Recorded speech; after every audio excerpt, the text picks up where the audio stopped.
The Girl Who Dreamed in Blue. Every dream hides a truth. Every truth demands a price. By Adeline Pierce. Copyright 2025 Adeline Pierce. All rights reserved. Prologue.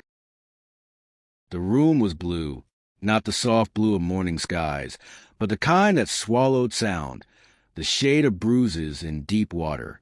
Dr. Clara Wren stood before the two-way mirror, her reflection fragmented by the light above the glass. Beyond the mirror, the patient sat perfectly still in the observation chair. A girl, maybe 20, thin as a secret, holding a paintbrush. On the easel in front of her, a new image was forming. A woman lying face down in a bathtub, dark hair fanning in the water. The strokes were deliberate, tender almost, like someone painting a memory they wish they could forget. Clara's heart thudded in that familiar rhythm of dread and fascination. She pressed the intercom. "Emily," she said softly, "do you remember what this painting means?" The girl's brush froze midair. After a long silence, she replied in a whisper, "It's the woman who dreams of drowning. She always dreams in blue." The lights flickered. The temperature dropped. Clara felt her breath catch, the kind of instinctive reaction that the mind tries to rationalize but the body refuses to ignore. When she looked again, the girl's eyes were fixed on the glass. On her, not her reflection. And then she smiled.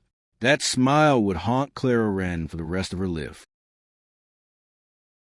Chapter 1. The Science of Dree. MS. London. 6 months earlier. Dr. Clara Wren believed in order. Order made sense. It was measurable, predictable, safe. Dreams were not.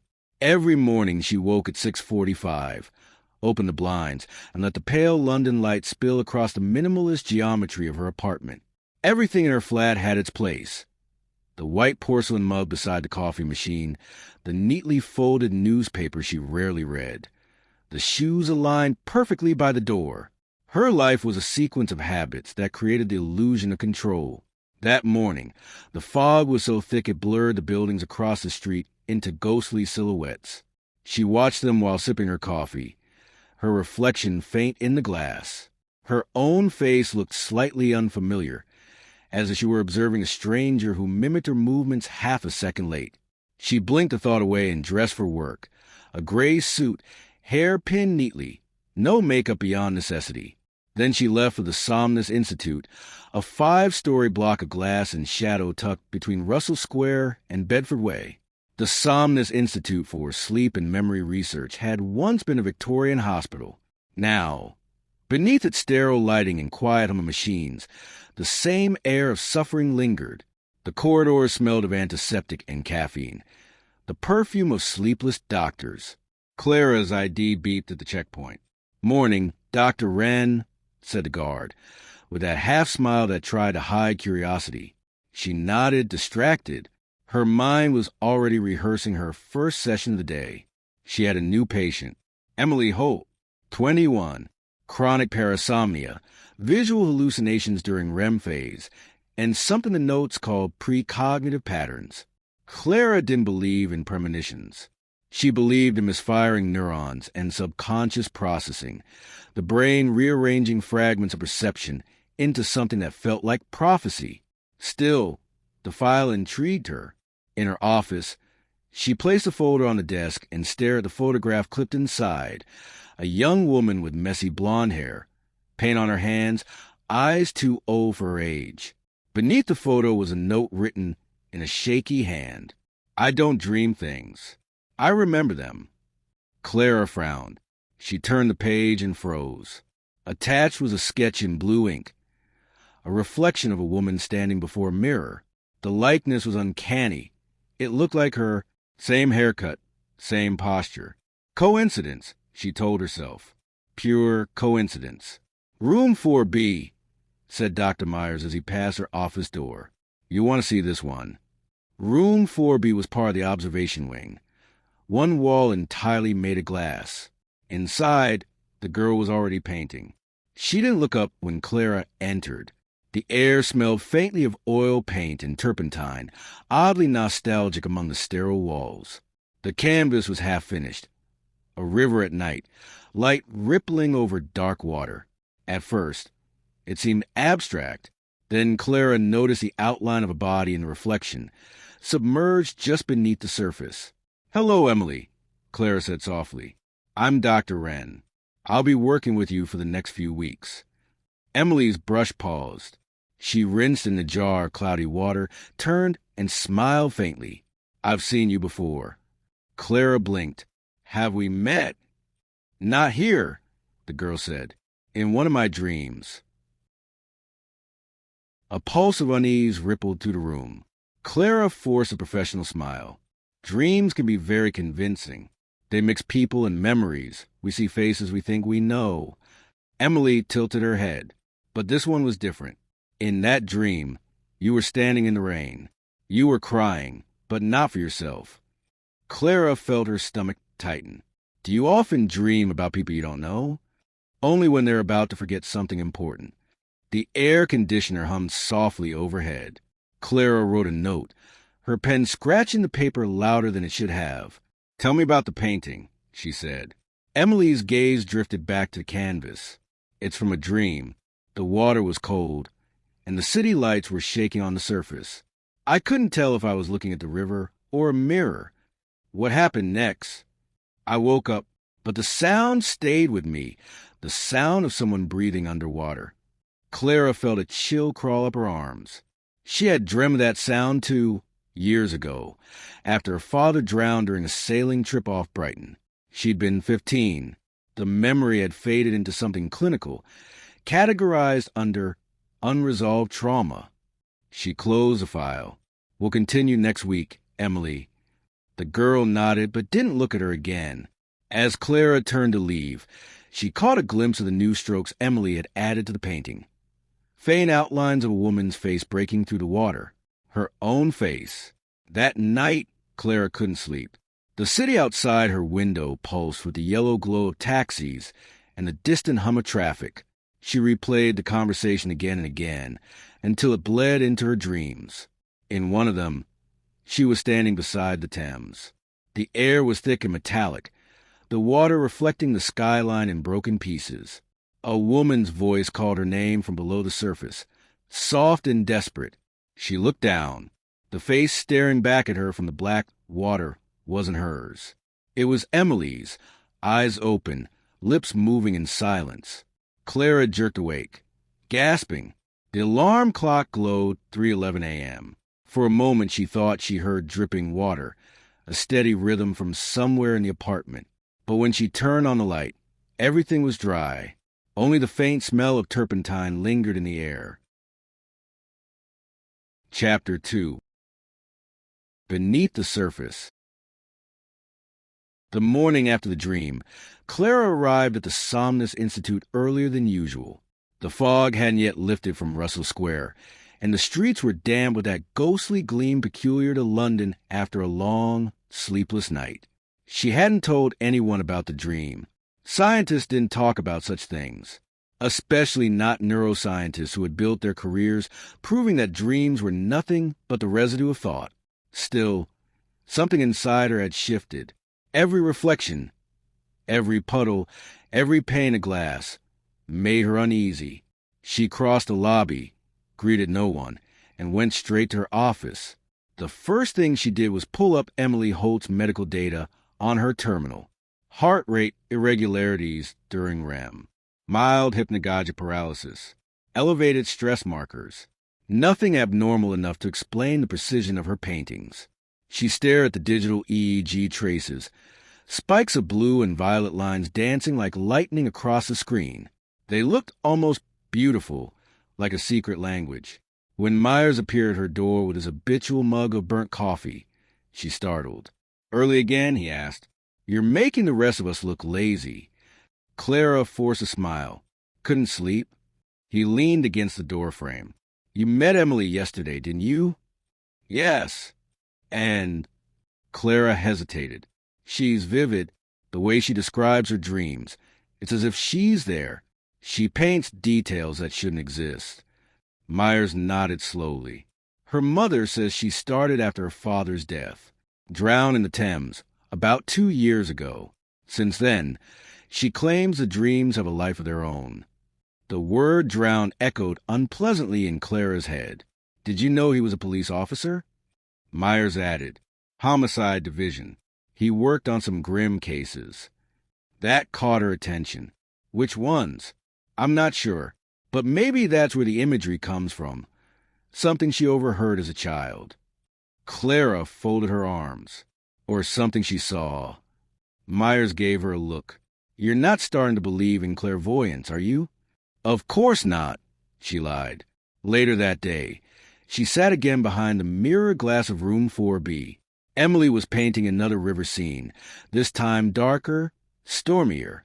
The brush moved quickly, confident. Clara pressed the intercom. Emily, may I ask you something about last night's dream? The girl didn't look up. I didn't sleep. Why not? Because she didn't. Who? Emily paused, then whispered. The woman in the water. The hairs rose on the back of Clara's neck. You've seen her again? Emily nodded. She's trying to remember her name. Clara made a note. And do you think you know her? A long silence. Then Emily turned toward the glass, her eyes oddly distant. I think she's you. The brush dropped, clattering on the floor. Clara froze behind the glass, pulse pounding. She muted the intercom, took a deep breath, then reactivated it. Emily, I'd like to show you some photographs of places. Maybe you'll recognize one from your dreams. She slid forward through the hatch. Bridges, docks, riversides, places near the Thames. Emily leafed through them until her fingers stopped on one image.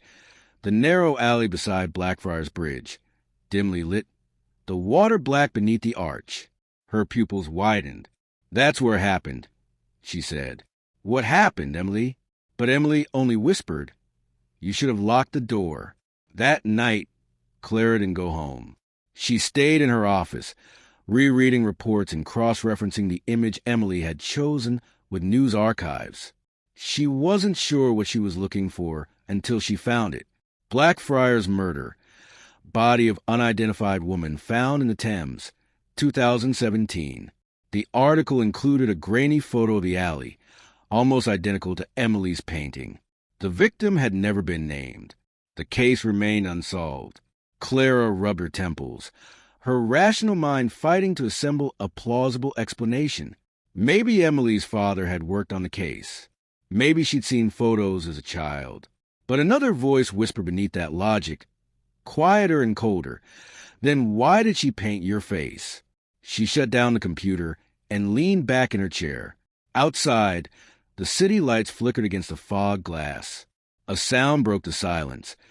A faint drip, drip, rhythmic, from somewhere near the sink. She crossed the room. The tap was dry. The dripping continued. Clara followed the sound into the corridor. At the far end, a door stood ajar, the observation room for 4B. She shouldn't have been able to open it from this side without clearance, but the lock hung loose, broken. Inside, the lights were dim. The easel was still there, the canvas turned toward the wall. She reached for the switch. The light revealed a new painting. It showed a hospital corridor, identical to the one she was standing in, perspective perfect. At the end of the corridor, a figure, her figure, stood before a door marked 4B, one hand reaching for the knob, and on the floor at her painted feet, a pool of blue spreading wider and wider, as if the color were leaking from the frame itself. Clara stepped back, trembling. The door behind her slammed shut with a metallic echo that made her heart leap. She turned, but no one was there. The lights flickered once, twice, and then steadied. The painting now showed an empty hallway. Her reflection was gone. When she finally made it home, dawn was already pale over the city. She dropped her keys on the counter, poured herself a glass of water, and stared at her reflection in the kitchen window.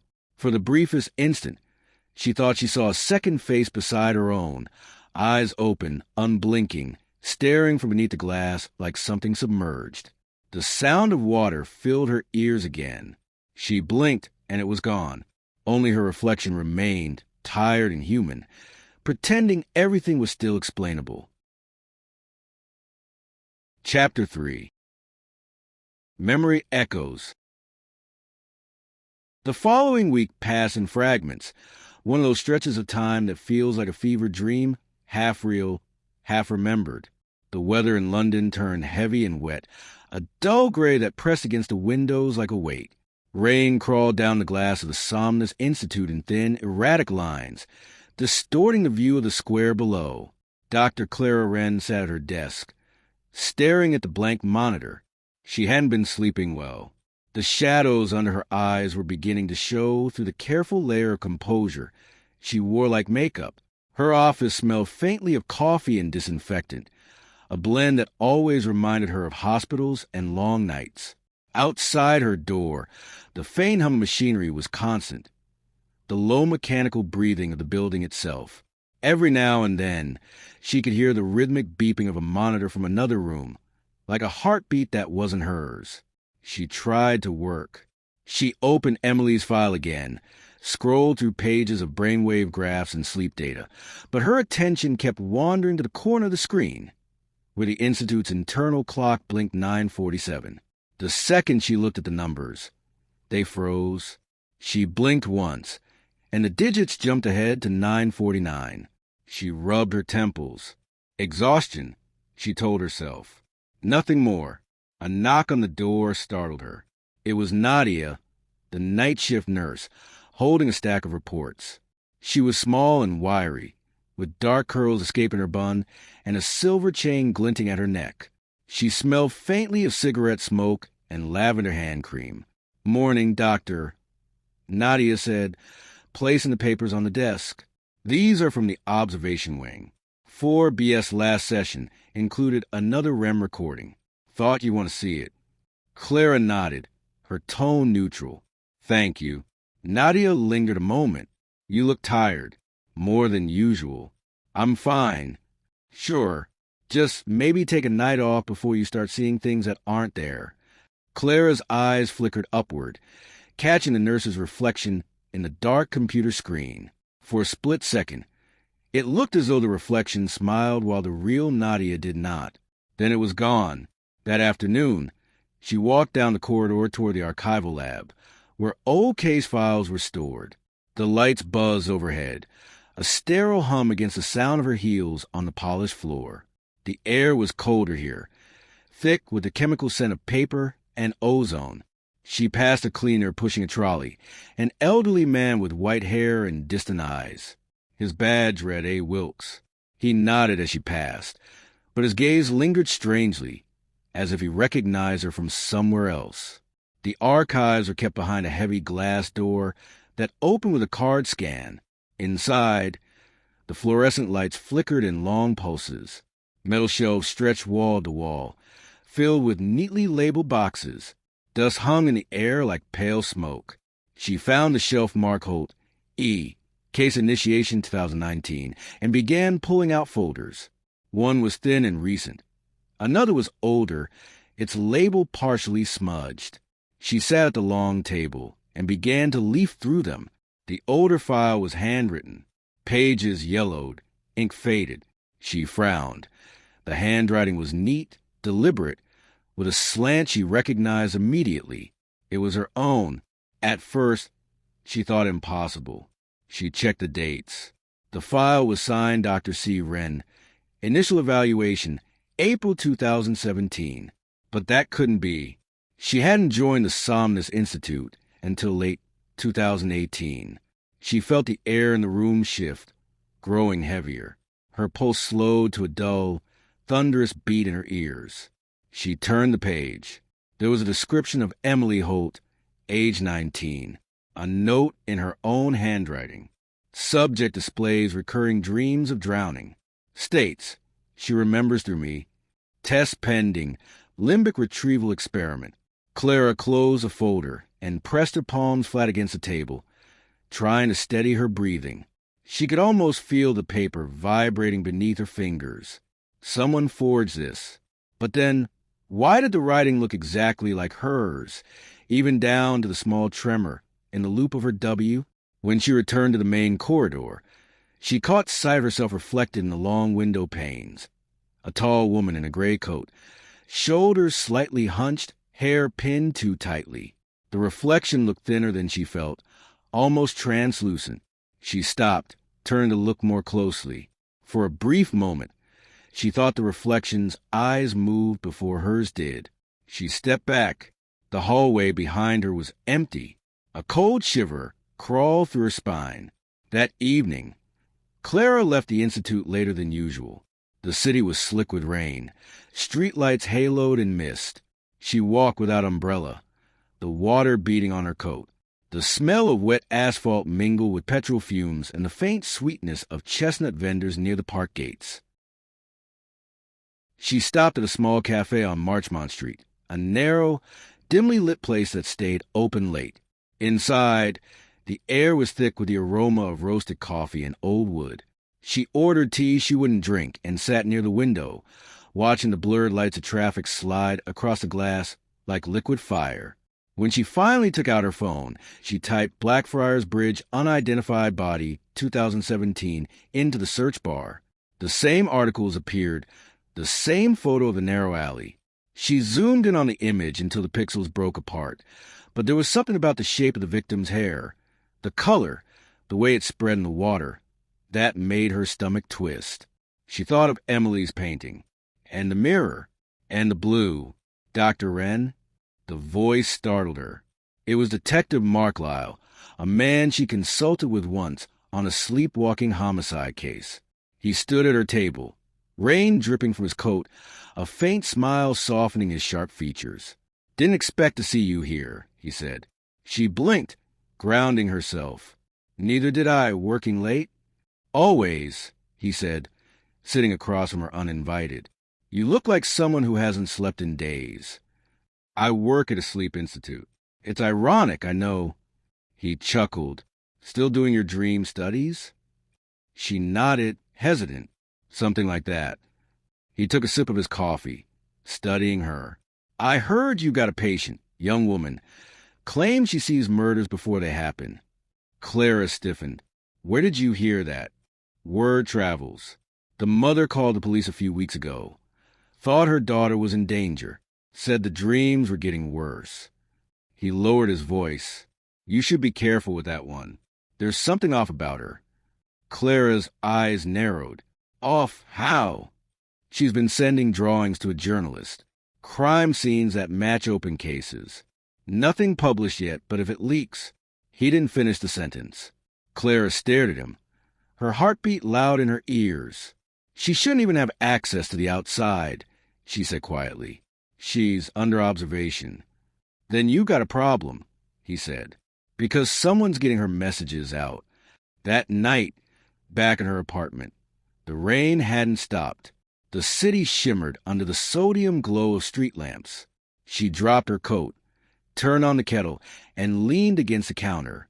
The radio played softly in the background, a static-laced news broadcast. Police are reopening the investigation into a series of unsolved deaths along the Thames. Authorities believe the cases may be connected. Clara turned the dial, but the voice persisted, distorted by interference. The victims were all women in their 30s, dark hair, average height. Her hand trembled slightly. She switched the radio off. The silence that followed felt heavier than the sound had. She moved toward the mirror above the sink. Her reflection stared back, pale and tired. There was a drop of water on the glass, sliding down like a tear. She wiped it away. Behind her, faintly, the sound of dripping water started again. From nowhere, from everywhere. She turned. The kitchen was dry, but on the counter, where she left the cup, there was a thin trail of blue paint. Clara stepped closer, heart racing. The streak was fresh, glistening under the light. She reached out, touched it with a fingertip. The pigment smeared across her skin, cold, metallic, impossibly real. In the distance, a faint sound echoed from the street below, a single violin note, drawn out and trembling. She stood frozen, the paint drying slowly on her fingers, the city beyond her window blurred by rain and fear. Chapter 4.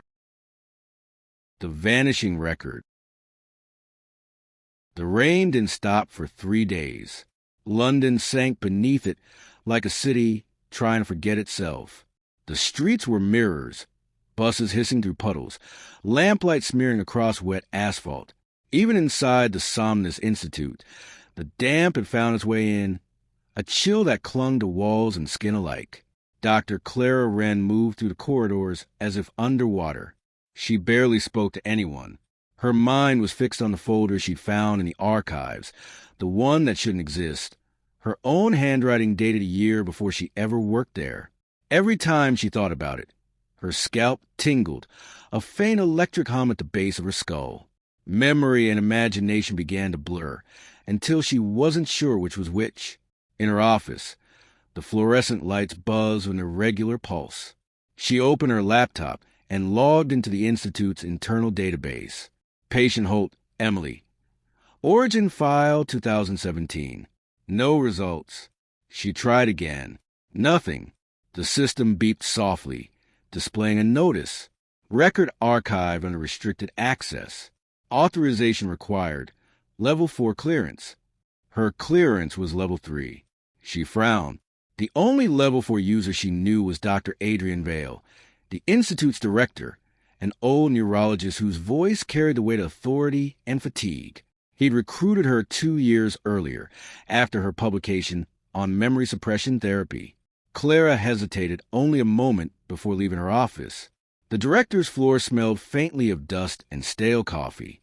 The door to Vale's office was slightly ajar, and she heard the rhythmic clicking of a keyboard inside. "Come in," he said without turning, as though he'd known she was there all along. The office was large, lined with shelves of journals and framed degrees. The only personal item was a sepia photograph of a woman in a white coat, smiling beside a hospital bed. Vale's wife, long dead. Clara stood near the desk, suddenly aware of how her hands trembled. "Dr. Vale, I need access to an old file," she began. "Emily Holt, 2017. The system says it's restricted." Vale looked up slowly. His eyes were pale gray, washed out like the sky outside. "Why?" "I believe it's a duplicate entry. It contains my name as evaluator, which is impossible." For a moment, neither of them spoke. The hum of the computer filled the silence like static. Finally, Vale sighed, leaned back, and interlaced his fingers. "Sit down, Clara." She did. "You've been working too many hours," he said quietly. "You know what happens when sleep deprivation mixes with research of this nature." "I'm not hallucinating," she said sharply. "Did I say you were?" He smiled faintly, the kind of smile that made her feel like a patient instead of a colleague. Sometimes the mind compensates for things it doesn't understand by inventing patterns. "You spent months studying dreams, transference, false memory encoding."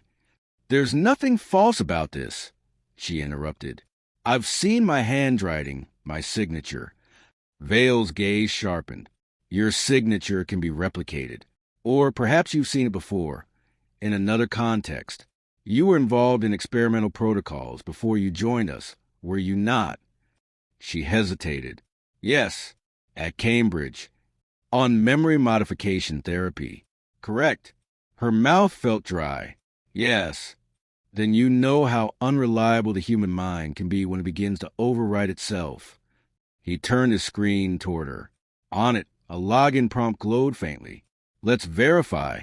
If there's a file, we'll find it." He typed for a few moments, expression unreadable. Then the cursor froze. He frowned. "What is it?" The screen went black. A soft beeping followed. Then a message appeared. "File corrupted. Access terminated."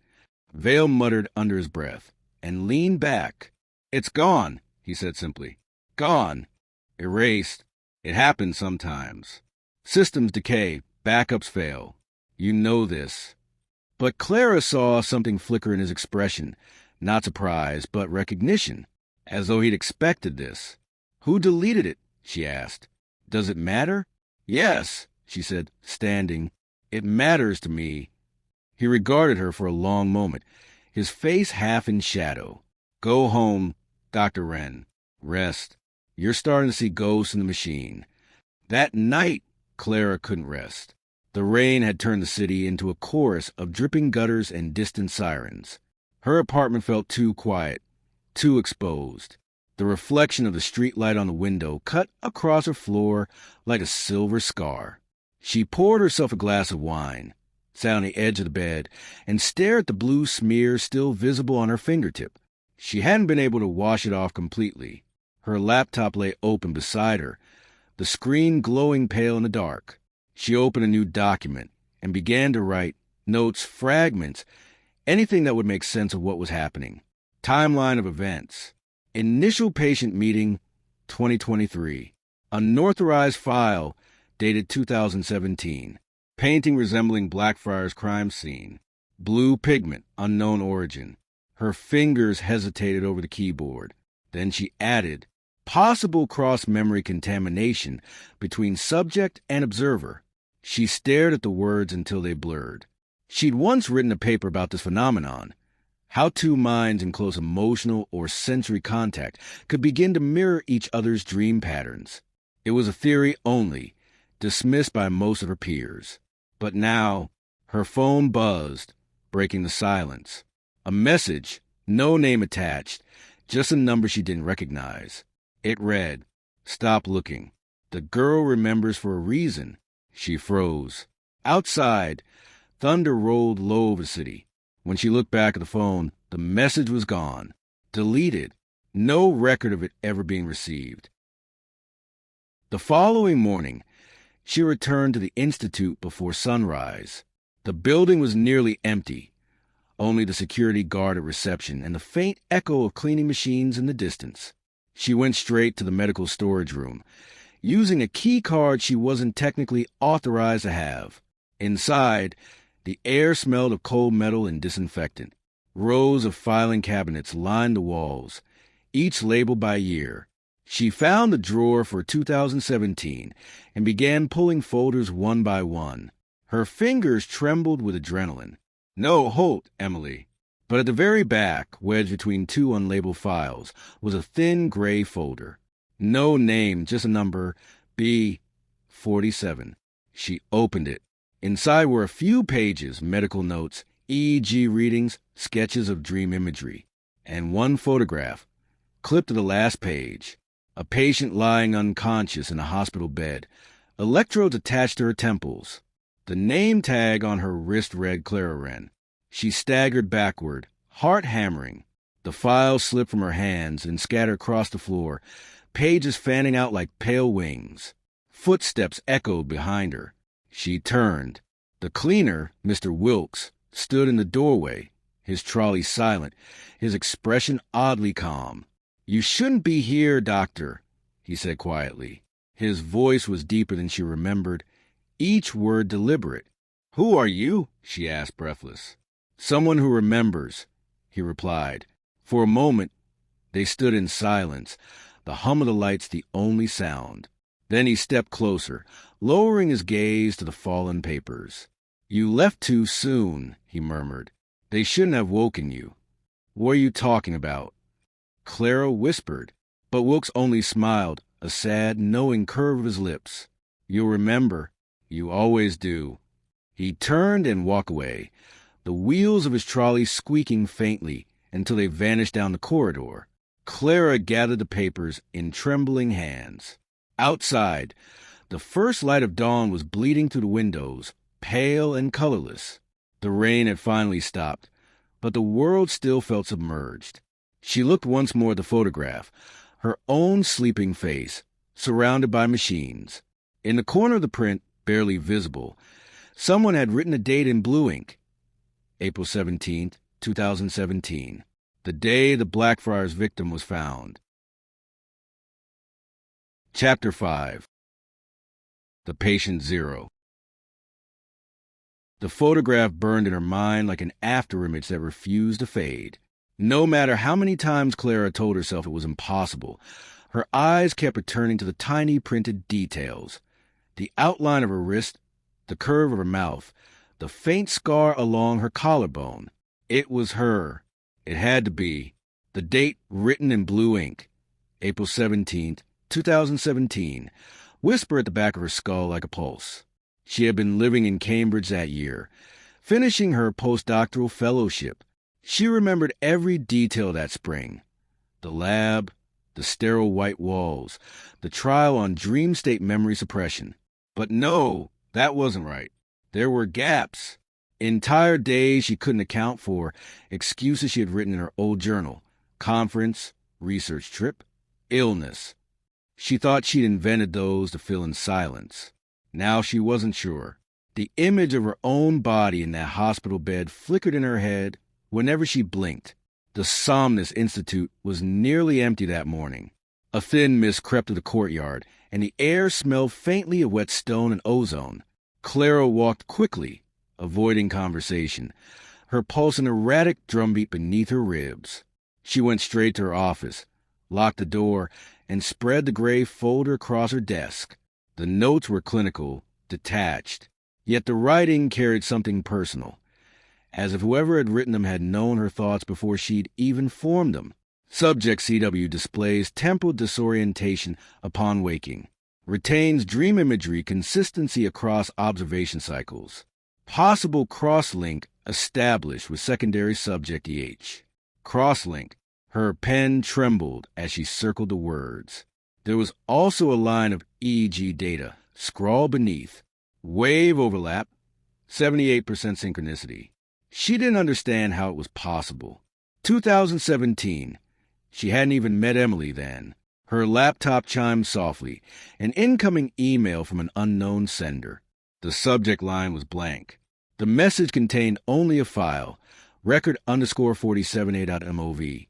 Her finger hovered above the touchpad. Then she double-clicked. The video opened with static, then resolved into a shaky recording of a hospital room. Bright white lights, a woman lying motionless on a bed. Electrodes clung to her temples, and a respirator hissed softly in rhythm with her breathing. Clara's throat tightened as the camera moved closer. The woman in the bed had her face. Someone behind the camera spoke, a male voice, quiet and precise. Subject showing stable vitals. Induced REM maintained. Cross-link with patient Holt confirmed. Increased stimulus by 0.2. There was a beep, and the woman's eyes fluttered open. She stared directly at the camera and whispered, "Don't let her wake." The screen went black. Clara pushed back from her desk, her chair scraping against the floor. Her heartbeat thudded against her ribs so hard she thought she might faint. By midday, she'd made up her mind. She couldn't stay in that office surrounded by ghosts and screens. She needed to confront Emily. When she entered the observation wing, the air felt different, heavier, charged with the same metallic tang that follows a thunderstorm. The light above room 4B flickered intermittently. The girl was waiting, sitting cross-legged on the chair, barefoot, her hands stained with blue paint. She looked up before Clara could speak. "You found it," Emily said softly. Clara froze. "Found what?" "The photograph." Clara's mouth went dry. "How do you know about that?" Emily smiled faintly, the corners of her lips trembling. "Because I was there." "Where?" "In your head." The silence that followed was almost unbearable. "You've been dreaming my dreams," Emily continued. "You see them because I remember them for you. That's why they chose us." "Who chose us?" Clara demanded, her voice sharper than she intended. Emily turned her gaze to the window. Outside, the rain had stopped, and sunlight fell across her face like shards of glass. "You already know," she whispered. "You just buried it." Later, in the corridor, Clara pressed her palms against the cold wall to steady herself. The air smelled faintly of ozone and paint thinner. Her pulse refused to slow. "Dr. Wren," a voice said behind her. She turned. It was Myers, holding a clipboard, concern in his eyes. "You look pale. Everything all right?" "I'm fine," she lied. "You sure? You've been spending a lot of time with that girl." "Sometimes these cases get under the skin." I said I'm fine. He hesitated. "Vale wants to see you." He said it's urgent. Vale's office was dim when she entered, the blind half closed, the air thick with the smell of burnt coffee and old paper. The director sat at his desk, elbows resting on a stack of reports. "Clara," he said quietly, "we need to talk about patient Holt." She remained standing. "Then talk." He gestured to the chair. "Please." She didn't move. Vale sighed. "You're not supposed to know about the 2017 program. It was classified, terminated after an incident." "What incident?" He rubbed his forehead, the skin beneath his eyes pale and sagging.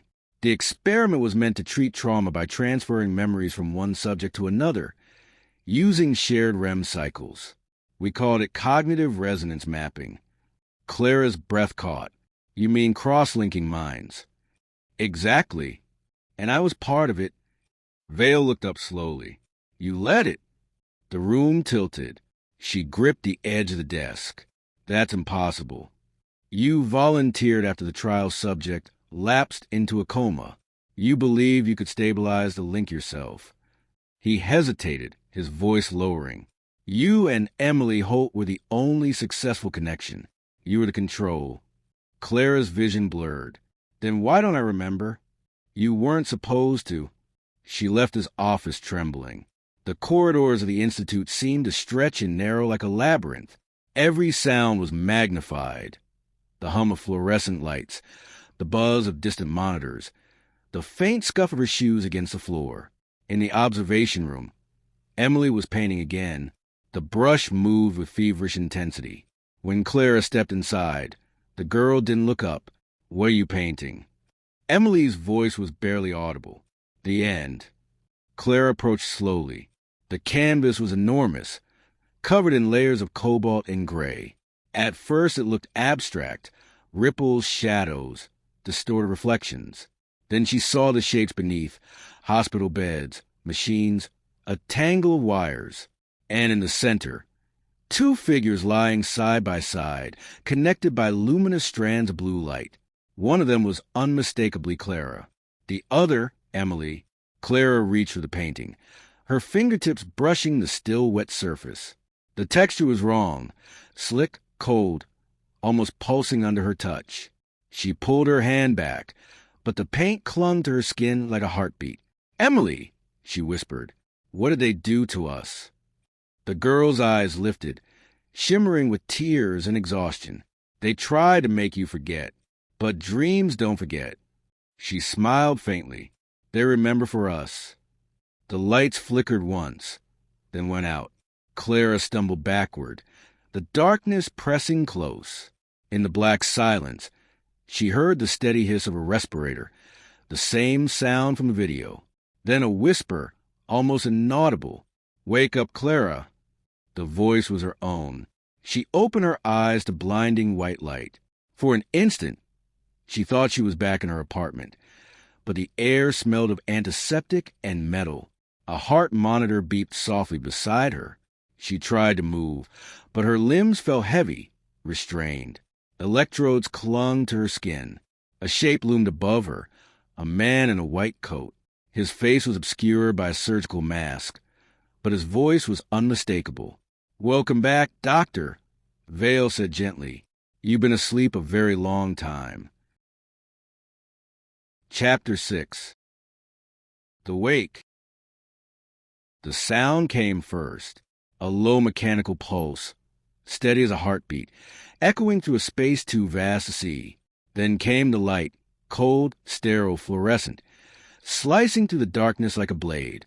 Dr. Clara Wren opened her eyes. The ceiling above her was unfamiliar. Smooth white panels intersected by metal seams, the kind used in surgical facilities. A faint smell of antiseptic and ozone filled the air. Her throat was dry, her tongue thick. When she tried to move, something resisted. Leather restraints held her wrists. Her pulse quickened. For a moment, she thought she was still dreaming, a lucid dream, vivid and unkind. But the pain in her wrists when she pulled against the straps felt too real. A shadow shifted beside her. The outline of a man took form. Dr. Adrian Vale, his gray eyes tired but alert. He wore no lab coat this time, only a dark sweater and gloves. "You shouldn't fight," he said calmly. "It'll only make the sedative wear off faster." "What is this?" Her voice came out cracked, almost unrecognizable. "Where am I?" "You're in recovery," he said. "It's still the Institute. You've been here before." "I was in my office." He shook his head. "You were never in your office, Clara." The sentence hit her like a physical blow. Vale adjusted a monitor beside the bed. Its display showed 2 parallel lines, EEG readings flickering in blue. "One of these," he said, tapping the screen, "is your brain activity. The other belongs to Emily Holt." Her chest tightened. "Emily, where is she?" "In the adjacent chamber." "Alive?" Vale paused for a fraction too long. "Stable." "Let me see her." "Not yet." He turned away, and the softness of the respirator filled the silence between them. "What did you do to me?" she whispered. Vale didn't answer. He busied himself with a clipboard, writing notes she couldn't see. "I saw the video," she said. "The experiment. The link." His hand froze mid-sentence. "Who sent it to you?" "I don't know. Maybe you." Vale exhaled slowly, like a man carrying a heavy truth. "You were right, about everything. Dreams aren't random. They're connective tissue, the brain's way of bridging what logic can't." He looked at her, his expression softening. "When you volunteered for the project, you said you wanted to heal trauma by reassigning memory. You believed if you could make one person dream another's pain, you could cure guilt itself." Her voice broke. "And what did we create instead?" "Echoes," he said simply. "Residual selves. You were the first to cross too far." Clara tried to sit up, but the restraints bit into her skin. Her head throbbed with a dull ache that pulsed behind her eyes. She closed them, focusing on her breathing. But even there in the darkness of her mind, shapes began to move. A corridor, a door marked 4B, the faint smell of turpentine. Her heart pounded harder. "Stop," she whispered. Vale watched the monitors. "What do you see?" "Nothing. Clara." His tone was low, measured. "If you see her, you have to tell me." Her eyes snapped open. "Emily isn't real." "Neither are you," he said quietly. The words seemed to dissolve the room around her. She didn't remember falling asleep, yet when she opened her eyes again, she was somewhere else. The restraints were gone. She stood in a corridor washed in dim blue light. The walls were smooth, sterile, lined with metal doors, each marked with number. Her bare feet echoed faintly on the cold floor. The air smelled of salt water and disinfectant. At the far end, a door pulsed faintly with light.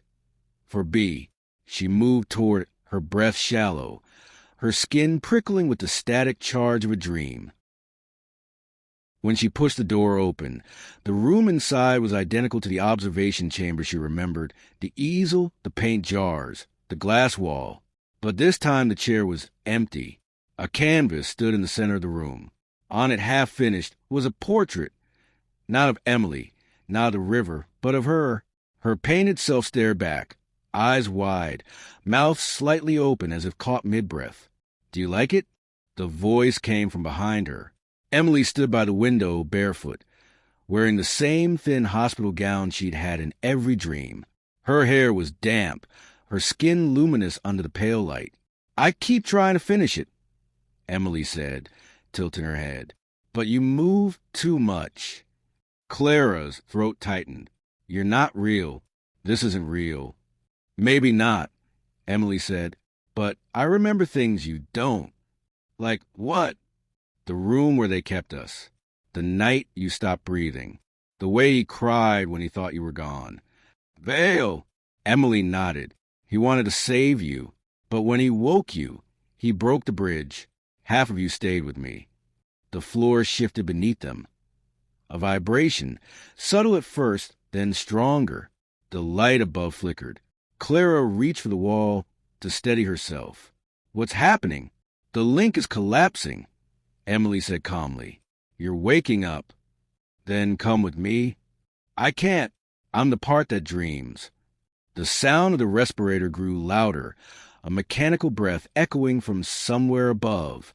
The room began to fade, like a photograph dissolving in water. Emily stepped closer, her face inches away. Her eyes were bright, impossibly blue. "Remember this," she whispered. "They'll tell you it was an experiment. They'll tell you I was a subject. But you created me." The world fractured like glass. Clara's body jolted. She gasped, sitting upright. The restraints were gone. The monitors beside her bed screamed in alarm. Vale stood at the console, shouting orders to unseen assistants. "Sedate her." She tore the floor from her arm and stumbled off the bed. The floor was ice cold under her feet. Alarms wailed. Red lights flashed along the ceiling. Vale moved toward her, his expression a mask of panic and control. "Clara, stop. You'll kill both of you." "Both!" she shouted. "Or just the half you can erase?" She pushed past him. The corridor outside awash in crimson light. The air smelled of ozone and blood. Somewhere in the distance, a voice called her name. Faint, childlike, echoing from 100 speakers. "Wake up, Clara!" She ran, through one corridor after another, until the building seemed to twist around itself. Doors appeared and vanished. Every time she passed a reflective surface, her reflection was half a second late, as if it were following rather than leading. When she finally burst into the observation wing, Room 4B was glowing. Inside, the easel stood empty. Only the final painting remained, propped against the wall. It showed a hospital bed, a body lying motionless beneath white sheets. Electrodes clung to its temples. The face was hers. In the reflection of the window, another woman stood watching. Emily. Clara pressed her hand to the glass. "Please," she whispered, "let me out." Emily's voice was soft, almost kind. "You already are." The lights flickered once, twice, and then everything went white. When the world returned, Clara was standing in the middle of Russell Square. Morning light spilled across the wet pavement, and pigeons scattered as she stepped forward. The city was alive again. Buses, laughter, the ordinary sounds of London. Her clothes were dry, her hands clean. No electrodes, no paint. She turned slowly, disoriented.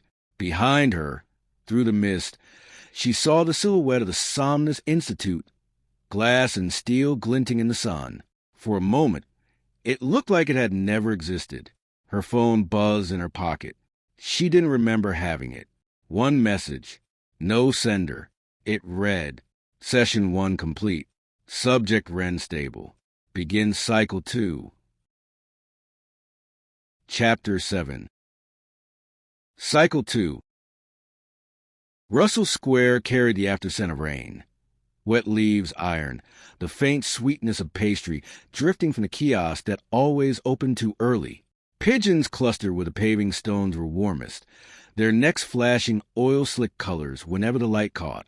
Clara stood at the edge of the lawn for a long time, letting the ordinary noise of London settle around her like a borrowed coat.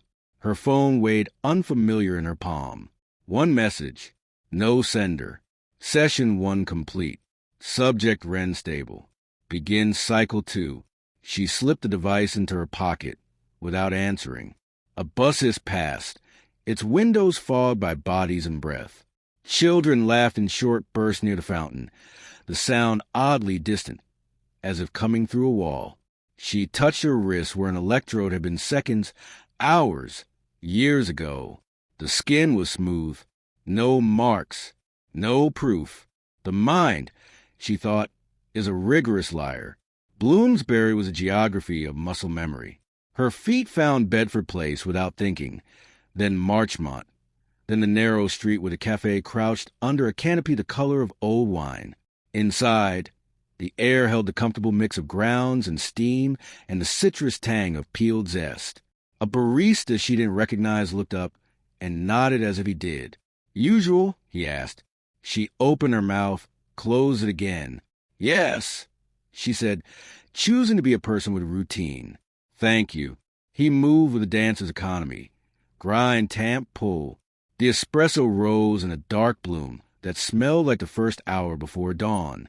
Clara took a table near the window. Condensation haloed the glass and turned the street into a submerged painting. People moved through it like slow fish. On the napkin, a small blood, a stain like a birthmark in the paper. She reached out and touched it. It didn't smear. It didn't do anything at all. When the barista set the cup down, the saucer made a clean ceramic sound that reached the back room in her chest and turned on a light. "Long night?" he asked lightly. "Long year," she said. He smiled with only the top half of his face. "Aren't they all?" Her reflection hovered in the window beside the street. A woman of 38 with hair pinned too neatly, a jaw that had forgotten softness, eyes that didn't decide quickly. For an instant the reflection lagged, a faint half-second, just enough to make her breath hitch, then caught up. She sipped the coffee. It burned the edge of her tongue in a way she welcomed. Proof of heat. Proof of a body that could still misjudge temperature and flinch. Detective Mark Lau stood in the doorway as if he had been written there. The bell hadn't rung. The ordinary rules of entry had skipped him. His coat was damp at the hem, a constellation of rain darkening the wool. He saw her without surprise and crossed the narrow aisle with the calm of someone returning to a seat he'd left to use the phone. "Dr. Wren," he said, and the way he said it made it sound like a first line he'd practiced. "You're up early." "Apparently I am," she said. "Are you following me?" "Not today." He took the chair opposite without asking. "You look better. Color in your face." He lifted his cup in a small salute. She hadn't seen him order. "Sleep help?" "Define sleep." He considered that. "All right. How about clarity?" She looked past him to the window, to the street where the traffic light changed, and the cars waited like animals at a trough. "Do you ever feel," she said, keeping her voice even, "that the shape of the day was decided before you arrived?" "All the time." He leaned forward, forearms on the table. She could smell rain in his coat, the clean bite of it. "Do you want to tell me what you found at the Institute?" She let the question sit between them until it cooled. "Do you want to tell me how you knew I'd be here?" He smiled, not amused. "Because you've been here before." His hands were steady, but the skin at his knuckles was raw, as if he'd scraped them on stone. He noticed her noticing and tucked them under the table. "The unit's reopening a series," he said. "Bodies pulled from the Thames between 2016 and 2018. I thought you might be able to—" "No!" The word came out too fast. She softened it. "I can't consult." "Can or won't?" "Both." He nodded, like a man collecting refusals in a neat stack. "If you change your mind." He slid a card across the table. The raised letters read Lyle, Metropolitan Police. The telephone number was familiar in the same way a hotel room number is familiar. You don't remember it until you're standing in a lobby with your suitcase. Her mouth tasted faintly of metal. When she touched the card, a smear of blue appeared along its edge, then vanished when she looked straight at it. "Take care of yourself, doctor," he said, standing. "Real sleep, if you can find it." "I'll try." "That's all any of us do." He left the way he had arrived, threaded through the domestic quiet of cups and plates, the doorway taking him like water takes a stone. After he left, she remained very still. The napkins blew. Waited patiently. Outside, a street cleaner moved past, pushing a cart with a single soft wheel that squeaked on the wet. The man's hair was white. His name tag read A. Wilkes. He didn't look in, but when he reached the corner, he stopped and turned his head half an inch, like someone listening through a wall. Clara walked out into a morning that had made up its mind to be bright. She didn't go to the Institute. The very thought of the glass lobby and its humming machines felt like a toothache. Instead, she let her feet take her crosswise, through lanes where the city narrowed, through that square of shops that smell of paper and dust, the second-hand book dealer whose windows wore tied lines of old sunlight. She moved like a person trying not to wake the animals in the hedges. Her building on Coptic Street had a front door that stuck in damp weather, and a stairwell that carried the scent of laundry and curry in braided threads. On the third floor, a shoe lay alone on a landing, child-sized, blue as a lake. Her keys found the lock before she did. The apartment was what it had been and also slightly not. A bowl on the table she didn't remember buying, a postcard of sea cliff tucked into the frame of the mirror, a plant thriving too well in filtered light. She stood in the doorway long enough to feel like a guest. Her refrigerator hummed in a frequency she could feel in her teeth. In the sink, a plate had dried cleanly, not a curl of soap left. She opened the cupboard where she kept mugs. Third from the left, a chip at the rim she had loved for its proof that things endure by breaking. On the kitchen table, a small parcel weighted, brown paper, twine, no postmark. Her name in that precise clinical hand that always looked like it was tracing a line someone else had drawn. Dr. Clara Wren. She considered not opening it, and then didn't. Inside, beneath tissue paper that smelled faintly of antiseptic, lay a single Polaroid, a hospital room, a bed, electrodes at the temples, a woman looking at the ceiling, as if there were words written there only she could read.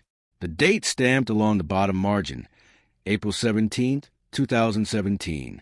Clara set the photograph on the table as if it could bruise. The paper under it darkened, a shallow tide of blue spreading outward and then withdrawing, leaving nothing behind. She touched the margin with one finger. Dry. The refrigerator hummed its patient note. Somewhere in the building someone laughed. A sudden burst like glass dropped into a sink. She carried the photograph to the mirror. Her face and the image shared the same light.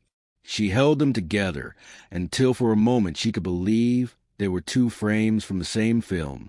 Then she lowered the picture and spoke aloud to the empty room to test the shape of the words in the air. "I was the patient," she said. "I am the patient." The radio on the counter clicked itself on with a soft, polite insistence. Static first, then a voice that had been sanded down by years of speaking into mornings. And in other news, Metropolitan Police are reviewing evidence in a series of cold cases along the Thames. Listeners may recall the Blackfriars case, where she turned the dial. The voice grew clearer, not quieter. Victims shared similar characteristics. Mid-30s, dark hair, average height, no immediate signs of struggle. Anyone with information. She unplugged the radio. For a second, the voice went on without power, riding inertia or will or memory. Then silence returned like a soft lid. The shower steamed the bathroom mirror until it became a moon. She stood there longer than the heat demanded, letting water write its quick riddles along her shoulders and disappear. When she reached for the towel, a shape moved behind the fog glass where no shape should be. Her own, a half-second slow. She touched her left collarbone and found the small raised seam of a scar the photograph had shown her. She had no story for it. The scar did not care. Clothes helped. Jeans that remembered the curve of her. A black sweater that turned her into a silhouette. Walking helped more. The street let her borrow its narrative. A child crying and then stopping, a cyclist braking, a dog deciding on dignity. She crossed Holborn and let the city decide her route. When she looked down, her hands were clean. When she looked up, a billboard displayed a smear of cobalt paint that meant perfume and also meant river. By late afternoon, the sky had pulled thin and turned the color of cooled ash. She found herself near the river, without deciding to be. Blackfriars rose ahead, its red pillars like vertebrae laid bare, the water shifting in long muscles beneath. The air there had a taste, metallic and green. She leaned against the parapet and listened to the Thames speak its endless one-syllable word. A man with a camera took photographs of a woman in a yellow coat who laughed the way people do when they want to persuade a moment to stay. A gull wheeled overhead with the concentration of a surgeon. Clara closed her eyes. The world behind the lids was blue. The water had a face. Not hers. Emily's. Mouth-shaping words that the river kept. When she opened her eyes again, a spray of cold caught her cheek like the hand of a friend who had never learned softness. "Don't stay long." The voice arrived at her shoulder, careful. "Hey!" Wilkes, the street cleaner, the man from the hallway, and from another hallway. He stood an arm's length away, looking not at her but at the line where water meets wall. It remembers. What does? Clara asked. All of it, he said. The city, the blood, the names we toss in like coins. Who are you? She didn't mean it as a challenge. She meant it as a request a child might make at dusk. Someone who remembers, he might have said. Instead, he tipped his head a fraction, a bow to the river or to her, and moved on, his cart's single wheel writing a quiet sentence along the stones. Dusk took its time. Streetlights bloomed in patient succession, and with each bloom the world stepped half an inch further toward the other side of itself. Clara walked until her knees argued, and the blister in her right shoe persuaded. She turned toward home through streets that had learned to keep secrets. In the lobby, a parcel shelf waited with the humility of useful furniture. On it, a single envelope addressed to her with the economy of a person who dislikes flourish. No stamp, no return. She carried it upstairs and set it on the table beside the Polaroid. The paper was heavier than it looked. Inside, 3 items. The first, a key card, white, unmarked, the kind that opens doors that don't have handles. The second, a thin sheet of acetate printed with 2 EEG lines marching like careful ants. The legend in the corner, Wren/Holt Synchronicity Index, 78%. The third, a handwritten note on the back of a torn requisition form. Cycle 2 requires consent. She laughed then, one short involuntary sound that tasted of iron. She wrote back on the same paper, because there was no one to send it to, I do not consent. She set the note beside the card. The apartment breathed. Pipes tapped in the walls like polite knuckles. Wind touched the sash and withdrew. She poured water into a glass and drank until cold lived in her sternum. When she set the glass down, a ring blossomed on the wood, a pale circle that would mean her for a while. The bedroom held night the way a museum holds shadows. She left the light on because that was what children do, and lay down knowing that sleep would come not because she had earned it, but because something wanted her. The ceiling had fine cracks that made a map no one had learned to read. She tried to name countries and lost them. Her eyes found the corner where the walls met and rested there, a creature waiting under a hedge. Between waking and sleep, there is a hallway. She stepped into it, without moving. The floor was the color of hospital light. The air had the warmth of a body remembered but absent. Doors lined the left-hand wall. Each bore a number, 2A, 3C, 10. None of them were hers until one was. 4B. She considered not opening it, and then did. The room beyond was empty of furniture, full of water. It stood at shoulder height, clear as glass without a ripple. In it, suspended as if gravity were fur and she were a seed, floated a painting of a bathtub. The bath was porcelain, its lip thin and elegant. The water inside held a woman's hair like ink. The face beneath the surface was turned away, turned toward the floor of the tub, turned toward whatever comes after faces. Blue bled from the corners, delicate as veins. Clara reached toward the water and felt air. She reached toward the painting and felt cold. Somewhere machine sighed, a respirator keeping a promise. She said her name to prove that she still had one. When she woke, the room was dark except for the small rectangle of streetlight on the ceiling, moving when cars passed. Her phone lay on the nightstand, face down. She turned it and found a single notification, waiting with the patience of stone. Consent received. Proceed to intake. Below it, an address she knew as a taste. The Institute. Below that, a time. 3:11. She sat up. Her mouth was dry. The apartment watched her without blinking. She stood and dressed without turning on the light. The city on the other side of the glass had thinned to its bones. In the hallway, the shoe on the landing was gone. On the second floor, someone had propped open the fire door with a Baluch and a paint that hadn't been there before. On the first, a draft lifted a paper from the parcel shelf and let it fall. Outside, the air carried the river, green as old copper. She walked because walking is the only thing a person can do when a message arrives with no sender, and every door says 4B. The streets arranged themselves into a path as if relieved to be asked. The Institute rose ahead, all glass and doctrine. Her key card was warm in her hand. At the entrance, the security panel woke like an eye. She held the card against it. The light flashed blue, then green. The lock gave with the quiet of a man taking a breath before speaking. The lobby smelled of stone and lemon, and the ghost of electricity after rain. Somewhere beneath her the building exhaled. The elevators waited, their doors reflecting a thinner version of her. She pressed a button. The font on the panel had always been that font. When the car arrived, it opened like a mouth. Level R, the panel offered. Recovery, a word that means getting something back, and also means admitting you lost it. She pressed it and felt the floor begin. The cables sang their low, iron song. When the doors parted, the hallway beyond was empty and new. Light lay along the waxed floor in long parallel bones. At the end of the corridor, a door sat, without ornament. No handle, no window. A card reader watched with the indifference of machines that never learned irony. She lifted the card.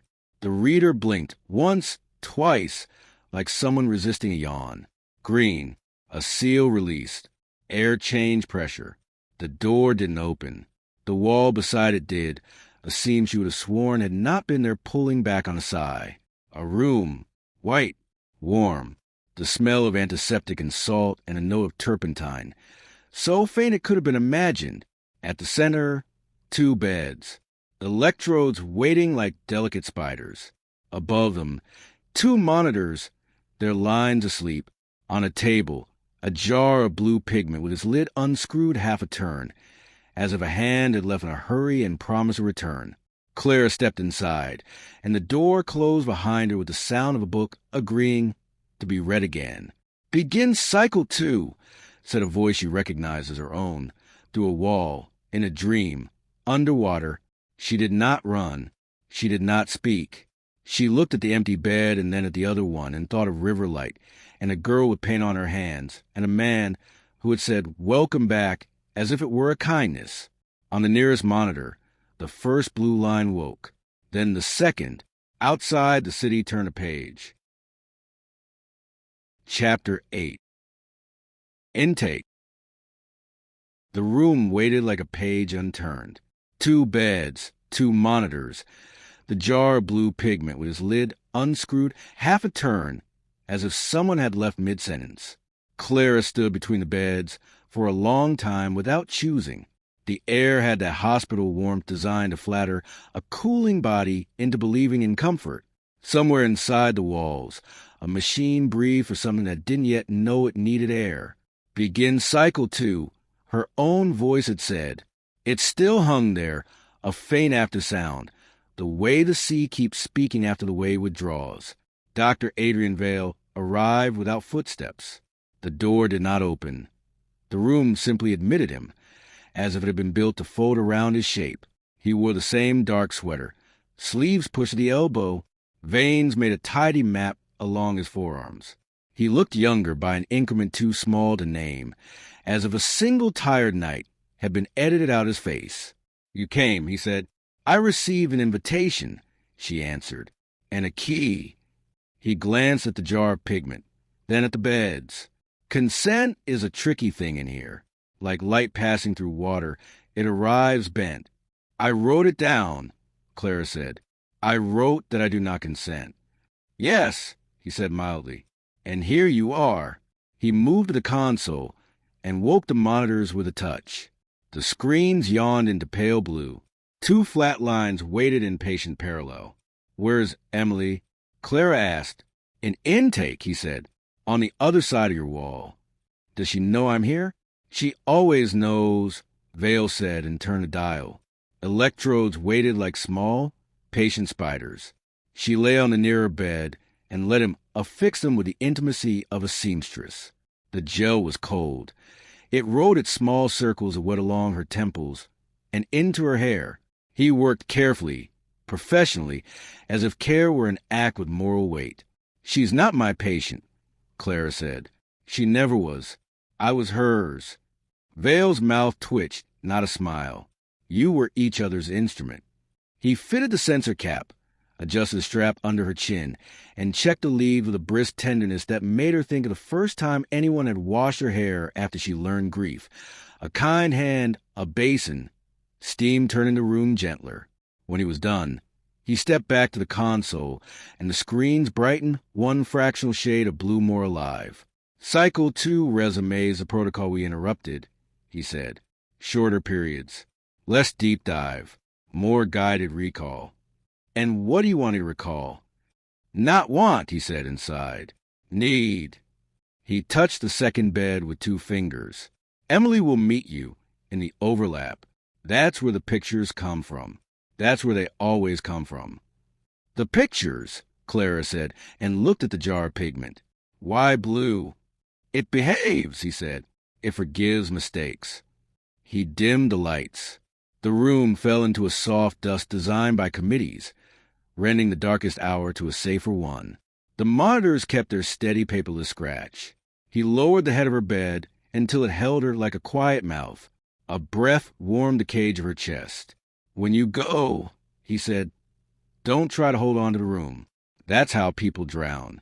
He reached for the syringe with its small, absolute mercy. She didn't watch the needle. She watched his face. The muscles at his jaw worked. Once, a tendon in his neck made a straight, brave line. Will I come back? She asked. That depends, he said. On what? On whether you find what you're owed. The sedative entered her vein like a name she had once loved and had since learned to fear. The ceiling peeled away one panel at a time, like pages turned by an unseen hand. The blue on the monitors pulsed in a rhythm too even to be human. And then, with a sigh the room had been saving, the world surrendered its edge. She fell sideways, the way a river falls into a wider river.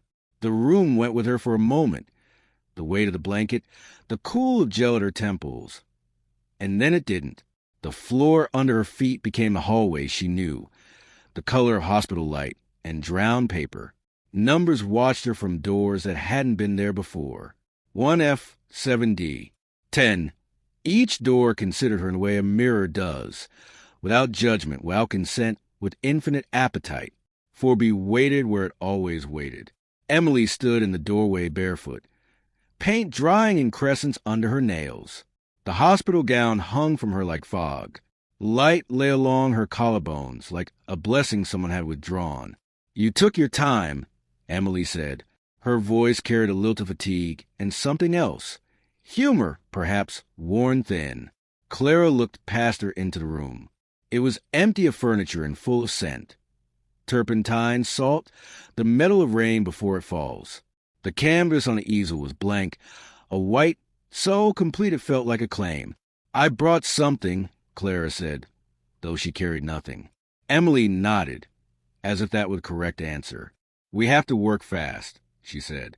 They've tightened the tide gates. Who did?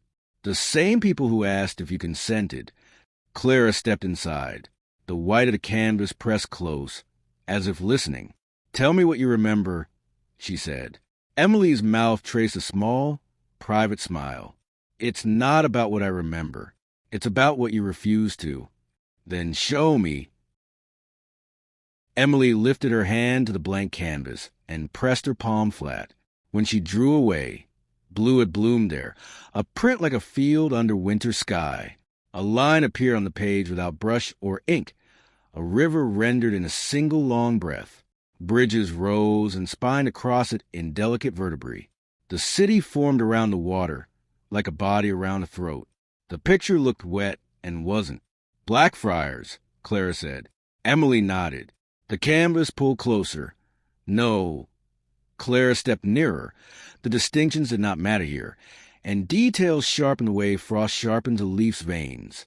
A narrow walkway, a wall where the river licked its green language, a bollard scarred by chains, and there, a pale oblong in the water, not far from the steps, drifting, turning, caught in the mindless arithmetic of current and pillar. Don't, Emily said gently. If you go from above, you'll only see the picture. You have to see the thing. The scene folded, and they were inside it. Air took on the river's temperature, cold with a memory of summers. The metal of the railing released its damp into Clara's palm when she touched it. She drew her hand back with the tiny shock of it. A gull wrote commentary across the sky. What did they find? Clara asked and felt the old, reliable machine of her training click on despite whatever this was. What did the report say? You wrote it. Emily said, I don't write police reports. You wrote a different kind, Emily answered. Yours was about muscles that decide to stop remembering the way home. The river rolled. Voices came and went. Two men joking to displace the work from the center of their chests. A woman on a phone saying, but she was just here. A radio calling out coordinates like prayers. The body in the water bumped a pillar with that obscene tenderness the river gives its dead. When the current turned her, Clara saw hair, dark and heavy with it, a face blue as porcelain, a wrist surfaced and turned. Around it, a loop of nylon, the cheap kind sold in hardware shops in coils that smell of plastic and dust. The knot was neat, the kind of practical knot people learn from fathers and forget until they need a dog lead. Half hitch overhand, one end cut cleanly. No fray. The picture adjusted itself, and she was closer still. A hand reached, not Clara's. She was both within and behind the eyes that reached. The water seized the skin, bit with its green teeth. Fingers closed around the wrist. The nylon slid. The knot didn't hold because there was nothing else to hold to. The body turned its blind face to hers. Between lashes, a crescent of something darker. A smear. Paint? Oil? The water took it, thinned it. A trick of light suggested color. Look, Emily whispered. Clara looked, and the world stripped off a layer. Under the smear, on the inside of the wrist where bracelets live and hospital bands confess, a tiny constellation of punctures. For in a row, very close, a fifth slightly askew. Not needle marks, not insect, something with teeth very small, and a bite that took its time, a pattern that would have meant nothing if she hadn't seen it once before in a lab, when a junior tech got careless lowering a diatom slide into bath and scraped his hand along the cracked edge of the cover slip. Safety glass doesn't cut like that. Only the old kind does. Antique. Museum. School. Glass, Clara said. Not river. Before the river. Emily's eyes were very bright. You're remembering. Where? Clara asked. Where did she get cut? The canvas breathed. Walls rose around the river's wetness. Brick turning to plaster. Grime turning to the blonde dust of something once white and now too long uncleaned. The air changed. Less green, more chalk. A corridor appeared, narrow, institutional, lined with doors, classroom doors, with small wide windows and notice boards where time had tacked its losing argument. A smell walked toward them from the far end. Turpentine, old varnish, a sweetness like illness. On the nearest door, a metal tag hung loose at one nail. Lettering ghosted where a label had been peeled away. Near the baseboard, a smear of blue where someone had leaned a canvas in a hurry and didn't lift it cleanly enough. School, Clara said. Emily shook her head. Not anymore. The corridor turned a half-degree. It was the same corridor that lived behind Clara's eyes when she thought 4B, but older, dirt under the paint. A sign on the wall wore dust as fine as pollen. Somnus Institute. Auxiliary wing, it said, and below that, former St. Bridget Girls' School. The letters had the injured dignity of things that expect to be read and aren't. A cleaner move at the far end. A trolley steady. A single wheel making its small confession. Hey! Wilkes glanced up, the mild gaze of a man other people do not learn to see. He nodded and did not stop. This isn't a memory, Clara said. It's a plan. It's both, Emily said. That's what plans are. The memory of a future with the edges still wet. They entered a room whose door wore no number. The light fell at a slant, as if it had been asked to leave and lingered. Tables with metal legs. Sinks stained with pigments. Jars with lids not quite clean. A rack for drying canvases that had forgotten what they had been asked to hold. On the nearest table, A sheet of glass with one corner starred where a weight had been set down too hard and removed. A thin runnel of blood had once dried along the edge and been wiped with a cloth that left its parallel strokes. The cloth lay under the sink, caught on a pipe, blue still in its threads. A bracelet sat beside the glass. Cheap silver chain, charm in the shape of a bird. The clasp was open. The charm had paint in the cut of its wing. Cobalt. Who died here? Clara asked. Emily's fingers traced the air above the table, not quite touching. Someone whose name was mislaid. Like yours. Like mine. You said there was a link between us because I made you, Clara said, and heard how arrogant and afraid the sentence sounded in this room where dust had opinions. If this is my lab, then... It wasn't your lab, Emily said. It was the school's. Before it was an institute. Before it was a hospital. The walls keep their syllabus. On the back wall, a chalkboard endured. A hand had written in small, neat capitals, REM consolidation exercise. Under it, as if a student had been asked to define the day, someone had written, Dreams do not forget. The last word smeared where a sleeve had brushed. A fingerprint lay in the smear. It could have been anyone's until you noticed a scar along the loop of the whorl, a thin raised line like a seam. Clara touched her own finger, found the same old cut, a childhood kitchen, a glass she'd dropped and caught. Memory presented its small show. The room watched with professional interest. Footsteps entered the corridor. 2 sets. One brisk, one reluctant. Vale's voice reached them in its careful register. We'll keep it quiet, he was saying. There's no need to panic donors or trustees. Another voice, low and anxious. Myers. She's not stable enough. If the patient's link is already at 78. Let me decide what is enough, Vale said, and the kindness went out his tone like breath out of a lung. The Blackfriars unit is stirring. We need resolution. Clara looked at Emily. This is how it happened. Emily tilted her head. Not exactly, but close enough to get you to the next door, which is, you already know.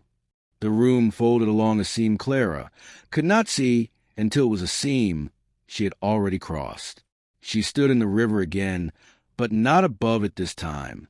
In it, the water took her to the wrist of the woman whose bracelet lay on a table in a school that had been an institute, that had been a hospital, that had been built on the ruins of itself. The nylon cut the finger that had the scar that matched her own. Diatoms flowered in the small ooze of blood. Melisara, Navicula, 2 others she did not name, because naming is a way to pretend you are not inside the thing you name. The pattern meant she had been alive when she met the river. Time of entry. Time of death. Tide tables rose in her mind like a choir. Slack water at 2:55. First flood at 3:11. Her alarm clock had always chosen that number. 3:11. The minute she woke when the dream wanted her. The minute the message had name for intake. The river counted in the same language the Institute used on its panels. This was what she had done with her life. Taught different machines to speak to each other, and then been surprised when they answered. What's a forensic piece? She asked softly, and tasted copper as if she were speaking around a coin. Emily's eyes held her as one holds a picture to a window. You're asking the right question. Algae, Clara said. Glass. Not. Bracelet. Paint. What doesn't belong? Belonging's a trap, Emily said. Ask what arrived after. Clara closed her eyes and let the river move through her rather than the other way. When she opened them, the body's hair carried a filament that had not been there in the room. A thread translucent as ice, shining where the river tried and failed to own it. Fishing line, monofilament very fine, the kind sold in spools to men who wait before birds. It lay along the hair like a signature. It had caught on a small chip of metal near the steps when the current turned. The chip had the shape of a letter, B. The paint worn off the edge showed a layer of older paint beneath. White, then black, then white again. The letter had once belonged to a sign. A sign had once belonged to a door. A door had once had a number. Numbers tell you where you are if you listen. B12, Clara said, without knowing why she knew. The engine of the Institute shivered far above, as if someone had pressed a hand to a button and then removed it in fear. Emily's breath left her in a sound that was almost a laugh. "You're very late," she said. "Late for what?" "For the moment where you admit the girl in the water wasn't only a stranger." Cold entered Clara's bones in a clean wave. The scene loosened, not to release her, but to admit more. The hair turned. The face rose. For a second it was her. For a second it was Emily. For a second it was the woman on the Polaroid, the one who looked at the ceiling as if reading. Then it settled into a third truth. Someone she almost recognized. A student from a photograph and a plaque the Institute never dusted. A girl outside the St. Bridget gates, holding a violin case with both hands and laughing so hard her mouth forgot to be pretty. "Name," Clara said, and the room supplied it. Not in words, but in the certainty of a core resolving. Mara Keene, 27, former art teacher's assistant, part-time cleaner, occasional model for the Foundation's donor brochures when they needed a human shape to make a laboratory look like hope. Wrist scraped on glass, bracelet caught on a stand, line wound around hair by hands that tried to lift her and didn't. Thrown? Lowered? The knot said lowered. The compassion of the careless. Why her? Clara whispered. Because she was here late. Emily said. Because she saw something. Because she believed in people more than policies. Because someone mistook her kindness for silence. The river closed that answer with its soft absolute. The room stepped backward toward itself and let them out. They stood again in the white space with a blank canvas that was not blank anymore. River, corridor, classroom, river. The painting kept its wet that was not wet. The blue deepened where light touched it and thinned where shadow sat. Emily reached for the jar and tightened the lid the half-turn it needed. "They'll wake you soon," she said. "They've been patient in the way men are patient with their own plans." "Vale," Clara said. "Is he?" "He is what the room needs him to be," she said. "That's the worst thing about him. And the best. Will he hurt you?" Emily looked amused and tired in equal measure. "He already did. He already didn't. Can you come with me this time?" "I'm the part that dreams," Emily repeated. And then, gentle because it needed to be said gently, "You made me for that." The door of the room had it open a fraction. A smell from the waking world came in. Lemon, ozone, the warm neutral human of Vale's skin. The monitor's lines grew more eager. "What do I take?" Clara asked quickly. "What piece stays when the water drains?" Emily reached for Clara's right hand and turned it palm up, as if reading what a fortune teller reads and a surgeon obeys. With her left thumb, she traced each pad of each finger in a slow sequence, then pressed the center of the palm and left a print no pigment made. The touch moved into the tendons and sat there like a name. "Not the picture," Emily said. "The sequence. Not glass, bracelet, line, letter. B12. If you forget the order, the river will reorder you." "B12," Clara said again, and felt the number lodge against bone. "And this," Emily added, "the water you remember is not the water that remembers you." The door swung wider. Light took the room with the soft authority of anesthetic wearing thin. "Wake up, Clara," Emily said. "Come with me," Clara said again, though she knew. "I already am," Emily said simply. The room blinked. The monitor's blue lines learned impatience. The adhesive on Clara's temples itched. Gravity woke in her blood. Clara's eyes opened to Vale's face a hand's breadth away. The lights were too bright. The air tried to be kind to lungs that didn't trust it yet. "Easy," Vale said. "Easy." Her mouth was dry. She swallowed and winced when her throat remembered the tube that had not been there and was. She touched her wrist and found it unmarked, found it tender. "What did you see?" Vale asked, already writing with his neat, exacting pen. "An art room," she said. "Auxiliary wing.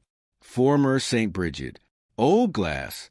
Blood wiped with a cloth that left parallel strokes. A bracelet with a bird charm. Cobalt in the cut.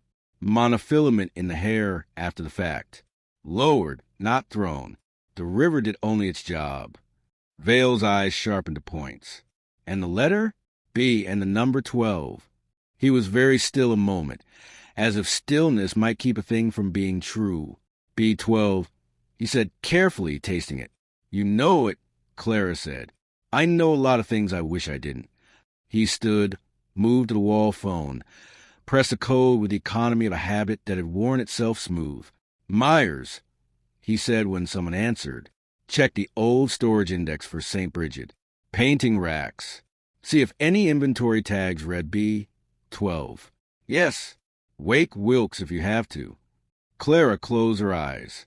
River sound rinsed inside of her head and went away, leaving its mineral.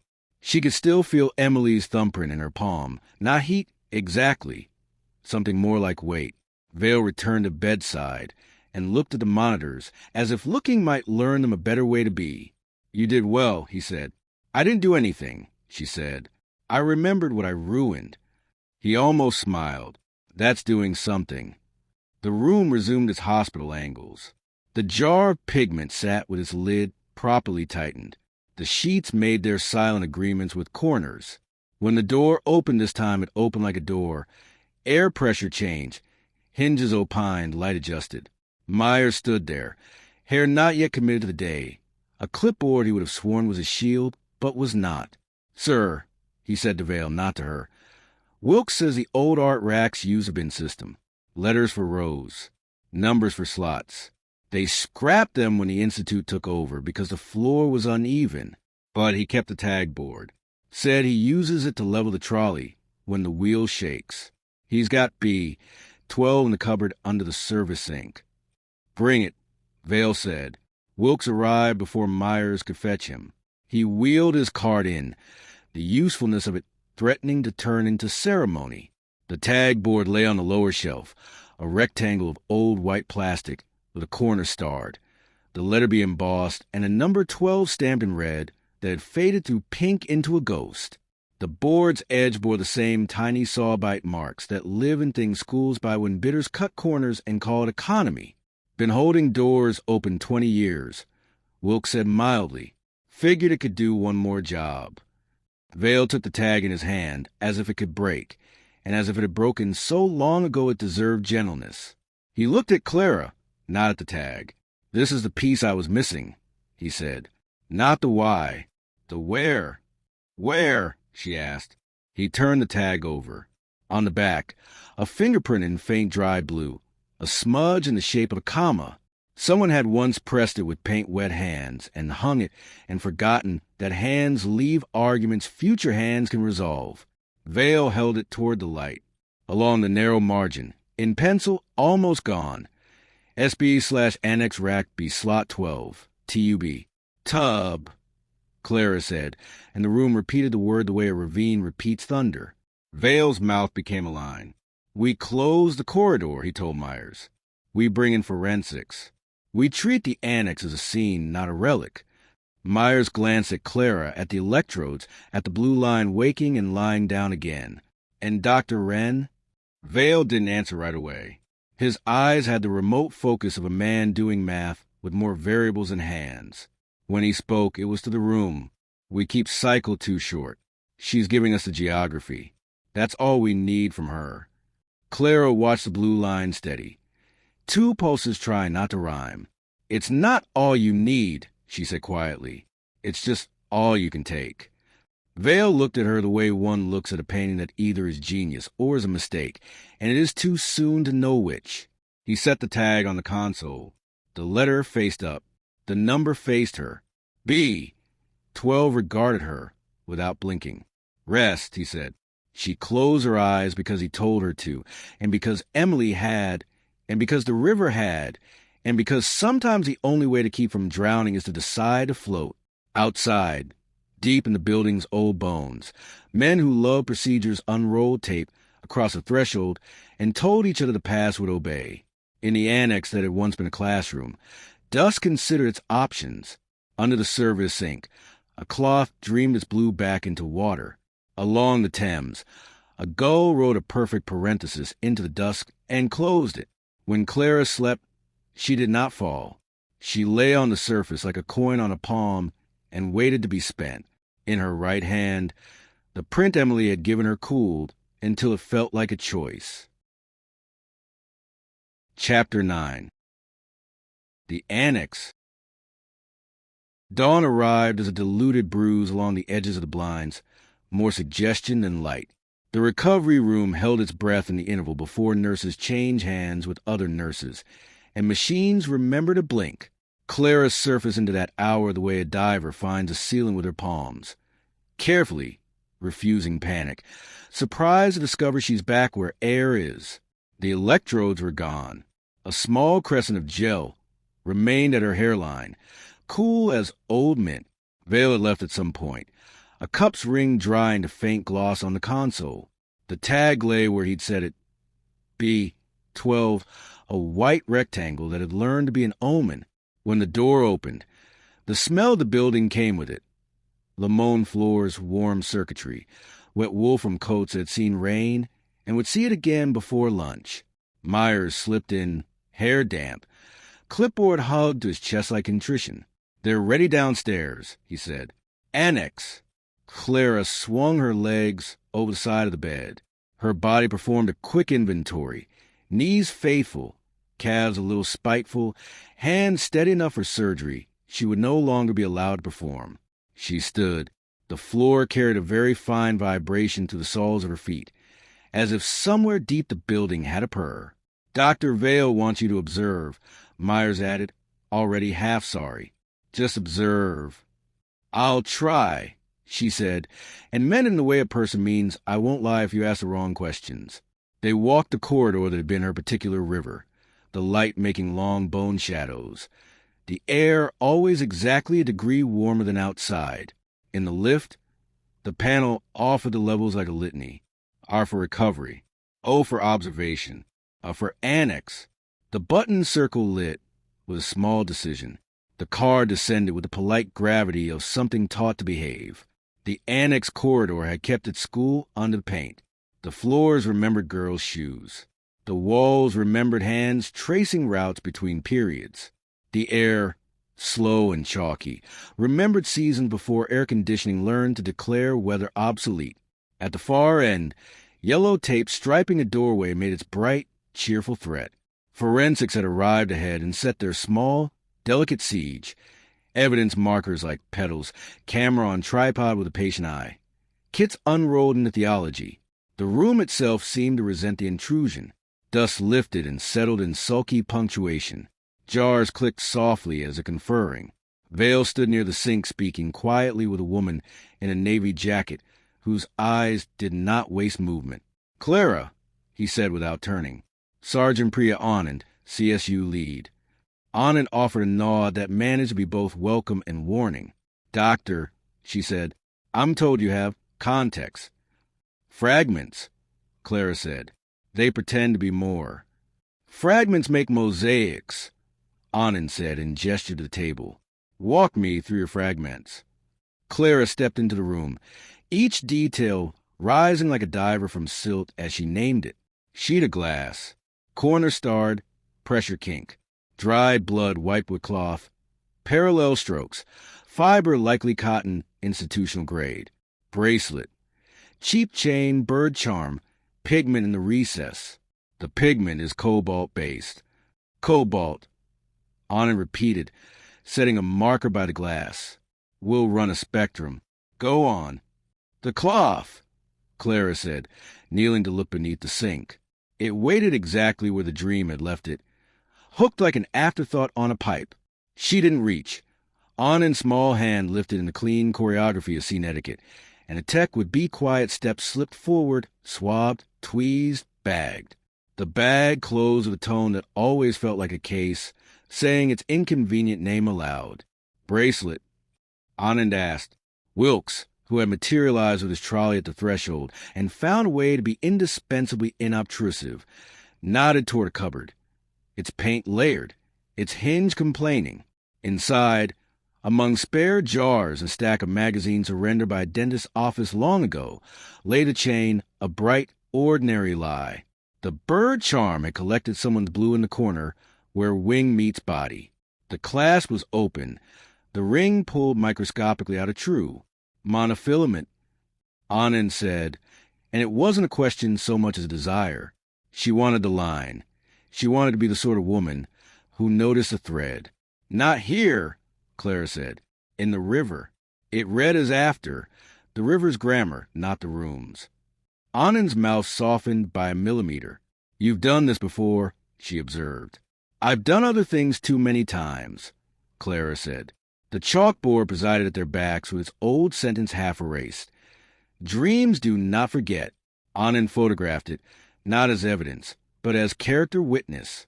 A tech ran a finger along the star crack in the glass through a barrier film and lifted a sliver no larger than a comma for the baggie to adopt. The room offered up what it had kept as if tired of ownership. Victim? Anand asked. You have a name. Mara Keene, Clara said, and the saying of it settled something long restless under her sternum. 27. Cleaner. Sometime model for donor brochures. The room tilted a fraction as a picture overlaid itself. The brochure image.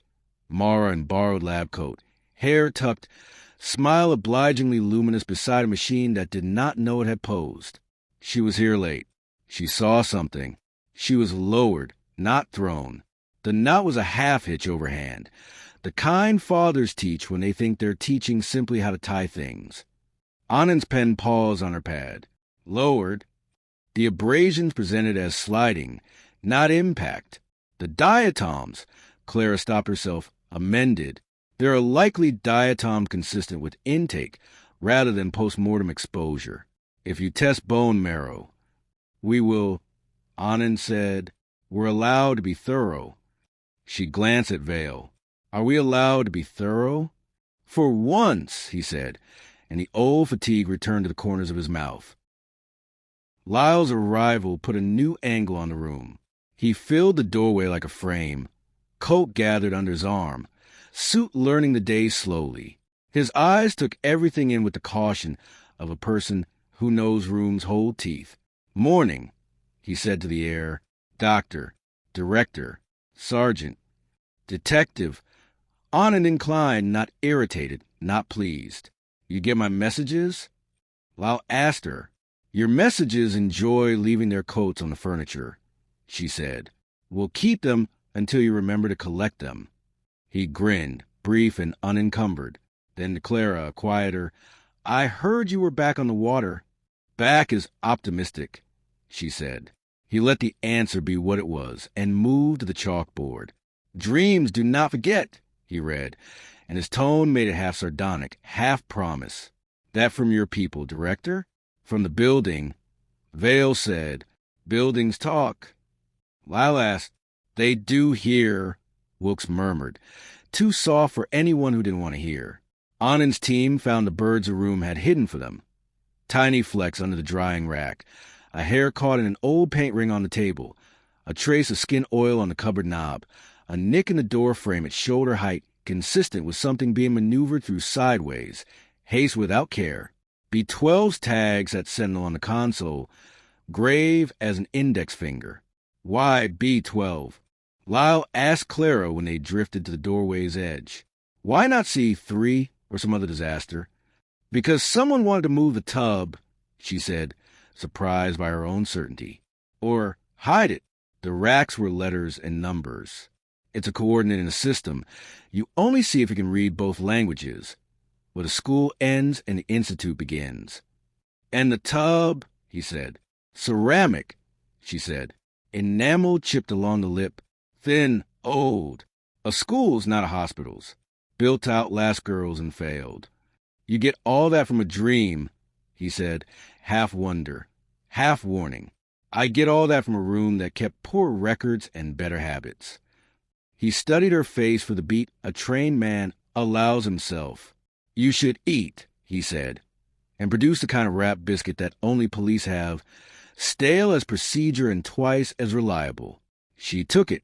The sugar steadied a small animal that had been pacing behind her ribs. Anand called them back with a palm that did not waste waving. We have transfer, she said, pointing to a smear invisible until a light made it write its name. An arc on the door's inner edge at the height of hip would leave if the hip bore weight. Blue, very faint. Her tech touch swabbed the smear, swaddled it, labeled it with the care of baptism. And under the sink, in the trap, a tray lifted to show a dark curl matted with a history delivered by gravity and negligence. We'll separate. We'll ask it questions. Clara's mouth remembered thirst. She tasted river. She tasted metal. She tasted the lemon of the floors, and called it hope. Doctor, Vale said beside her, pitched low for her ear alone. After intake, you should rest. I will, she said, meaning I will not. Cycle 2 isn't a toy.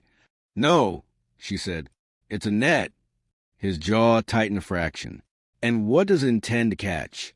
Me, she said, and held his gaze while the word made its slow, honest work between them. It already did. A runner's tread in the corridor. A young technician, Harris, nervous, thoughtful, appeared at the threshold with a printout he held as if it might shy. Director, he said, the initial spectra on the pigment, if that's the right word, comes back consistent with an older cobalt blue, not the modern replacement. There's barium in the profile. Late 20th century, early 21st, low-cost student line. Also, he swallowed, we lifted a partial from the charm. It's degraded, but the ridge pattern suggests female mid-size. If the database likes us, we might get a whisper. Run it, Anand said, and check missing persons. Keen, Mara. We did, Harris said, eyes flicking to Clara and away. No report filed, but we found a payroll on an old internal server, cleaning services. Her name's on it through June of 17. Then a line, terminated for cause. No specifics. For cause, Wilkes repeated, as if tasting a phrase you say when you don't want to say anything at all.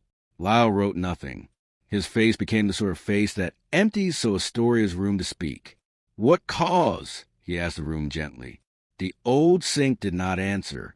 The chalkboard coughed a chalk ghost. The floor remembered the girls and did not betray them. Let's go see where B 12 used to sit, Anand said, and led them into the corridor where the racks had left square shadows like gravestones. Wilkes guided them to the cupboard under the service sink in the adjacent room. A recess of paint tins, cracked rulers, a metronome that had lost its pendulum. He withdrew a rusted bracket marked in Sharpie, B/12. The bracket's edges were the same tiny saw bites as the tag. On its underside, a flake of white enamel clung, stubborn as an old habit. Anand's smile was very small. Hello, she said to the flake, and the tray accepted yet another feather for the case to grow wings.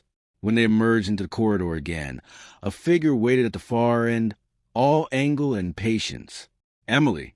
She stood barefoot, hair uncombed, hospital gown turned dress by the dignity of how she wore it. No one else seemed to notice her. The light behind her smudged her edges the way water softens chalk. Clara's throat closed on a syllable that did not become a name. Emily lifted one hand, palm out, not a wave, an oath.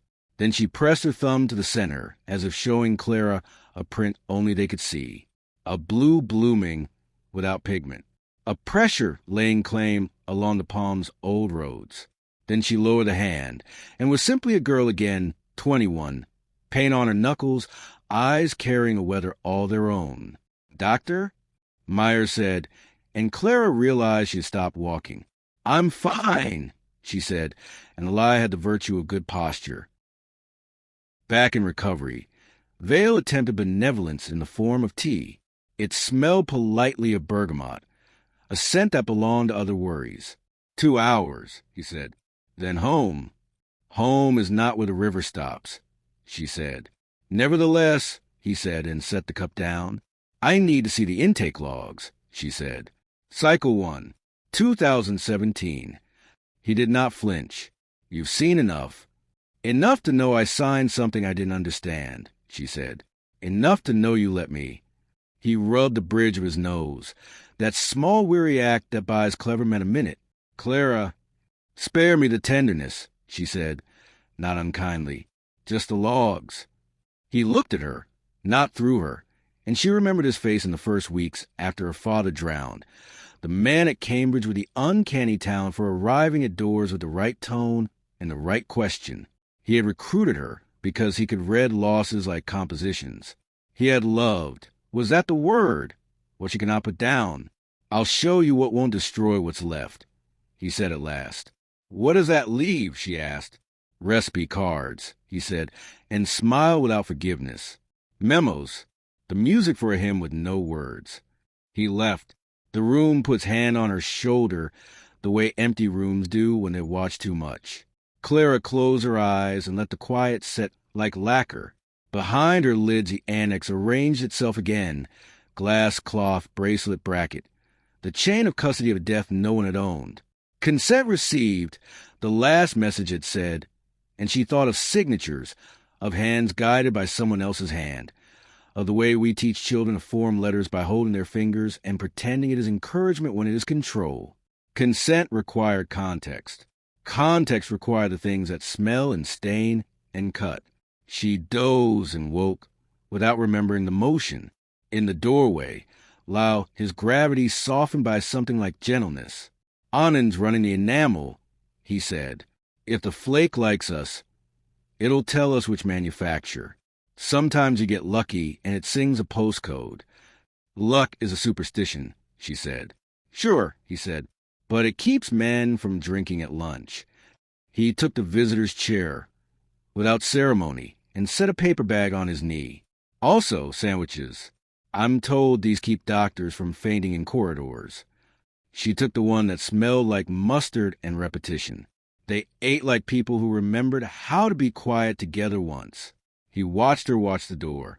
"You keep seeing something in the corners," he said finally. "Am I allowed to ask who?" "A person," she said. "Helpful," he said dry. "Does the person want something from you?" "They want me to finish what I started," she said. "And what did you start?" "A bridge," she said after a beat. "Then I walked out on it and called that science." He chewed, swallowed. "You're hard on yourself." "Everyone else has tried that. I thought I'd assist." Silence held their tired humor. Then his phone vibrated, insect brief. He glanced down. Thumb moved once, twice. "Anand," he said. "Cobalt student grade, as you suggested. Enamel flake, like a manufacturer out of Staffordshire. They supplied St. Bridget's refurbishment round 93. Tag and bracket match a purchase order for 12 bath units. Delivered to the annex, never installed. Stored and forgotten. B. 12 would have been the second slot on the B rack. And, he looked up, partial on the charm match, not a database, but piece of paper. Old fingerprint card from a school, volunteer check. Name, Mara Keene. The room, a machine that had learned modesty, did not cheer. Clara felt relief arrive without triumph, like rain after funeral. Correct, late, necessary, not sufficient.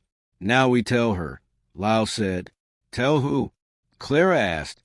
"Her mother," he said, and the word mother set off a sequence of small interior alarms she could not quickly silence.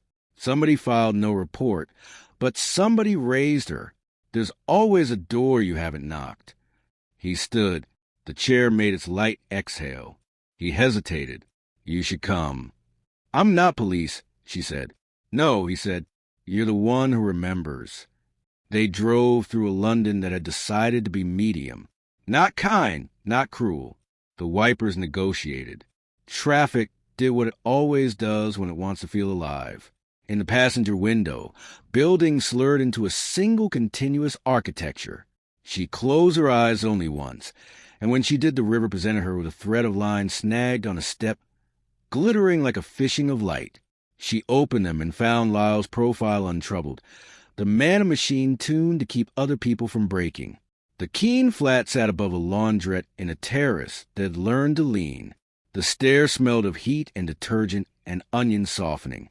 The woman who opened the door was older than the word mother allows, and younger than grief deserves. Her hands twisted the hem of a dish towel into a topology. "Mrs. Keene?" Lyle said. Card already open. Voice tuned half a note down. She saw the badge and did not step back. "At last," she said. every syllable small and anchored. She looked at Clara with the incredulity reserved for miracles and impostors. "And you brought her?" Lyle blinked. "Brought who, ma'am?" "The doctor," she said simply.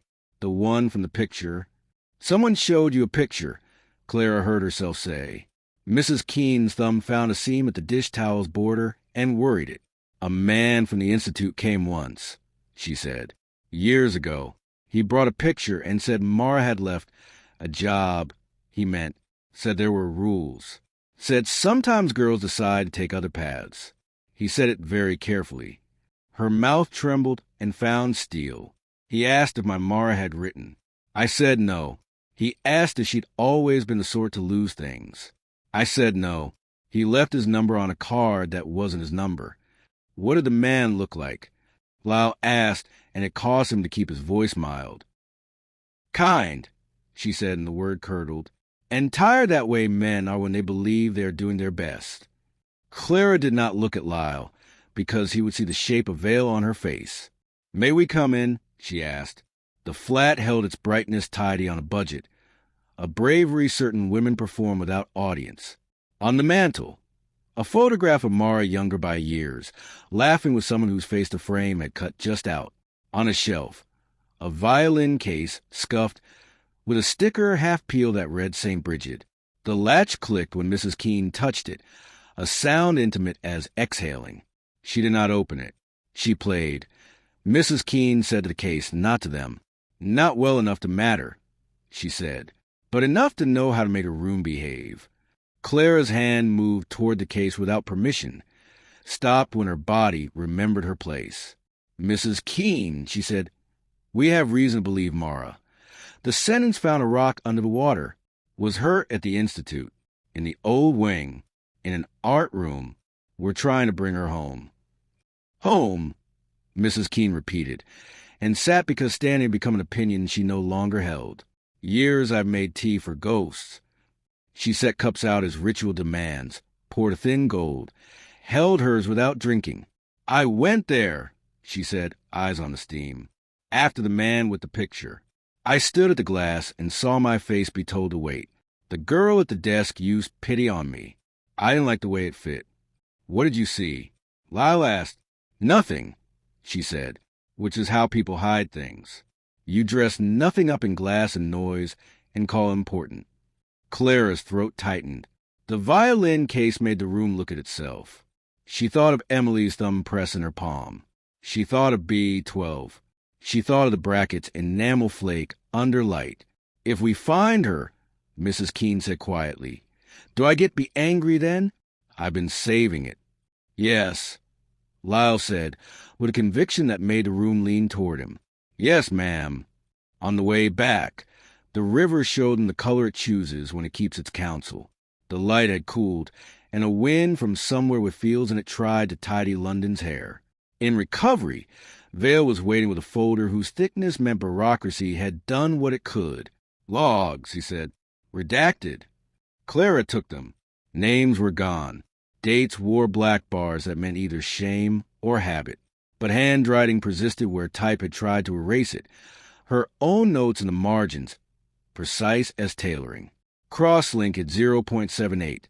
Subject reports remembers through me. Session time to 3:11 for maximum REM overlap. Auditory residuals persistent to wake. Note, dripping respirator. Stringed instrument single sustained pitch. Patient expresses guilt retention despite externalization proxy.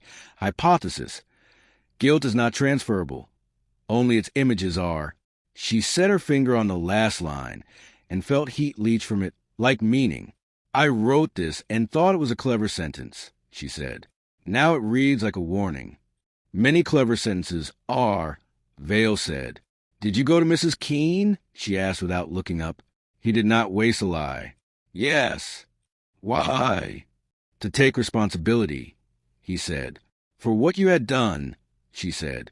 "For what I had failed to do," he corrected. And for a moment the man under the director stood not defended but unarmed. "What did you tell her?" she asked. "The only thing that would let the Institute survive long enough to do any good," he said. "That her daughter had moved on. That we wished her well." And you did, she said, savagery very quiet. Wish it. Yes, he said, and wore the fact like hair he had cut too close. On the monitor, the two blue lines idled, indifferent to moral fatigue. The room dimmed almost imperceptibly as the hour slid its thumb along the day's throat. Cycle 2 again, he asked. Soon, she said, but not to be your lantern. Then what? To be Mara's, she said. He nodded once. Agreement or surrender. In that room, the difference was always delicate. In the corridor, Emily waited again, head tipped as if listening to a lesson through a wall. Her lips shaped a word Clara could hear without sound. Not please. Not hurry. A simpler imperative, given by friends and rivers. Remember. Clara pressed her own thumb to her palm, felt the print stir where no pigment lived. In her mouth, a taste like metal softened by rain. Downstairs, the annex would be learning a new language from its old things. Upstairs, the recovery room would breathe for those who struggled. Outside, the Thames rehearsed its one-syllable argument with stone. B12, she said under her breath, and the building, for once, answered with small, almost human exhale, as if a page had been turned to the next line it had been waiting years to say. Chapter 10. The Inventory. The recovery room dimmed and brightened in a rhythm that did not match clocks. Clara watched the light pass over the jar of gel on the tray and thought of tides made of fluorescence. The log's veil had left where thickened away grief is thick, heavy with things struck out and the wrong words left standing. Black bars drowned names in tidy rectangles. Dates wore their mourning bands. In the margins, where redaction lost interest, her own hand lived on. Clean script, margin straight as a train track. 311 selected for REM overlap stability, subject REM baseline. Cross-link spikes when environmental cues introduced odor, turpentine, sound, water. Guild externalization fails when observer equals originator. She closed the folder and let her palm rest on the cover until warmth passed into card. Outside the door, footsteps made their small negotiations. The building's breath traveled somewhere on the floor, a low hum that felt like the city speaking through a pillow. Wilkes appeared at the threshold as quietly as a necessary thought. He held his cap in both hands. His hair had learned rain and then unlearned it. If you want where papers want to hide before computers, he said, there's a room for that. What room? She asked. The room that used to belong to the bursar when the bursar was a nun, he said. Every place where the past keeps a drawer for sins with receipts. She followed him down a stairwell that smelled of old dust and lemon-diluted past intention. The walls here hadn't surrendered entirely to white. The paint remembered its own bones. He opened a door with a key that looked as though it had open horses. The room beyond had the brown hush of paper, kept in boxes to feel important. Ledgers lined the shelf in a procession of spines taught to stand up straight. A fan in the ceiling did not move. The air held the sweet iron breath of staples and ink. Wilkes set his trolley's brake and stood with his hands behind his back, the posture of a man who knows how not to touch. I keep it aired, he said, so the rooms won't complain. Clara's fingers learned the ledgers quickly. The first years of St. Bridget's under budget, the ink faded toward sepia. Then the transition, pages that stutter between chalk and silicone. Then the Institute stepping into the habit, writing in new handwriting over old lines. She found the section labeled auxiliary/annex inventory and traced down to the racks. A, B, C. Each letter had slots numbered like teeth. B10, stools broken disposed. B11, enamel bowl, staff kitchen. B12, TUB porcelain. Moved to corridor pending disposal. April 16th, 2017, AM. Countersigned, a V. The initials sat beside each other like polite neighbors who never speak. The ink in AM blued slightly more than AV, a cheaper pen. Someone had pressed harder under the V. The paper showed a shallow furrow where the nib had carved. A small oval smeared dark in the margin beside the counter signature. A ring had tapped there once, twice, out of habit. A.M., Clara said. Myers. Wilkes did not look surprised. He was young then, he said, new to saying yes when the room says no. An A.V., she said softly. Rooms don't sign, Wilkes said. Men do. In a drawer beneath the shelf, between receipts that had become memories and memories that had become rules, lay a tin used for string. Inside, 3 offcuts of monofilament, clear as water and stiff with age, 2 brass hooks, a twist of masking tape with a number written in pencil, 18/04. Someone had drawn a little bird in the corner, the kind schoolgirls draw, 2 strokes for wings, a dot for an eye. The pencil line had smudged under years and damp. The bird still pretended to fly. She set the tin on the table beside the ledger and took one thread up between forefinger and nail. It bit delicately, that tiny intimacy of the minimal.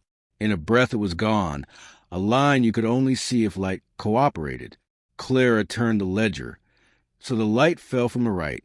The ring smear became a tiny eclipse. She imagined a hand there, a hand that wore a ring habitually enough to forget its weight. Her mind supplied a sound. 2 light taps on paper. A way some men keep time when their mouths are making different music. Do you wear a ring, Mr. Wilkes? She asked without looking at him. I do not, he said. Did Dr. Myers? Not then. And Vale? Wilkes's silence did more work than a sentence. After a moment, he said, he did. A signet, not a vow. In what crest? She didn't know why she asked it until she had asked it. The kind a school gives when the school wants to pretend it holds a boy forever, Wilkes said. No picture of mine remembers it. She let the ledger close under her hand with the soft finality the past affects. The ring had tapped. The hands had initialed. The tub had moved. The river had learned a new shape at 3:11. Back upstairs, the recovery room wore its usual plain face. Vale waited by the console, sleeves pushed to his elbows, eyes a tired color that had not picked a side. He looked at the ledger she carried and very nearly smiled. You found the nun's bones. Beat 12, she said. Moved by A.M. with your countersign. It was in a corridor, he replied. A hazard. I told him to clear it. And then, she asked, and then the annex got painted, and everyone called it history and stood inside it telling donors that history was a friend. Do you wear a ring? She asked. He blinked, amused and irritated. Sometimes. Now? No. When did you stop? She asked, very mild. When I was tired of hearing it click on glass, he said, and the truth in it lived comfortably beside the lie. He lifted his hand without thinking. The pale groove where a signet had lived bracketed his finger. She said nothing. The monitors woke with their modest blue. Cycle 2 again, he asked. Soon, she said, but we go where I ask. You'll get lost. I already am, she said, and lay on the bed to prove that being lost can be an action. He affixed the cap, the leads, the small delicate tyrannies that make a story happen. The gel woke her scalp in cold circles. He stood very close for a moment too long. His breath carried citrus and fatigue. When you see her, he said, not naming Emily, not needing to, ask her if she remembers the night before. The night before what? Before we called an accident, he said, and the word accident developed a crack through its center. The sedative arrived the way dusk arrives in a room with western windows. The ceiling arranged itself into panels that wanted to be pages. She fell sideways through them, and the hallway met her halfway, as though she had made an appointment she was late for, and the corridor had decided to be kind, for we breathed in and out. The door opened as familiar nothing. Inside the room the easel was present but not proud. On the canvas, the river had been replaced by a table. The table waited for names like a witness waits for an oath. Emily stood with her back to the glass, hair pulled into a knot that would lose an argument with gravity. Paint dried along her cuticles in blue crescents. She lifted her hand without turning. "You brought the ledger," she said. "You always like paper better than people." "People cut," Clara said. "Paper only makes you think it does." Emily touched the canvas, and the classroom arrived. Not the forensic version. This one was brighter with a particular stubborn daylight campuses collect. Dust had shaped itself into ladders on the window glass. A banner left over from a fundraiser drooped along the far wall. "The future needs your sleep." In the sink, a brush hardened in a jar like a failed apology. Clara listened. Somewhere beyond the wall, a door opened in a place where doors are dressed to sound innocent. Voices came with it. Turn down to the register of a secret someone has convinced himself is not a secret. She could not hear words. She heard shapes. The clicks of a key ring finding its pocket. The tap of metal on paper. Tap, tap. Ring against ledger, against glass. A lighter flared once and snapped closed. A smell moved under the usual smell of turpentine. Clothes faint, the old-fashioned medicine of lozenges men suck when they intend to be calm. The tub sat against the wall, where a child's chair might have wished to sit. B. 12 had been stenciled along its underside once. Age had convinced it to say B. 1. The 2 gone to ghost. A rope lay looped on the floor, nylon with a memory of knots. The sheet of glass leaned against the table's leg, corner starred. The door opened.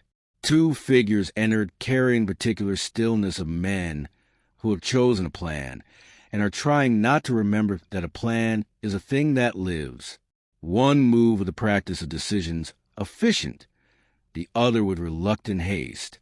The first hand wore a ring that flashed when it gestured, a square of dull old gold with something engraved shallow enough to be modest. The second pushed his sleeves up and looked at the floor more than the tub. They lifted the porcelain, and it complained in enamel's shy voice. The rope went under. The half-hitch formed with the certainty of habit, the overhand closing it like a prayer said without conviction. The glass shifted as they maneuvered, kissed the tub's lip, and bit someone's knuckle. A hissed word that was not truly a curse. A clatter the lighter as a pocket fought to keep what was its. Tap, tap, ring against something too fragile. Emily moved closer to Clara, the way one moves toward a friend who is watching herself in a mirror. "This is the part where you walked out," she said, not unkindly. "I don't," Clara began, and then she saw herself, not herself, someone her body remembered being, standing at the door, hair pinned too tight. Lab coat ghosting easily to the woman in the brochure. Clipboard against chest. Guilt braided with a nobler thing she had once called ethics. She did not stop them. She watched the tub leave the wall, and she did not insist it stay. Her throat closed on a sentence she might have said. She said nothing. "You went to find a consent you could live with," Emily said. "By the time you came back, you had a better story." The corridor outside learned boots. A laugh broke its own neck when it learned the room's air. Mara arrived carrying the soft, tired fury of a woman who has had to ask twice. She wore her hair twisted quick with a pencil, the bird charm at her wrist. The neat little violins of keys in her pocket clicked their small complaint. She saw the tub, the rope, the men. Her face arranged itself into the expression good women learn when they are about to do the right thing and know they will be punished for it. "What are you doing?" she asked, and did not move from the doorframe because she had learned the power of standing where people had to brush past you to leave. What the fire inspector asked. The first man said, "Kind as a policeman telling you the truth that hurts you." The ring tapped the tub. "Tick, we're clearing hazards. For safety." "That's for washing paint out of children," she said. and her hands went to her hips, and something about the angle of her elbows made the room remember it was a school. Not a hazard, a use, a liability, the man corrected gently. Language matters. Mara looked at the other man and softened. Andrew, she said, and her voice became a kindness she hadn't planned. You don't want to be here for this. Myers looked at the floor. His jaw worked as if it were considering. Aye. The ring tapped twice, a signature in sound. Let's not make a mess, the first man said, and the glass slid with small starving sound. Mara reached to steady it. It kissed her wrist the way glass does when it has decided to be glass and not sand. The cut was precise, a comma along the veins. Oh, she said, and laughed once like a person who refuses to apologize to a room. That's me told. Clara moved without moving. In the wrong version of the world, she would have stepped forward then and said stop.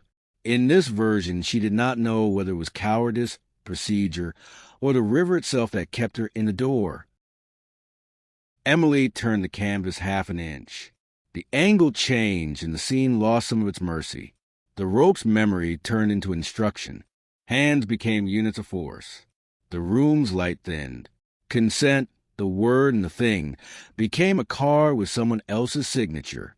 Don't, Clara said, to the canvas, to the men, to the version of herself who wanted to ask for reform. Please. They thought it was a fix, Emily said, that if you moved the thing that broke the rule would be unbroken.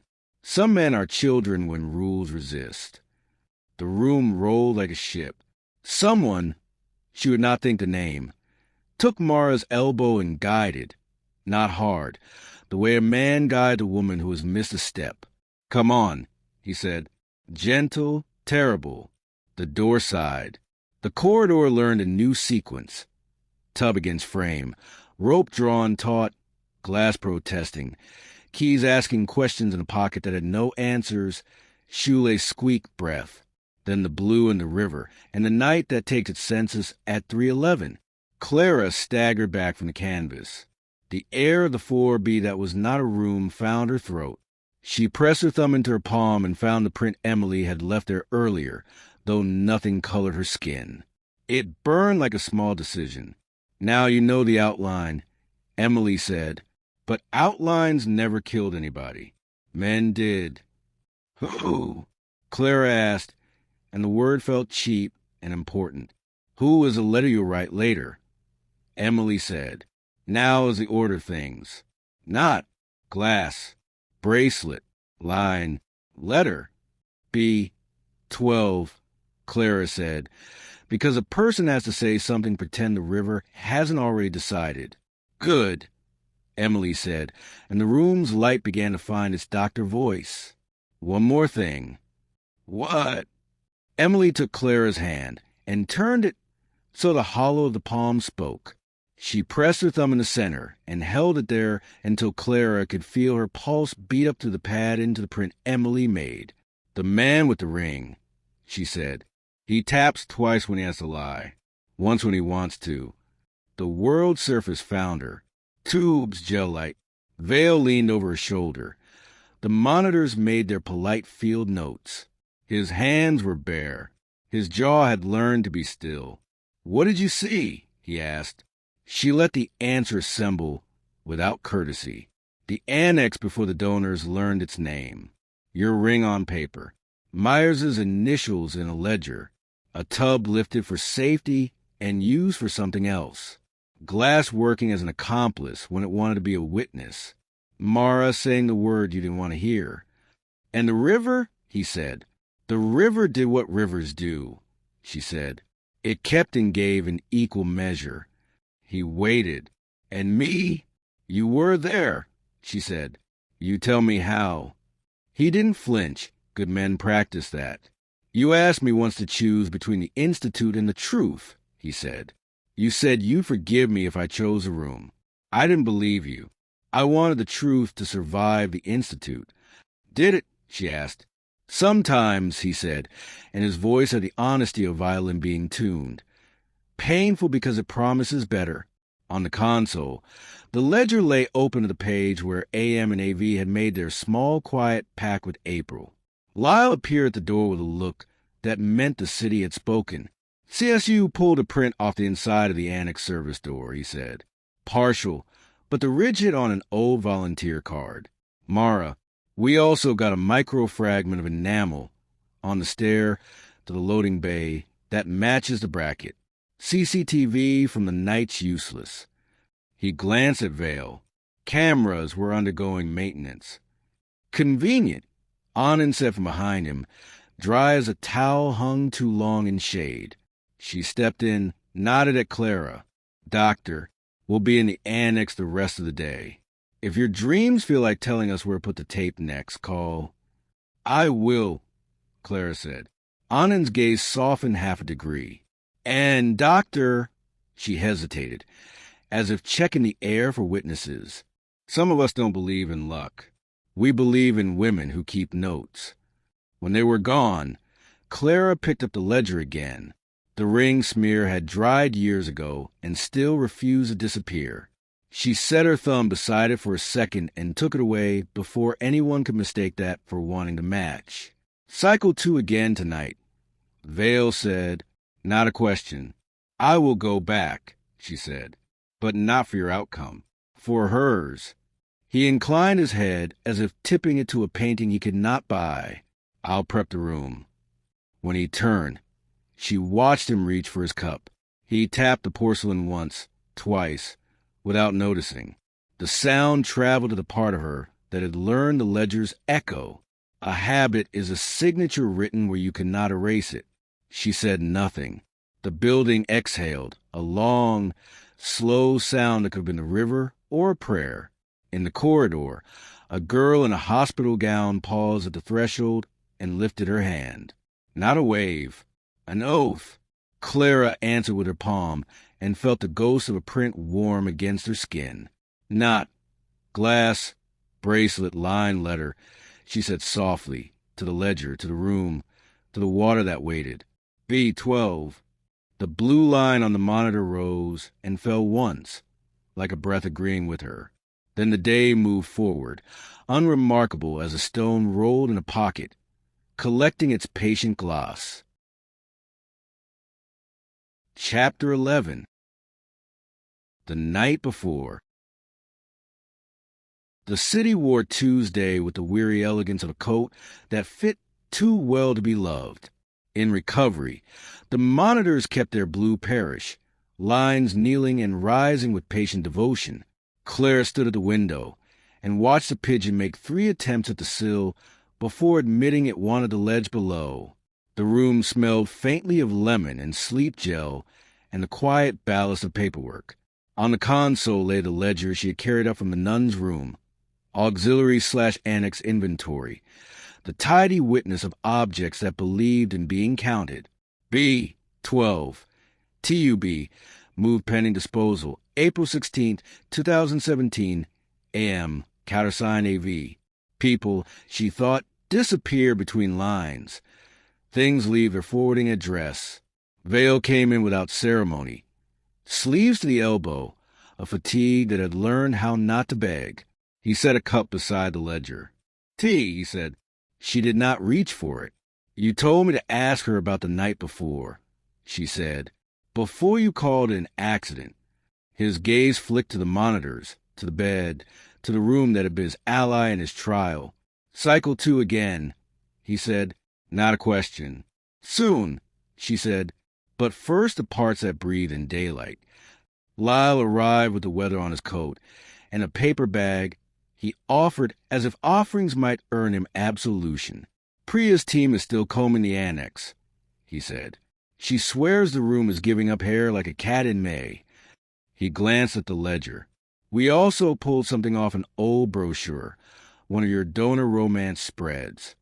He set a folder on the console and flipped it open. Recognize her? Mara Keen smiled from a glossy page, lab coat borrowed into a costume. Fingers curled around a pen held like a prop.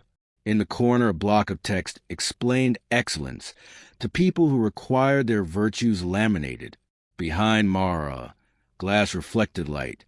The old enamel sink sulked, and in the near invisible sheen of the window a hand hovered, ring flashing. A square of dull gold with an engraving shallow enough not to survive a copy machine. Metadata? Clara asked, voice even. Lyle tapped the printed corner, where a thin line of text betrayed the photograph's digital skeleton. Shot on the 16th, he said. Late. 22:43. Annex. Vale took the page and read it as a man reads a diagnosis. We schedule brochures at night, he said quietly, to avoid disrupting patients. Or witnesses, Clara said. His jaw worked once, the muscle making its loyal little square. I remember the shoot, he said. The photographer liked Mara's face. Said she looked like she'd forgiven the machine. Did she? Lyle asked. No, Vale said. She looked like she didn't think it needed forgiving. Clara traced a reflection with a fingertip that did not touch the page. The ring was recessed into glare, more suggestion than detail. But geometry was a habit, and habits repeat to be seen. 2 bright points registered where the ring had tapped a window or the frame or something metal nearby. Tick, tick. A punctuation mark you leave without noticing when a lie finds your hand first. Priya wants you in the annex, Lyle said. She thinks the sink trap is about to start telling stories. Also, the enamel flake sang. Staffordshire batch used in St. Bridget's refurb 93. She found the invoice because she is the kind of woman who collects receipts and sleeps better for it. Good, Clara said. Also, Lyle added, eyes sliding the veil and back. The CCTV blackout? Scheduled maintenance was signed off on the 16th. Evening. Your initials. Vale did not blink. We took them offline for upgrades, he said. I signed because it was my job to sign. Convenient timing, Lyle said. Convenient, Vale agreed, softly enough that it might have meant something else entirely. They took the lift down with the silence of people who made friends with their own footsteps. The annex corridor had yielded more of its stubborn. Measurement tags multiplied like seeds. The air tasted chalkier. The light lay flatter on the worn vinyl that remembered girls' shoes better than gurneys. Anand stood in the doorway with a latex hand curved gently in midair, the way a conductor holds silence between phrases. You're just in time for the song of the drain, she said. A tech crouched at the sink, trap disassembled with a careful dispassion. Tweezers lifting dark, reluctant material onto a sterile tray. Fibers first, human and rag. Then the fine, translucent thread of monofilament. Then a grain that looked like nothing and, under the light, glinted into something. Enamel dust, white where it should have agreed to be opaque. The tech lifted a final prize, a charms jump ring warped. Beside it, a smear the color the room had learned to expect. Cobalt, Anand said. We'll confirm, but it walks like cobalt and quacks like student pigment. The jump ring will talk. With luck. Luck is a superstition, Clara murmured. Anand's eyebrows tilted. And superstition is a lazy word for pattern you haven't learned yet. Clara knelt to see into the trap's mouth. The smell of old pipes and metal rising in its clean, blunt honesty. The room layered itself for her. Classroom, annex, intake. On the blackboard, the ghost of dreams do not forget improve its grammar of dust. The B, 12 bracket lay on a tray like a medal for a service no one had intended to reward. Wilkes hovered at the threshold, cap in his hands. He nodded a greeting to the sink as if it were an old opponent he was beginning to like. Found this jam behind the cupboard plinth, he said, producing a tiny torn corner of a sticker where only a hint of a letter remained, B, and the shadow of a number spine. Used to label the racks. Children pick at edges, until truth comes up in their fingernails. Anand's smile creased without showing teeth. Bag it, she told the tech, and the evidence envelope accepted another sliver of a sentence. Myers arrived late, the way a man enters a room, keeping 2 promises to themselves. He held a clipboard too tightly, as if it asked him to. Sweat darkened his collar half a shade. Dr. Vale, he said, to the corner of the air, director, detective, sergeant. Clara watched his gaze ricochet from objects to people to the floor and back. A bee denied its preferred flower.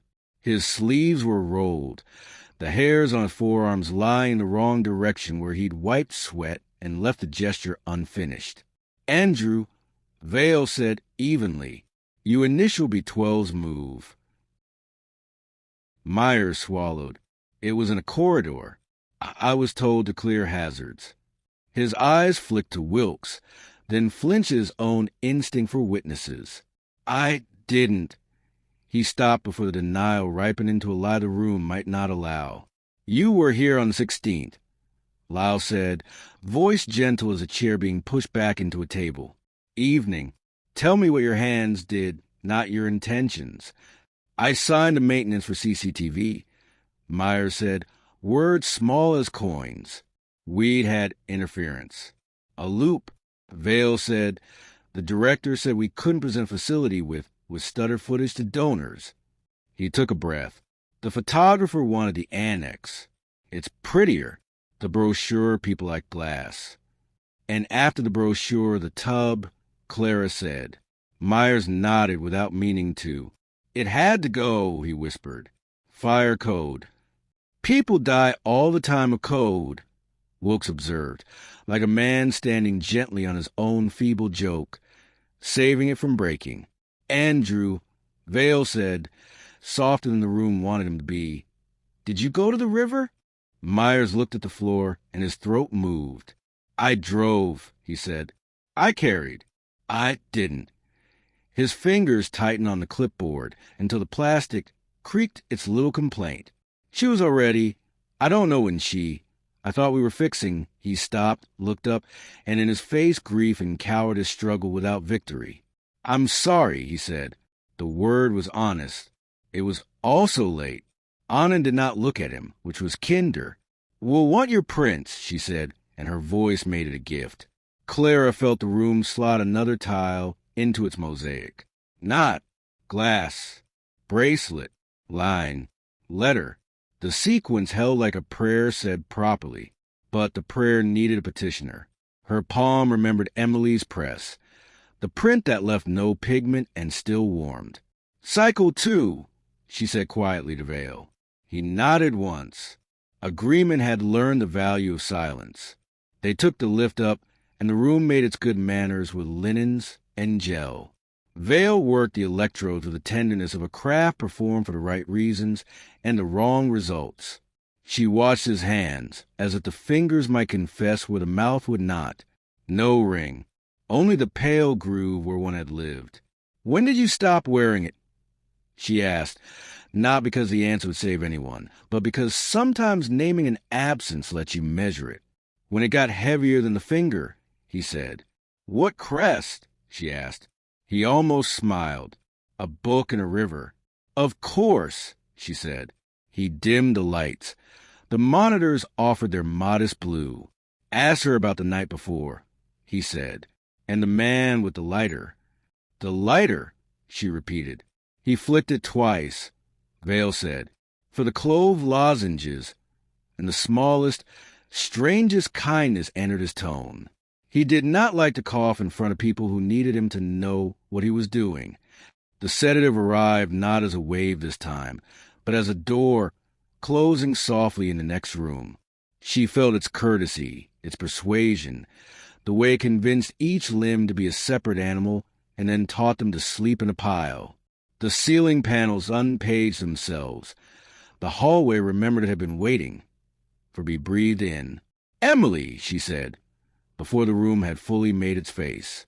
I need the night before. The canvas stood blank, a white that worked as an invitation and a threat. Emily's hair was up in the way you put it up for work you do with your hands. The hospital gown had acquired a dignity that made it unremarkable. She turned her head, and the light learned her cheekbone again. You won't like it, she said. I don't like any of it, Clara said. That's not the point. Emily placed a hand flat on the canvas. The blue rose like a bruise summoned by pressure. A room appeared. Not the annex, not yet. The Institute's lobby, glass polished before donor silhouettes in small, careful flocks. A catering table tried and failed to smell like food. The clink of glasses made speech into punctuation.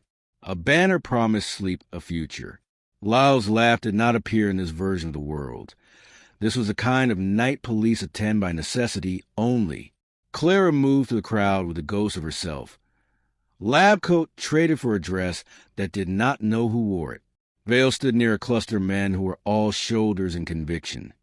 He tapped his ring once on the glass, then once on the stem, the private metronome of a person who knows he will be asked to speak and is speaking first to his nerves. Myers hovered with lists. The photographer circled with the fidelity of a moth that truly loves light. Mara was at the edge at first, where women go when they want to be useful and unphotographed. She wore the borrowed lab coat for a minute, then gave it back to a woman who already looked better in it. Her bracelet flashed when she pointed out the smudge on the banner's corner. Then she took a cloth and smoothed the corner. And the gesture had such unnecessary grace the photograph should have caught it and never did. Vale spoke. The words were earnest because he was, and home because the room asked for it. Science in the mouth of a person who believes in people first is a generous instrument. He talked about guilt and dreams and the town's squared brain where thought goes to be seen. He did not talk about rooms that hold water on purpose. He did not talk about nights when rules are asked to forgive.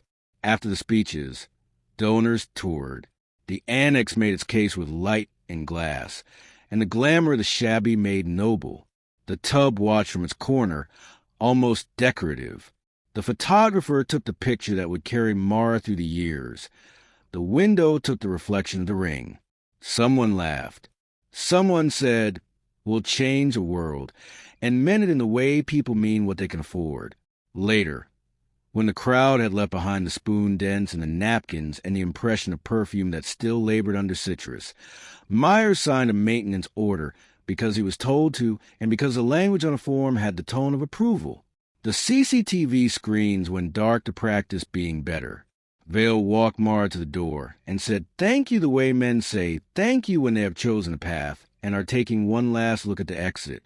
She left, then returned, then left again, because people do that when they are not done arguing with themselves.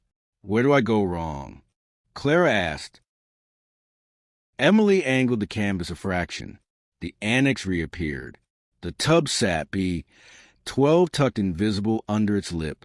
The rope looped itself with helpful intelligence. The glass leaned like a bad idea that knows it will win.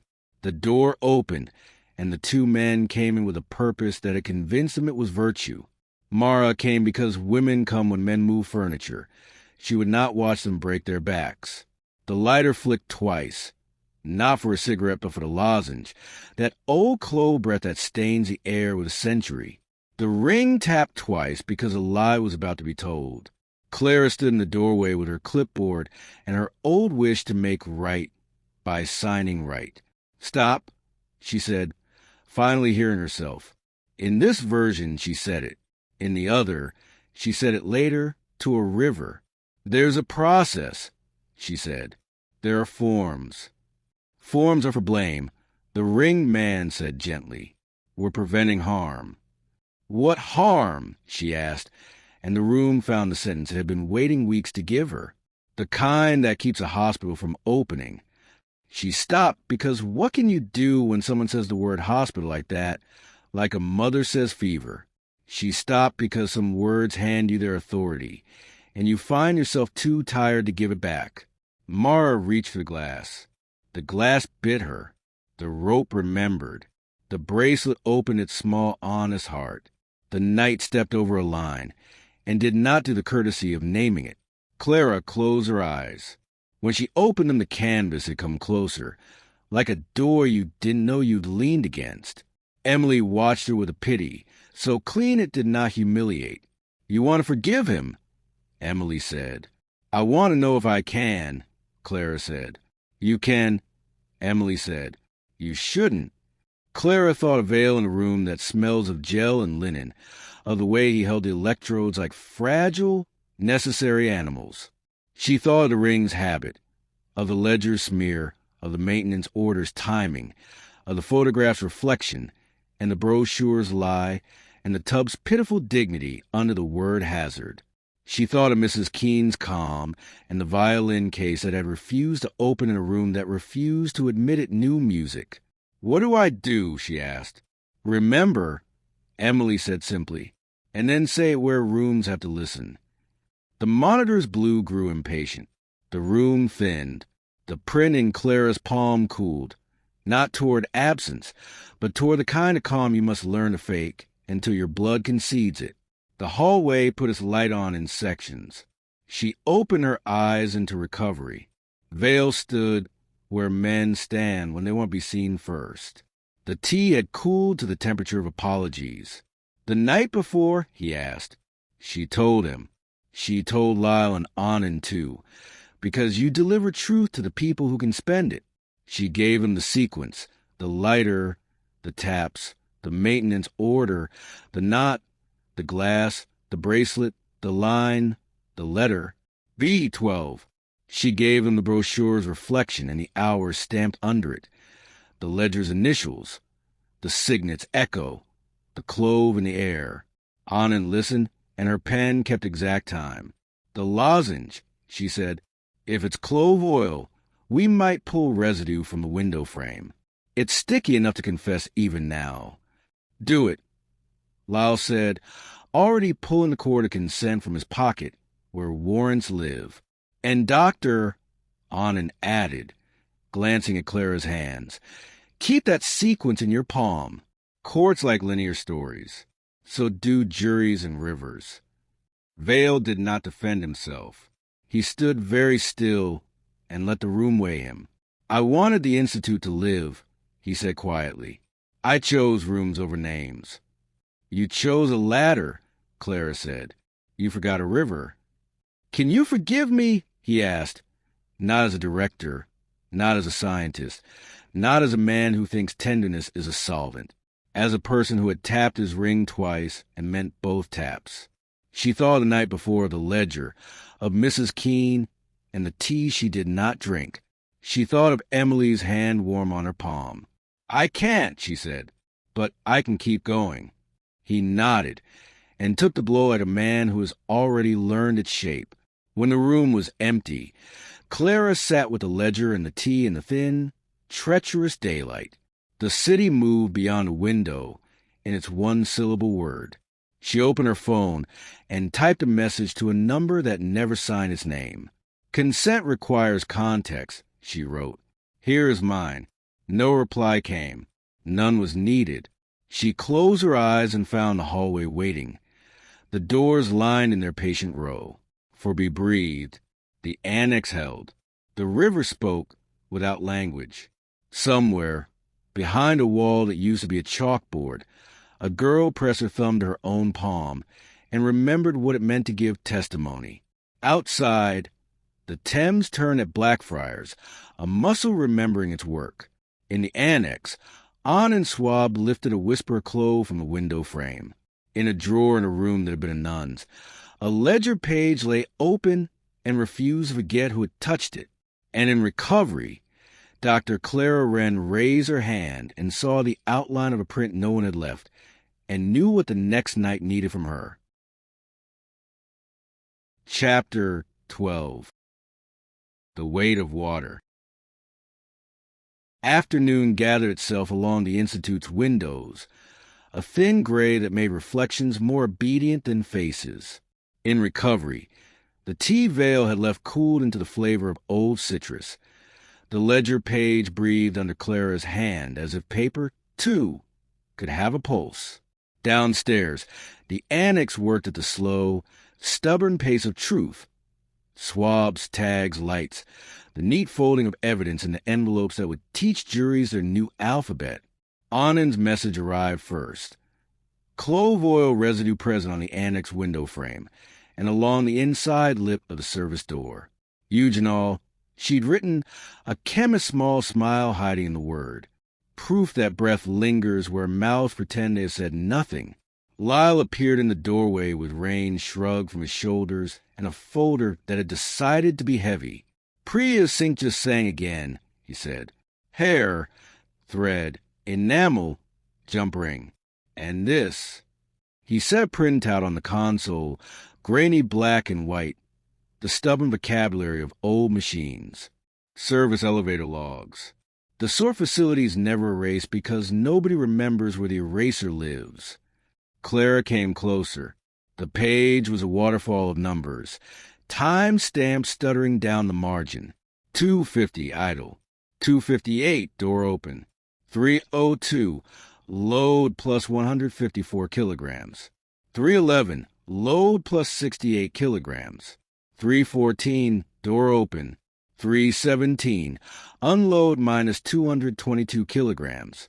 The numbers were honest in the way scales are honest. Rude, literal, indifferent.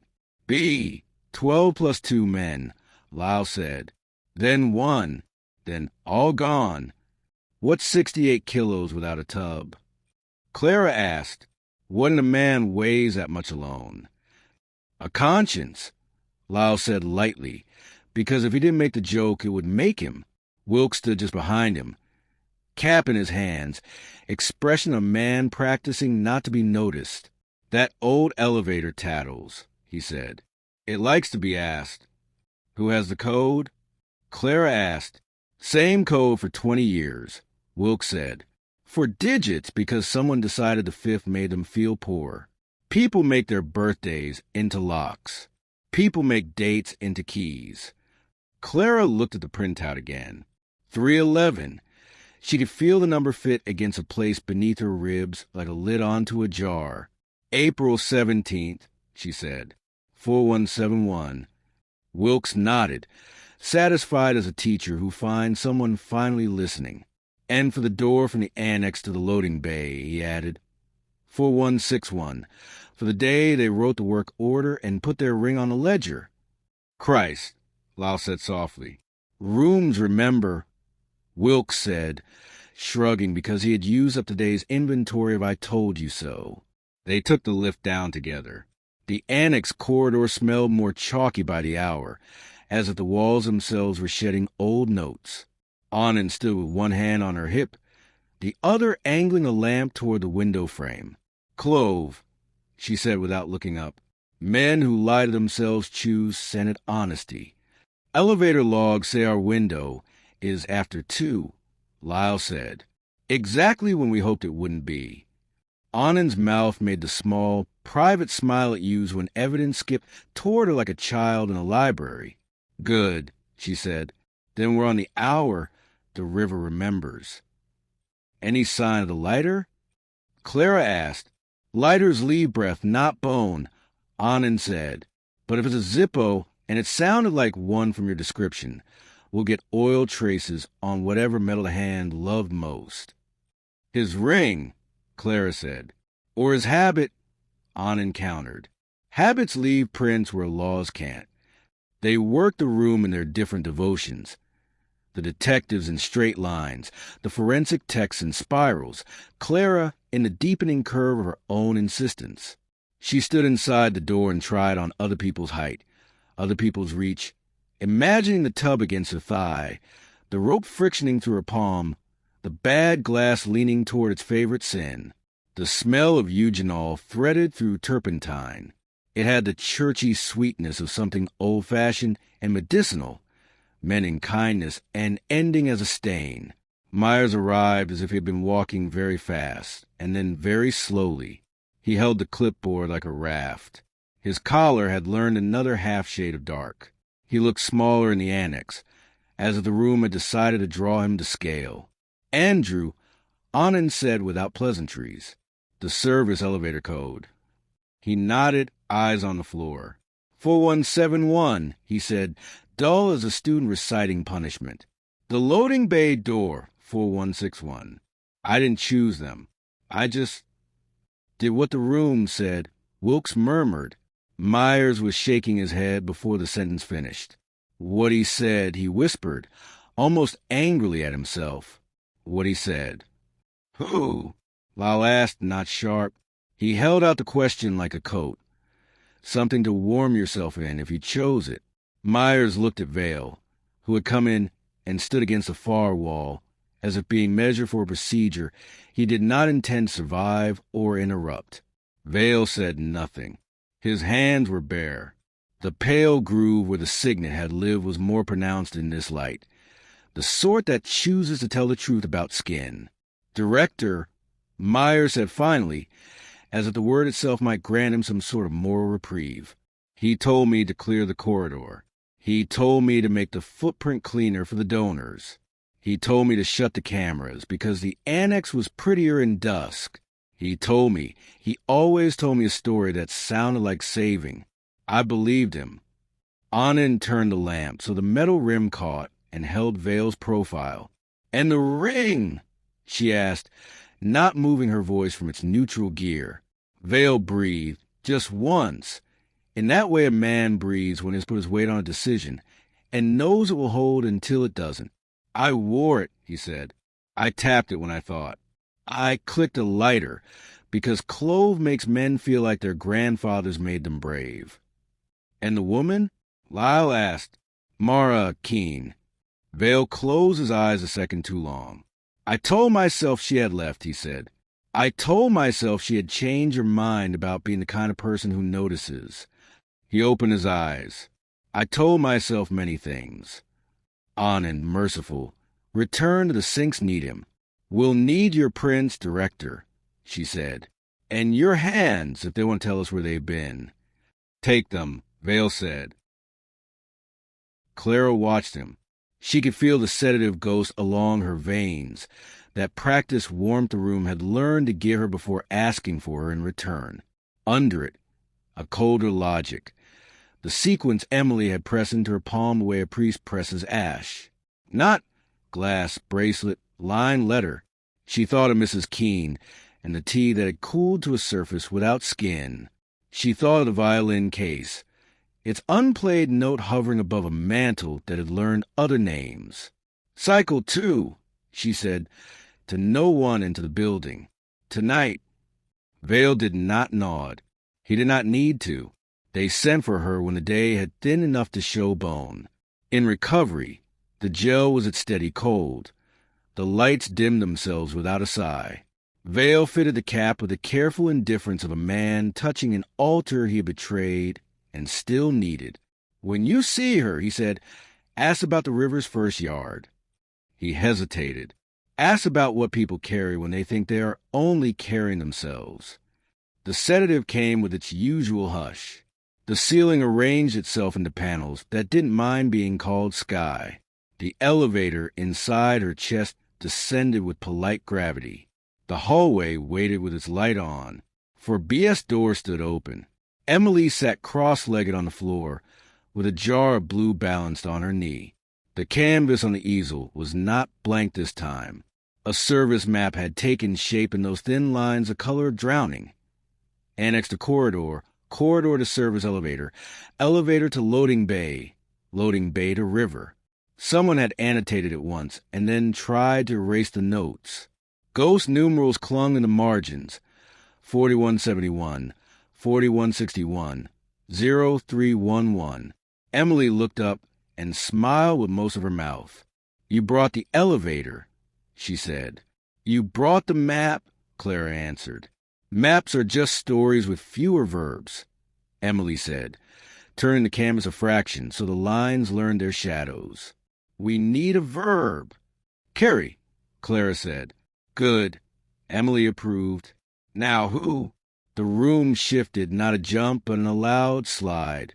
The annex arrived cleaner than forensics saw it. Before dust learned to sit in the new decade, when light still thought it was revealing rather than accusing. 2 men at the tub, the rope with its obedient intelligence, the glass angling its argument, Mara's bracelet catching on the thought that this could still be stopped. Carry who? Emily asked gently, because a teacher's job is not to tell answers, but to arrange them so they fall into the right hands. Not Mara, Clara said. Not yet. The tub first, like an altar, then Mara after. Soft hands, not desperate. Lowered, not thrown. A man who tells himself he is preventing harm. And the other? Emily asked. Andrew, Clara said. He thinks he is being useful. He thinks he is helping a future that will remember him kindly. He thinks there will be a form he can sign to call it compliance. And the first? Emily's eyes did not move. Clara heard the lighter before she saw it. The double click that sounds like a decision rehearsing itself. The ring tapping twice, once to get the room's attention, once to reassure the hand. She saw the signet not as an emblem, but as a habit. Saw the way a particular wrist turns when a man reads and when a man directs. Saw the ledger's small eclipse in the window's cousin of that shadow in the brochure. Veil, she said, but not to kill. To keep the room alive, Emily said softly. And when the room wants to live, you have to decide whether to let a person die. The loading bay opened like a jaw. The outside air had that metallic chill that carries the sound of gulls faster than speech. The service door learned the code easily. The elevator took on the weight with the small, proud shudder of a machine allowed to serve. The tub breathed once against its ropes and became helpful. The men did not look at each other. They looked past each other, at schedules, at invoices, at donors' imagined faces, at the future's imagined gratitude. What about Mara? Clara asked. The cut. Emily tipped her head. The room found the sound of small things slipping from a pocket to a floor that had learned to forgive metal. A key ring, keys like little skeletons, irregular, notched by a locksmith who did not know he was writing for a girl's last hour. Andrew bent, shame making him careful. The signet clicked twice impatiently. The glass kissed skin and kept its promise to hurt without drama. The bracelet unclasped to save the hand. That was how women get punished for the gestures that define them. And the first yard of the river? Clara asked, remembering Vale's instruction in the language of men who command themselves. What do people carry? Emily touched 2 fingers to the map where the corridor ended and the night began. People carry names they say they will return, she said. People carry objects the dead kept on purpose. People carry small things they tell themselves they will bring back to prove kindness. The bracelet, Clara said. Emily shook her head. That went to the sink, she said. The boat takes what you didn't mean to carry. The hand takes what you did. The lighter, Clara said, thinking a clove of windows, a breath left like honey he wanted to keep from coughing. The ring, Emily said, he wanted to keep from trembling. Clara closed her eyes. The elevator log scrolled behind them. Plus 154, plus 68, minus 222. Numbers at once so human, and so clean they resisted narrative. When she opened her eyes again, she was standing in the loading bay's mouth. The river lay ahead with its green grammar that refused to conjugate into mercy. Steps ran down to the slick stones. At the second step, a small metal burr caught the weak light, the chip where the monofilament had snagged. A letter spine watched, patient as bone. Clara went down the steps, because that is what you do when you need to be sure you've seen where the world ends and begins. The stone took her footing and offered nothing else. The water pressed its cold up into her shoes. For a moment she was a girl again in a room with a single bed and a window that looked at nothing. For a moment she was someone with a river inside her trying to remember how to surface. Clara, Emily said, and put her hand on her shoulder the way painters do when they want to show you how to see differently. We're not here to drown. We're here to listen. She listened. The river said its one-syllable name. Under it, a small human percussion. Tick, tick. The sound of a ring against metal. The echo of a man who wanted to hear himself act. The lighter's little closure, politely final. The soft body weight of someone being lifted by 2 men who decided they were not hard enough to be wrong. When she opened her eyes, the canvas had stepped back. Emily's hand left her shoulder and left warmth where cold had wanted to live. "You awake now," she said. "They always do when the room has had enough of its own truths." "Do I take anything?" Clara asked. "The code," Emily said. "The sound, the habit, and this." She reached for Clara's palm again, pressed her thumb to the print she had made nights ago. "Remember that the room isn't the city. The river belongs to itself."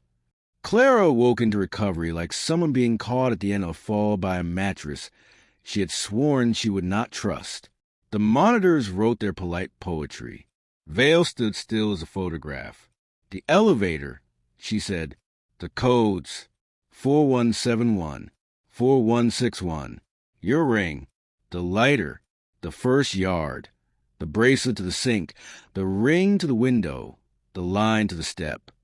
He sat in the visitor's chair, as if he were learning to be a visitor in his own body. "I remember different," he said. "How?" "I remember wanting to keep a promise I'd made to people who hadn't asked me to make it," he said. "I remember thinking if I limited the damage to a tub and a ledger and a dead girl nobody knew, I could keep the rest from dying." "And did you?" she asked. "The Institute stands," he said. "At what depth?" she said. He did not answer. Lyle came in carrying Anand's nod like a small trophy. "Clo confirmed," he said. "Service log code matches the bracket's date. Zippo oil on the frame. And Priya's beside herself. Andrew's print on the elevator panel. Director's ring mark on the inner window trim. Ring mark." Vale asked. "Metal transfer," Lyle said, soft as a whisper, stubborn as a stain. "Enough to make a story." Myers appeared in the doorway, the clipboard trimmed down to its shame. "I've told them what I can," he said to the floor. "I'll keep telling." "That would be kind," Clara said, because whether or not it saved anyone, kindness is oxygen. When evening slid its cold under the day's door, they drove to Mrs. Keene. London made the decision to be damp again. The river, invisible, stayed present in the air. The flat above the laundrette smelled of steam and cumin, and the patience of women who understand waiting as a craft. Mrs. Keene opened the door with the posture of someone who has decided to share anger with guests. "We have part of her," Lyle said simply. "We will have more."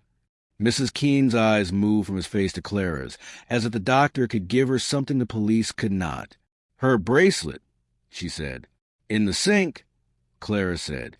"We will bring it out of the pipes and give it back to you cleaned and useless." "And her name?" Mrs. Keene asked. Clara said it because the room would do it wrong if she didn't. "Mara." Mrs. Keene nodded once. The kind of nod women give when a child has said at least the right word. "Come in," she said. "I made tea that has been waiting for good news. We will let it pretend this is that." They sat. The violin case hummed its silence. Clara let her hand rest on the table and watched Mrs. Keene's eyes follow the movement, resting where the thumb made a print only Clara could feel. The woman's face softened by less than a breath. She believed in people, Mrs. Keene said. She did not believe in rooms. She was right, Clara said. On the way back, the city wore its sodium crown along the bridges. Blackfriars lay like a quiet animal in its harness. Lyle drove without insisting on conversation. He knew better than to make a person talk while their body was learning to carry two kinds of air. In recovery, Anand waited with her neat, violent folder. "Prelim on the ring mark," she said. "The alloy suggests old gold, low carat. Enough nickel to leave a print on soft paint. If you have the ring, we can marry them. If you don't, we'll bring them to a party and see if they dance." Clara looked at Vale. He extended his hand as though offering a pen. The groove where the ring had lived was an apology he could not write over. "I took it off," he said. "After, it kept saying things." "Where is it?" Lyle asked. "In a drawer," Vale said. The one you keep for letters you don't intend to answer. Retrieve it, Anand said, and there was no temperature in her voice at all. When he had gone, Clara stood very still in a room that had decided to stop pretending to be innocent. She thought of Emily and the map. She thought of the codes and the habit and the sound. She thought of the first yard and the last. She picked up her phone, opened a blank message to the number that never learned its own name. She typed, "Then tell me why you warned me." "Stop looking," you said. "The girl remembers for a reason. If you are not Vale, who are you?" The reply arrived with the speed of someone who has been standing in a doorway, waiting to be invited to enter. "Because I was there." She stared at the 2 inches of text. "Because I was there." The number offered nothing else. No signature, no context, only an intimacy that felt like a palm on the back of her neck. "Who?" she typed. No answer. She set the phone down, pressed her thumb to her own palm, felt the print warm, and repeated the order Emily had given her as if it were a prayer that knew its God. Knot, glass, bracelet, line, letter. B12. Outside, the river turned on its side and dreamed of stone. Inside, the elevator remembered weights. In the annex, the sink held fast to what it had been asked to keep and loosened what it could afford to lose. And in the room where lights dimmed of their own accord, Dr. Clara Wren prepared to sleep again, not because the room wanted her to, but because someone had written a map and asked her to finish walking it. Chapter 13. The Drawer. Evening flattened itself against the Institute's windows until every pane became a pale, obedient river. Recovery held its light the way a tired hand holds a cup, steady, but only just. Clara stood a moment by the monitor, reading the blue as though it were music she had written in another life. Downstairs, the annex would be buttoning its evidence into envelopes whose glue tasted of caution. Upstairs, the day waited for a door to close. "Come," Vale said, appearing with the kind of quiet that belongs to churches and good liars. "You want the ring." "I want the truth the ring knows," Clara said. They walked the long corridor where light laid its bones on the floor. The director's office smelled of paper warmed by lamps, lemon oil on wood, a faint residue of the clove lozenges he'd long since pretended not to use. On the wall, degrees performed modest certainty. On the desk, a photograph of the woman Clara knew only as absence. A smile caught a hospital bedside, a decade-old promise that had outlived the people who made it. Vale opened a lower drawer not by tug, but by knowing where the catch had worn smooth. Inside, the polite detritus of a man's authority, stapler, folders, a leather notebook with a broken elastic, and, set apart as it required its own air, a small black box. He lifted the lid with the care of someone raising a mask. The signet ring lay in its velvet, without shame. Old gold the color of tea left too long, corners softened by years of hands and doors. The crest was shallow and precise, an open book, a river line beneath it. 2 languages married into a single habit. "Chain of custody," Anand said from the doorway, because of course she had timed her arrival exactly. She didn't step inside. She held out a paper bag and a brown envelope as if offering sacrament. "On the table, please." No touching beyond the director. Vale set the box down with surgeon's hands. Anand snapped a picture that begins the story's legal life, then tipped the ring into a small evidence tray. The metal clinking with that indecent intimacy jewelry has when it forgets skin. She bagged it, sealed, signed, dated. Her pen made a sound Clara found more honest than most men's vows. "And the lighter?" Anand asked, as though she were inquiring after a misplaced umbrella. Vale's face did an unguarded thing. Half flinch, half relief. He slid the drawer further, reached beneath a loose sheaf of receipts, and produced a battered Zippo with a thumbnail dent near the hinge. Its chrome had learned the memory of a square ring. When he flicked it, once out of reflex, the clamshell sound folded the room back for years. He did not ignite it. He set it down like a confession. Anand's mouth allowed itself half a smile. "We'll meet your lozenges in the lab," she said softly. The lighter disappeared into a second bag, which took on significance by the simple act of receiving. "Thank you, Director." "Don't thank me," Vale said. "Ask it to talk." "It already is," Anand said, and left him the quiet she uses as a measuring device.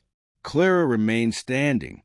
The office, shorn of its secrets, felt briefly smaller, human-sized. Through the slats of blind, the square beyond wore evening. Buses breathing, pigeons stitching the air, an old man arguing tenderly with a dog who had decided a lamppost was a hill. She turned back to the desk. "You kept them," she said. "Why?" "Because I wanted to remember," he said, and then, after a beat, "because I wanted to choose when." "You don't get to," she said. "Not anymore." He looked at her straight on, and for a moment she saw the man who had come to Cambridge with a quiet question in his pocket, and found a woman who answered by building a bridge between two sleeping brains. He had loved the courage of that idea.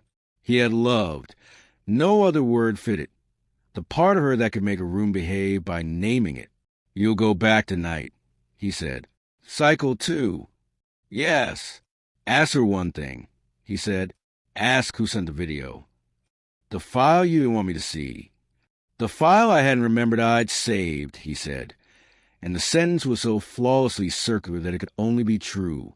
Clara left him to his legislative air and walked along quiet to recovery, where the room had resumed its posture of useful neutrality. Lyle leaned against the doorframe. Coat over his arm, the smell of weather following him in. "Priya's taking your ring to the ball," he said. "She expects it to waltz." "It will," Clara said. He studied her. "How are you?" "Answerable," she said. He nodded at that, as if the word contained a pressure gauge he liked the reading of. "I'll be downstairs," he said. "Let me know if the river learns a new word." She lay down on the bed because obedience at the right moment is its own form of defiance. The gel rode its small cold circles into her scalp. Vale's hands, stripped now of ornament, did what they had always done best. The precise physical work that makes larger, more dangerous work possible. "Breathe," he said. "Tell me something true," she said. He thought. "I don't know how to forgive myself," he said. "Good," she said, and closed her eyes on the kindest word she had given him yet. Sleep took her not like a wave this time, but like a theater's curtain, firm, practiced, decently opaque. The hallway snapped on.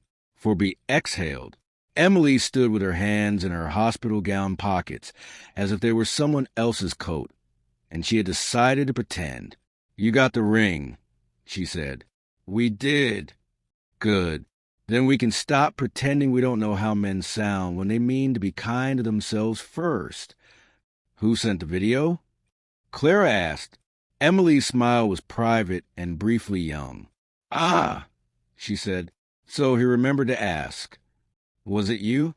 "I was there," Emily said, the gentle impatience of a teacher whose student has momentarily confused nouns. "But I didn't send it." "Then who?" From the canvas. Light widened like a slow aperture. The white gave way to the crushed velvet of night, and the pale geometry of the annex windows from outside. A figure set up a tripod with the alert economy of craft, camera, cable, test shot. The photographer was slight, with a scarf looped against a throat that disliked drafts. Hair tucked, hands with the practiced assurance of someone who makes a living asking rooms to look like themselves. The strap said a name, Imogen Hale, etched small in leather. She moved like someone who had long ago chosen not to ask permission. "The brochure shoot," Clara said. "More than the brochure," Emily said. She took a set for herself. "Because women learn early to make copies of anything a man asks them to give back."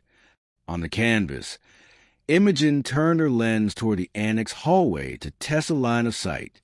Her face frowned in the little red focus light, A scientist of light making an adjustment.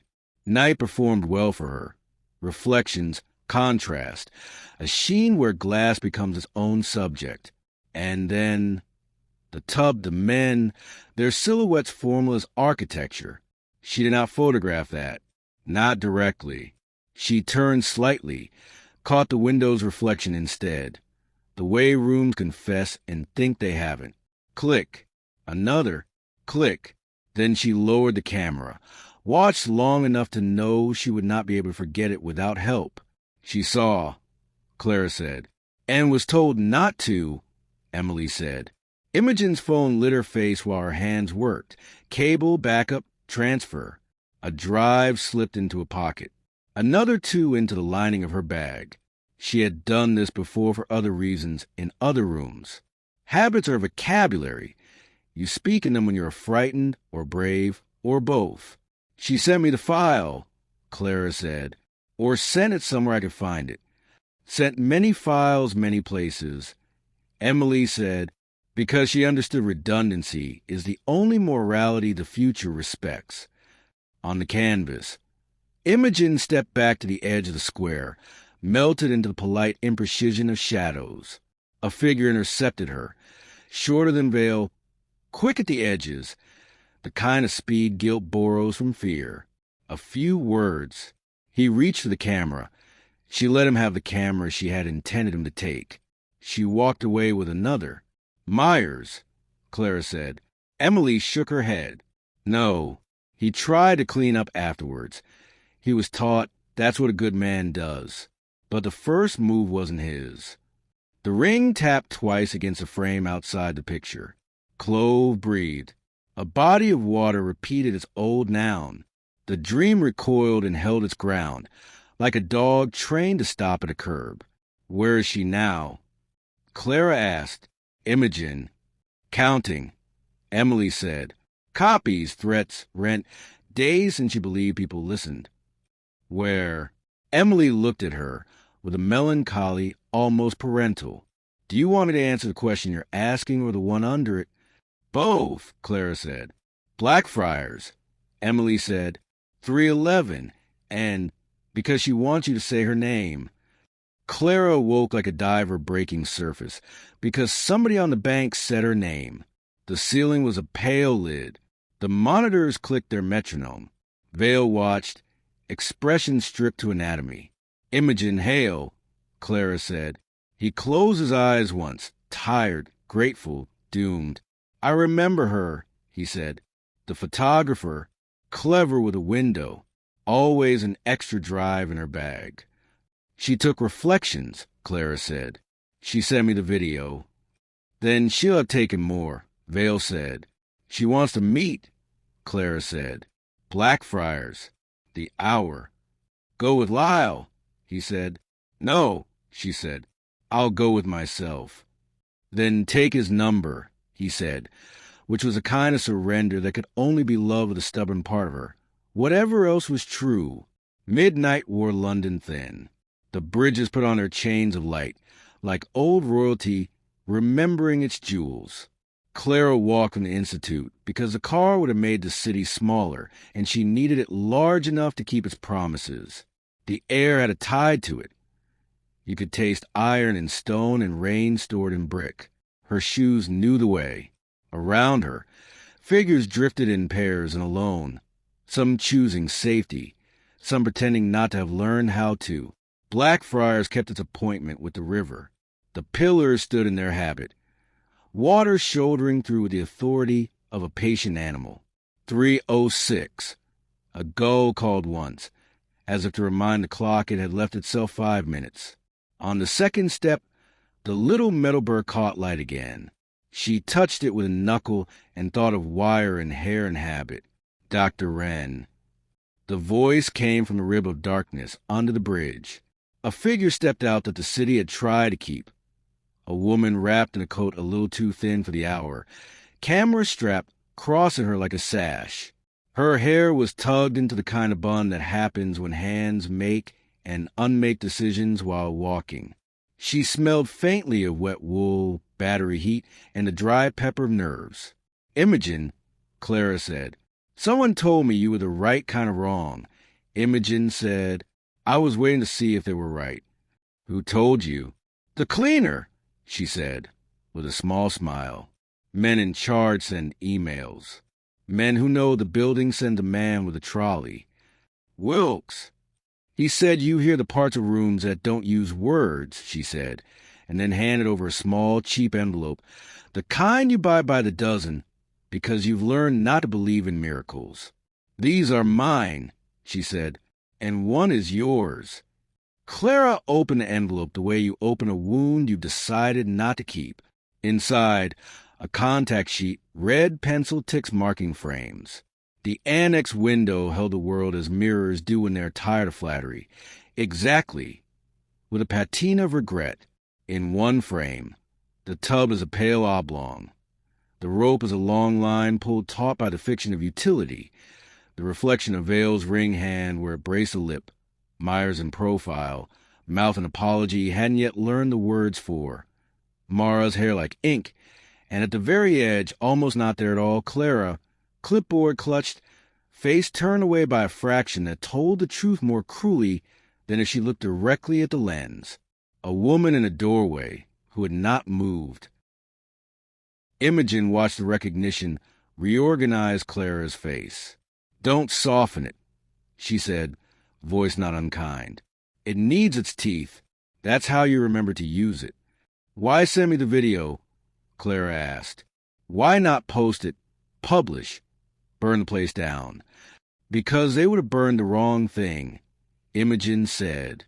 They always do. The building isn't the crime. The men are. The ideas are. You don't cure a fever by throwing out the house. You were there, Clara said. Because I needed the money, Imogen said. Because I'm good at making rooms look the way men want to sell them.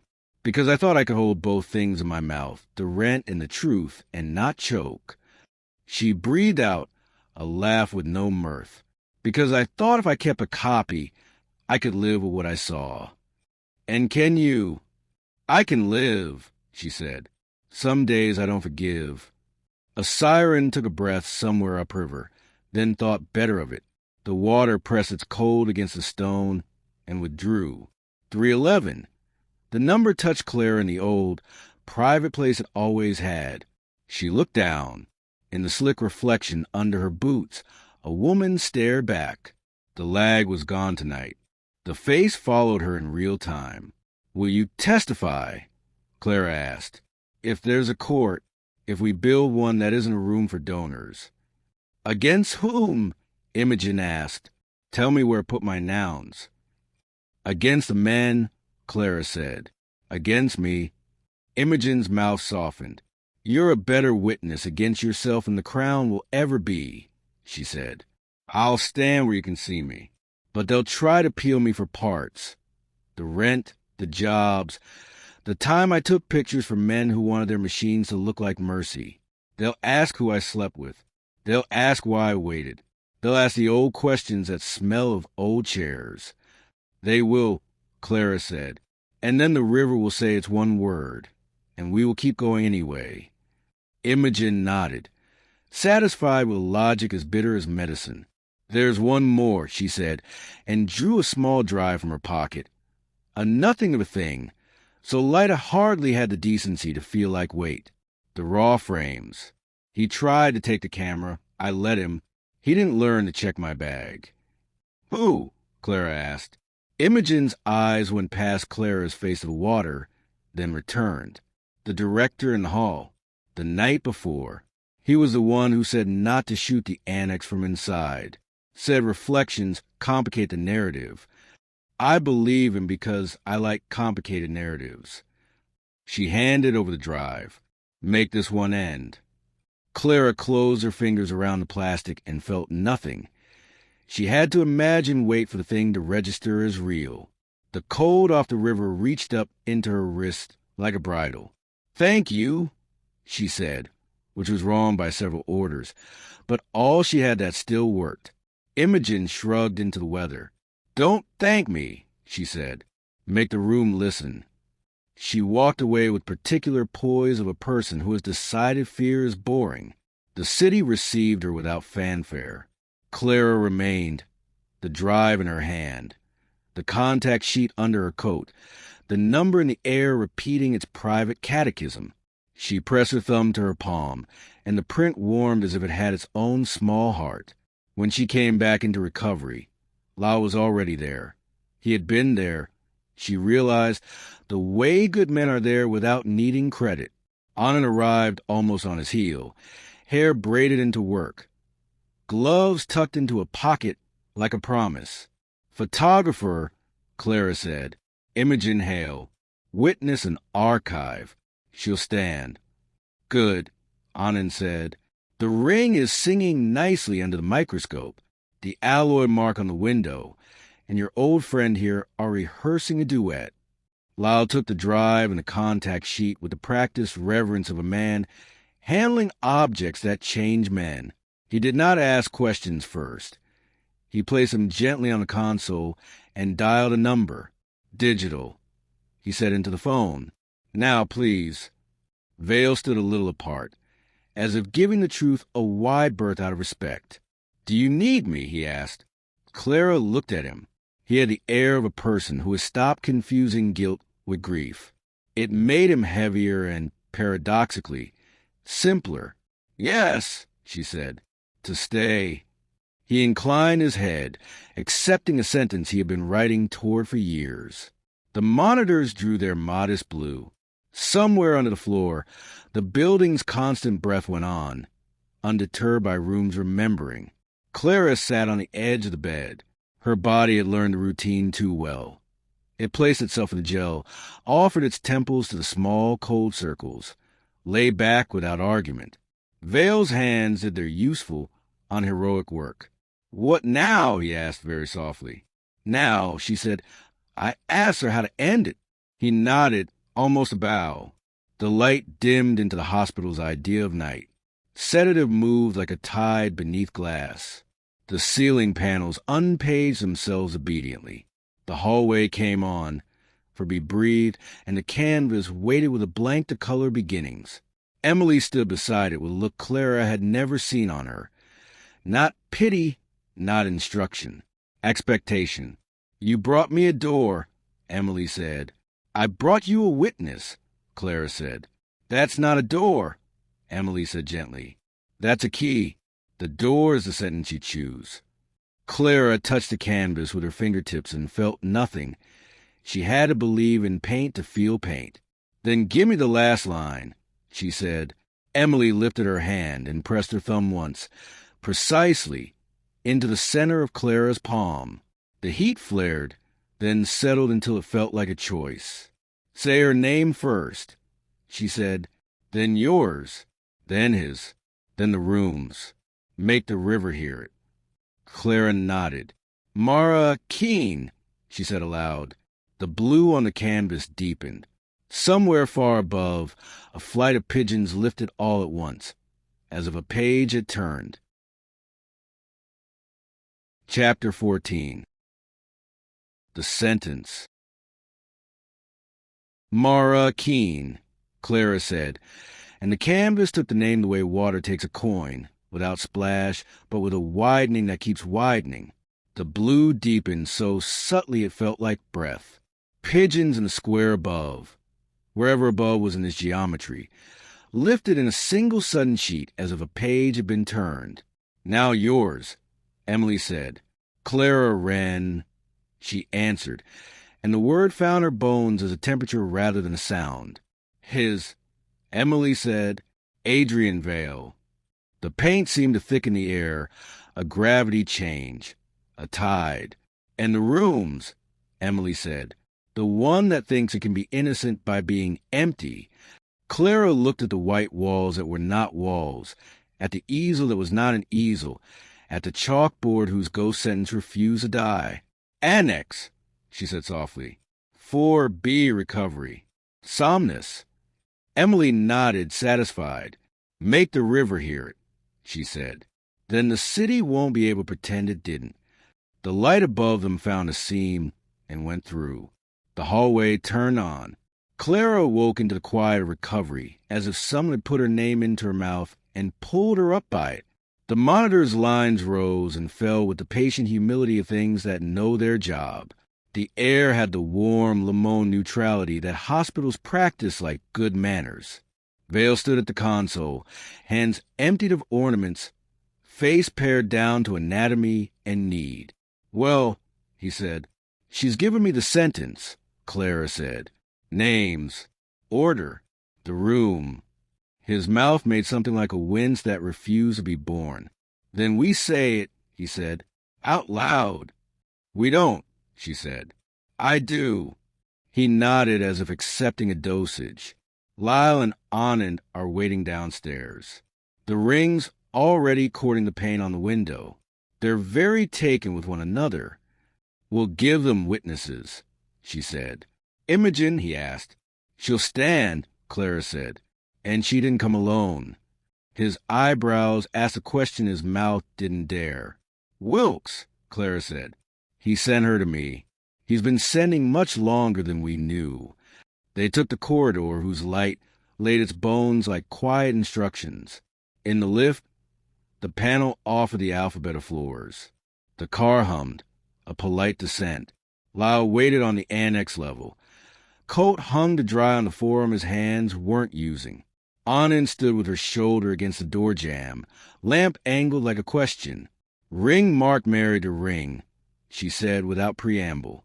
Zippo oil where it oughtn't. Clove on the frame. Elevator logs dated themselves without embarrassment. And she allowed herself the smallest of satisfactions. The charms jump ring wanted to tell us whose wrist. "Imogen Hale," Lyle added, with a glance at Clara that didn't ask anything. "She's given us frames. She'll give us her neck, if the court insists on making a spectacle of it." Clara stepped into a room that had rehearsed listening for years. Sinks, glass, the chalkboard's gray persistence. The smell was the annex's peculiar chord. Turpentine, chalk, old heat and paint, and now a thread of clove, so faint it might have been a lingering word. "Record," Anand said to a tech, and the red light learned how to be a heartbeat. Clara did not stand behind the table, as if it were a pulpit. She did not sit like a patient. She took her place in the doorway, exactly where, for years ago, she had learned the shape of her silence. She set her hand on the jamb where the paint had learned the rings tap and felt the tiniest corrugation the metal had left behind, a topography of habit. "My name is Dr. Clara Wren," she said, and her voice did not wobble. It found the exact center of her chest and built from there. "This is room 4B in the annex of the Somnus Institute, formerly St. Bridget Girls' School." The room adjusted its posture, that infinitesimal lean a living thing makes when a story starts in the right place. On the night of April 16th, 2017, we held a fundraising demonstration. The annex was tidied for visitors. The service elevator cameras were taken offline for scheduled maintenance, authorized by Director Adrian Vale. The code for the elevator was set to 4171, the day of the following day, because the building likes to be clever and men like to let it. After donors went home, the tub store at Rack B, Slot 12, was moved, pending disposal, by Andrew Myers at the director's counter-signature. The ring the director wore left a soft metal transfer on the window frame. When he leaned to watch us be the people we had decided to be, he flicked a lighter twice to soothe a cough he did not want seen. He tapped his ring twice the way he always did when a lie needed rhythm. Mara Keene was present. She cut her wrist on the corner of a glass sheet that had already failed at its one job. She unclasped her bracelet to save her own hand. The jump ring fell. The sink kept it with complete obedience, along with cobalt pigment residues and hair and line. She said the word stop. She made a shape with her body in the doorway that would have kept men from leaving. She was lowered, not thrown. The knot was a half-hitch overhand. The monofilament in her hair was after, a river's vocabulary, not the room's. The elevator recorded weights that only a machine can say without trembling. 154 kilograms. 68, 222. I stood here, Clara said, and set her shoulders against the door jamb so the wood would remember. I held a clipboard the way one holds a shield. That is also an excuse. I said the word process. I said forms. I did not say her name. She let the single breath between lies pass through her. In the corner of the room, Wilkes's cap was respectful between his hands. Myers leaned almost imperceptibly against the corridor wall, as if his legs had discovered gravity was a moral rather than a force. Vale stood near the sink with his hands empty and did not move. Mara Keene, Clara said, again, name to air, to drain, to window, to chalkboard, because repetition makes doors remember they are doors. Mara Keene, Adrian Vale, Andrew Myers, Clara Wren, Annex B 12. The red light on the recorder looked very much like a pulse. Anand said nothing. It was the kindest thing she could do. Let the room keep listening. In the sudden, small quiet that followed, something the trap shifted. Not theatrically, not vindicated. A thread of water found its way to a lip and gathered. It did not fall. It only existed. The minimum work of truth. Thank you, Anand said finally, her voice rents of everything but use. We have what we need to wake a judge. Wake two, Wilkes murmured. One for rooms, one for rivers. Lyle turned to Vale with a tired gentleness that had learned patience on other nights. Director Adrian Vale, I need you to come with me, he said. We can do this with dignity, or we can let the city do it for us. Vale looked at the window where the ring had learned to talk, and then at Clara. He did not wear apology. He did not produce any of the speeches he might once have used to turn a room into an ally. I will walk, he said.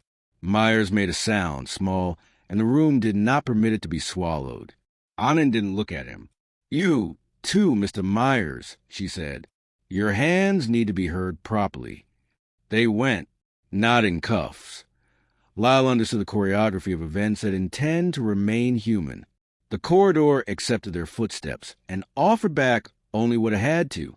When the door side closed, Clara sat on the edge of the sink as if it were a pew. Wilkes doctored the air with silence the way some men carry a flask. The room will be kind to you now, he said. It shouldn't, Clara said. Kindness doesn't ask permission, he answered. Upstairs, Recovery waited with his practiced calm.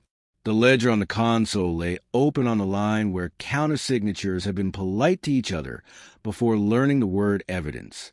The ring would soon be photographed next to its print until the two looked more alike than most marriages. The lighter had been collected into a bag that would be introduced into a courtroom with less ceremony than it had enjoyed in a drawer. Clara's phone vibrated on the bedside table with the mildness of a creature that knows it doesn't belong in hospitals. A message, the same number with no name. You said her name. It read, "Good. Who are you?" Clara typed. The answer came as if the sender had been waiting just out of sight. Someone who remembers. Then another, "Look up." She lifted her head. For a moment, the window did what windows do in the night. Chose reflection over view. Her face faced her.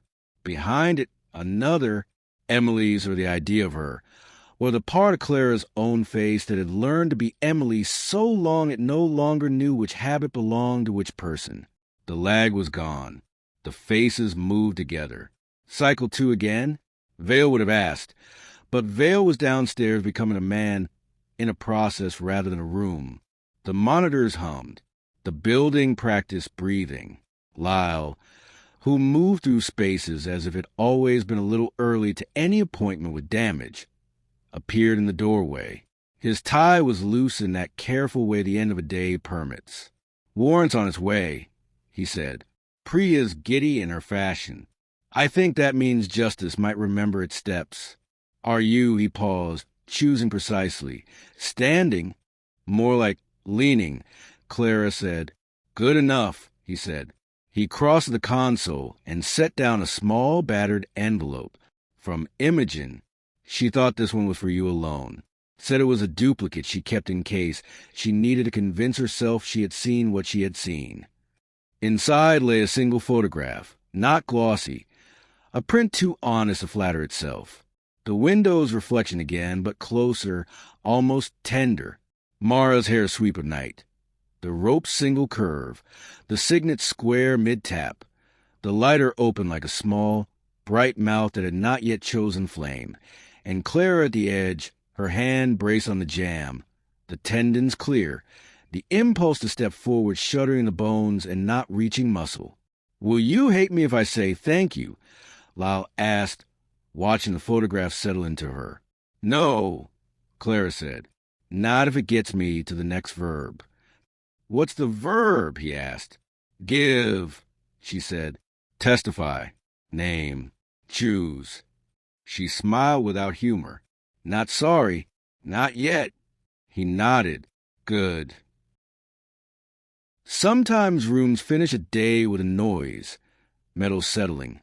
Pipe remembering. Elevator writing its last number with a soft, contented burr. The Institute did none of that. It exhaled, patient as a nurse laying a palm on a pillow, and let night take the part it needed. Clara lay back on the bed not because the room wanted it, but because her body had become the corridor between need and instruction, and both had learned the same language. The gel was cold in familiar circles.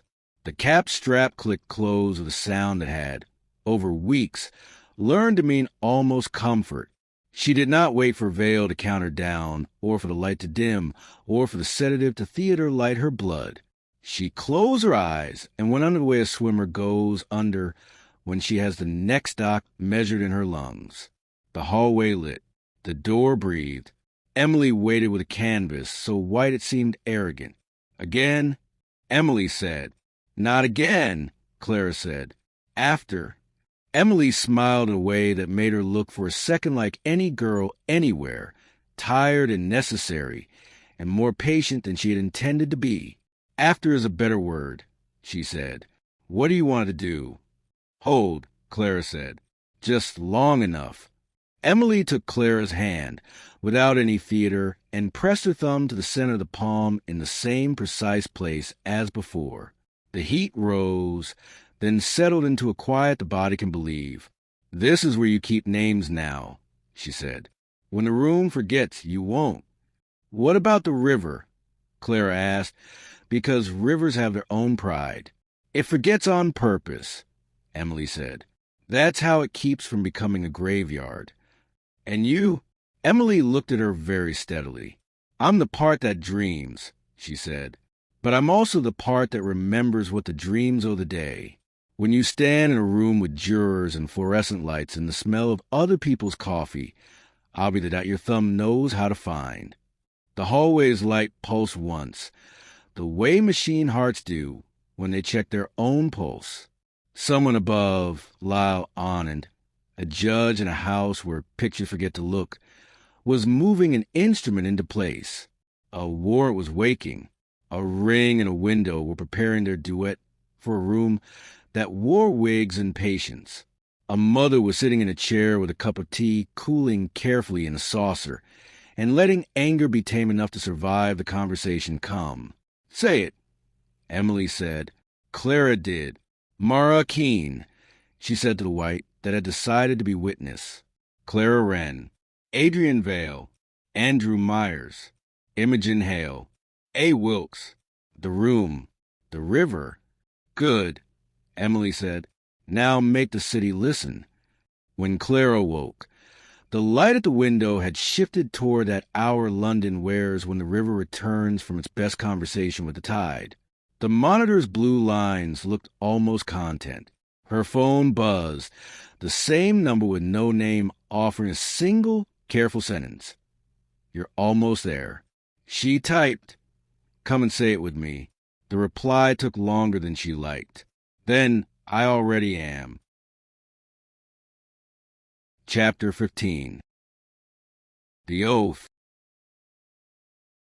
Morning arrived thin and reluctant. The sky the color of paper that has been erased too many times. London breathed in the cool that follows bad weather, and the courthouse on the South Bank squared its shoulders as if buildings, too, could prepare.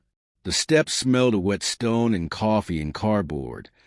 The brass plate by the door held a smear of fingerprints that no one would ever bag. Clara stood at the bottom for a moment, feeling the city arrange itself around the day. Lyle waited beside her with his hands in his pockets, a man pretending not to watch a precipice. Anand came up the steps with the even cadence of someone who trusts what facts do when placed in the right order.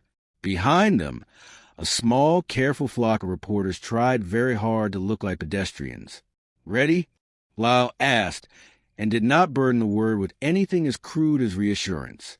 "As I'll ever be," Clara said. Her voice was steady in the way a bridge is steady, because it has learned how to carry weight. Inside, the vestibule held a damp wool smell and a ceiling that made promises about justice in plaster leaves. A woman at the security desk asked for their phones in a tone that had practiced gentleness into muscle memory. The metal detector offered small theatrical beep to a man who had forgotten his keys were still in his pocket.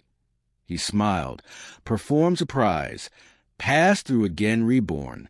Courtroom 3 wore its fluorescent daylight, like a decent suit. The air tasted faintly of dust and warm electronics. A clock on the rear wall kept time for people who needed an enemy.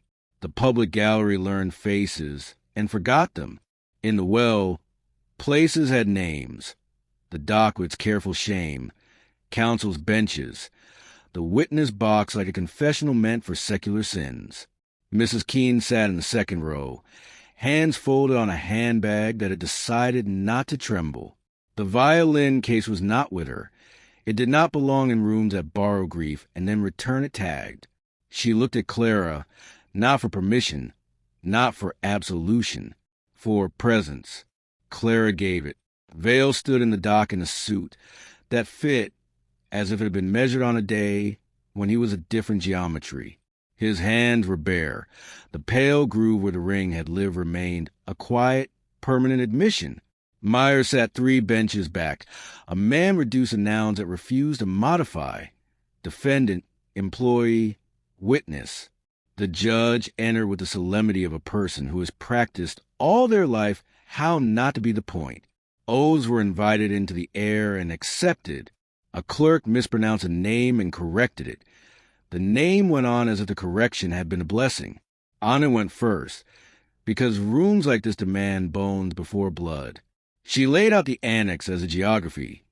Racks, slots, B12, the tub with enamel flaking its pedigree, the bracket with stubborn little chip, the sink trap and all the small history it had patiently kept, hair, thread, jump ring, pigment, the window frame's clove oil whisper, the ring marks soft metal transfer, the elevator logs arithmetic. Her voice made no promises and kept all of them.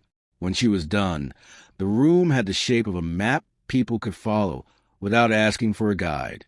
Imogen Hale took the box with the economy of someone who dislikes being looked at but likes the truth more than comfort. Her camera sat on her lap like a complicated pet. She told the story of the brochure in sentences that preferred verbs. Set up, shoot, reflect, copy, transfer, keep. Counsel for the defense tried the old chairs on her. Rent bills, favors, late-night shoots. The poor man's suspicion that anyone who is not poor must be a liar. She answered without heat. Yes, she had needed the money. Yes, she had taken jobs that made machines look gentle. No, she had not photographed the annex head-on. Yes, she had turned to the window because reflections tell the truth by accident. She identified frames. She described a ring that tapped twice. She named smell when asked and did not apologize for using the word clove in a room that prefers chemical names. Why did you not go to the press? The defense asked, voice polished to a sheen. Because they would have burned the wrong thing, she said, and let the sentence sit there long enough for everyone to feel the warmth of it. Wilkes came as if he had been walking in from a long hallway that happened to be a life. He wore his cap in his hands like a prayer he didn't intend to say. He spoke about floors that remember shoes, cupboards that keep tags because they like to, codes men set when they want to be clever with dates. The bracket from B12, the sticker corner was be like a letter refusing exile, the ledger that nuns had bought with thrift and time. He did not ornament truth. He let it be light on the tongue. The defense tried to find him ridiculous and failed. He was the sort of witness juries remember, because he asks nothing of them but attention. Lyle charted the river with the patience of a person who knows daylight, can be persuaded to carry old things. The elevator logs read like psalms. He did not raise his voice. He did not sharpen it. He let facts be the only weapons he carried into the room and watched them work. Then it was Clara's turn. The oath card was crisp between her fingers. The words were old in a comforting way. She said them as she had said other sentences in other rooms, with the precision of a person who owes language her life. She sat. The witness box smelled of varnish and 100 nervous wrists. The clerk spelled her name correctly without being asked. The sound of it went up into the room and sat there unafraid. She told the story of the annex, but not as a scientist first, as a person. I stood in the doorway, she said. I said forms. I said process. I did not say Mara Keene. The defense shifted, eager, sensing blood. She did not deny them the wound. She opened herself. She spoke about the experiment. Cycle 1, Cycle 2, the bridge between minds, the theory of guilt externalization that seemed noble until it required a noun. She admitted sleep deprivation. She admitted contamination. She admitted the river had learned her number and called her by it. Dr. Wren, the defense said, perfectly polite, "You are asking this court to accept that dreams led you to facts." "No," she said. "I am asking this court to accept that facts led me to a room. Dreams only taught me where to stand so I could see them." He smiled as if she had given him a trick. "You led the 2017 program." "Yes." "You were the director's protege." "Yes." "You were in the annex the night before," he said, placing the photograph Imogen had given into the record, as if he were presenting a gift. In a reflection, the tub, the ring, the lighter, Mara's hair, Clara's own hand braced against the jamb, tendons taut, the body's decision not yet carried into the muscles that would move. You did not intervene. "No," she said. The word hurt only because it was true. "I did not." "Why not?" "Because I mistook the building for the work," she said. "Because I believed the future could be saved by sacrificing a present. Because I used the word hospital as if it were a magic spell." She let herself breathe. "Because I was a coward." He waited for shame to do his job for him. It didn't. Shame sat very still and let truth keep going. "And now," he said, hands making a small cathedral of an argument, "you come into this court with dreams and guilt and a handful of smells." "And ring marks," Anand said from her bench, not quite under her breath. "And logs," Lyle added gently. The judge glanced at them both, and the smallest smile lived a private life at the corner of his mouth before deaths of decorum took it away. The defense moved on. "Did the director intend harm?" he asked. "I don't know what he intended," Clara said. "I know what happened." "Did Mr. Myers?" "I know what he carried," she said. "I don't know what he thought he was carrying until after." "Do you dislike the director now?" he asked crisply, letting his trivial blade flash. "No," she said. "I don't have the luxury." "What do you have, Dr. Wren?" "The names," she said. He blinked, not prepared for an answer that did not fit cleanly on a transcript. "No more questions," he said, with a little bow to the idea of victory. The prosecutor stood, asked 3, "What is the tub?" B12. "What is the time?" 3:11. "What is her name?" Mara Keene. The room felt the fulcrum shift. Some moments are not about winning a case. They are about making a city change the word it uses for itself. The judge spoke for a while in a language that had taught itself to be heavy without cruelty. There would be no prison today. There would be bail conditions. There would be Warren sleeping in envelopes in other rooms. There would be a calendar that learned new dates and newspapers that learned new vocabulary, and donors who learned that glass is not an absolution. In the corridor, people did what people always do after rooms exhaust themselves. They exhaled. They looked for eyes. They made messages of their faces and sent them to each other. Lau stood with his hands in his pockets, deliberate as a lamppost. Anand fielded 3 questions and refused a 4th. Imogen leaned on a radiator that had not learned warmth and smiled at Clara without making a ceremony of it. Wilkes had found a bench with a view of a vending machine and sat like a man waiting for his bus in a decade where buses kept promises. Mrs. Keene came to Clara as if they had arranged it. "You said her name," she said. "I will keep saying it," Clara answered. "Good," Mrs. Keene said. "That's how names stop becoming ghosts." They stepped out into a daylight that had decided to arrive properly late. Across the river, the city lifted its glass and steel as if to stretch. A gull wrote a single parenthesis into the air and closed it. The wind smelled of iron and the faint sweetness of detergents from the laundrette beneath Mrs. Keene's flat. Clara's phone vibrated. No name. The familiar number. You opened the door. "Who are you?" she wrote, because repetition is how you invite truth to stay. A longer pause this time, the kind that suggests a person is choosing which life to admit to. Then, B. 47 was never a file. It was a room. She stopped so abruptly that a man behind her swore softly and changed direction. The message sat in her palm, bigger than the screen, where, she typed, "Under the bursar's office. Back wall. Count 6 ledgers from the right. Push." Lau read over her shoulder without apology. She let him. "Now?" he asked. "Now," she said. The bursar's room had kept its hush through centuries of people trying to confuse money with virtue. Dust lifted and resettled in microclimates. The fan in the ceiling remembered how not to move.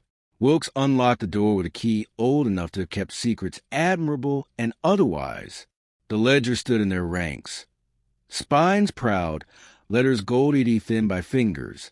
6 from the right, Clara said, and counted, and felt the quiet become intent. Her fingers found the seam not because it was visible, but because some seams gather a kind of temperature. She pressed, would gave. A section of shelving moved back, and to the left on the side, that had learned discretion. Behind it, darkness the shape and size of a room that had learned to live without being noticed. Wilkes fetched a torch from his trolley, the way some men fetch a saint from their pocket. The beam cut a ribbon into the black.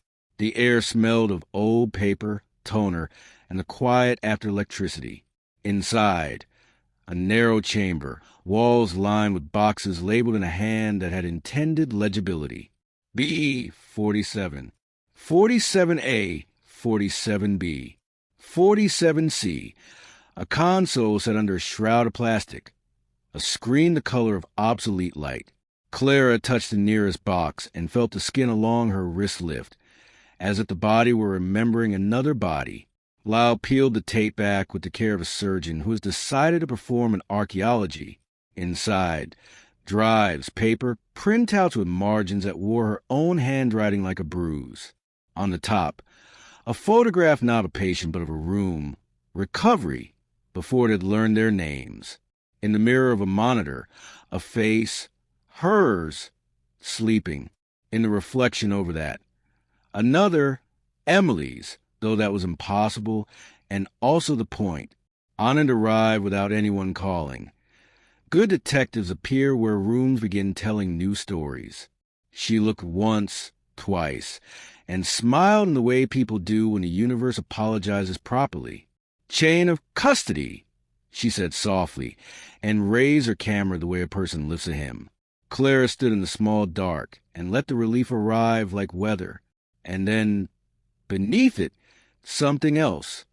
Fear, yes, but clean this time. Useful. What is it? Lyle asked, reading the change as if it had been printed for him. It's not over, she said, and did not mean the case.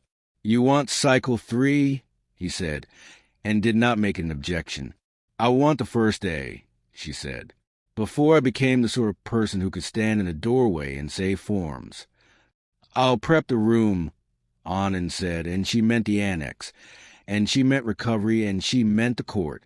It is a rare gift to be able to prepare all 3. Back upstairs, recovery waited unstinting. The monitors offered their blue. The cap lay ready. The jar of gel had learned her scalp by heart. Vale's absent sat in the corner, like a chair no one wanted to take first. She lay down not to submit, but to continue. The strap clicked. The light dimmed. The sedative waited in its syringe with the decency of ritual. Her phone buzzed once more on the tray, polite as a bird at a window. The same number. Ready? It asked. She didn't type.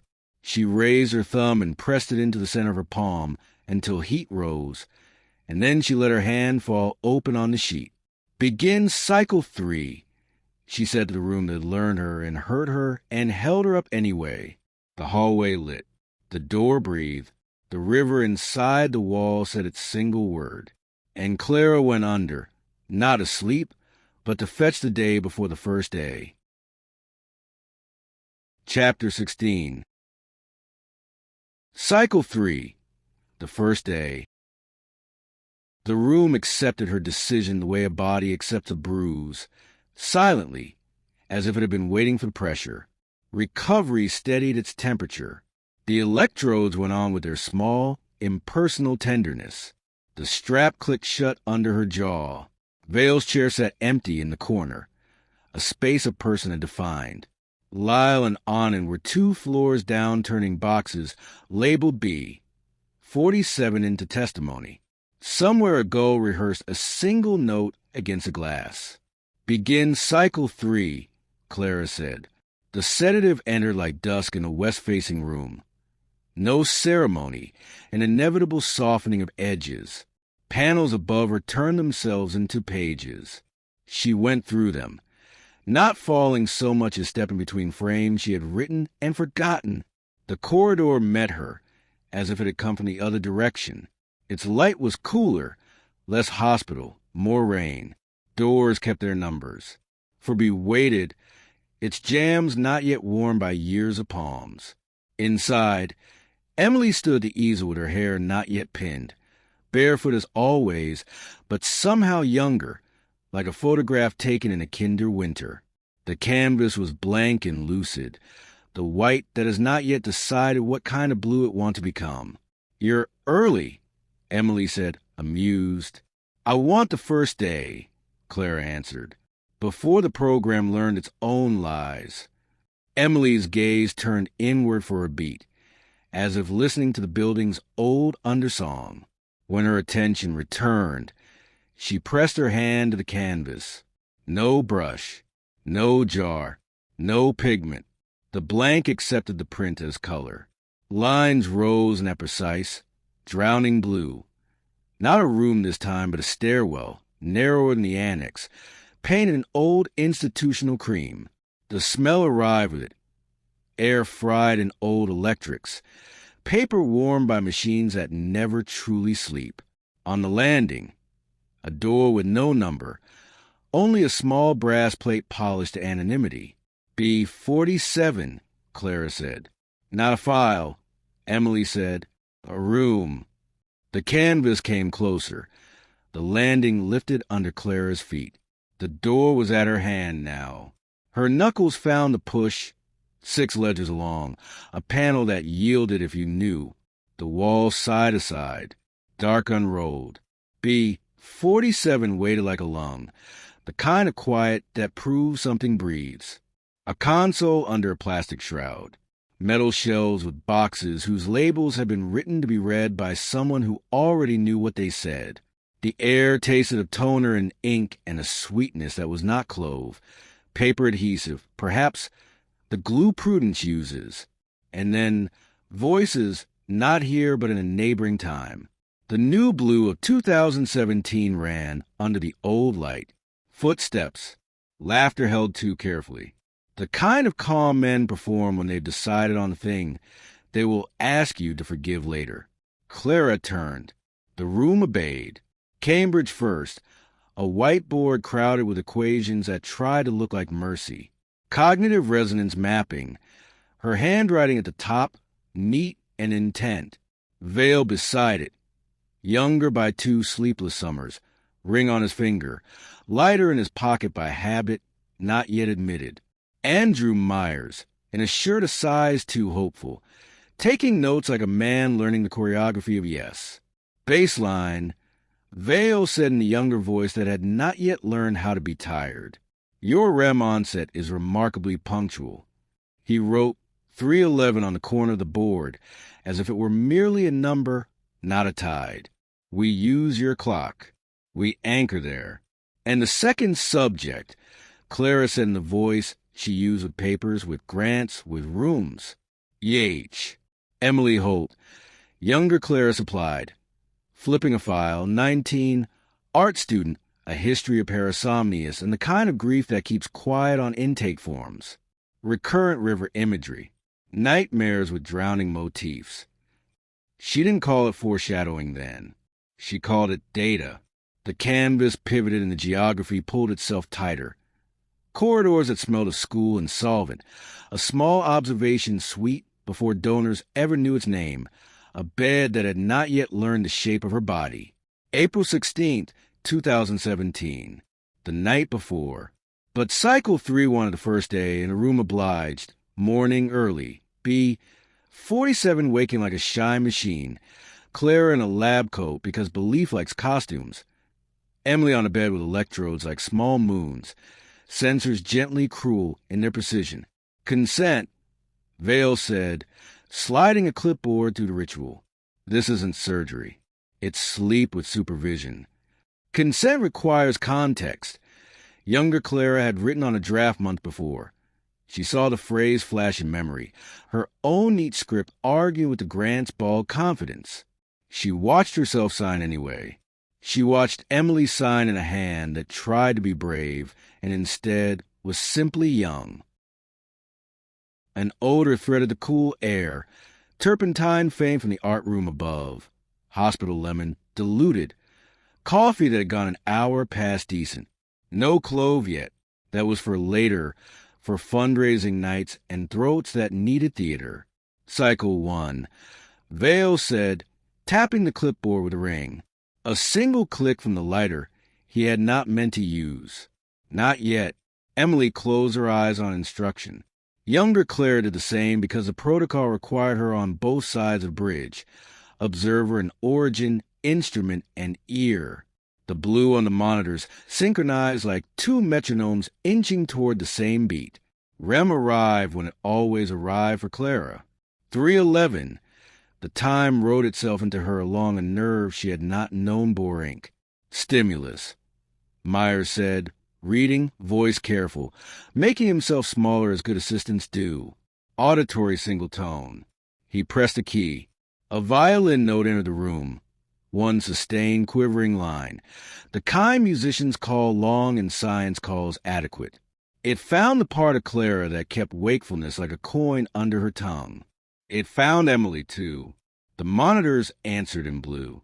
Anchor. Younger Clara whispered, eyes under flutter, hold at Blackfriars noise environment. And there it was, water with a city in it. The particular iron taste of that reach of river. The bird that isn't gull and isn't pigeon and still lives between them. Visual prompt, Veil said, and the projector laid a photograph on the far wall. The annexes sink, the old enamel, a brushed glass hard as mistake. Not B, 12 yet. Not knots. Not glass starred. Just objects told to be neutral. They held still like obedient animals. The bridge built itself fast because Clara had always been good at building. That had been the problem everywhere. Shapes moved through her that were not hers, then were, then weren't. She felt Emily's river, And then the river remembered Clara. The overlap graph ticked upward. Younger Clara's mouth pressed into a line she had taught herself meant rigor, not doubt. Transfer imagery, Vale said, watching the blue. He did not know the word for the thing he was making. He would choose softer words later. Today he was allowed to call it what it was, the attaching of one mind's picture to another. Describe, Meyer said softly. Feathers, Emily murmured. Not birds, just the part the air remembers. And a hand, not mine. Clara felt the hand, too. The pads of fingers, the working skin on the palm, the small heel cut along the whorled ring finger. Her own, from the kitchen glass of a childhood that had already taught her to manage her mother's grief. She recognized herself and did not, exactly the way she would later recognize her own face at the window and try very hard not to see it. Note, cross-recognition. Younger Clara said into the recorder, and her voice was steady in that way bridges are steady when no one has stepped onto them yet. The smell of river grew stronger because the room chose it. The violin thinned almost to silence and held. A door opened somewhere up in the annex and closed the way doors do when a person decides to be careful. The climbed their small, thrilling hill. 0.78 synchronicity. The number would become a talisman. Today it was simply a peak. Emily's eyelids moved left, right. She's under, she whispered. She wants me to see for her. A pause. No, she wants me to see instead. Younger Clara's pen hesitated. If she read her own margin now, she would see the words she had left herself to find years later. Guild externalization fails when observer equals originator. But she wasn't reading. She was writing. Protocol 3, Vale said. The ring tapped once on the rail. Just once. No lie, yet only intent. The bridge erased its center. For a second, Clara's toes did not know which floor belonged to them. She felt the tub without seeing it, the cold vocal weight of ceramic. She felt rope, not yet knotted, burn its preliminary lines across a palm that could have been anyone's, and was hers by the logic the experiment required. The violins held note tremored. In the annex above, a brush jar tapped the sink. An old pipe made the kind of sound you call building when you don't want to think about bodies. Stop. Younger Clara said, not to the protocol, to herself. You can still back out. Vale said softly, not offering exactly, acknowledging that choice was a thing. Young Clara held the choice the way a person holds a hot object they mean to keep. Continue, she said, and she closed her eyes harder because that is the ritual of courage when you are wrong. The monitors hung together like breath. A ripple ran through Emily's fingers, an answering flicker moved along Clara's. And in that small exchange something took, not a ghost, not a person, a habit with a face. Emily's breath acquired the rhythm of a tide Clara knew too well. Her own pulse began to remember water as condition, not image. The bridge decided it would stand whether they liked it or not. The room leaned back, permitting ordinary time again. The violin receded. Numbers resumed their curatorial distance. It was still morning. Coffee still had a job. A nurse walked past the door and did not look in. Record. Subject reports. She remembers through me. Myers said, faithful. Record. Cross memory established. Vale said, record. I feel fine. Younger Clara said into Mike, the most dangerous sentence any scientist ever writes. The canvas didn't dissolve so much as rotate. Another angle. Later the same day. B47. The console under its shroud awake now, humming with a green older than phones. A window, no. A terminal, a blocky font ready to perform obedience. Clara stepped closer, because her body remembered the keystrokes better than her mouth. The login was a word she had once thought meant safety. The password was a number. 0311. The prompt blinked. She pulled up messages. Archive, schedule, conditional. Outbound. Wren underscore notify. First, if system detects access to 2017 archive from level 3 terminals, send stop looking. The girl remembers for a reason. Second, if ring mark flagged in annex interior frame, send you open the door. Third, upon B47 access after 4 years dormant, send because I was there. Fourth, if vault panel triggered by 6-letter push, send ready. She stared. The body knew before language. She had written to herself from the first day.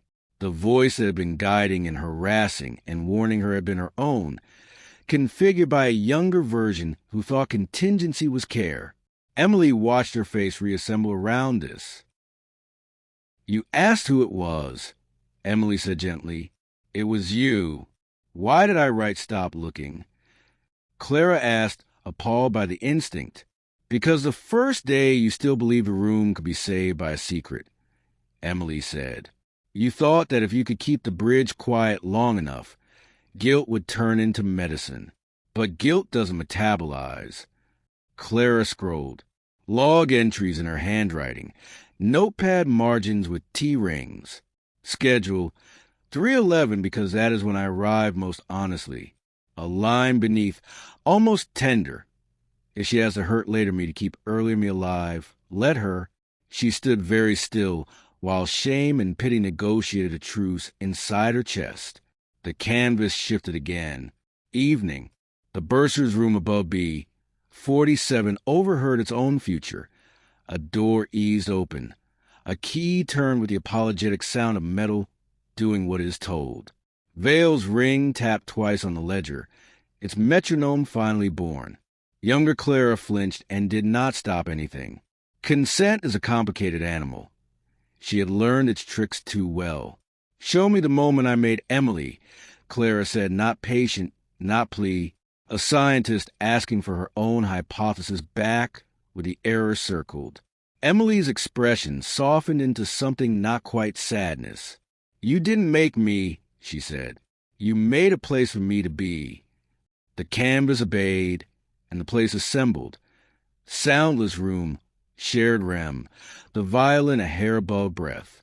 Younger Clara's cortex did that brief, godlike trick of holding 2 pictures at once. Her river and Emily's. The area between them scaffolded itself in blue. A third picture rose and fitted perfectly into the gap, because that is what minds do when given 2 incomplete borders. It looked like a person because both women needed one. I'm not a ghost of your guilt, Emily said, almost laughing. I'm the grammar between your sentence and hers. On the monitors, 0.78 became briefly 0.82, then steadied out of sheer pragmatism. Cross-link fixed. Patience, no, participants tethered. The program had found its instrument, and because there must always be a price, the program took its tithe. A shard of Clara that was best at dreaming and left it with Emily. A shard of Emily that was best at waking and loaned it to Clara. The 2 never noticed exactly where those pieces went. They only learned to be nostalgic, without knowing for what. The room slackened its grip. The morning of the first day lay behind Clara, like a shoreline she could see and could not return to. She understood now why she had written her future self like that, and why it had not saved anyone. She understood what forgiveness could not do and what testimony could. Is there anything else I need to bring back? She asked, palm open for the ritual. Emily took her hand, as always, and pressed her thumb into the center with that precise, measured pressure. It heated, then cooled to something that felt like a seal. Not images, she said. Instructions. 2 of them. Clara waited. First, when you wake, you cut the wire. You break the bridge. Not because we failed, because we finished. Clara's chest tightened. If I break it, I lose you. Emily's smile lived only in her eyes. You never had me, she said. You had the ability to hear me. You'll still hear the parts of yourself that sound like me. That's enough. And the second instruction? Go to Blackfriars at daylight, Emily said. Not night, not the hour you think you own. Take the mother. Let the river see both of you. It will keep less then. The room's temperature altered by a degree. Someone above was moving. Anand's footsteps had a cadence Clara could have recognized blind. B-47 was receiving its chain of custody tags. Imogen was somewhere with a camera pretending not to be a weapon. Vale was likely sitting in a room where clocks are hung low and counting, trying not to rehearse speeches. Clara hesitated on the narrow isthmus between sleep and wake. "One more thing," she said. "Tell me something true that won't survive the day." Emily considered. "You think you are the scientist, and I am the instrument," she said. "It's the other way." Clara laughed, a small, human sound that belonged to no program. "I know," she said. She surfaced into recovery like a diver already reaching for the ladder. The monitors annotated her return with their unshowy pulsing. The air had taken back its lemon and its manufactured calm. Lyle was at the door, as if he had simply turned around in a corridor and found himself here. Anand followed, eyes alert, hands still gloved and thinking. "Well," Lyle asked. "It was me," Clara said. "The messages, B-47's warnings. I wrote them the first day. I tried to steer myself and succeeded at nothing but delay." Anand's mouth conceded a millimeter of sympathy. "We have the drives. Your notes. A schedule that falls in love with 311. It's enough to build a spine." "It's not just a spine," Clara said. "It's an ending." She looked at the cap and the wires, the gentle apparatus that had made her both more and less. "I'm going to cut it." Lyle didn't pretend not to understand. "You're sure?" "Yes," she said. "We built a bridge. We walked across. Now we stopped charging toll." Anand watched her, 2 seconds, 3, then nodded. "I'll call IT to the annex to stand down 4 BS monitors," she said. "We'll isolate your port in recovery. If there is any residual link, we do it with you in a room, and my hand on the plug." Clara stood. Her legs argued for an instant, then learned obedience again. She peeled the cap herself, felt each electrode let go like a small insistence finally believed. The gel cooled along her hairline. The strap's click sounded less like a closure than it ever had. She ran water at the sink. The mirror found her and did not lag. A face. No double. No delay. Downstairs B-47 accepted tags with the meek dignity of a thing finally recognized. In the annex, Wilkes leaned his shoulder into the door he had opened 100 times. Imogen set her camera down and sat. It is a profession's way of praying. Somewhere, Mrs. Keene was making tea with that careful feeling you get when the kettle is the only reasonable machine in the world. "Now," Clara said. Anand coordinated in the calm grammar professionals. "Line 1, out. Line 2, hold, clear." The monitors stuttered, then leveled. Clara felt a physical sensation in her palm, precisely where Emily had printed her. Heat becoming not heat. A hum settling into quiet. Not absence. Not pain. The way a chord resolves when a hand lifts. "Any dizziness?" Anand asked. "No," Clara said. "Loss." Lyle asked quieter. "Yes," Clara said, and smiled because truth had stopped biting. "But the right kind." She took her phone. The number without a name waited like a cat just outside the doorframe. She typed, "Bridge cut." The reply arrived before she lowered the screen. "Good. Bring her to the river." "Mrs. Keene," Clara said. "Daylight." The laundrette air smelled of steam and lemon. Mrs. Keene's hands folded their own restraint. She listened to Clara say the thing daughters say to mothers, and mothers say to daughters when there is nothing left to bargain with. "Come with me, please." The 3 of them, 2 women in what the city makes a conscience. Went to Blackfriars while London put on noon. The pillars learned to be read again in sun. Water moved like a muscle that had cried, and now it was simply working. On the second step, the burr of metal still waited, patient with its tiny vocation. Clara touched it and thought of monofilament, and of hair, and of how rooms decide what to keep. Here, Mrs. Keene said, and the word did not break.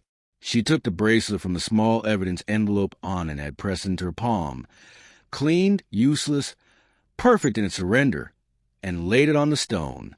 "This is yours," she said, not to the river, to a version of the day that needed to be allowed to continue elsewhere. "I'll keep the name." Clara pressed her thumb to her palm. No heat now, just pressure she could choose to apply or not. She looked at the water and did not demand it remember. She looked at the city and did. When they returned to the Institute, recovery was not waiting like a trap any longer. It felt ordinary, almost domestic in its obedience. The cap lay coiled like a harmless animal. The jar of gel gleamed the way jars do when they have run out of uses. The console sat with its small lights blinking, optimistic. Clara sat on the edge of the bed and let a kind of tired arrive that was not defeat.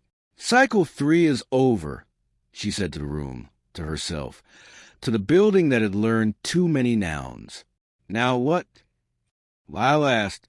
"Now we finish making the city listen," she said, "and then we decide what kind of work deserves rooms." Anand's phone buzzed. She glanced, allowed herself a private, practical smile. "Judge signed the warrants for the annex in B-47, she said. Also, the lab reports came in. The ring sang in key. Clara nodded. It was well to let facts have their tidy applause. She looked at her palm one last time, expecting nothing. A faint warmth lingered there, but it was a warmth of her own blood.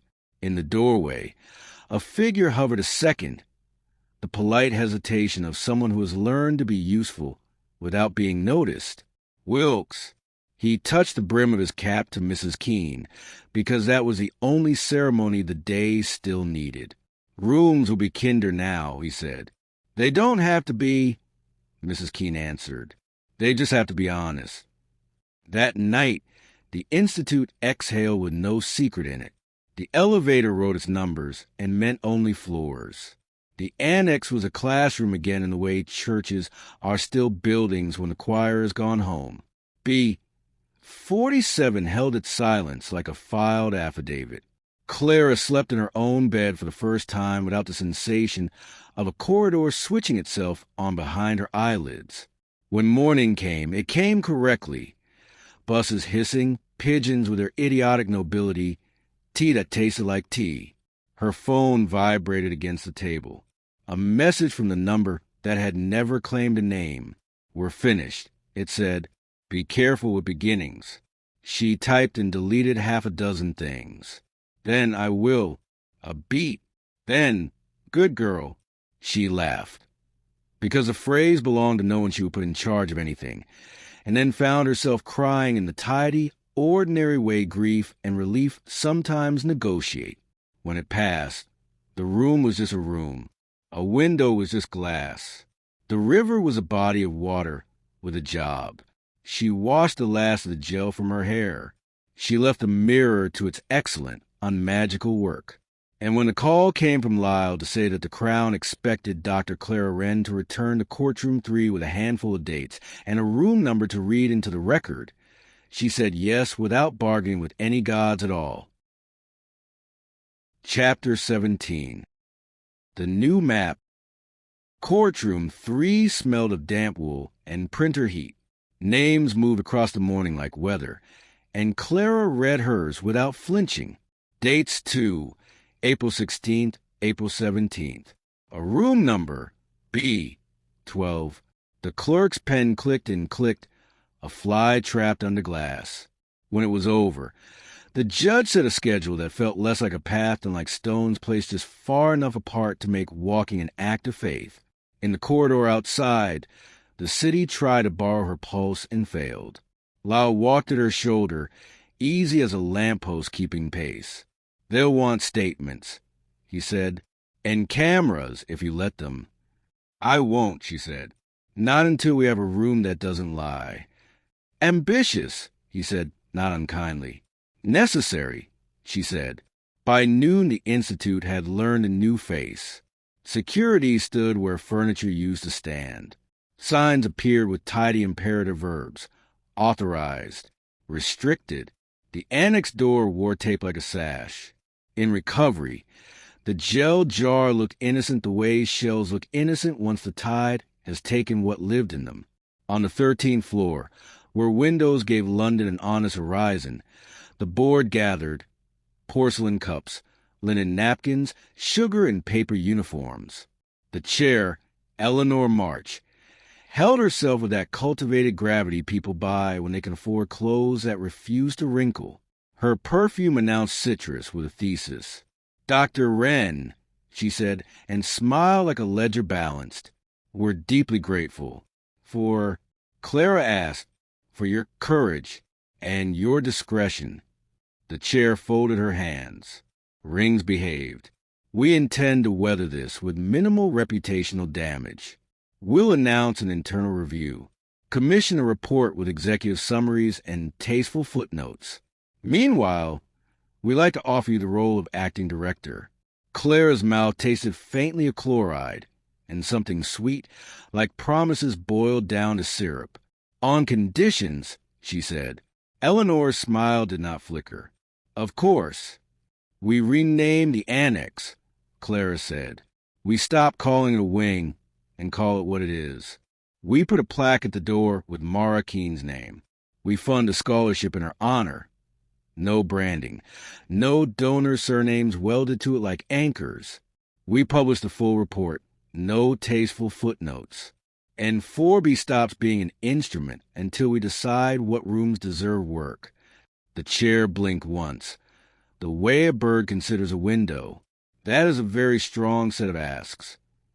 "They aren't asks," Clara said. "They're the minimum price for my name." Across the table, a trustee coughed into his hand and examined the ceiling for allies. The chair's smile thinned, which was more honest than Clara had expected. "You will have fierce enemies." "Not the first time," Clara said, "and I've stopped building bridges for the wrong people." A pause, then a decision that sounded like a pen uncapped.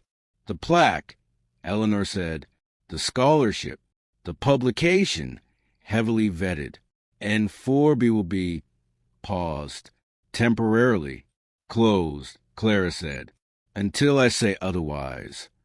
The chair's mouth shaped a word and chose not to release it. Closed. After, in the lift, Clara leaned her head against cool steel and let the machinery explain gravity to her. On the ground floor, Wilkes waited with his cap in hand, and the kind of patience you only earn by sweeping other people's days into piles and letting them go. "They'll varnish it," he said, as if they were discussing a banister. "Not all of it," she said. "Not this time." He nodded. A room can survive polish if the grain is honest. At 4, Imogen texted a photograph of a sky the exact color of a promise kept grudgingly. Under it, "They tried to buy my quiet. I declined. You owe me coffee." Clara met her at the cafe on Marchmont, where the air carried espresso and the old perfume of damp coats. Imogen wore a scarf like a banner and looked like a person who had argued with a landlord and won the right to pay late. "They told me donors had stomachaches if they see grief with teeth," Imogen said, stirring a cup she did not plan to drink. "Said I could have a contract if I lost the contact sheet. And," Clara asked, "I reminded them I make copies of everything," Imogen said, "and that I keep a faster lawyer than they do." "Thank you," Clara said. "Don't thank me," Imogen said. "Pay me in the currency where rooms listen." She slid an envelope across, not dramatic, just inevitable. Frames of the board tonight. They opened the annex for romance. The ring in one, the lighter in another, your chair applauding in a third. You're going to need them when the report grows tasteful. "I'll use them," Clara said. You'd better, Imogen said. I found a flat with windows that behave. I like to keep it. In the evening, the laundrette downstairs from Mrs. Keene's flat breathed steam into the street. The stairs smelled of softness and onions browning. It always had. Mrs. Keene sat by the window with the violin case open on her lap, the bow across her knees like a road. I used to hate this thing, she said, thumb running along the scuff leather. Made of horse, built to be held under the jaw until the neck aches. But lately it's felt like a way to keep breath visible. May I? Clara asked. Mrs. Keene lifted the instrument and watched Clara's hands the way mothers watch surgeons. Clara set the violin under her chin. The wood smelled of rosin and old varnish. Warm, honest, nothing like lemon. She drew the bow across a single string. Soft pressure, enough to ask, not insist. The note found the room and stood there, a thin silver line learning the shape of walls.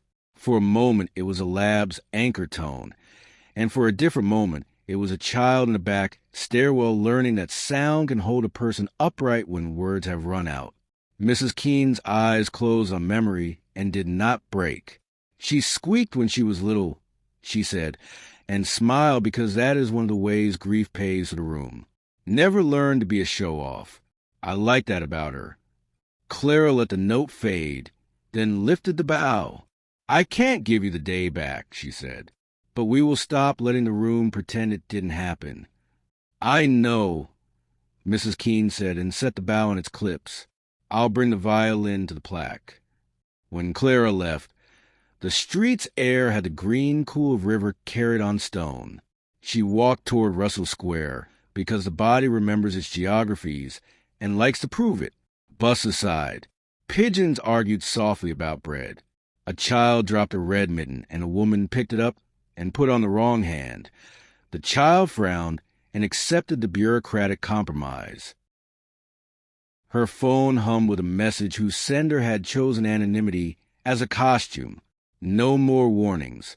The screen read, "No more doors. Good work." She typed, "We're finished." The reply, "Until the next room." At dawn, the plaque maker delivered a paper proof. The text was plain Mara Keene, 1990 to 2017. This room remembers. Clara approved it with the satisfaction of a surgeon closing a neat wound. She sent the scholarship language to Eleanor's inbox with the kind of courtesy that contains steel. First-generation students, art or forensics, stipend unrestricted, selection independent, no branding. By mid-morning, the press had arrived in low, steady weather, a row of microphones, as anonymous as machines ever are, learned the shape of her voice.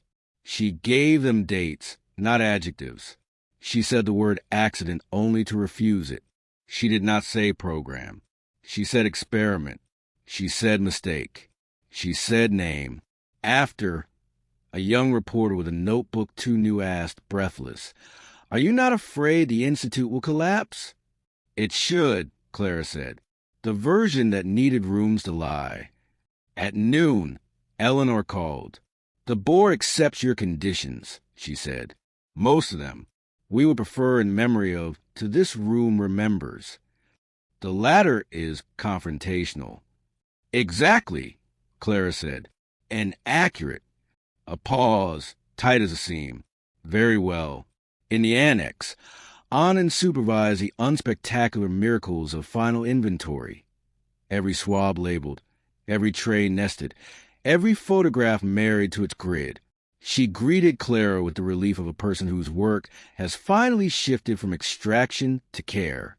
"The lab confirmed the clove chemistry," she said, "and the enamel matches St. Bridget's procurement down to batch. For the rest, Lyle has a judge who reads like a human." "Imagine," Clara said, "you look different." Anand added, not as flattery, just as a witness. "I cut a wire," Clara said. "Good," Anand said. "You'll need the quiet." Near the door, Meyer stood with a plastic cup, and his head bowed as if confessing to a carpet. His shirt had surrendered its crispness. He looked not absolved, not condemned. In process, Dr. Wren, he said, I don't have forgiveness to give you, she said gently. But I don't intend to hate you either. Do your work. Tell the truth in rooms that won't clap for you. He nodded, something in him loosening where it could be safely put down. I will. By late afternoon, the London light had turned polite, the way it does when it intends to leave and wants to be thanked. Clara unlocked recovery and stood a moment alone. No hum from a neighboring mind. No breath, not hers. Only the small electronics practicing their solitude. She took the cap from its hook and wound the strap, methodical, as if she were braiding a child's hair. She set it in a drawer and shut it without drama. The hallway outside stretched itself and became ordinary. In the glass, she saw her face move when she moved. No lag, no double, only a woman in a corridor with the day to finish. On the way out, she passed the bursar's room and touched the seam that had be 47. Behind it, boxes waited in the dark, disciplined as jurors. There would be time for them. Everything didn't have to happen at once. At Blackfriars the next morning, they placed a plaque. No ribbon, no speeches. A short-list crowd. Lyle with his tie pulled straight, Anand in a navy jacket that had learned not to need iron, Imogen with her camera and the restraint she saves for friends, Wilkes with clean hands, Mrs. Keene with a violin case. Eleanor came, too, because good chairs know which ceremonies they are not allowed to miss. She wore black without theater. Clara ran her fingers over letters. The metal was cool, willing to warm. This room remembers, she read, and let the sentence locate itself in the walls. Mrs. Keene opened the case. She took the bow and laid it across the plaque, just for a heartbeat, as if to teach the bronze how to hold sound. Then she lifted it and stood with her hands folded, and somewhere out on the water, a bird made a single, unambitious cry. After, Lyle walked with Clara along the parapet. You know they'll come for your paper, he said. The one that started all this. They'll argue about ethics and intent, and words that end in ology. They can have the paper, she said. I'm writing a different one. Title, he asked. What Rooms Deserve, she said. Or maybe the new map. I'd read that, he said. Good, she said. You're in it. Back at the Institute, the lobby had learned a calmer voice. Banners were gone. The echo was less ambitious. A woman at the desk asked a man to sign in, and he did, a small proof that process can be a kindness.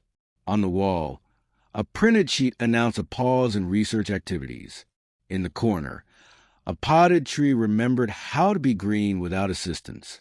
Clara took the stairs because elevators have opinions about time. In her office, a stack of letters waited that smelled of ink and 3 different kinds of hope. She answered them one by one, a ritual with no gods. To the student who wanted to study dreams without hurting anyone. To the nurse who had quit a job because a room didn't listen. To the retired prosecutor who said he had never seen a director walk into a dock and call it by its name. Near evening, she went to 4B. The door opened on first try. Inside, the easel stood like furniture rediscovering modesty. The chalkboard wore its ghost line faint as breath. She crossed the floor and put her palm to the center of the room, where Emily had once pressed hers. No heat, just the convinced pulse of her own hand. Thank you, she said anyway, because some manners are for the living and the imagined alike. In the glass, her reflection watched her in perfect time. No advance, no delay. She lifted her hand. The other lifted with her. She turned and saw only herself and did not feel lonely. On the way out, her phone buzzed once. The number without a name had delivered its last note and gone quiet the way good machines do when their work is finished. Still, the message history sat there like a spine. Stop looking. You opened the door. Because I was there. Ready? Be careful with beginnings. She stood in the doorway and recognized the instant for what it was. Not an ending, an instruction. Outside, the city had put its lights on strings for the evening and thrown them across the river. Buses announced their routes with honest wind. Somewhere a kettle reached its small climax and was quieted by a hand. Clara walked toward the square and the cafe with the napkins that sometimes it blew and the table where she had once mistaken routine for safety. On the way, she felt herself checking for the old signs. The single-syllable lesson of water, the flicker of fluorescent ribs, the stutter of her mirrored face. None arrived. Instead, wet leaves, pastry sugar, bicycle chain, a horse chestnut under a thin shoe. She smiled, not at any person, but at the ordinary miracle of the city deciding, for one evening, to behave. Tomorrow there would be depositions and drafts, and a meeting where the board would try to convince her to soften a noun. There would be a mother who needed someone to help choose photographs. There would be a stack of ledgers that hid rooms and a balcony railing that retained the ghost of a ring. There would be, finally, work without euphemism. She raised her hand, pressed her thumb to the center of her palm, and felt only blood and bone, faithful as instruments that don't lie. The new map wasn't on the wall. It was in the way she walked. Chapter 18. What Rooms Deserve. Transcripts collected in her office like weather. Sheaves that smelled of toner and other people's breath. Edges square as a verdict. Outside, London decided to be gray in a generous way, making reflections look more honest than faces. Clara read lines that pretended to be neutral and found the heat in them anyway. Dates, weights, elevator codes, the little domesticities of a crime. She set the last deposition aside and opened a new document. The cursor blinked with the patience of a nurse. Title, What Rooms Deserve. She typed the first sentence and deleted it, because beginnings are just rooms with too much furniture. The second one held. Rooms do not owe us absolution. They owe us truth. Her phone hummed. A number she now recognized without seeing the name. Lyle. Reman wants to schedule you, he said. He asked for you. I told him requests aren't commandments. Would she? Clara asked, though she knew. The one who took his ring off. Lyle said. Today, if you can stand him.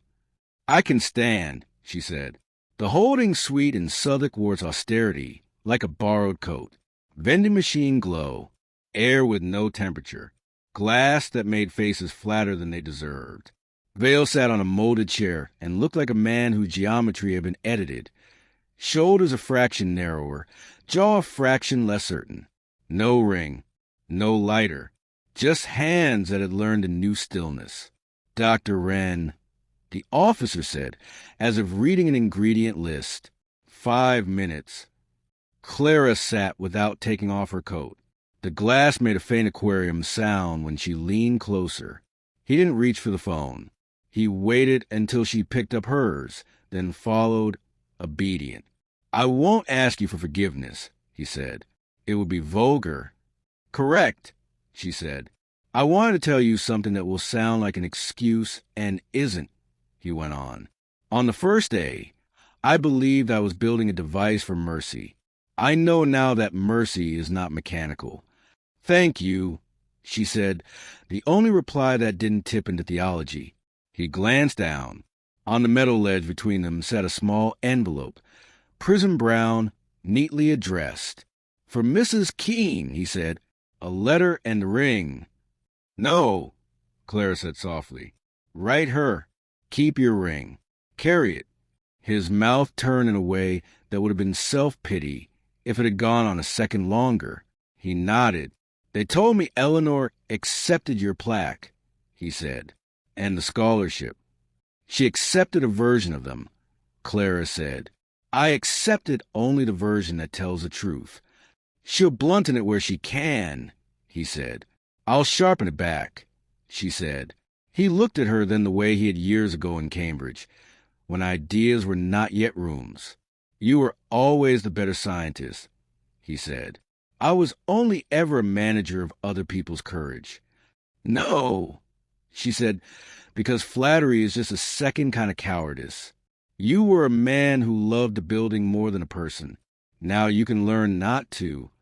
His eyes closed briefly as if the light had changed. Thank you for coming, he said.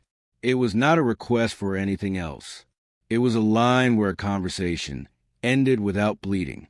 Outside, late wind arranged paper in corners and tried the doors for kindness. Lyle waited on the pavement with his hands in his pockets, coat, collar up. How was he asked. Smaller, she said. Human? Good, Lyle said, and meant it. Afternoon returned her to the Institute, which had decided to try being ordinary. Security tags beeped and let people through without drama. In the annex, ladders stood in the corners like tall regrets. Wilkes had taped brown paper over the plaque until the bolts set, a rectangle of careful waiting. Imogen leaned against the door jamb with a camera low against her ribs like a sleeping animal. They sent me a statement of values, she said, rolling the words as if trying on shoes. Apparently the Institute believes in transparency. They discovered glass, Clara said. Not the pun they wanted, Imogen said, and smiled with a tiredness that agreed to be pretty for a second. Want to see something decent?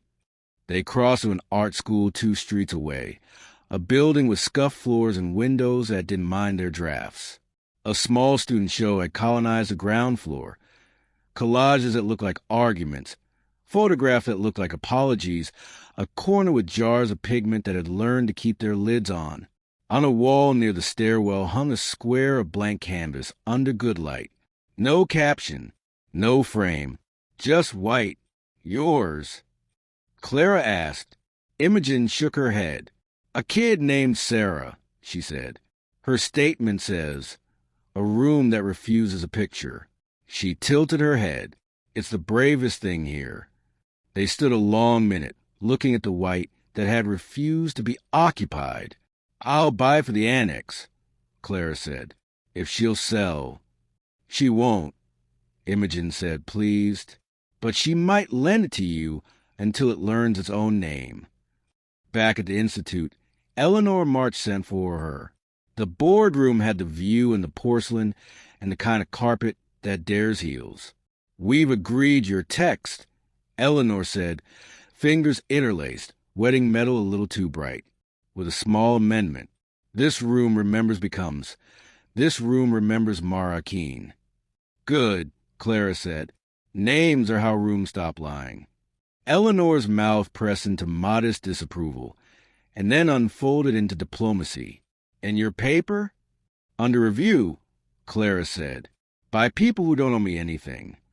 We'll want the draft, Eleanor said. No, Clara answered. You can have the PDF when the journal posts it. Eleanor breathed in, held it, let it go without changing shape. You become very certain, she said. Rooms teach, Clara replied. Some of us listen. In recovery, she opened a drawer and took out the cap one last time. Not to wear. To wind the strap and lay it in a box Imogen had brought her from an antique shop. The kind that used to hold letters not fit for the mantel. She wrote on a card and slipped it under the lid. Instrument retired. Then she locked the drawer and put the key on a hook where it could be found or not, depending on whether the finder had the right questions. Night arrived practice soft. She slept in her own bed and woke at 6:31 to a city that did not speak in a single syllable, but in many. Kettles, buses, shoes. No corridor showed behind her eyelids. No thumb warmed her palm. Her body felt like a room with the furniture put back where it belonged. At 10, she presented what rooms deserved to a panel that wore ethics as well as they could, a philosopher who had taught grief until it listened, a neuroscientist who disliked fashion, a nurse who could silence a room by clearing her throat. She read an abstract that did not ask to be liked. She referred to be 47 without metaphor, to consent with definitions, to context with footnotes, to the danger of mercy performed as mechanism. She closed with a sentence she had written and rewritten until it was the only one that didn't lie. Instruments should break before people do. The nurse nodded once, as if tallying the sentence into a column that mattered. "Will you testify to that under oath?" she asked. "I already did," Clara said. When she came out into Russell Square, the light had learned how to sit comfortably on wet leaves. A bus hissed. A child argued softly with a father about mittens. The cafe remembered her and pretended not to. The barista with the dancer's economy slid an espresso across with a small, conspiratorial nod. On the napkin, no blue dot today. Just paper. Mrs. Keene texted a photo of the plaque. Paper off, letters catching sun, Mara Keene. This room remembers. A violin bow crossed the bottom edge of the frame like a benediction that had no interest in being religious. Under it, she would have liked the font. Clara laughed aloud, the sound unexpected enough to turn a pigeon's head. She typed back, "Bring the violin at noon. Let the room learn." They played one note long, the way grief prefers its music. The tone found the bronze, found the stone, stitched a seam across water that did not intend to hold anything, and held this anyway for a respectful breath. Passers-by slowed without agreeing to do so. A child asked a question too softly to be recorded. The sound ended in a thin silver thread, and then was simply air. After, Imogen pressed a small envelope into Clara's palm. "Final cut," she said, "for the report when it tries to become taste." Inside, 3 prints in matte. The ring mid-tap. The lighter open, undecided. Clara's hand on the jamb. Tendons carving truth where language hedged. Evidence, but also biography. She slid them into the folder. Lyle would carry to a room with wood paneling and clocks that think too much of themselves. "Coffee?" Imogen asked. "Yes," Clara said. "Forever." Evening took the building gently. She checked B 47 one more time. Anand had threaded tamper seals with the same neat hand she used on her hair. Wilkes, at the far end of the corridor, turned out the lights with the care of a man dimming candles in church, not because God demanded it, but because dark deserves manners. On Clara's desk, the draft of What Rooms Deserve waited with calm. Figures and citations, the beautiful dullness of science when it is right. She wrote one more line at the end, not for print, but for herself. If you're tempted to call a person a bridge, ask which river gets to keep them. Her phone, face down, buzzed once and then was shy. She turned it over. No message. The ghost number had gone properly quiet. Relief arrived like rain across a square. Visible, ordinary, making things truer to themselves. She pressed her thumb to her palm out of habit and felt only skin. At home, she opened the window and let the river into the air the way a city lets a train through, with choreography and faith. The water said nothing. Good, she thought. We've said enough for now. In the morning, she would meet with Eleanor about the wording on the scholarship page. She would sit with Mrs. Keene to choose photographs that could teach strangers a face. She would walk with Lyle through a corridor that had learned not to lie and point to places where tape had been and would not return. She would go back to 4B and stand in the center and tell the blank air thank you again. Because gratitude, like names, is something rooms deserve. For the first time since she had said begin, her body did not reach for a corridor at the edge of sleep. She turned out the lamp. The room did what good rooms do when asked properly. It stayed. It listened. It did not pretend to be anything but a place for a person to rest. Chapter 19. The Blank Room. The plaque had been up for a day and already knew how to catch light. Not aggressively, just enough that passers-by slowed without meaning to. In the annex, the air had settled into a new grammar. Turpentine and chalk, yes, but underneath it something steadier, like paper that has accepted ink. Sarah's canvas arrived after lunch wrapped in brown craft and authority. Imogen carried it in like an accomplice and set against the wall by the old drying rack. The gallery label was a square tape and a handwriting that refused to be precious. A room that refuses a picture. On loan. It won't stay blank, Wilkes predicted, studying the white with respect. It'll learn shadows. Good, Clara said. It should. Everything honest does.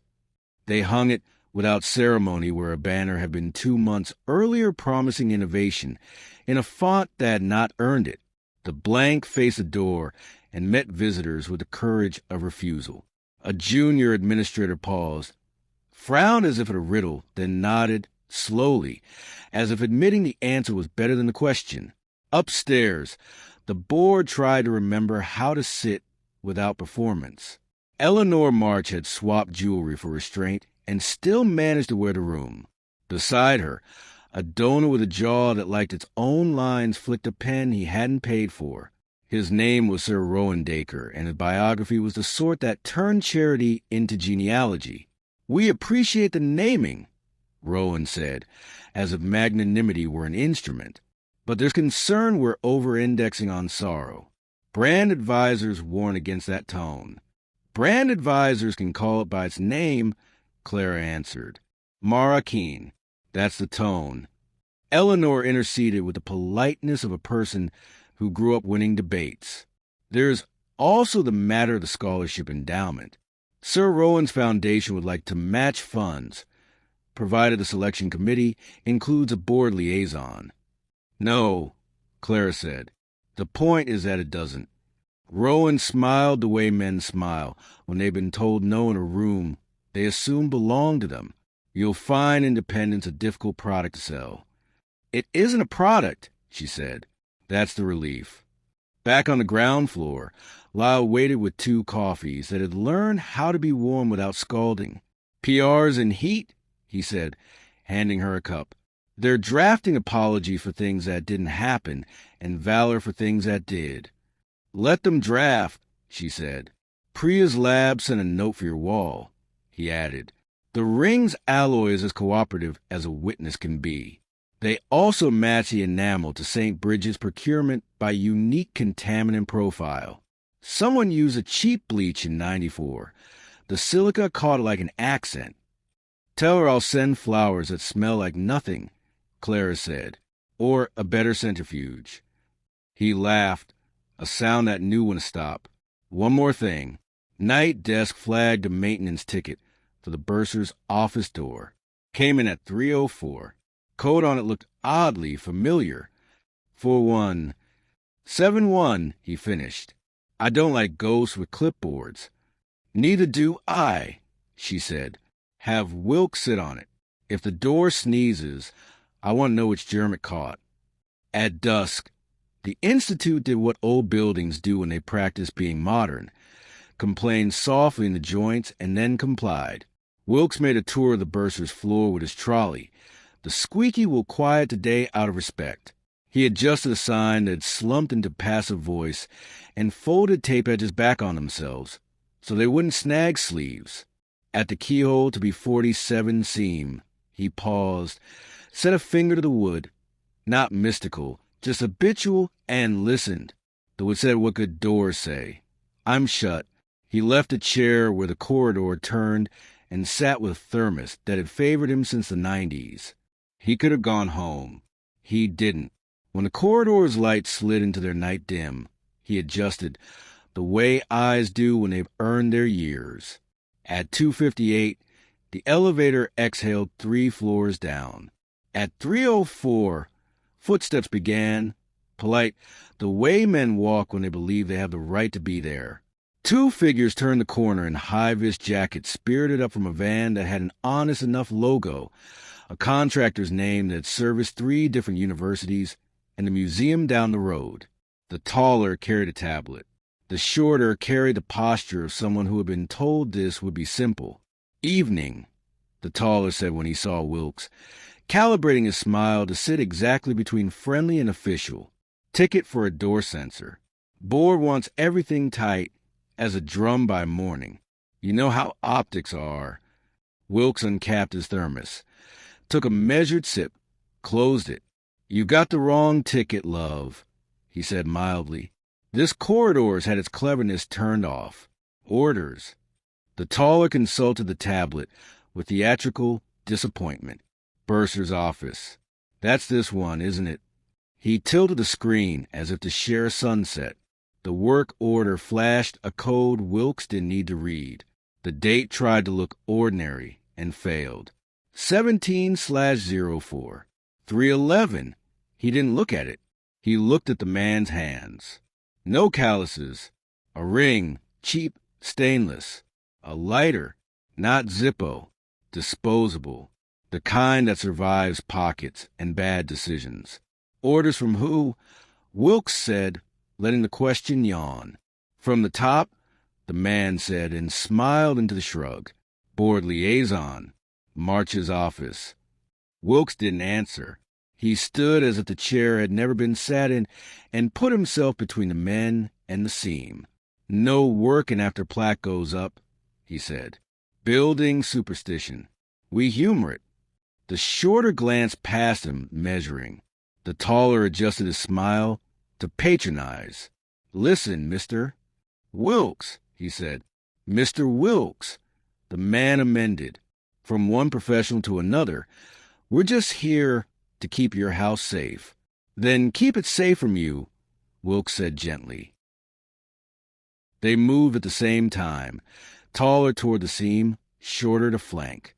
Wilkes didn't bother with his phone. He had pressed a panic fob in his pocket when the elevator sighed. The soundless alert crossed to a desk downstairs where a woman with admirable boredom pressed a different button in reply. On CCTV, which this corridor did have, now that Priya had finished with it, a square of night-chained shade. On a different floor, Lyle's phone vibrated and he turned, unhurried, but with steps that left no oxygen unspent. "Step back," Wilkes said. He did not raise his voice. That was the gift of a century lived in rooms. You learn which tones have gravity. The shorter reached into his high-vis and found not a tool, but an agreed plan. The taller, deciding he preferred the version where old men surrender, put a shoulder to the panel. It didn't give.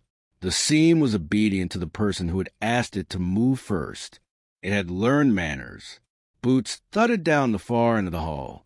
Lyle did not shout police. He is never like theater. He moved, caught the tall by the elbow in a grip that suggested he knew anatomies other than buildings, and introduced him firmly to the floor. The shorter froze in that small moment where plans discover time as edges. He raised both hands, as if to offer the building an apology. "Names," Lyle said, not loud. The taller, face against vinyl, chose a lie that had been given to him an hour ago with cash. "Support, subcontracted. We answer to facilities." "Which facility?" Lyle asked, looking at the tablet. He liked to watch bad facts try to sit. The screen showed the Institute's crest and a work order signed, beautifully, convincingly, by someone who did not exist. The email handle was nearly Eleanor's. One letter off. The phone number looped to a receptionist who answered a different charity one floor up. "Rowan," Clara said when Lyle rang her. She was awake. She'd been awake every night at that hour for years. The number still lived under her ribs, even without the bridge. "He wants the boxes gone before the committee reads them." "How do you know?" Lyle asked. "Because it's what I would do if I wanted to be brave without being the person who pays for it," she said. "And because he's clumsy when he's angry." Down at the desk, Anna was already collecting the pieces you need for a tidy charge. Photographs of faces, the tablet's history, the men's pockets with their items arranged in a neutral grid. Lighter, gloves, a part-coded key that Wilkes recognized and did not recognize, a badge printed this afternoon with somebody's cousin's skill. She looked at the men with professional disappointment the way a headmistress looks at boys who have laughed at the wrong time in chapel. "You're both going to tell me who sent you," she said. "Not later. Not in court. Now. Because I'd like to sleep before breakfast." They told her versions of the truth good enough to set their feet on the next stone. A PR consultant whose office called itself strategic, a meeting where a man's voice had said tidy, a cash drop in a parking garage that had once been a post-war bomb site, a name that wasn't Rowan's but belonged to a foundation he chaired, a number that belonged to a burner phone, now cooling in the belly of the Thames. The river keeps secrets because men ask it to. By morning, the board had red faces and a request for privacy. Eleanor called, voice clipped enough to be useful. You have our support, she said. Dacre exceeded his remit. Dacre tried to break into her room, Clara said. There's no remit for that. He'll resign, Eleanor said. He'll make a statement first, Clara said. Here, in the annex. There was a pause during which the chair weighed cost and appetite. You enjoy this more than you should, she said. No, Clara said. I enjoyed exactly as much as is required to finish. They staged it as plainly as anything worth believing. No podium, no velvet rope. Rowan Dacre in a suit with the top button open and a face that had practiced contrition in a mirror.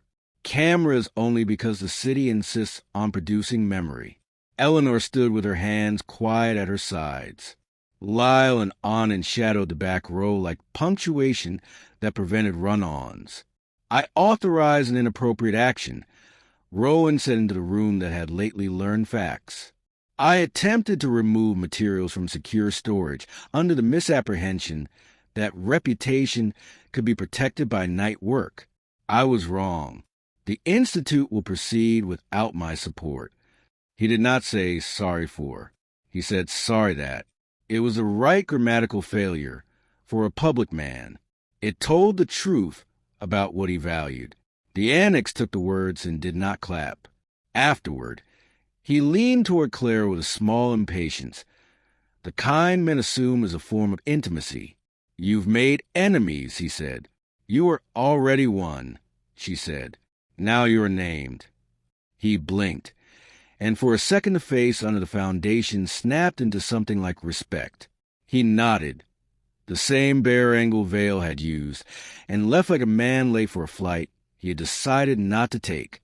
That afternoon, recovery felt almost domestic. A mechanic came to oil the hinges on the cabinet and left a smell of clean metal. The monitor's standby light pulsed at a pace that suggested a heart at rest. Clara sat, wrote 3 paragraphs that refused to be improved, and saved the document without rereading a trust she had earned. Instruments should break before people do. She'd written it already. Now she believed it. Imogen texted, "Come see your borrowed miracle." When Clara arrived, the white made the rest of the annex look noisy. Students had begun to pin their own notes on the margin with bits of blue tape, not on the canvas, on the wall nearby, as if the blank had generated its own gravity. I was here with my sister, one red in a slanted hand. She needed to sleep somewhere safe. Thank you for saying a name. Another, I clean. It matters how rooms are kept. A third, I don't know what to do with my guilt. Answer in different ink below. Keep it small, keep it honest. Don't feed it lies. Clara stood there longer than she had planned to. The room hummed softly, electrical and human. She remembered the first day without flinching, which felt like a miracle of the quiet kind. Somewhere outside, a kettle boiled across the square, and somebody's hand lifted it, the cord resolving into tea. "Conference wants you," Imogen said, appearing beside her with a gaze that didn't require invitation. Not the one with neon lanyards. The one where people read, and are read. "I'll go," Clara said, "if the chairs don't insist on a branded backdrop." Imogen grinned. "They won't. Their idea of a logo is a pencil." In the evening, Mrs. Keene brought the violin again and played the par Bach that survives hospitals best, and for a moment the annex was a chapel without believing in heaven. 2 young nurses stopped, one forgetting to check her watch. A man with a ladder waited at the door because some silences deserved to be protected by height. When the note finished, Mrs. Keene looked at the plaque and nodded to the bronze as if to an old neighbor. Good. On her way out, Clara passed the bursar's seam and put her hand to it. Warm, because everything is, when you ask properly. Behind it, boxes rested. B, 47. 47A, 47B. Drifts of paper that used to be confidence, now preparing for a different job. She didn't push. There would be time. She slept. It was uninteresting in the best way. When she woke, 311 had turned back into a number other people used at their own convenience. She made tea. She put on a coat that remembered weather. Outside, London had decided to be useful. Buses inhaled. A bin lorry arranged the night's last untruths.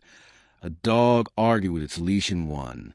At the Institute, Eleanor had sent a revised scholarship page. The edits were small but honest. Stipends unrestricted remained. Independent selection remained. Brand absent. At the bottom, a line she hadn't requested. Applicants may submit work that refuses to resolve. Within reason. Clara wrote back one word. Approved. Lyle arrived at her office door without knocking, because he had learned she disliked the performance of permission. Court move dates, he said. Sooner. Vale's counsel stopped rehearsing empathy and started spending it. Myers is giving statements with clean verbs. Rowan has discovered silence can be strategic. Good, she said. Short seasons suit me. He tilted his head at the window. The day had put on that clear pale London gets for a few hours each year, the kind that makes glass into a substance you believe in. Walk, he asked. In the square, a child had dropped both mittens and upgraded outrage. A mother looked at the sky as if for advice, and then crouched to tie the elastic through the sleeves. The fix was not elegant. It would work. Pigeons practiced their dumb nobility. 2 teenagers tried to kiss and settle for laughing. The weather accepted their compromise. Do you miss her? Lyle asked as they turned down a side street that had learned bakery and bicycle in equal measure. Every minute, Clara said. And not at all. That sounds like a contradiction, he said. It's a definition, she said. They passed a cafe where the napkins had once been a warning. Today they were just napkins. Clara didn't check for the dot. She had learned that nothing is an answer you can live with. Back at the annex, someone had added a small paper square near Sarah's canvas. It had a single sentence in pencil, the kind a student uses when they respect paper. Rooms deserve witnesses, not alibis. Clara pinned it straighter. That night, the building learned to turn out its lights without thinking about who it might be leaving in the dark. B, 47 slept upright. Recovery stayed closed and did not sulk. The annex breathed the steady breath of a place forgiven, not absolved. At home, Clara put her phone face down and let it be a clock. When she woke just before 6, she lay still and listened. Radiators ticked. Someone pushed a pram downstairs. A bus exhaled into the stop like a cow in a field in a different country. Her heart kept its own time. Her palm was only skin. She pressed her thumb to its center anyway and smiled at nothing, which is to say, at everything she intended to keep. On the second step at Blackfriars, the little metal burr waited in the stones, faithful to its purpose. She touched it on her way across the bridge and did not ask a question. The river said nothing back. Good, she thought again. We've said enough for now. Chapter 20. The Inquiry. Morning pressed a pale rectangle onto the blank canvas, a clean geometry that made the rest of the annex look talkative. Someone had left a note at the edge. Pencil, small, square. I don't dream. I'm tired of pretending I do. Beneath it, another hand had answered. That's not failure. That's sleep. Clara read them and felt the day take its first, correct breath. Upstairs, her inbox arranged itself into a procession of courtesies. At the top, independent review schedule. The chair had hired a panel with honest pedigrees and careful shoes. Led Dr. Ruth Hargreaves, neurologist ethicist, the kind of woman who wrote sentences that made grant committees sit up straighter without knowing why. Two others, a ward sister with 25 years and a spine made of verbs, a barrister who had prosecuted hospitals and forgave them later only when they earned it. 10 o'clock, Wren, C. Director pro tempore. The calendar decided. Room Bolton, which was carpet and glass, and an old painting that had once been a lake. Hargreaves arrived with no extra weather attached to her. She wore a pen the way some men wear rings. The sister, Edith Cole, brought a notebook with pages already folded for use. The barrister, Whitcomb, had a face like a decent clock. Dr. Wren, Hargreaves said, not crisp, not warm. Exact. We'll be brief and we'll be complete. Good, Clara said. That's my religion. They covered the ground that had to be walked with both feet. Sedation protocols, MG/KG and who signed. Door codes, who said, who stored, who changed, consent, forms, context. The difference between signature and understanding. Cole asked about night staffing, about who hears a corridor at 311 when a corridor feels like talking. Whitcomb asked about chain of custody for B47, about tamper seals, about whether a seam hides anything except paper. And 4B, Hargreaves said at last, the pen leaving the page. You closed it. Yes, Clara said, indefinitely. Because it failed? He probed. Because it worked, she said. And because instruments should break before people do. Cole's mouth made the shadow of a smile. Put that in the report, she told Hargreaves without moving her eyes. We will, Hargreaves said. One more question, Dr. Wren. Hypothetical. If this room, she glanced at the carpet, the lake in a frame, the good glass, could be made safe by lying, would you lie? No, Clara said. We tried that. It made a different room dangerous. Whitcomb capped his pen with the neatness of man, concluding a decent day's work. We'll want your paper, he said, the one with the spine. You'll have it when everyone else does, Clara said. No tasteful footnotes. Excellent, he said, as if he had just seen a result come out of a centrifuge clean and uncomplaining. They left with that odd, lovely courtesy certain professionals possess, the ability to remove themselves without making a hole. In the corridor, the building released its held breath. Clara stood a moment and listened to the absence, which had become the sound she trusted most.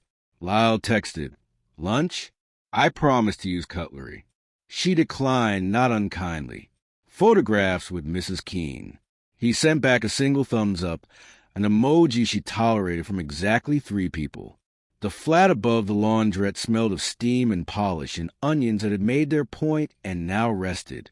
On the table, 3 stacks of photos, a kettle, 2 cups. Mrs. Keene had done the labor nobody should be asked to do, and had done it well. Sorted by years, not moods. Mara at 12 with grin that had begged to be forgiven later and had been. Mara at 17 with paint on both hands and both eyebrows raised at the future. Mara at 22 in a borrowed coat, telling a camera it had 3 seconds to be fair. This one, Mrs. Keene said, setting a finger on an image that felt like breath. Mara in the annex. The old enamel sink it hadn't yet learned to be a weapon behind her. The bird charm at her wrist. Not the brochure's flattery. A candid, badly lit, honest. She had the key, Mrs. Keene said. She kept it because the girls locked the cupboard for fun, as girls will. She said a key makes you kind if you're careful with it. Clara swallowed the sentence the room tried to put in her mouth and chose a different one. Do you want to write the plaque text for the scholarship page? She asked. I can pretend it's from a committee. Mrs. Keene considered with that thorough attention some women reserve for recipes and lies. Write this, she said, for people who notice. May you find work that keeps you kind. It will make the board itch, Clara said. Good. Mrs. Keene said. Scratching teaches you where you forgot to wash. They chose 8 pictures for the page and 2 for the courtroom. Imogen arrived with a soft folder and a camera.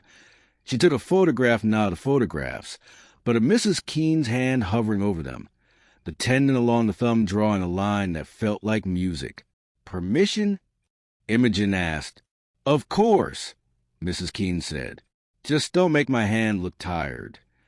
It won't, Imogen said, and proved it with a click. On the way back, the square decided to be kind. Children with tidy outrages, a dog who had made peace with his leash, a bus that arrived when a woman asked it to. Clara let the ordinary do its work. In her office, another envelope waited. The archival paper kind with a string tie, B47's modest livery. To future me on the flap. In her own hand, younger by a lifetime and a half. She sat, untied the string with the care owed to bombs and birthdays, and slid out 3 pages of her neat print from a year that believed in mechanism. If you're reading this, we got past cycle 1. Congratulations. If you're reading this because something went wrong and you're tempted to unspool the bridge by confession instead of by design, don't. We'll lose the funding, and with it the chance to make this into medicine. If you're reading this because the Institute has become the work, remember, we promise to keep people alive, not buildings. She exhaled and let the first 2 lines brown at the edges of her attention until they resembled the leaves London kicks into gutters. The third she copied onto a card and pinned above her desk, next to a single postcard of a river in winter that didn't need a caption. The phone buzzed with Eleanor's number. The review seems impressed, the chair said. They asked for the paper. I told them we would have a PDF to them. You will have a link like everyone else, Clara said, and a room with chairs when it publishes, if you want to pretend we throw launches. Eleanor's sigh made its crisp journey through a decent phone into an ear that had heard worse. Dacre has resigned, she said. He will take up fishing. He'll make the river lie for him, Clara said. We'll teach it new tricks. And Vale? Eleanor asked, a touch of something human sneaking in where metal usually lived. He'll have his day, Clara said. He's already having it. Your text for the scholarship, the chair said, recovering. May you find work that keeps you kind. It's pointed. It's accurate, Clara said. Well, Eleanor said, accuracy is fashionable.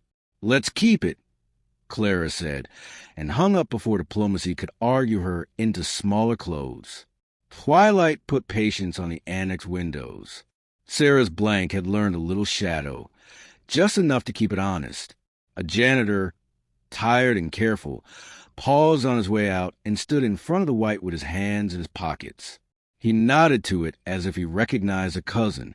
Then he left the way good men leave rooms, after making sure the lights that should be off were off and the ones that should be on remained.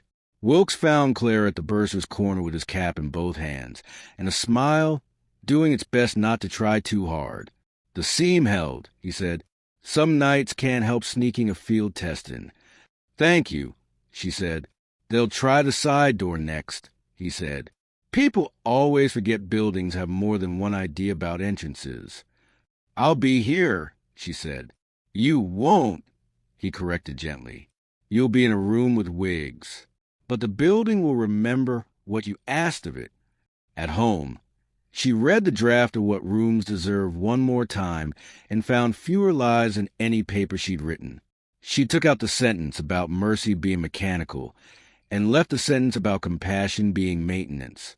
She pressed send and watched the file leave, small as an insect, fierce as one when interrupted. Sleep arrived without negotiation.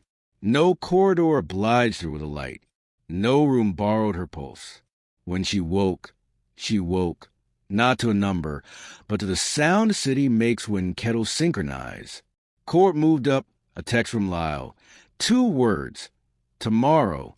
Early. She typed back. I'll bring names. He sent a single dot, which in their grammar meant good. At 7:45, the annex wore its plaque like a shoulder squared. Mrs. Keene stood with a violin and tuned a single A into shape. The note found the bronze and warmed it. 2 interns, late and earnest, stood by the door holding leaflet about ethics and tried not to cry. Imogen took one photograph and then put the camera down because some things don't belong in frames, not even honest ones. Clara placed her palm at the center of the room, where Emily had always pressed hers. No heat, just the decent percussion of blood. "We'll be late," she said to the air, to the plaque, to the river, "but we'll arrive." On the way out, a student had tacked another square by the white. "What do rooms deserve?" It asked in pencil, almost too light to read. Clara wrote beneath it, small, because answers should mind their manners. Witnesses, work, names. Nothing more, nothing less. Chapter 21. The Hearing. Morning put its gray palms on the courthouse windows and held them there. The steps were wet, not with drama, just last night's ordinary rain refusing to leave. Inside, the air had the varnished patience particular to rooms that have learned how to outlast afternoons. A radiator clicked like an insect in a jar. Pigeons scissored shadows along the high glass and forgot to be symbolic. Clara signed where a clerk pointed and was shown to a narrow bench that had rubbed a century's worth of coats to a shine. Lyle sat beside her with the relaxed geometry of someone who contends fast. Anand chose the row behind, hands folded, eyes doing their quiet math. Mrs. Keene arrived with a scarf to color her tea and sat with the dignity of people who bring their own chairs to grief. When the ushers opened the door, the courtroom straightened itself almost imperceptibly. No wigs today. This was a hearing to set a path, not yet a play. The judge looked like a man who trusted paper. He asked for names, and they entered the record without flourish. Adrian Vale. Andrew Myers. Imogen Hale, present. Dr. Clara Wren, present. The prosecution began with the kind of order that draws breath for other people. Elevator logs first. The annex inventory. B. 12 moved. The ring soft transfer on the window trim. The clove residue. The enamel's cheap bleach accent. The service door code with its little joke in numbers. The maintenance order signed by a ghost with good stationery. Each piece stepped forward, nodded, took its place. When the judge asked for responses, the defense spoke in 2 voices. For Myers, a spare admission. Yes, he had signed. Yes, he had moved the tub under instruction. Yes, he had gone to the river carrying more than metal. For Vale, an architectural remorse that refused to call itself guilt. He had authorized, yes. He had believed in devices. He had preferred rooms to names. He did not intend harm. He intended an opening day without hazard. The judge listened as if listening itself were a verdict. He turned a page. "We are not here to conclude," he said, voice balanced. "We are here to prepare a place for conclusion to occur. But there is a fact pattern the public can understand, and there are names." He looked at Clara, Dr. Wren. Briefly, she stood because sitting would have made the room smaller than it deserved. "The Institute did what institutes do when afraid," she said. "We made language work for us instead of for the people under it. We have stopped. We will keep stopping." "Will you give evidence?" the judge asked, "under oath in full?" "Yes, without protecting your own role, especially that." He nodded, a modest acknowledgement that an answer had behaved. A recess. The corridor put on its low voices. Lyle fetched 2 paper cups that smelled convincingly of coffee. "How's the weather in there?" he asked. "Workable," she said. "And human." Good combination. He glanced toward the far end, where Vale stood with his counsel, head tipped, listening, hands still. "He looks smaller to me." "He is," she said. "He's finally the size of one person. When they reconvened, Imogen was called. She showed frames without leaning on them. The reflection in the annex window did a better job telling the truth than any witness ever does. The judge watched long enough to be sure he knew what he was seeing, and then shorter, because decency has its own economy. Ms. Hale, defense said, when you took these images, did you intend to harm the Institute? No, Imogen said. I intended to keep what I saw. Why not delete them? Because men who say tidy tend to mean erase, she said. I don't work for that weather. A faint smile lived and died at the corner of the judge's mouth. Noted, he said. Then Mrs. Keene, for 10 careful minutes that felt like a bell. The court did not ask her to interpret. It asked her to be present, which she did with a particular elegance of people who have never valued elegance. She noticed things, she said about Mara. She liked keys. She said a key makes you behave. When it ended, no one clapped. This was not that room, and still something the benches changed alignment, as if vertebrae had found themselves. The judge set dates. 3 weeks to disclosure, 5 to the first substantive session. Vale's bail continued with conditions that sounded like a list of small, decent chores. Surrender a passport. Sleep at an address. Report. Myers, too. Rowan Dacre's name appeared and was entered as interested party, withdrawing support. The ink looked embarrassed beside it. Outside, the day had found its white. Reporters tried their questions on Lyle and Anand, and both answered without producing heat. Clara stepped past the cluster, not unkind, just uninterested, on the steps. Vale had paused as if forgetting where stairs end and pavement begins. He looked up when she stopped beside him. You told the judge the truth, he said. All of it. I left out adjectives, she said. They can ruin good nouns. He made a face that wasn't a smile. Exactly. I have the ring in my pocket, he said.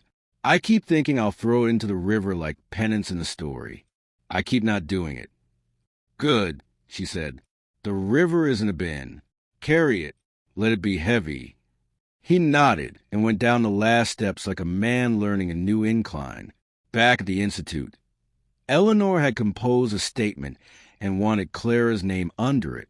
We are deeply saddened, the draft said, and reaffirm our commitment to Sleep's future. Clara edited, we are responsible. We reaffirm our commitment to people. That's not media savvy, Eleanor said. It's accurate, Clara said.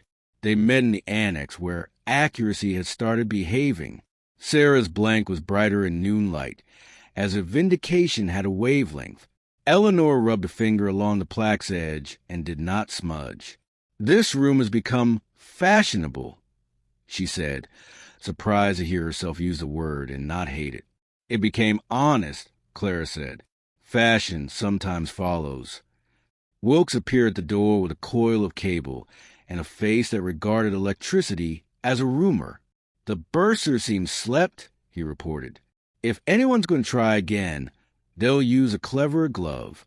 I put stupidity-proof screws in without asking permission. Approved, Clara said. He nodded and left the cable on a chair with the care of a man, leaving the cat in a friendly house. Mid-afternoon, a courier brought an envelope like the ones that arrive when the story wants to move. Not brown, cream. Not official, personal. Inside, 3 lines in Vale's precise hand. No greeting.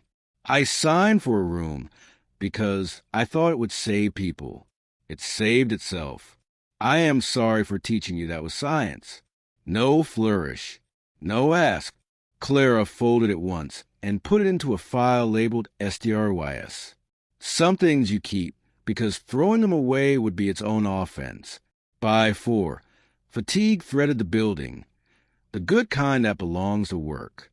Anand texted a photo of a lab report with a circle around a line that matched alloy to paint with the satisfaction of 2 notes sung in tune. Lyle sent a thumbs-up followed by a tiny drawing of a bridge with a sign on it. Closed. She walked to Forby out of habit and stopped herself on the threshold. The room stood the way a person stands when they've been thanked properly, unsure what to do with their hands. She crossed the floor and placed her palm on the center. No heat. Only a steady pulse she would always know and now could call by its ordinary name. She said thank you because she was trying to be the kind of woman who remembered gratitude when it wasn't the point. Evening brought a meeting of the scholarship committee in a library that smelled like seasoned paper and cupboard tea. The short list looked like a city. A cleaner who wrote at night. A ward clerk with a lens that loved windows but refused to flatter them. A first-year physicist with equations scribbled down the flat of her hand. They argued and did not fight.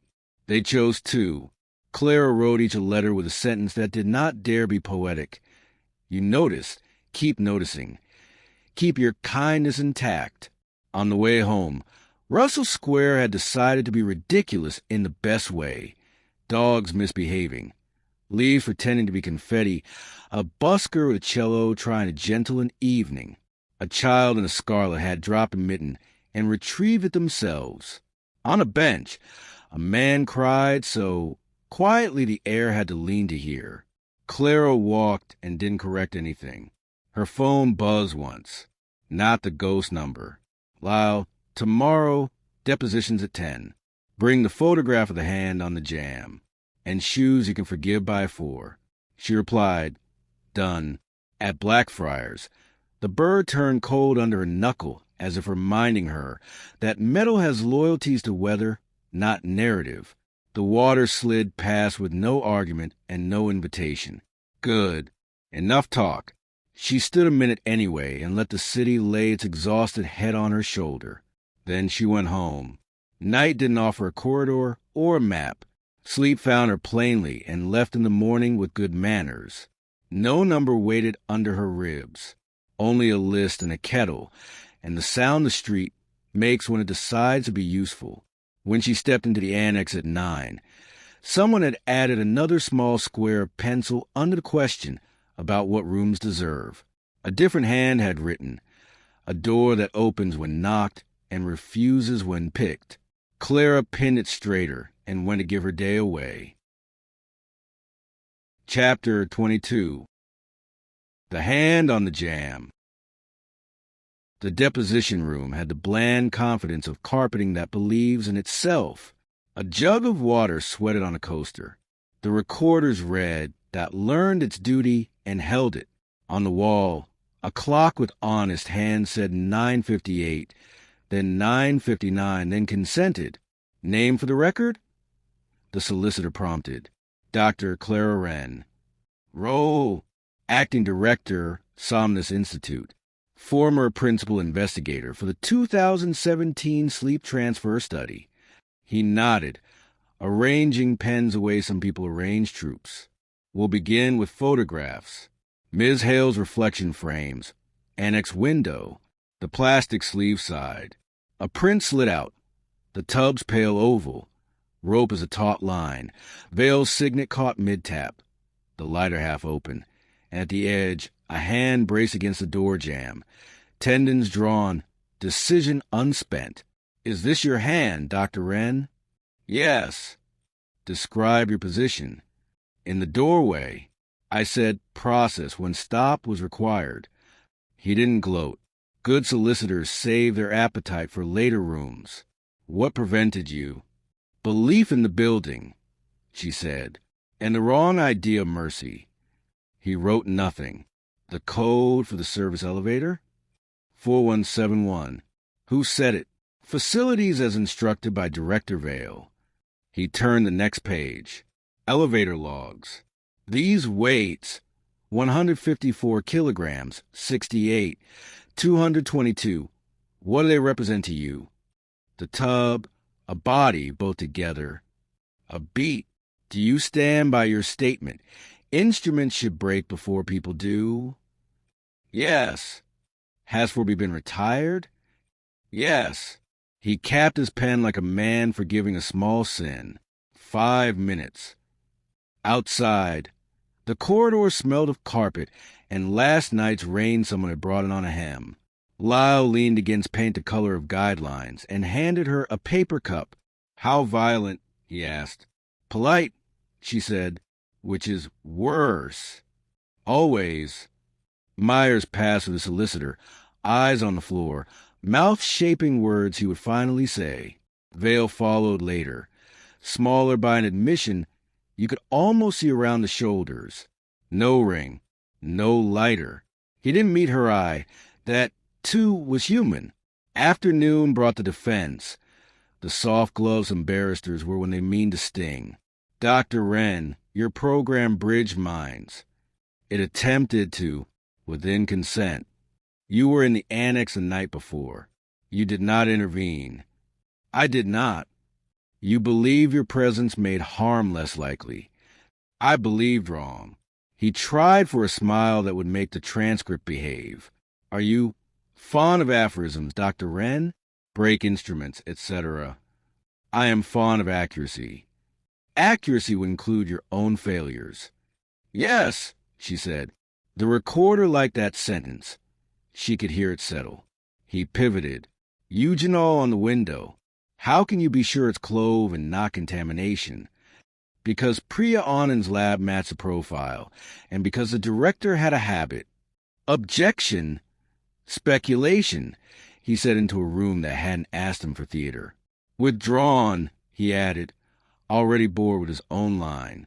When it ended, they let her out into the square, like a reasonable animal. The light tried on a weak yellow and found it suited. She walked the 2 blocks back to the Institute and took the annex first, because the body prefers a door that doesn't lie. Sarah's blank canvas held a rectangle of afternoon, as if sunlight had been liquid poured and left to set. Someone had pinned another note near the edge. I signed forms for a trial once. They spelled my name right. Nothing else fit. Under it, a second hand. You deserve context. We are trying to learn that word. Wilkes passed, pushing a trolley that always sounded like an apology and never behaved like one. Your seam?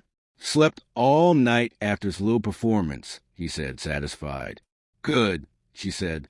Let it teach the others. Upstairs, the review panel had left her a tidy list. Requests, not demands. Hargreaves's hand. Draft a protocol for rooms that hold people, not experiments. Cole's, night staff and proposal, with a line for listening. Wickham's, a memorandum clarifying custody from corridor court. Who touches what when, and where the heir changes name. She wrote the first paragraph standing at the window, because the chair tried too hard. Rooms deserve witnesses, not alibis. Rooms deserve doors that open when knocked and refuse when picked. Rooms deserve names. At 3, Mrs. Keene arrived with a folder thickened by choices. They sat in recovery, which had finally learned how to be plain. For the page, Mrs. Keene said, placing down 8 photographs. For the courtroom, these 2. Mara with paint on her hands, eyebrows daring the future. And Mara in the annex. The enamel sink behind her. The bird charm at her wrist, catching the light that hadn't yet learned to accuse. She liked keys, Mrs. Keene said again, softer. They made her careful. We'll let the city hear that, Clara said. Anand appeared, hair tied sharp, a lab printout clipped beneath her knuckle. Ring transfer matches the window paint, she said. Unique nickel content. It's a duet. Also, the bleach contaminant in the enamel, St. Bridget's refurb. 94. I know we knew. Now the report does. Thank you, Clara said. Anand looked at Mrs. Keene, not at her hands, not at the photographs. Would you like to see the blank? She asked. The what? A canvas, Clara said. It refuses a picture. Good. Mrs. Keene said simply. We could use more of that. They walked down together. Sarah's white held them with the exact degree of attention, the honest invite. Mrs. Keene stood, nodded once to it, as a person does to a stranger who will someday be a friend, or at least a neighbor with good manners. In her office, a cream envelope waited. The chair stationary, all restraint. Inside, we support full publication of your paper. No tasteful footnotes. Please provide a date for a public forum. Yem. She allowed herself the smallest smile. Scars can be excellent teachers. Evening petitioned the windows and was admitted. Imogen texted a single image from the street. 2 schoolgirls stopping at the plaque. One reading aloud, the other looking at the river as if expecting it for once to answer. Under it, the city's doing homework. She sent back, let copy the right answers. At Blackfriars, she paused on the second step and touched the small burr of metal with knuckle. Cold, honest. A gull wrote a thin bracket in the air and was done with punctuation. On the walk back, Lau fell into step the way certain men do when they've learned how not to startle. Tomorrow's schedule, he said. Myers in the morning. Your protocol with the panel at 2. Dacre's Foundation has announced a period reflection, which I believe is what money calls time out. Let reflect until it can see someone else, she said. He nodded toward the Institute, glass steady, lights moderate. You look different, he said. I weighed less when I let the building carry me, she said. Now I carry it. That sounds heavy. It's the right weight. They crossed the square. A child argued with a mitten and won. The bus arrived without needing to be begged. Somewhere behind a door, a kettle read the room correctly and stopped shrieking. Back in 4B, she stood in the center. No hum that wasn't hers. No warmth in the palm that wasn't blood doing its decent work. She pressed her thumb to her hand anyway, out of habit, then laughed, quiet, unimportant, essential.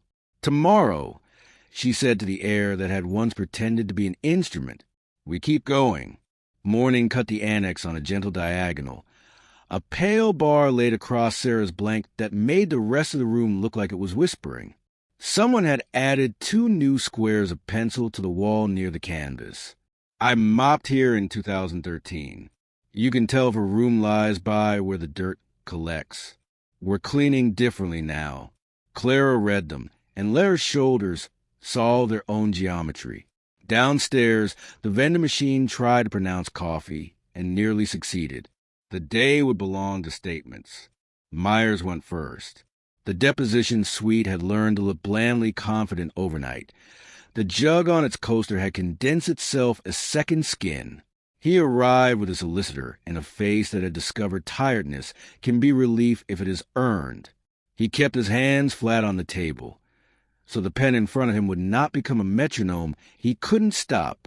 Name for the record. Andrew James Myers. Mr. Myers, you gave a statement last week. Today we're going to add detail.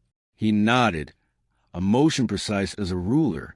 The recorders read that felt its duty become patience. The work order for the cameras. The solicitor said, who told you to draft it?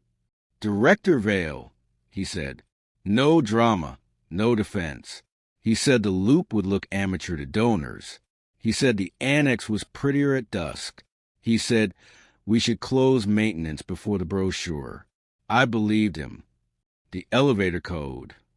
4171. Who chose it? I did. To be clever.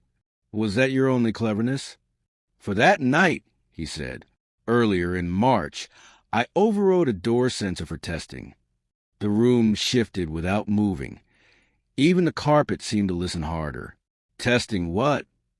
Response time. If someone propped 4B to bring in equipment, we'd argued about pushing a cart through. I wanted to measure the alarm delay. I told myself it was housekeeping. Result.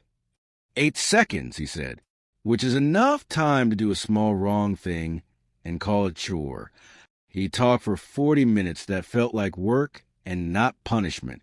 He gave the names the room needed, not as ammunition, but as coordinates. A contractor whose invoices arrived without headers. A PR man who said tidy 3 different ways. An assistant in development who could make a security badge appear in an afternoon if a donor requested a tour with access. He did not excuse himself. He did not confess theatrically. He set his nouns in a row and let them stand. At the end, he added, almost as an afterthought, the kind of thing truth keeps in its pocket and produces only when it can be useful. Mara asked me if the tub was to be thrown out, he said. I said fire code. She said then we should find a school that needed washing more than we needed to be seen. I laughed. I shouldn't have. Thank you, the solicitor said and meant it. Outside in the corridor, Lau handed Clara a paper cup that could have been coffee if intention counted. How violent, he asked. Like water on stone, she said. The right speed. They walked along quiet back to the annex the way people do when the air between two rooms needs a chance to cool its hands. Sarah's blanket collected a new shadow.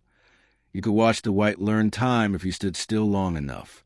Wilkes drifted through with his trolley, corrected a sign that had retired the imperative verb, and let himself be pleased by a hinge that had decided not to complain. At 2, the panel convened in room Bolton under the painting that had once been a lake.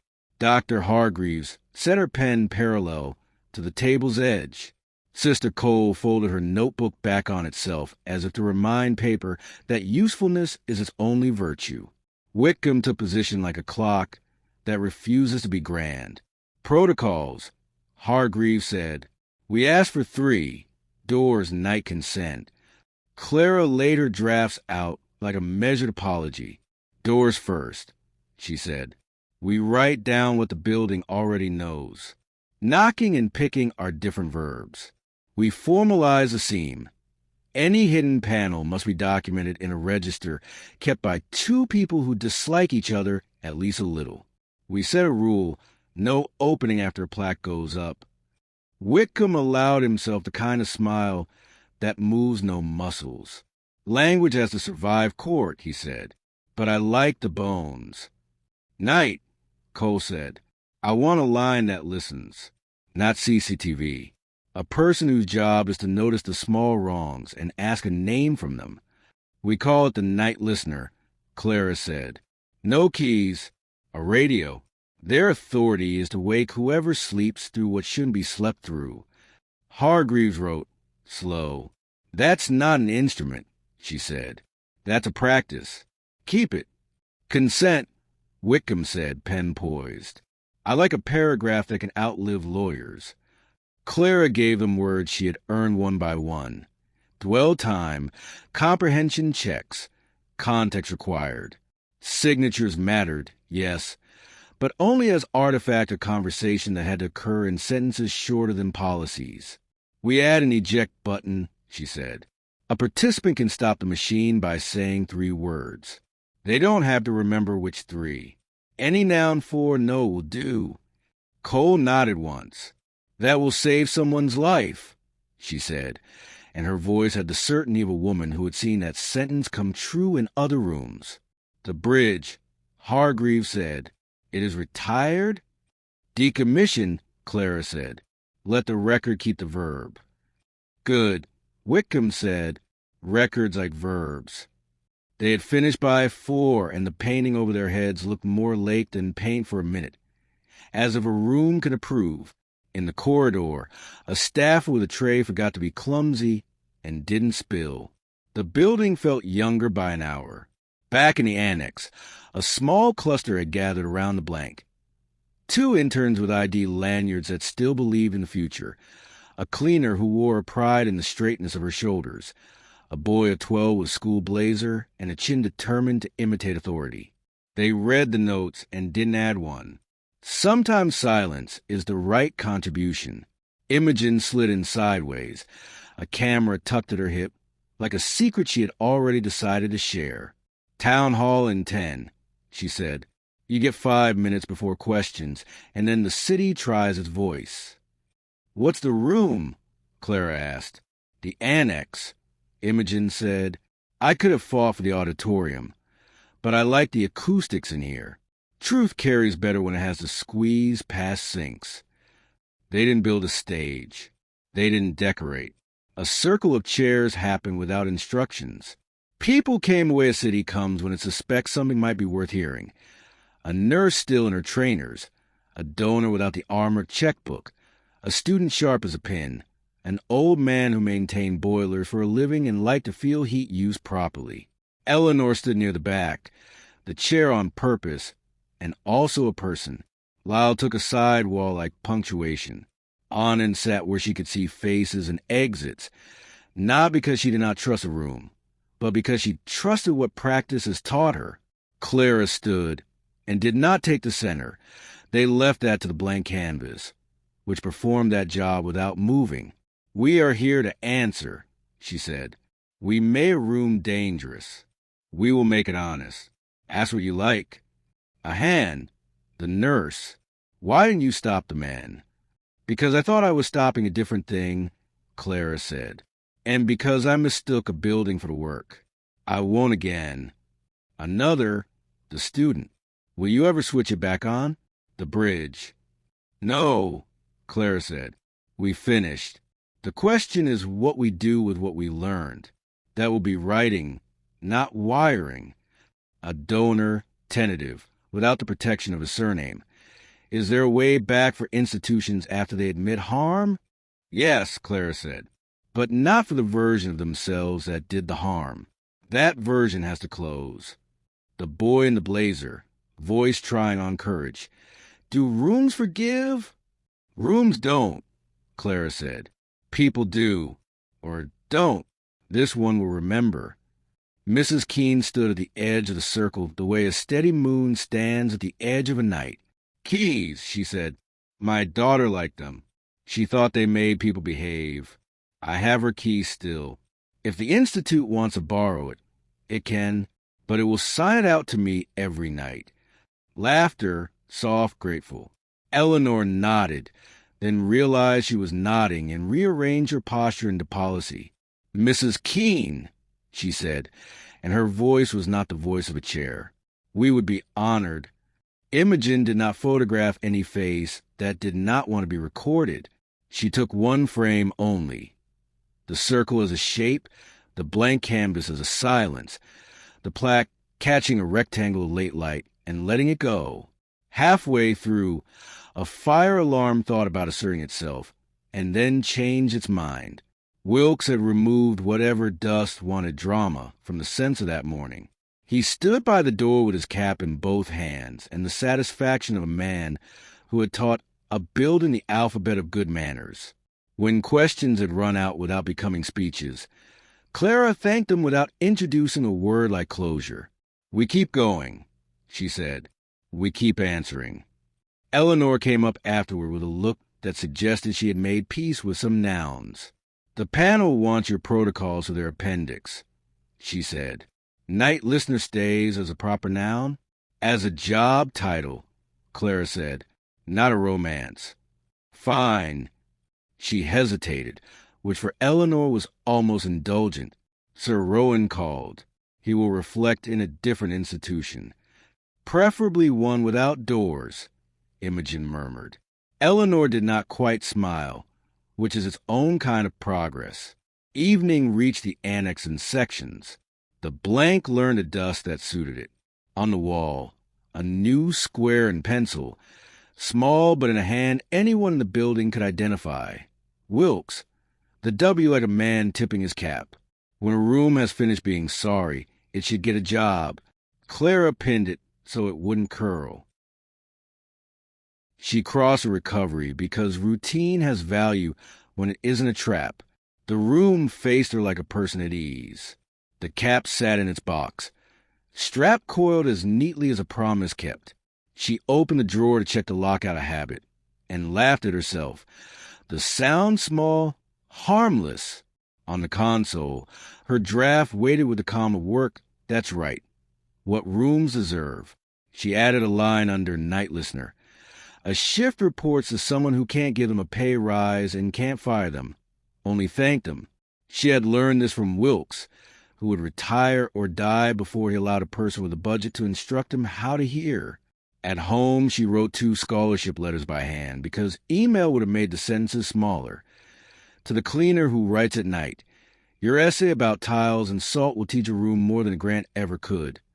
To the ward clerk with a lens that refuses flattery, please keep refusing. She addressed the envelopes with the care of a person who has learned to check a name twice, because names matter more than postage. The next morning, the square tried out blue for an hour and wore it sincerely. The court pushed the date forward 2 days, as if justice had remembered its shoes. The independent review sent a draft conclusion for fact-checking that didn't soften verbs. Lyle texted a photograph of a bridge drawn with closed in a child's hand.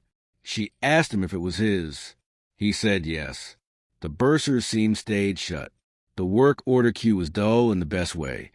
An outlet in a stairwell, a leak in a staff loo, a chair missing a foot. Wilkes distributed felt pads, as if they were sacraments. At 11, the board asked for phrasing on the public forum blurb, and for once their motives were not bad. Clara wrote, "This room answers questions on the first Tuesday of every month. Bring the ones with teeth." She expected pushback. None arrived. At noon, a brown envelope reached Mrs. Keene's flat. Inside were the letters, one printed, one written. The printed one confirmed dates, times, formalities. The written one said only, "Bring the violin whenever you like." Rooms learn faster with sound. At 3, the independent review crossed a paragraph back to her that had started the day. Instruments should break before people do. It sat in their executive summary now, stubborn as a nail that refuses to back out. Under it, a sentence Sister Cole had insisted on: kindness is not an outcome, it is a policy choice. Near evening, Clara took the long way to Blackfriars. London was in one of its gentle moods, the city that happens between headlines when people are only carrying shopping and themselves. On the second step, she touched the burr with her knuckle as a person greets a neighbor. "I see you. Keep your work." The water practiced its unremarkable grammar and did not attempt poetry. Good. She turned back over the bridge and walked home through streets that had learned her stride. Her phone stayed in her pocket and behaved like an object, not an omen. In her kitchen, the kettle found boil and stopped without screeching, a kindness she appreciated more than she told it. She stood at the window and watched the square commit to evening. For a second, unearned and perfect, she felt the world choose to be survivable. Tomorrow would be thick with nouns, disclosure, memorandum, adjournment. She would give her day away and get some of it back. She would walk the annex once, the bursar seam once, the blank twice. She would take a call from a frightened student and answer without saying brave. She would remind Eleanor that plaques are meant to be read, not dusted. She would ask Wilkes where dirt collects when a room tells the truth. She pressed her thumb into the center of her palm out of habit and felt only skin. The heat that rose there belonged to her blood and no one else's. She opened her hand and let the day fall through it, like a good coin dropped into a jar that already knew the sound of enough. Chapter 24. The Night Listener. They posted the job with language simple enough to be understood and odd enough to make the right people curious. Night Listener, hours, 22 to 6 o'clock. Duties, walk, notice, wake. No keys, a radio, a notebook, authority to interrupt anything that smells wrong. Reports to no one who can promise a raise. Applications arrived in envelopes that had learned damp doorways, and in emails composed at 3 a.m. by people who had made friends with clocks. A former porter who missed the way corridors echo when you're the only person in them. A healthcare assistant who could tell when a patient was lying without calling them a liar. A bartender who had listened for years over the rattle of ice and learned that most emergencies announce themselves as a change of tone. They interviewed at twilight, so candidates could see the building when it practiced being honest. Wilkes stood by to tell the kind of stories job descriptions can't contain. Which stair hates soft soles, which radiator knocks like a polite fist when air's in a line, where dust collects when a room is lying. Anand asked practical questions. What would you wake for? What would you let sleep? Lyle sat in the corner like punctuation and watched faces when silence did its work. Clara kept her hands still and listened for the verb. She learned quickly to recognize performance and to forgive it in the people who couldn't help it. She also learned to watch the small courage that doesn't advertise. A woman who admitted she hated alarms but had never missed one. A man who confessed being bad at names and then produced a notebook full of them. They chose a woman who had learned to listen before she learned to write it down. Noreen D'Souza had done 18 years on nights in respiratory wards, and 3 looking after a father who forgot nouns but remembered music. She wore trainers sensibly and a cardigan because buildings get cold at 4. When she smiled, it was as if she'd found what she'd come for and didn't need to pretend otherwise. You'll give me a map, she said. We'll give you a sketch, Clara said. The rest is the building. Noreen's first shift began on a Monday that had chosen drizzle. Wilkes walked to the long loop in the last light, touching door frames with 2 fingers in that secular benediction of maintenance men. This one hums if you stand long enough, he said of the burster seam. Hums nothing to panic about. A human is. Noreen nodded, tucking the distinction into the place where she kept instructions she intended to obey. The radio checked in with a polite hiss. She checked her notebook once and slipped it into a pocket she trusted. Walk, notice, wake, she said, not for reassurance but to make the air sign the contract. At 10, the building went quiet the way a city does when it's promised itself early sleep. The lifts took on good manners. The annex windows remembered how to be dark. Recovery sat in the obedience of retirement. The cap nested in its box as if it had always belonged wherever small things are kept on purpose. In her office, Clara pretended she'd go home at a decent hour, and then admitted she liked the way paper behaves when the building thins. She worked the protocols once more with the pencils she used when she wanted to hear the sound of thinking. Doors, night, consent. She thought of Sister Cole's line.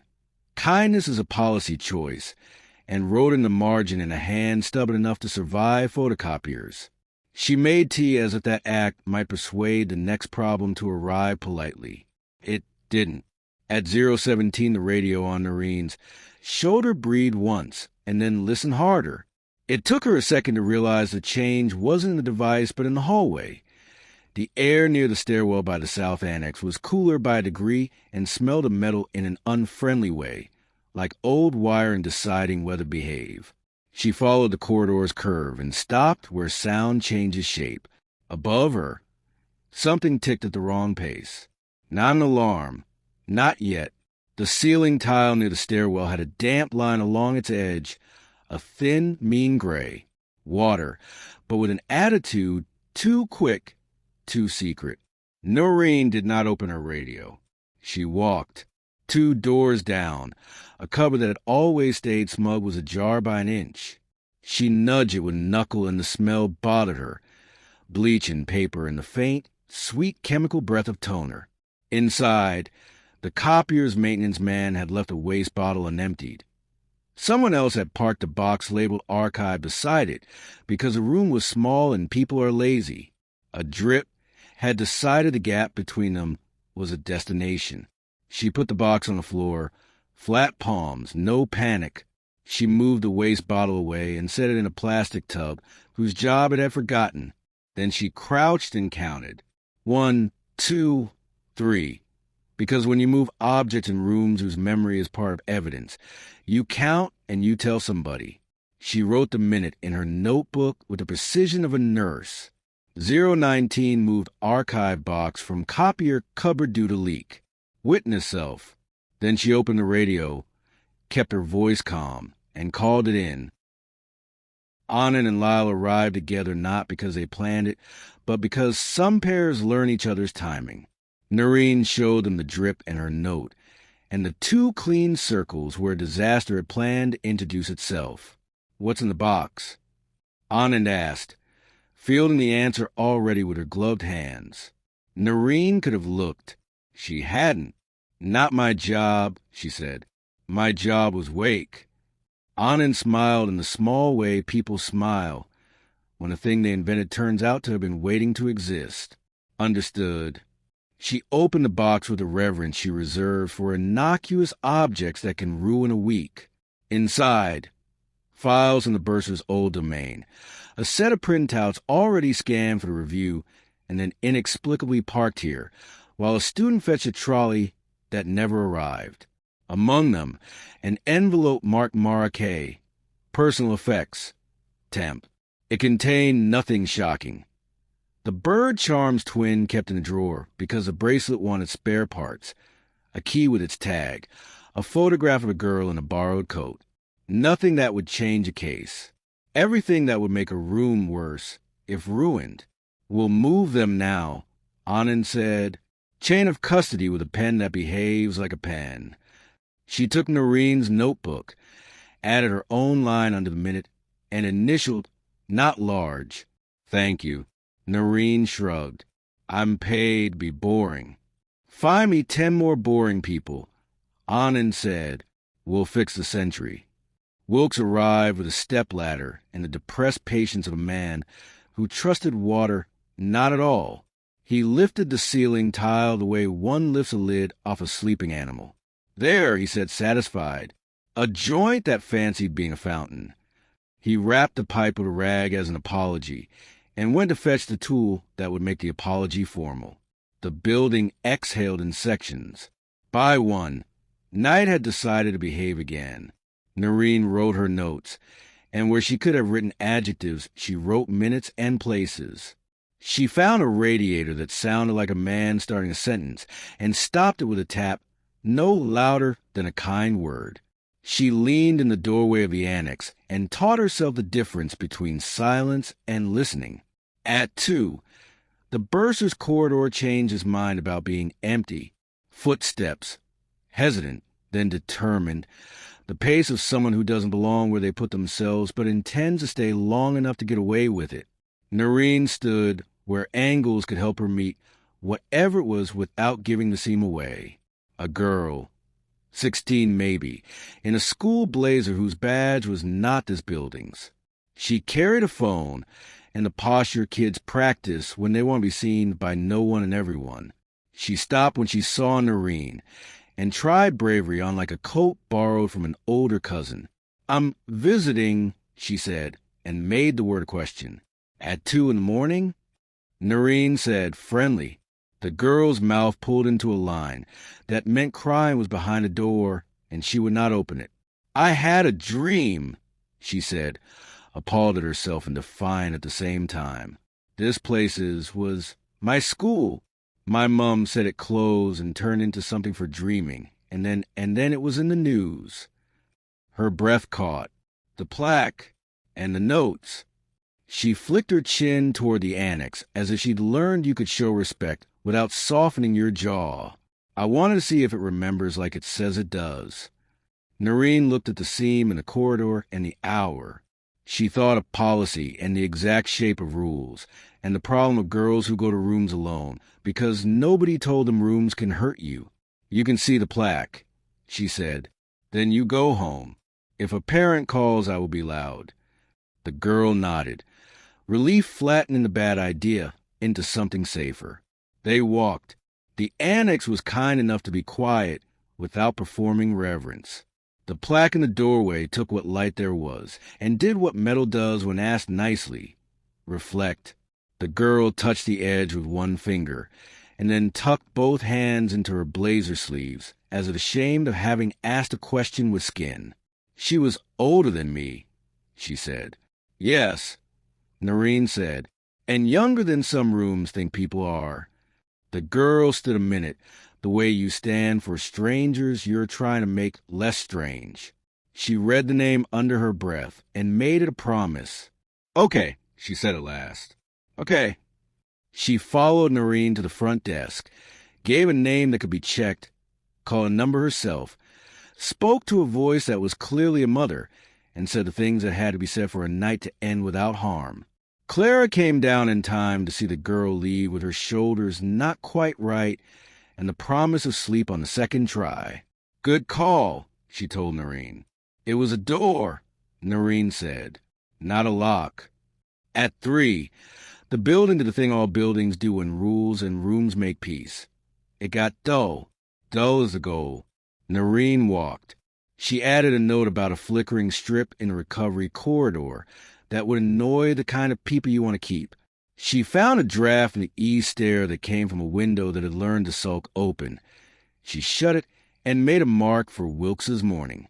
At 4, she stopped outside B47 and listened. Nothing but would behaving. She put her palm on the seam because she had watched people do that and wanted to see if the gesture would ask anything from her. It didn't, which is the best thing a door can do it for. Near dawn, the building loosened its attention, practicing being daily again. Noreen stood at the staff entrance and watched the square guess its own light. Milk crate, rubbish lorry, a man whistling a tune that had been written to be whistled by people who didn't sing. She signed her log with the steadiness of someone who respects signatures. Wilkes arrived with a particular baldness of true mourning, nodded at her notes, and wrote "Thanks," where a manager would write "Acknowledged." Anand nodded as if this would result in an experiment that had finally decided not to embarrass itself. Lyle said simply "Good," and meant it as more than praise, a decision. Clara slept 2 hours on a sofa and woke as if the city had put a hand on her shoulder. She brushed her hair with the minimal attention women afford themselves when other work needs doing. On her desk, acceptance. What rooms deserve. Provisionally accepted pending minor revisions. Reviewer 1 objected a break, as melodramatic, and suggested decommission. Reviewer 2 underlined break twice and wrote yes.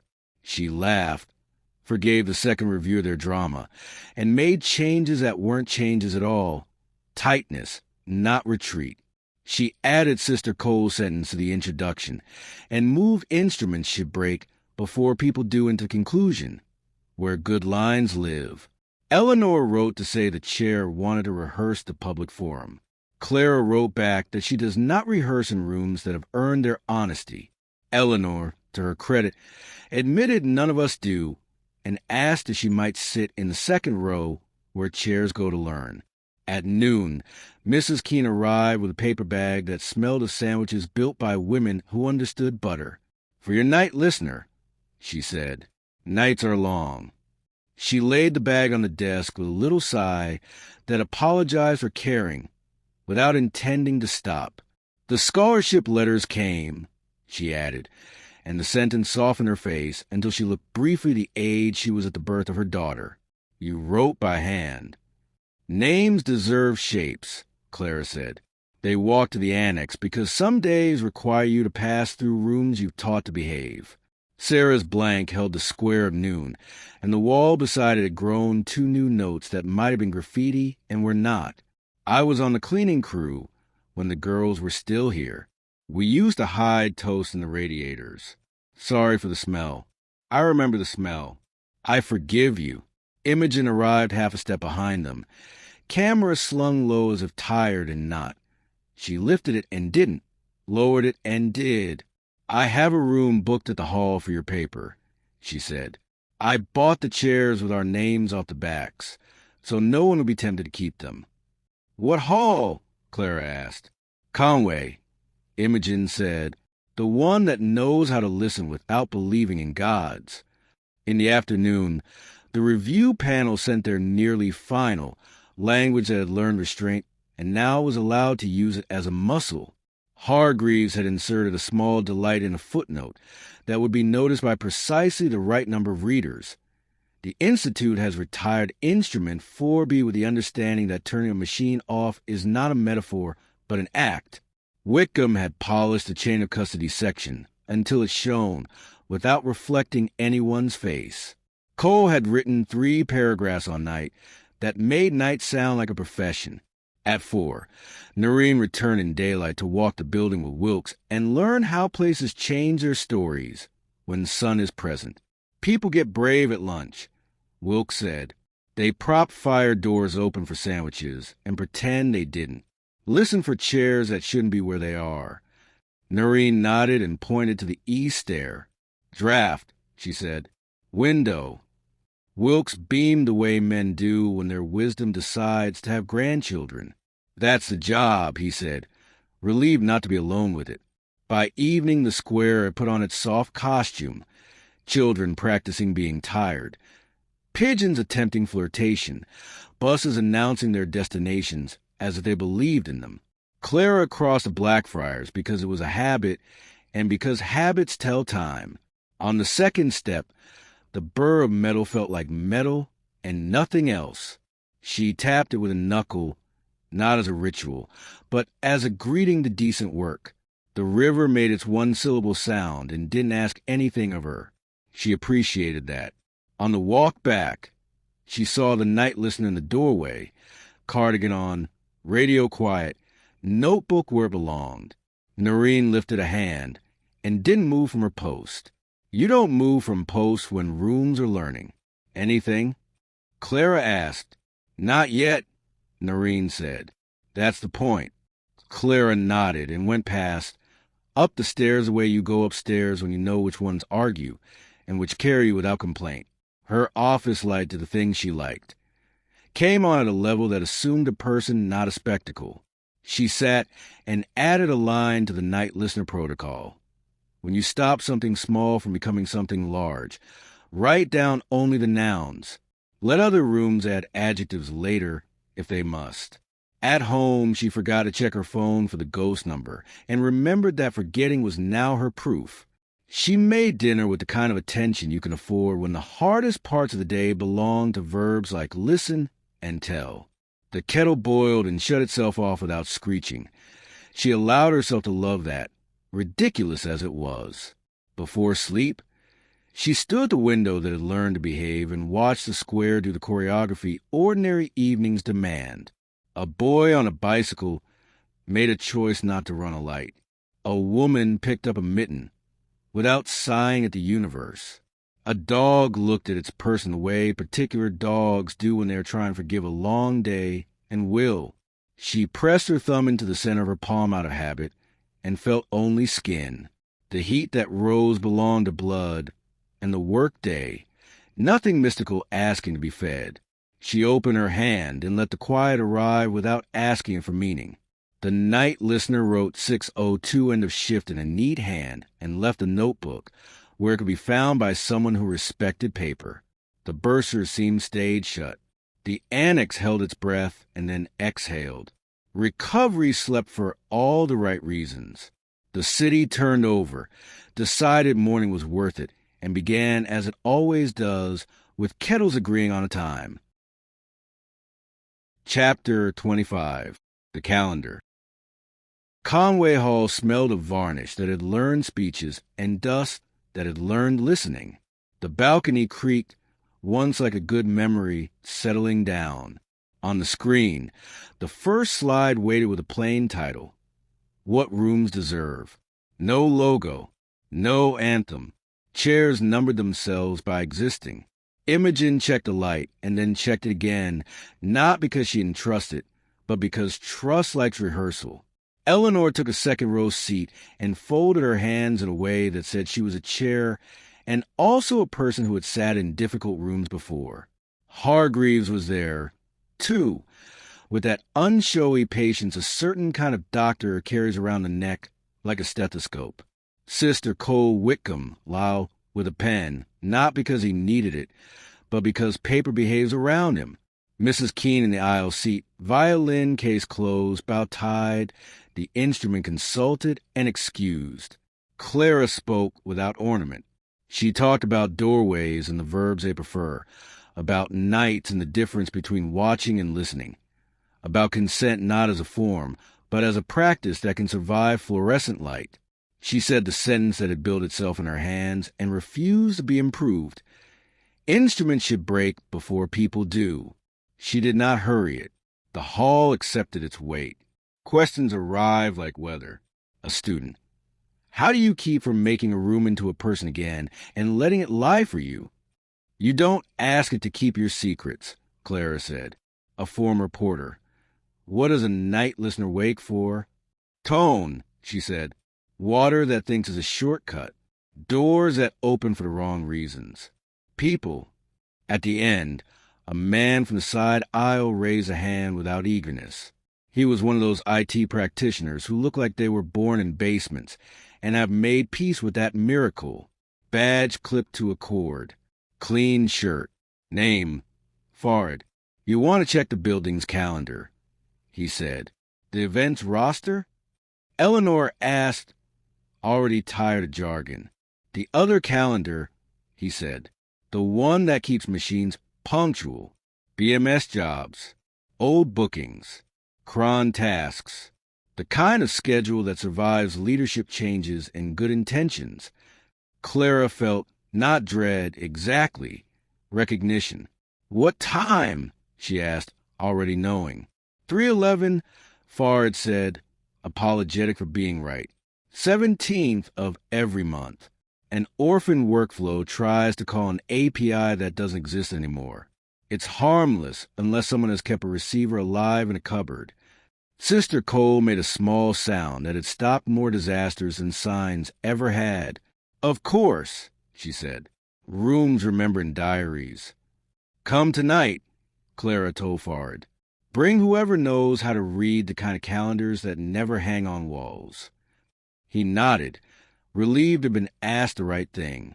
They walked out under the red brick and the motto. The city had chosen an early evening that improved faces. Imogen walked backward a few steps in the way of her kind, eyeing the hall and the people leaving it, not for light, but for honesty. You did all right, she said. I stood up and sat down, Clara said. That's my preferred trick now. Keep it, Imogen said, and slipped into the stream of a side street that had learned how to carry a person away, without owning them.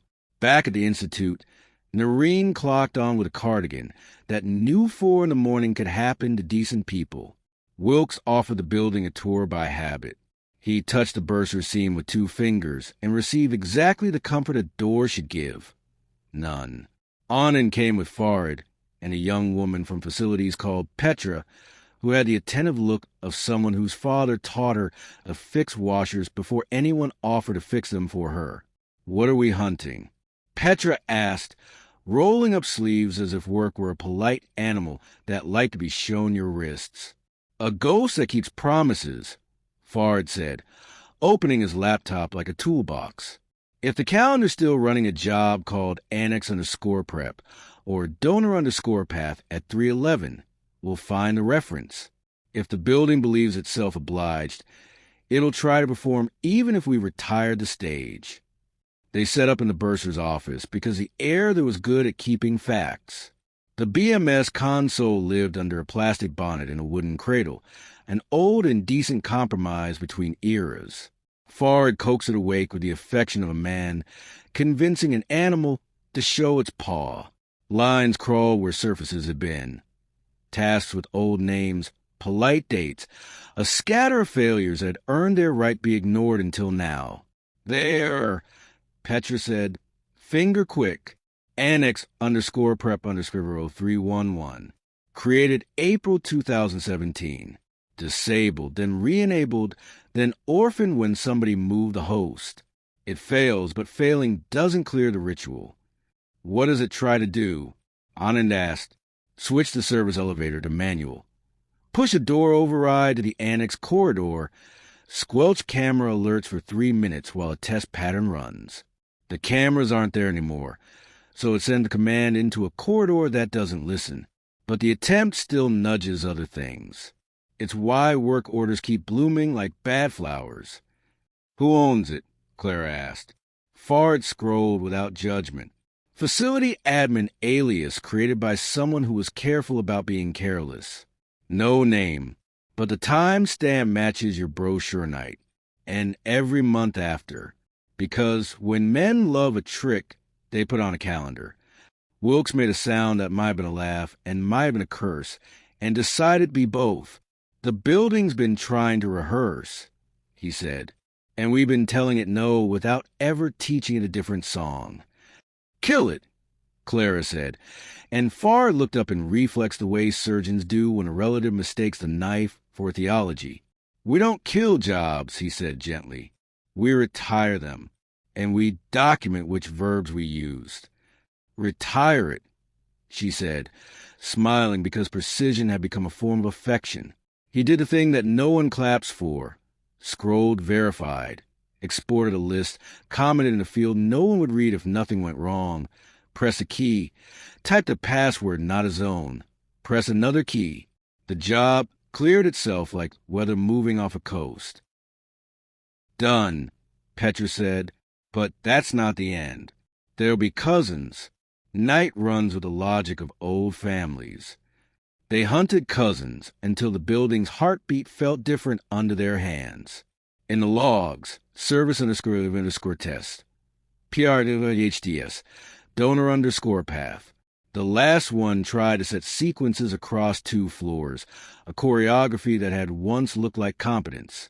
Fard retired them one by one with the elegance of a person who has learned restraint. At 3:11, nothing happened. The absence rang softly, the way a room rings when a fridge stops, and you didn't know it was there until it left. Noreen wrote in her notebook, 3:11, quiet, good. She made up a symbol for it and drew it small beside the minute. We keep what works. At 4, the building breathed like a good sleeper. Wilkes retightened a union in a ceiling with that serious tenderness old men save for pipes and babies. Anand bagged the logs of the file with the contentment of a woman who understands paper can be a form of mercy. Petra taped a tiny printed label inside the cupboard. Nothing clever runs at night, because labels sometimes perform miracles. Clara stood in the bursar's doorway and felt fatigued that had learned not to masquerade as defeat. Fard closed a laptop and patted it, as one pats a cat, for doing the bare minimum required of its species. You'll get fewer ghosts with clipboards, he said. You'll still get people. Good, Clara said. We hired a person. They walked the annex while the hour decided which side of morning it belonged to. Sarah's blank held a rectangle you could call dawn if you were inclined to romance. Mrs. Keene's plaque made a little shine that didn't insist on itself. The night listener did her quiet rounds and wrote what nouns demanded. At 8, the review panel's report arrived with a subject line that didn't perform. Final. It put the verbs where they could survive. It retired what needed retiring. It kept what should stay. It wrote night listener with capital letters that had earned their height. In a footnote, Hargreaves had allowed herself a sentence careful and brief. The Institute's calendar now refuses to rehearse harm. Sister Cole had added, because a person asked it not to. Whitcomb had signed his name small and sufficient. At 9, the court moved faster than memory and set Vale's plea for the following week. Lyle texted a single time and a single word. Clara replied with a single sentence. I will read names. At noon, Eleanor sent a draft of the forum notice. It contained 2 sentences that were not hers, and she knew it. This room answers questions on the first Tuesday of every month. Bring the ones with teeth. She did not try to improve them. She added a line about chairs. At 2, a man from a magazine that considered itself kinder than newspapers asked to interview Clara beside the plaque. No, she said. Interview the night listener. Interview the cleaner who wrote about tiles. He did not love the idea. He accepted it. He left a card that looked like every other card and would become a bookmark or a coaster or a small fortification under a wobbly table. At 4, Noreen came back in daylight and handed over a notebook page to the file. The drip, the box, the girl, the quiet 3:11. Her writing was neat to the point of kindness. It's dull when it works, she said, not boasting, reporting. Thank you, Clara said, for choosing the right nouns. She took the page upstairs and added it to be 47's present tense. The cabinet smelled like paper and the good glue that doesn't fuss. She closed it with her palm and felt nothing but would behaving. Outside, London tugged at its sleeves. Blackfriars practiced its harness. The river made its one-syllable word, and didn't ask for anything more. On the second step, the small burr of metal waited under the surface of water, where fingers don't go, an honest maintenance of the world. That night, in her kitchen, Clara's kettle reached its business and stopped without shriek. She pressed her thumb to the center of her palm out of habit and felt only skin. She opened her hand and laughed once at the luxurious plainness of it. In bed, she woke at 3:11 because bodies are calendars too. She lay there and counted to 20, and the house did not breathe any differently for it. Somewhere in the building a job did not run. Somewhere a room did not pretend to be charitable. Somewhere a woman walked a corridor and did not wake anyone, because nothing asked her to. Morning came in its old, correct way. Bus hiss, shoe scuff, a spoon against a mug. Imogen texted a photograph of a wall. Not the plaque, not the blank. A third surface, freshly painted white, beside a stair. On it, a note in pencil. The calendar forgot how to lie. Good. Clara wrote back. Keep it honest. Then she got dressed and went to give her day away to rooms that had learned to listen. Chapter 26. The First Tuesday. By late afternoon, the annex had learned how to be a town square.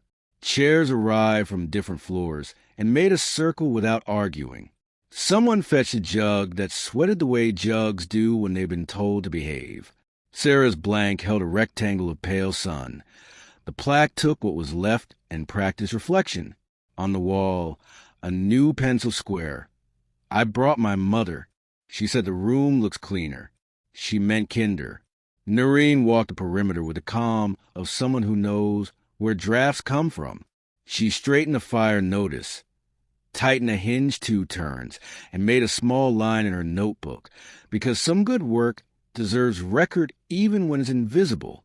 At 5, people started to appear with that particular caution audiences where when they suspect a subject might reach for them. A porter from the acute ward across the road. 2 students with pens and the posture of eagerness they pretended to hate. A woman with a lanyard from a charity that teaches courtrooms how to talk to human beings. The chair took the second row, like a person trying not to cast a shadow. Imogen slid along the wall, camera sleeping at her hip, ready to wake only if asked. Lyle and Anand stood out of the way and were somehow still visible, punctuation willing to be read. Clara set no lectern. She stood at the blank, because stubbornness had become her craft, and began without introduction.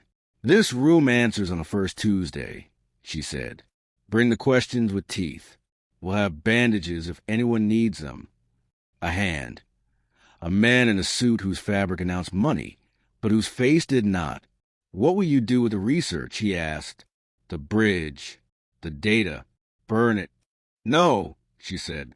We will archive, publish what can be read without hurting anyone, and retire the instrument. Knowing something is not a reason to keep doing the thing that taught you. A second. A student who might have been 19 and had already learned how to put steel in her vowels. Are you afraid of being remembered only for this? I'm afraid of being remembered incorrectly, Clara said. If the record is right, I can live with the rest.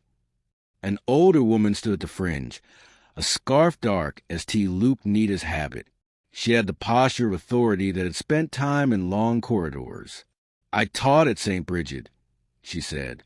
Not when this happened. Before. I am not a nun, but I know the smell of wax in girls. We wanted to make them safe. We did not. We did other things. She looked at the plaque and let her mouth soften. It is a relief to meet a room that stops lying. Thank you, Clara said. The room accepted the sentence and did nothing dramatic with it, which felt like progress. Near the back, a question arrived not as a hand, but as a small shift in the air. A young man with a courier's bag and the kind of attire that suits people who work nights. Will you testify against Vale? He asked, polite direct. Yes, Clara said. Against yourself. Especially that. He nodded, as if a gear in his chest had wanted permission to engage and now had it. Good, he said. It makes the rest easier. They went on like that for an hour. How to write consent so it survives, whether rooms can be forgiven, if donors get their names back when they stop being useful. Someone asked what night listener wakes for, and Noreen answered from the doorway without moving. Tone, and the word did more work than a paragraph. Then a hand in the front row found its way up as if it had practiced in a kitchen. Mrs. Keene did not stand. She let the chair hold her. What do I do with people who tell me to move on? She asked. The question vibrated like a string. You don't, Clara said. You move. That's all. Mrs. Keene nodded once. You could feel the room breathe out. A boy in a blazer stood next, chin too high, because he was used to being shorter than the moral he was trying to reach. He had come before on a bad night and not been thrown away. I had a dream last week, he said. It wasn't about here. It was about a corridor with no doors. Is that normal? Unpleasant. Noreen said from the threshold. Walk the middle. Don't run. It becomes a room in the end. They ended when the questions began to repeat themselves in different clothes, which is the only honest signal form offers. Eleanor came forward, unexpected softness under the steel of a chair. Good, she said, which from her was a paragraph. Imogen did not take a picture. She kept the lens capped and looked at the blank with the expression of a person remembering a recipe. Coffee, she told Clara, and got none because the machine upstairs had decided to remember it was only a machine. Noreen, unoffended by appliances, produced 2 flasks like a magician whose tricks were practical. At 8, the circle became chairs again. People left the way decent people leave. Looking back once without theater, Wilkes collected programs and lost pens, handed a scarf to the right shoulders, and folded a piece of tape back on itself so it wouldn't catch tomorrow's sleeve. The building began its night shift without sulking. Fard had put the calendar to bed. Petra had labeled the cupboards against cleverness.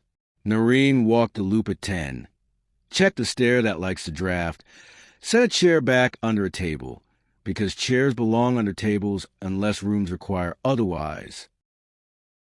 Clara intended to go home. She did not. Papers find people who don't leave. The review's final PDF arrived with a signature block that looked ridiculous and comforted everyone. Court timed tomorrow's disclosure meeting at a slot that annoys lunch. A student wrote a letter that said, I want to do work that leaves rooms better than it found them. Can you show me how? She wrote back, yes, if you can tolerate boredom. He replied, I can. At 041, the radio on Noreen's shoulder murmured the sound it uses when 2 bodies discover they disagree about space. She followed the corridor's angle, turned where light falls different, and found a door that had decided to forget its manners. The fire door off the east stair propped with a crate of bottled water that does not belong to this building. She did not move at first. She looked at the floor and the edge of the door and a hinge, and let herself become the kind of person Wilkes had been learning for decades. A scuff where Will had hoped to get away with it. The faint mark of latex on the handle's underside. The wrong water. Brand from a gym across the river that sends runners along Blackfriars by the dozen. She radioed soft. Lyle and Anand answered with footsteps that respect carpet. Noreen showed them the prop and the marks and the confidence of men who think the word logistics is a permit. It's the catering contractor for tomorrow. Anand guessed, looking at the delivery docket taped badly to a crate. New vendor. Someone promised them access if they arrived after hours. Who promised? Lyle asked, taking out his pen because paper behaves around him. A name on the docket, development assistant, temporary badge, phone number that routed to voicemail, and a note in the right margin that made civilized people worse. VIP route. Avoid plaque. Anand exhaled once through her nose. The sound nurses make when the wrong person touches a drip. "We're not going to be avoiding anything," she said. "Not anymore." They signed the prop into a book of small wrongs with nouns and without adjectives, moved the crate gently off the wedge, and let the door close on its hinge with the decent gravity fire doors require. Noreen wrote 047 depropped east stair. Crate moved. Witness A/L. In the morning, Wilkes would add a little lecture to the catering manager that would leave no mark and change behavior anyway. The rest of the shift was dull in all the right ways. A censor hiccup because it hadn't had attention in months. Petra, called from home on her own insistence, turned up with a small toolkit and a haircut that meant business. Reset it with the affection of a person explaining to a child why the plug goes into the wall. At 3:11, nothing blew kisses from a calendar, which felt like a luxury. Clara slept 2 hours on her office sofa with a coat for a blanket, and woke with the peculiar clarity of a problem that has stopped pretending to be complicated. She washed her face in the sink that had learned its manners. At 6, the square rehearsacity, buses, bins, a man carrying yesterday in a bag and tomorrow in his pockets. Mrs. Keene sent a message at 6:18 that said I brought the sandwiches. There for the person who listens at night. At 9, disclosure took its measured bite out of the day.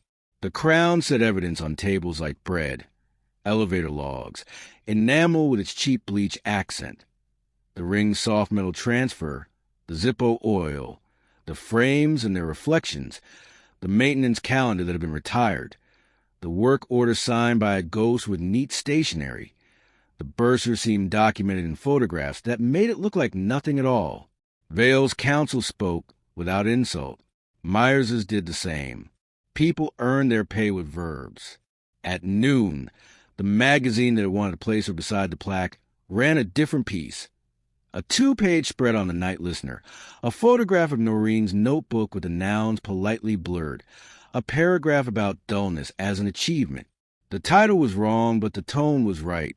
The line that listens. At 2, a courier brought a padded envelope labeled Emily H. Studio.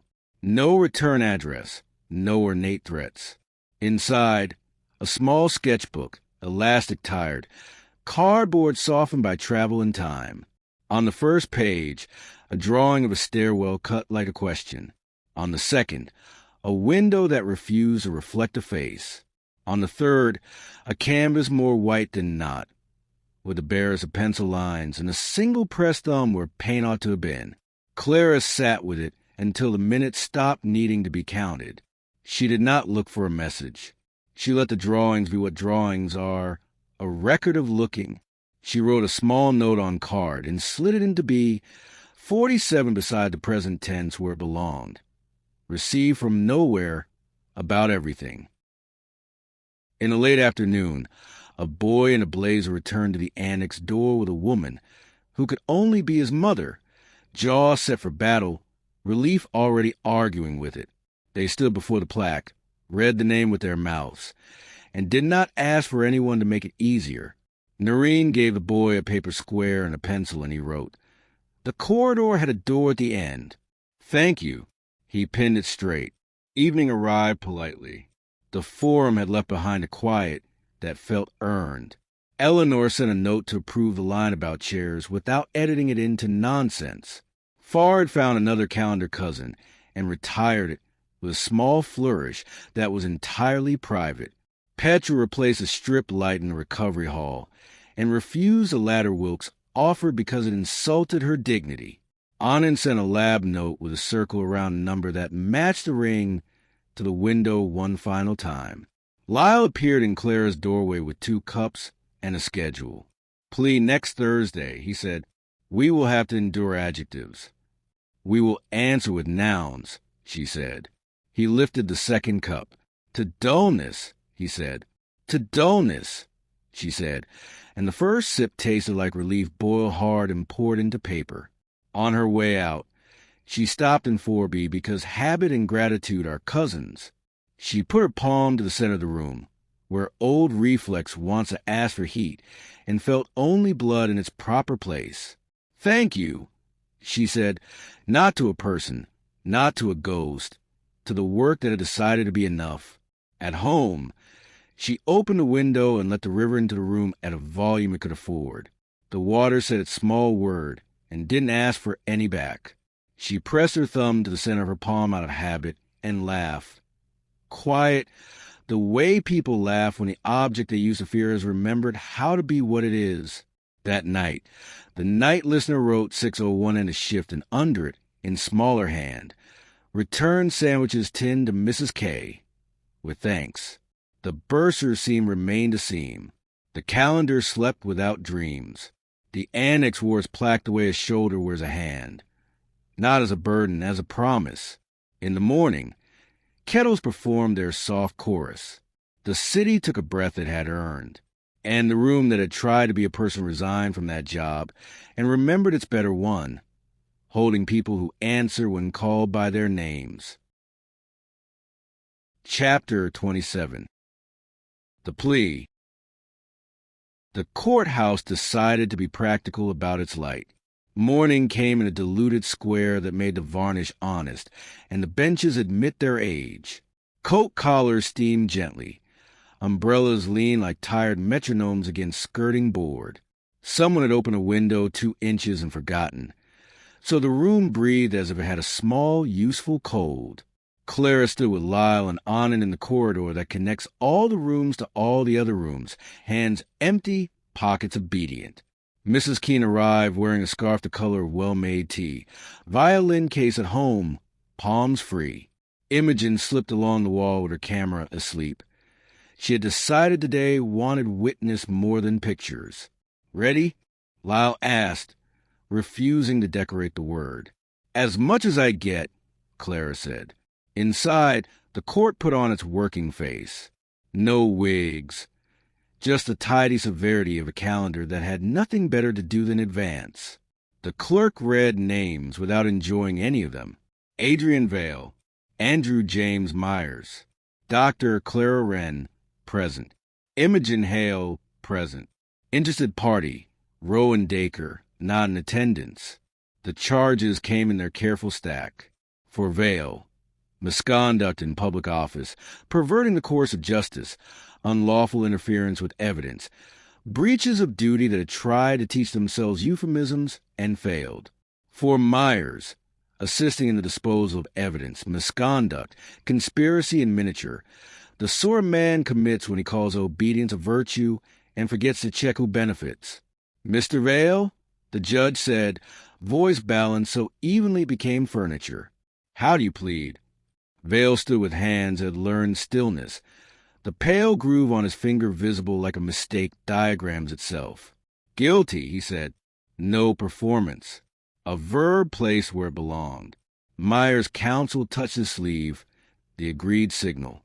"Guilty to counts 2 and 4, Myers said, and the room did its small, polite recalculation. Cooperation, yes, a line drawn around a man's future, so it could be walked without breaking. The judge let paper find its corners. "We will hear the factual basis," he said. Briefly, the prosecutor stood and spoke in that professional, whether that leaves nobody soaked and nobody fooled. Elevator weights. The service codes that like to be clever. The ring's soft metal transfer. The lighter oil.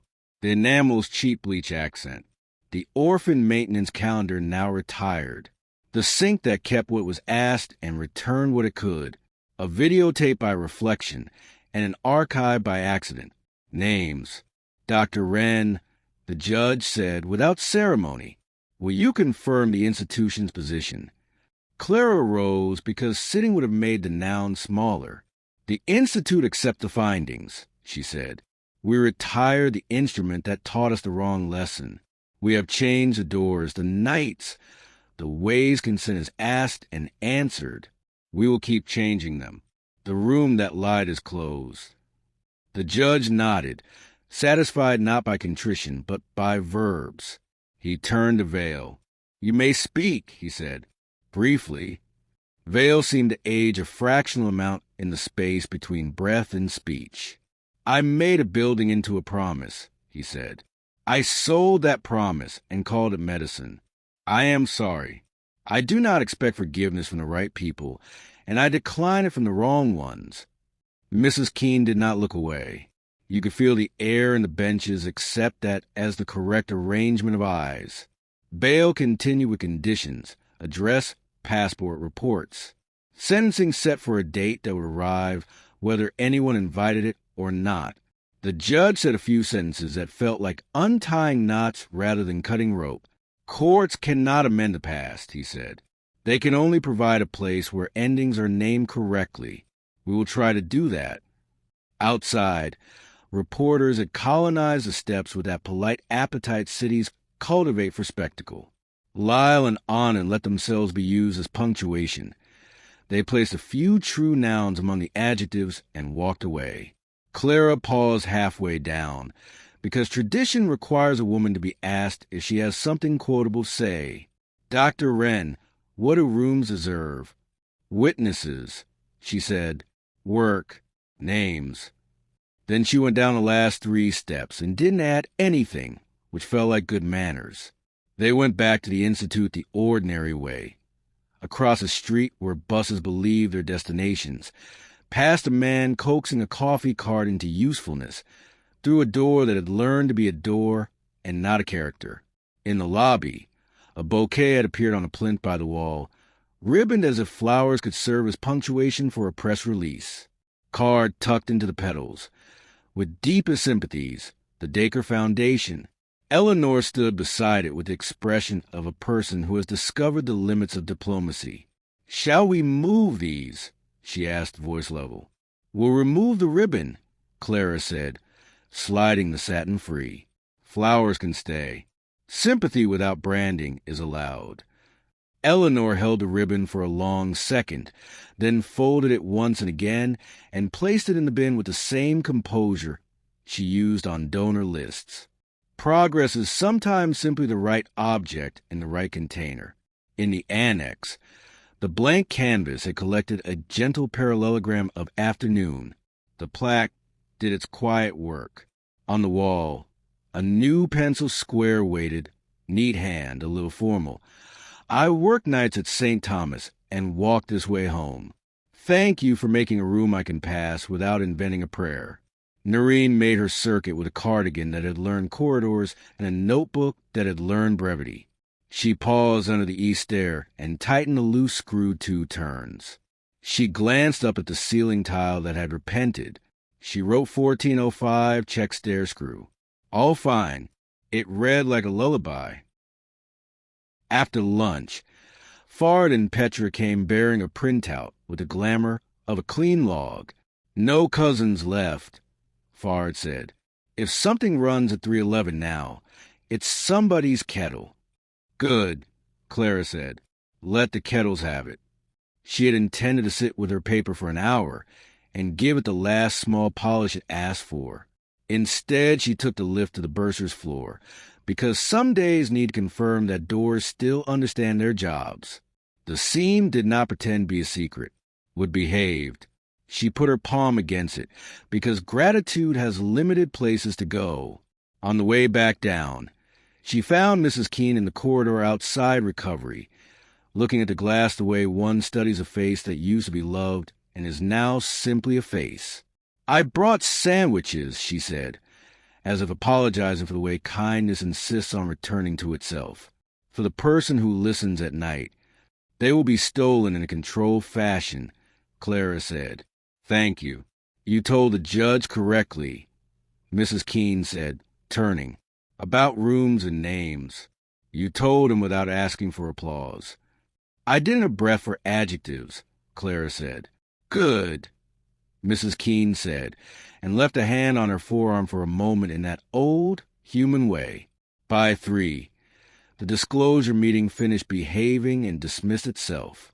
At 4, Imogen sent a single photograph on the far end of the annex. The bouquet, now ribbonless, left on the floor beside the plaque, a little clumsy and completely acceptable. A note in pencil added nearby. No card. Just flowers. That's better. At 5, the first Tuesday's chairs returned to their natural habitat, looked briefly embarrassed, and then forgave themselves. Sarah's blank learned evening shade. On the wall, a square appeared that could only be Wilkes. The W like a cap. Dust collects in corners when rooms lie. This one's corners are behaving. Clara went to 4B without deciding to. The room had settled into itself, capable and unnarrative. She stood in the center and placed her palm where old ritual had taught her how to hope for heat. Only skin answered back, which felt like the point. "We're nearly done," she said, not to anyone in particular. "After sentencing, we'll close the book that needed to be closed." Her phone hummed with an email that had the polite enthusiasm journal's practice. "What rooms deserve, accepted. Minor copy edits attached." The subject line contained no confetti, which she appreciated. She answered Noreen's text with a time for a handover, added a note to the night listener protocol about catering vendors indoors, replied to a student who had asked if boredom was required for doing good work. Yes, burn a cardigan. And accepted an invitation to speak to a class of nurses Sister Cole had decided to train in nouns. Near dusk, Conway Hall wrote to say the recording of the talk was ready, a link with a thumbnail that showed her standing by a blank rectangle in a small, purposeful crowd arranged as a circle rather than an audience. She forwarded it to Eleanor, to the panel, to Lyle, to Anand, and to an address that had belonged to Emily once and now belonged to studio with no forwarding, just the occasional envelope that appeared on a desk at the right hour. She walked to Blackfriars because late light suited the Bridges, and because the burr under the second step had become a kind of attendance book. She signed with a knuckle. The river refused to be metaphor and did its job. Good. On the way back, a boy in a school blazer pointed the annex out to his mother with a chin that knew already how to hold grief and be improved by it. They stood for a minute in the doorway, read the name without performing, and left as if they had put something down heavy and chosen not to pick it back up. At the desk, Noreen pinned a page into the file for the day with the neatness of a person who knows where archives keep their pride. 6:02 end of shift. 14:05 screw. 047 depropped east stair. 3:11 nothing. Sandwich is delicious. Return 10 to Mrs. K. She wrote nothing about the girl who had come on the bad night, because some stories earn silence after they have been told once. Evening arrived and behaved. The building made the small sounds maintenance men understand. A pipe settling, a lift correcting its idea of level, a door remembering which side was meant to be open. The square outside performed dogs, bicycles, and the bravery of children at bedtime. Clara stood at her office window and watched the city put itself away. Her phone stayed quiet in the good way. No nameless number. No instructions that pretended to be warnings. She pressed her thumb to the center of her palm out of habit and felt only the durable work of blood. She added one line to the lecture she would give the nurses. Rooms do not absolve. They shelter. If a room asks you to keep a secret, tell it no and open a window. She turned out the light and left without checking anything twice. The night listener arrived with a cardigan and a comm. Wilkes took his trolley home like a decent boat. Fard and Petra promised to sleep, which IT people say and sometimes do. Anna went to a place that serves rice and forgives long days. Lyle walked the parapet and let the evening explain itself. Night came, and at 3:11 nothing moved that wouldn't have moved anyway. In a cell across the river, a man held a ring in his hand and didn't throw it. He owned it the way people own mistakes when they stop trying to make them into jewelry. In a flat above a laundrette, a woman slept with a violin in its case at the foot of the bed like an unplayed promise that did not need to be redeemed. Morning began where it always does, with kettles and buses, and a square of light, making rooms admit their corners. The calendar, now honest, prepared to take its small, good steps forward. And the annex, having learned a better job, opened its door when knocked, refused when picked, and kept a name exactly as long as names should be kept. Always. Chapter 28. The Weight of Days. The week thinned itself into lists. The Institute learned to move in lines. Chain of custody from shelf to bench, from bench to envelope, from envelope to a judge's patient desk. Doors remembered their verbs. Nights behaved. People tried. Clara woke early and let T decide her first sentence. Down in the annex, Sarah's blank took the square of mourning and made it a modest flag. The plaque wore a fingertips polish where passers-by had read a name with their hands. On the wall, a new square of pencil had survived the cleaner's cloth. When I don't know what to do, I come here and do nothing. It helps.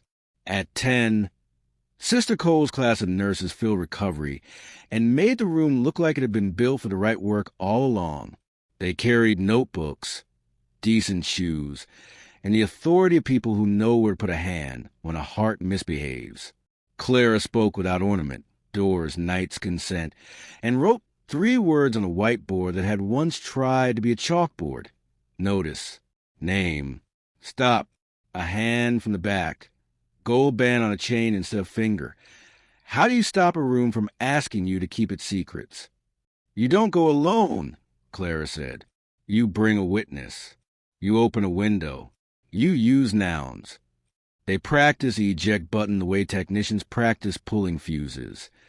Any word for no, in any order, accepted by every person in the room. One nurse smiled grimly. We'll have to teach doctors, she said.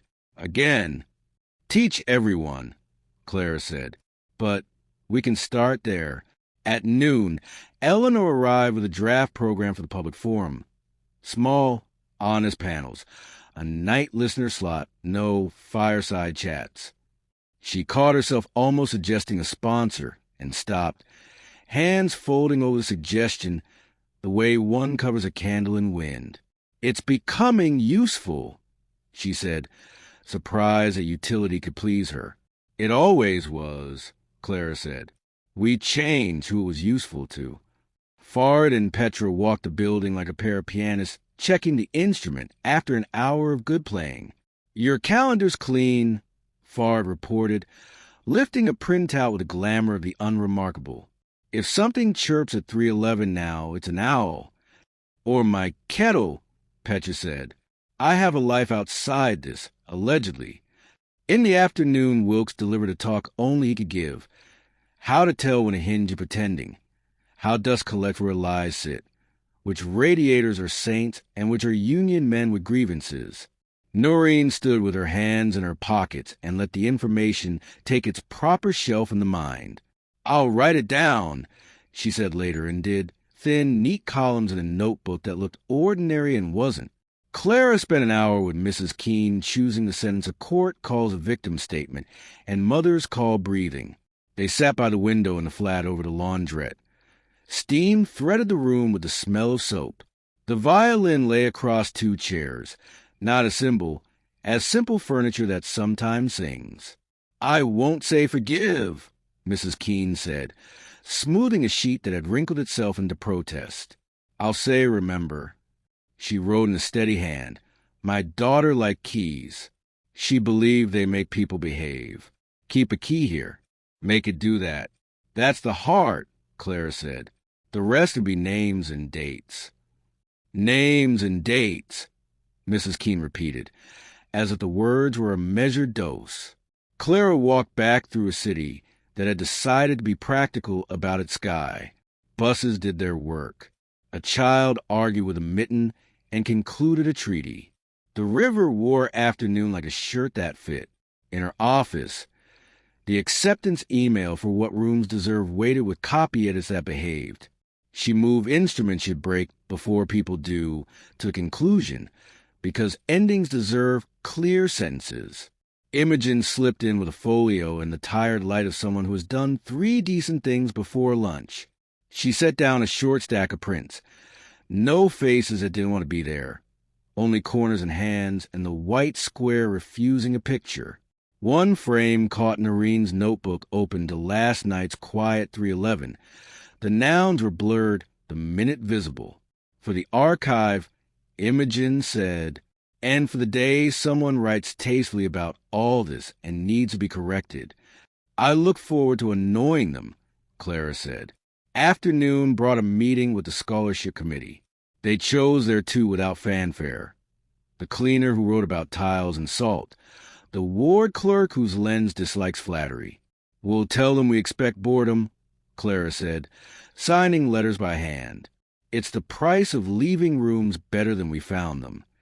Near 5, a pallet of water tried to become a wedge under the east stair again, but Noreen intercepted the crate and the idea with equal economy. She radioed softly. Vendor redirected to daylight.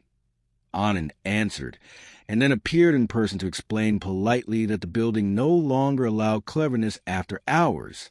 The driver nodded, chastened, young, tired, sent by a manager who had never learned nights, and took his wheels elsewhere.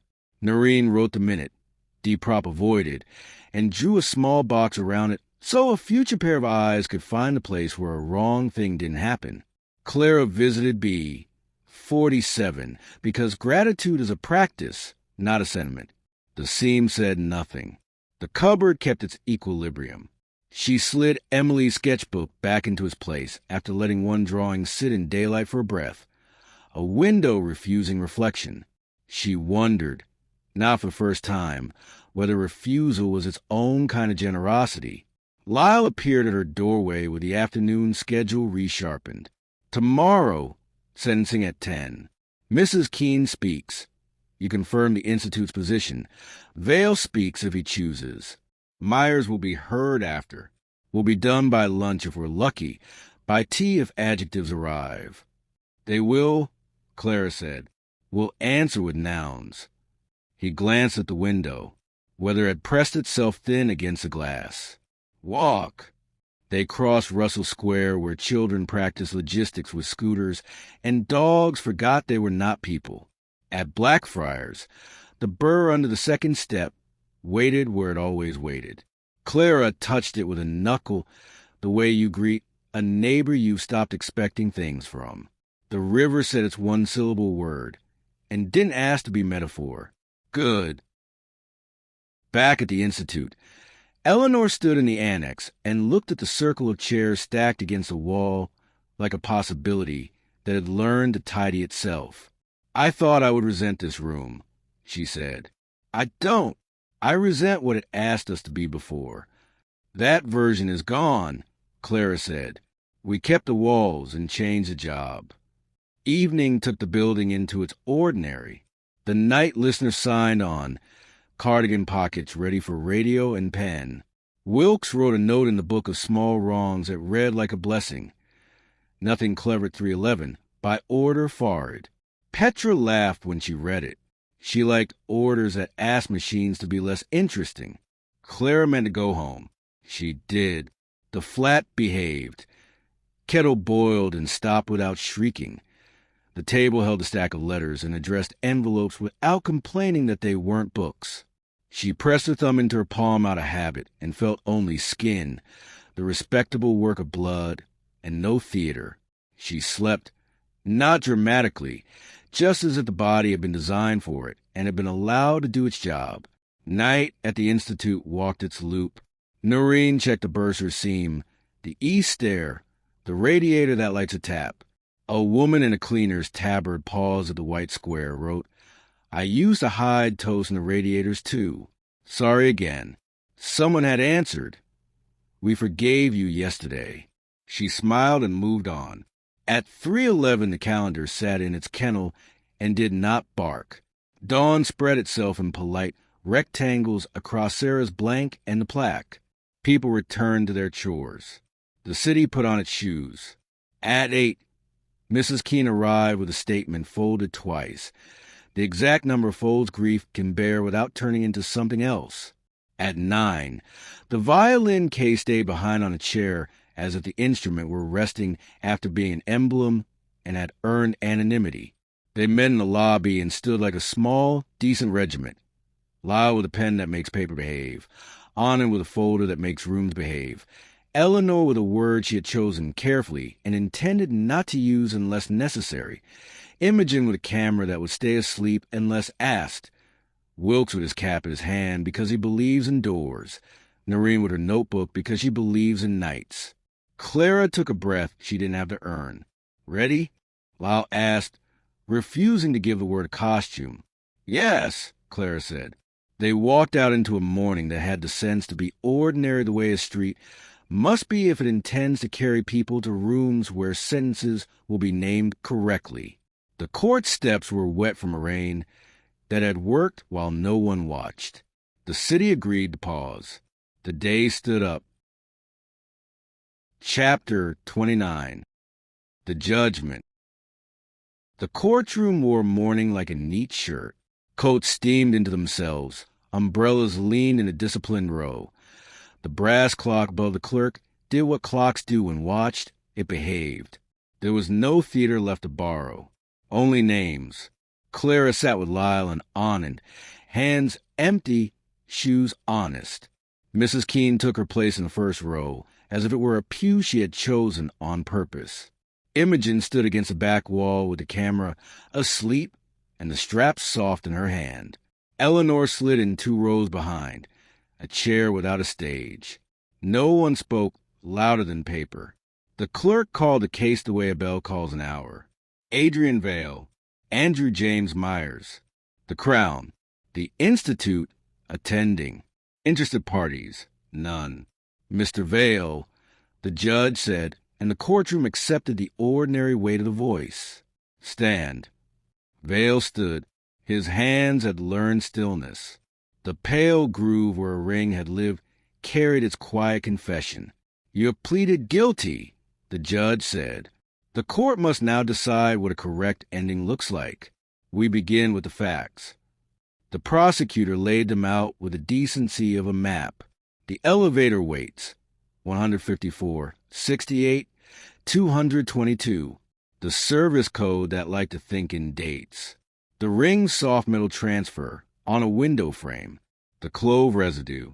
The enamel's cheap bleach accent from a St. Bridget refurb in 94. The orphan maintenance calendar retired at last. The sink that kept its obedience until asked to speak. The reflection that refused to flatter. Names.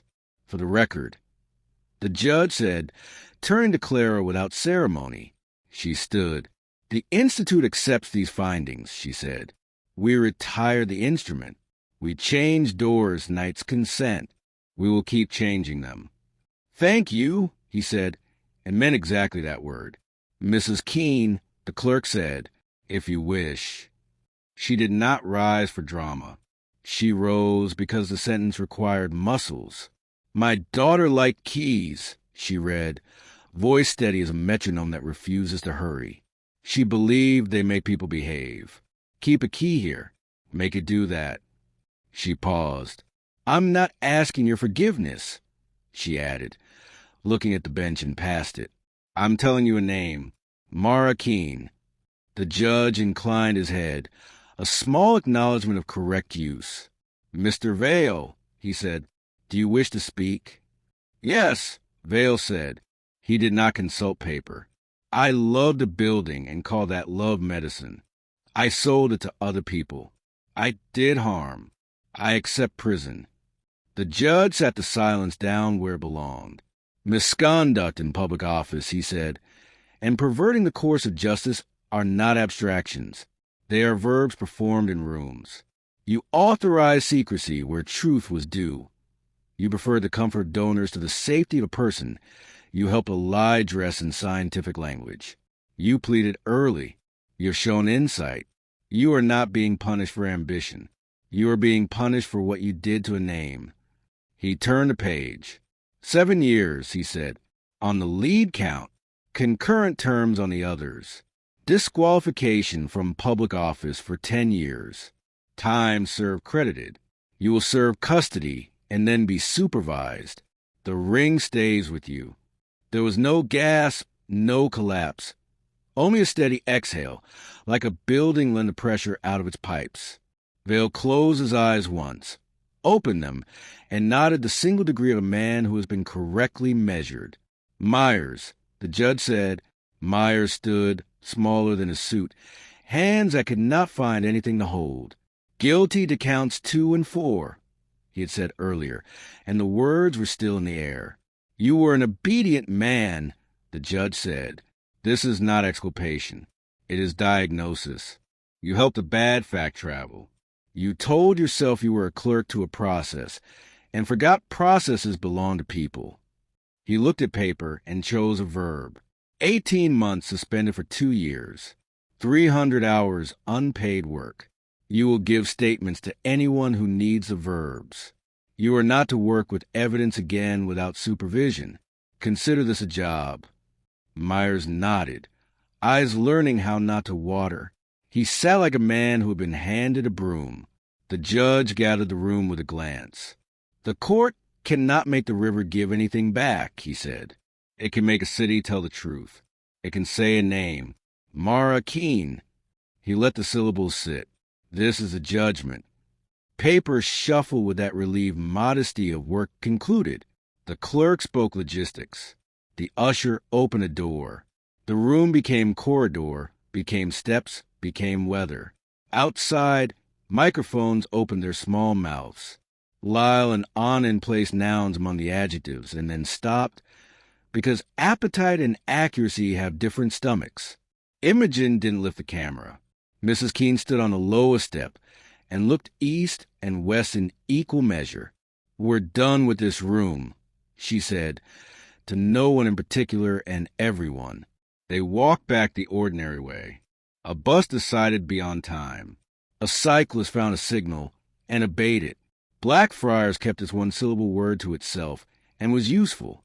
In the lobby, a guard who had been taught new verbs opened the door and didn't perform it. A bouquet that used to have a ribbon now looked like flowers again and earned its keep by smelling like flowers. On the notice board, the first Tuesday schedule had become a habit the building believed in. In the annex, Sarah's blank held noon like milk. The plaque wore a thumbprint of polish precisely where people steady themselves when reading. On the wall, fresh pencil, sentences should name. This one did. Noreen had done her night's loop and handed over a page with nouns only. 047D prop avoided catering. 212E stair draft shut, 311 nothing. She had eaten sandwiches and returned the tin. She had taught a radiator to mind its manners. Wilkes met them by the bursar seam with a parcel under his arm the size of a ledger, and the seriousness he reserves for wood and promises. "Built it," he said, and unwrapped a shallow oak box with a glass front and a brass hasp. Inside, velvet and a hook. On the side, 2 small holes for screws and a label rail. "Empty. For the key," he said. "If the lady still wants the Institute to borrow it. It comes off the wall at night and goes home with her. Signed out, signed in. A room will behave better if it thinks it answers to a person." Mrs. Keene looked at the box and then at the plaque. "Yes," she said simply, "but the label says her name, not mine. We'll cut the brass this afternoon," Wilkes said. "I know a man." They installed it beside the plaque. 3 neat screws, a spirit levels bubble finding center as easily as a breath. The empty hook looked undecided and then dignified. Eleanor watched and did not instruct the finishing. "This is the work?" she asked, almost amused at the smallness of the act. "This is the work," Clara said. At 2, the Institute held its own small, correct ceremony, not to bless the judgment, but to admit its part. No speeches, a circle of chairs, the night listener at the door, the chair in the second row, the porter from across the road, the child in the blazer, and the mother who now walked with him in daylight. Fard and Petra with clean logs and hands that smelled faintly of cable ties. Noreen with her notebook, open to a page that read, "We keep what works." Clara stood without lectern. "The court named an ending," she said. "We have our work, which is days. Doors, nights, consent. Witness, not alibi. Names." She glanced at the oak box. "A key that behaves." Questions arrived without appetite. A student. "Will you publish the whole paper?" "Yes." The porter. Will people come here to make themselves feel good? Some will make them useful. The mother. Will the boy sleep? Noreen from the door. Not all the time. Enough. At 3. Imogen came in from the street holding a small padded envelope. No return. Handwriting that knew how to be legible without asking for attention. Inside, a short brass plate, machine engraved, wrapped in tissue, Mara Keen Key. Beneath it, a note. I cut brass. I wanted to cut this. H. Wilkes had not sent it. He had asked, and someone had said yes faster than money travels. They slid the brass into the label rail, and it seated itself as if the rail had always waited. The hook remained empty until the evening. Mrs. Keene would bring the key after tea and take it away again at night. A ledger lay on the table with lines already ruled. Date. Time out. Time in. Signature Institute. Signature Keene. No flourish. Farr had spent an hour in a cupboard nobody liked and wrote a script that would fax him if a calendar tried to lurch back into life. Petra found a light with more opinion than function and corrected it with a screwdriver and a sentence under her breath that meant affection. Lyle took calls he had earned by being decent. Anand prepared a plain language summary of a report that would otherwise be absorbed only by people who make their living absorbing reports. Clara went to 4B and stood in the center again, habit and calibration. No hum, no heat, only the slow, loyal metronome of her own body. She thought of the first day, and took its measure without flinching. She thought of the night listener and the nurses and the small script that would tell Farid if the building forgot itself. She placed her palm against the air and did not ask it for anything. Her phone buzzed. Not a number with a past. Lyle, Judgment Live on the court site. He added a link. She didn't open it yet. She knew the verbs. She preferred to keep the weight of them in her chest a few minutes more before letting words be words. Toward 5, Mrs. Keene returned with a key on a ribbon that was not pretty. Blue nylon practical, the kind that survives laundry. She held it the way people hold small valuable things they have decided to share. Wilkes stood with the glass door of the box open. The hook accepted the key without noise. Clara took the ledger. Date. Time out, 1702. Time in blank. Signature, Institute Clara Wren. Signature, Keene H. Keene. She wrote with the trust of someone who has accepted that paper is a kind of kindness. We'll take it down at 9, Mrs. Keene said, and bring it back tomorrow, and the day after, until we don't have to. We'll always have to, Clara said. Good, Mrs. Keene said. Then we'll always do it. Evening set its palms against the annex windows and did not demand worship. The white square learned dusk. The plaque practiced reflection. The brass plate caught a stripe of orange and made it into a fact. On the wall, new pencil already. The key looks right. They did not toast. They drank tea in paper cups and watched the door be a door. Noreen went on shift and walked the first loop with a cardigan that knew 4 a.m. personally. The night listener protocol had a new line. When the key is out, note it once and don't add adjectives. Clara wrote 3 emails that needed only nouns. Answered a student who wanted to know if boredom was mandatory, yes, and approved a flyer that didn't insult anyone's time. She forwarded the judgment to the board with a sentence that didn't ask permission. We will host a plain English reading on Thursday. On her way out, she stopped in 4B and lifted her hand to the place where ritual used to ask for heat. Nothing answered but blood. Thank you, she said anyway, because gratitude has its own calendar. Outside, Blackfriars worked. The burr under the second step did its small, honest job. The river said nothing to no one and got on with it. The city breathed the way a good sleeper does. Quiet, even owned. That night, at 3:11, the building did not pretend to be special. In a cell across the water, a man finally slept because sentences, for once, had done what they were meant to do. Not absolved, but close. In a flat above the laundrette, A woman turned once, put her hand to a violin case without opening it, and let morning come on its own. In the annex, a key hung behind glass where a room could see it and remember its job. Morning, more kettles. The calendar, honest, took a step. The day prepared itself without drama. And the Institute, having finished the story correctly, went back to the quiet, necessary work of making rooms tell the truth. Chapter 30. Plain Words. They set out 12 chairs and called enough. The annex had decided to wear late afternoon, the way good rooms do, without asking for attention. The brass label beside the glass case caught a thread of sun and made it sober. Mara Keene, key. The hook was empty until evening. Habits have their hours. Eleanor arrived with a printed copy of the judgment, clipped into a folder that had seen agendas and now wanted a better job.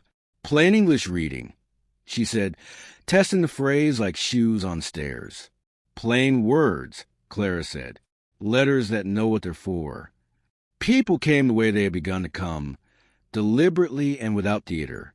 The porter from across the road, the cleaner who wrote about tiles, Fard who had slept, which felt like news, Petra with a screwdriver in her pocket, just in case the building developed an opinion mid-sentence. 2 students who made space for a nurse without having to be told, Mrs. Keene with a paper bag for the night listener and a hand that knew where to rest when waiting. Noreen at the door, radio quiet, notebook open. Clara stood with the folder, closed in her hands. "We'll read what the court wrote," she said. "If a word swells up and asks to be admired, we'll flatten it back to size. Stop me when you need to." She glanced at the wall where the pencil squares lived. Someone had added a new one. Words should fit in the mouth. They began. Misconduct in public office. She translated out loud. You had a job and used it to hide what should have been shown. Perverting the course of justice.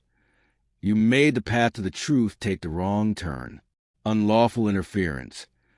You moved a thing a court needed to be still. No performance. Nouns, then verbs, then the breath a room takes when it discovers it can understand its own paperwork. "What about intent?" a student asked, chin framed by resolve. "We don't punish wanting," Clara said. "We punish what people do." The judge said that too, just with iron language. "And remorse," another voice, older. The porter. "Useful," she said, "not curative." They came to the sentence and read it plain. 7 years. Suspended 18 months for Myers. With work. Disqualification. Supervision. Paperwork that promises to be dull in the right way. The phrase time Sir behaved. The room let it pass without embroidery. What if he throws the ring in the river? Someone asked from the rear, where people hide decent curiosity. Would that help anyone? No. Mrs. Keene said, not unkind. The river's got enough to carry. Let him carry what's his. Eleanor took the next section without being asked. The judge's paragraph about rooms and verbs. She read it as if it were a list of tasks, which made it more beautiful than any performance could have. When she said the name, Mara Keene, no one filled the silence that followed. Even the radiator with opinions decided to be embarrassed and kept its counsel. When it ended, they didn't clap. They put the paper on the table where instruments used to be prepared and let it be what had always been. Too rarely allowed to be. A record. Petra ran a palm along the folder's edge and smoothed a corner that had been worrying itself into a curl. "Good," she said, as if to a bolt finely tight. "Questions?" Clara asked. A boy. Blazer. Chin that had learned not to guess. Raise a hand. "Is this the last thing?" he asked. "Or does something come after last things?" "Days come after," Noreen said from the door. "They always do." "Working days," Wilkes added, arriving with a spirit level in one hand and a small envelope in the other. He nodded at Mrs. Keene, who unfolded the paper with that domestic authority grief teaches. Inside, a second brass plate, identical to the first, in case hands grow clumsy or screws go wandering. Redundancy, he said. Please be dull. Clara took the opportunity the room had made with its quiet. I'm going to step down, she said, the words arriving out of her mouth the way objects arrive on a newly cleared shelf. Naturally and surprising anyway. Not from the Institute, from the directorship. I'll stay with doors and nights and consent, and the rest of the rooms can belong to someone who loves budgets without forgiving them. Eleanor didn't flinch. Perhaps she had expected the truth to arrive one of these days with its shoes on. We'll announce it when you like, she said, but not as retreat. As transfer, Clara said. Keys change hands. Rooms learn. They hung the key at 5. The hook made no sound. The brass learned the light and kept it. Wilkes held the ledger while Mrs. Keene and Clara each wrote their names with the tidy seriousness paper likes from people. Eleanor read the line and did not edit it. Noreen drew a small square in her notebook around 1701. Key hung. No adjectives. Let's give a city supper, Mrs. Keene said, and the paper bag made its way to the night listener with that intimate efficiency ordinary kindnesses practice. Petra took a sandwich as if accepting an oath. Fard unfolded napkins no one had asked for. The porter leaned a shoulder against a wall that no longer lied, and declared the bread decent. Imogen slipped in, camera at her hip, and did not lift it. She sat on the floor with her back to the drying rack, and closed her eyes for a minute. The way people do when they are letting relief right over a day. I have a show next month, she said, half to the floor, half to Clara. Reflections and refusals. 2 frames of your white, that don't flatter it. Do you want a line on the wall that says where it was learned? No, Clara said. Let the picture do its job. I thought you'd say that. Imogen said, please not to be disappointed. At 7, the annex became a room again rather than an item in a city's daybook. People folded chairs away grammar folds, sense into paragraphs. The oak case made a quiet square at the edge of vision. The plaques behaved. The pencil notes on the wall grew a third line under a question someone had pinned earlier. What do rooms deserve? Witnesses. Work. Names. Keys that answer to people. Clara went upstairs with Eleanor to write a sentence for a website. Acting director steps into a new role. Steward of rooms. It's twee, Eleanor warned, not hating it. It's descriptive, Clara said, and it makes the budget smaller on purpose. Eleanor allowed herself a sideways smile. The board will love and hate it in equal measure, she said. That's how I know we're doing it right. On her desk, the journal's proof waited with its herrings and hyphens. She moved a comma 2 words to the left and felt the subtle pleasure of precision that has stopped pretending to be salvation. She added a footnote thanking the independent review by name, and another citing a conversation with a cleaner in 2013 about where dirt collects. Accuracy as hospitality. At 9, Mrs. Keene returned for the key. The glass door opened with a soft acquiescence. The ribbon was practical, the gesture ceremonial only because human hands make most gestures ceremonial if repeated with attention. Signatures. Date. Time in. The ledger's neat columns absorbed the evening and did not complain about wait. Tomorrow then, she said. Tomorrow, Clara said. The word had stopped meaning threat and learned to be a promise. They left the building the ordinary way. Noreen's cardigan learned the draft and corrected it with a button. Wilkes locked the bursar's door twice because he likes to hear obedience in stereo. Fard set a watcher on the calendar that would burp his phone if a ghost developed ambition. Petra tightened a screw no one would know about and slept well because of it. On Blackfriars, the river was using its inside voice. The burr under the second step kept its private covenant with weather. A cyclist chose not to cut the corner. A bus decided to be on time. A gull wrote a parenthesis into the air and didn't close it, as if to admit the day had done the job without needing punctuation. At home, Clara opened the window a little and let the city carry a narrow band of air across the floor. She pressed her thumb into her palm out of habit and felt only the durable politics of blood. No corridor offered its switch. No canvas asked to be named. She drank tea that tasted like its ingredient list and read the proof one last time without expecting it to behave like a prayer. Near midnight, her phone lit with a message from a number that now wore a name. Noreen, 2358, woman in corridor, lost. Walked her to the door she needed. No note, just thanks. Claire replied with the only thing the job allowed. Thank you. Sleep when the building does. At 3:11 the calendar did nothing, which had become the city's favorite trick. Somewhere a kettle clicked off, and someone chose to sleep another hour, and a door that had once lied performed its smaller, better role. It stayed shut until knocked, then opened. By morning the annex wore its rectangles of light with humility. The white held them. The plaque reflected them.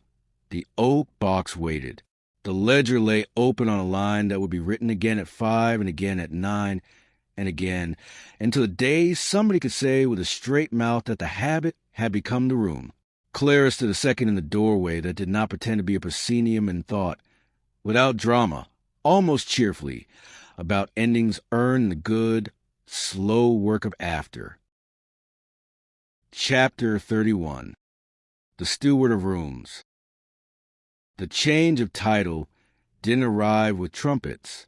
It arrived as a new hook by the office door where a high-vis vest now lived, and as a small brass slider on the glass that read Steward of Rooms in letters that refused to be shiny. Budgets stopped knocking. Doors started introducing themselves. Eleanor made the announcement with a paragraph that behaved. Clara would oversee doors, nights, consent, and the first Tuesday forum, an interim director, an administrator with good verbs and no appetite for ceremony, would shepherd grants, roofs, and the slow hydraulics of payroll. No fanfare. Enough air. The building seemed pleased. It knew what to do with someone whose job was to ask it to be honest. She began with a map that wasn't a map, a circuit of places that needed the same 3 words written on boards that had learned to host slogans. Notice. Name. Stop. St. Bridget's former sisters had an outpatient clinic by the river now. Its corridors smelled of polish and disinfectant and the kind of tea that forgives. A ward matron with shoulders like architecture walked Clara through rooms that had once belonged to girls and now belonged to lungs. We already listen, she said, but we will call it listening on purpose now. In a training room with carpet that remembered knees, Clara took a chalk she preferred to markers and drew a door. Knocking and picking are different verbs, she told nurses who had earned the right to interrupt. We write the difference down where auditors can see it. They practice an eject button as if it were CPR, any word for no, in any order, acceptable from anyone in the room. A junior nurse who'd carried too many nights nodded once, fiercely. We'll make doctors learn, she said, in the tone of someone who has already started. At noon, the art school 2 streets away hung a small car beside a square white, on loan, a room that refuses a picture. Students had begun bringing their mothers to stand in front of it and not be asked for an answer. Imogen took a photograph of a woman in a coat that had weathered 3 jobs, looking at the blank like an old friend. Don't print it, the woman said, and Imogen didn't. Back at the Institute, the oak case near the plaque acquired a habit until it felt like part of the wall's biology. 5 o'clock. The key arrived on its blue ribbon. 9. It left on a hand that understood, the ledger taking names with the greedy patience of paper. Wilkes had added a second brass plate to a drawer and slept better for it. Noreen trained 2 applicants into shadow version of her job. She taught them to tell drafts from doors, and human noise from building noise, and worry from weather. She invented a symbol for water that thinks it's a shortcut and drew it small in all the right places. "You are not security," she told him. "You are interruption. Be proud of that." A journalist from a magazine that liked neon asked for a photograph of Clara beside the plaque for contrast. She said no and offered the night listener instead. The piece that Wren wore the wrong adjective in the headline and the right nouns in the body. The inbox filled the way public inboxes do. 1% bile, 40% marketing dress as compassion, the rest relief. A midwife from Leeds wrote, "I made my manager read your eject paragraph. He blinked and said, 'All right.' Sometimes it's that boring. Thank you." The paper went live at a journal that ironed its pages before publishing them. What Rooms Deserve by Clara Wren. It read less like an apology than she'd feared, and less like a victory than some people wanted. A philosopher admired the sentence about instruments breaking. A bench scientist objected to break as theatrical. Sister Cole wrote in the margin of her own printed copy, and then wrote back to no one. "Keep it." People started quoting, "Rooms deserve witnesses, not alibis," without the footnote, and she let it go. Papers are just maps other people draw on. Eleanor scheduled the first Tuesday forum through the autumn. The circle of chairs learned it could fit 15 when asked nicely. A cleaner stood up and said she had always listened, but now she liked having a badge that said night. A donor asked if there was a podium he could sponsor and looked faintly pleased when told no. A med student wanted to know if boredom was truly mandatory. "Yes," Clara said. "It's the toll for leaving rooms better than you found them." The bursar scene became the least dramatic tour stop in London. No plaques, no velvet rope, training only. She would bring 3 people at a time, let the panel move just enough to admit a beam of torchlight, and discuss screws. Petra spoke softly and made the words tamper-evident sound affectionate. Fard showed a printout where calendars had forgotten how to rehearse harm. Wilkes told a story about hinges that pretended to be squeaky to get attention. The trainees wrote nouns and went away encouraged by how unspecial it all was. One evening in early summer that had the modesty to be pale rather than triumphant, Imogen's show opened in a brick-wall room with a bar made of reclaimed school benches, reflections and refusals.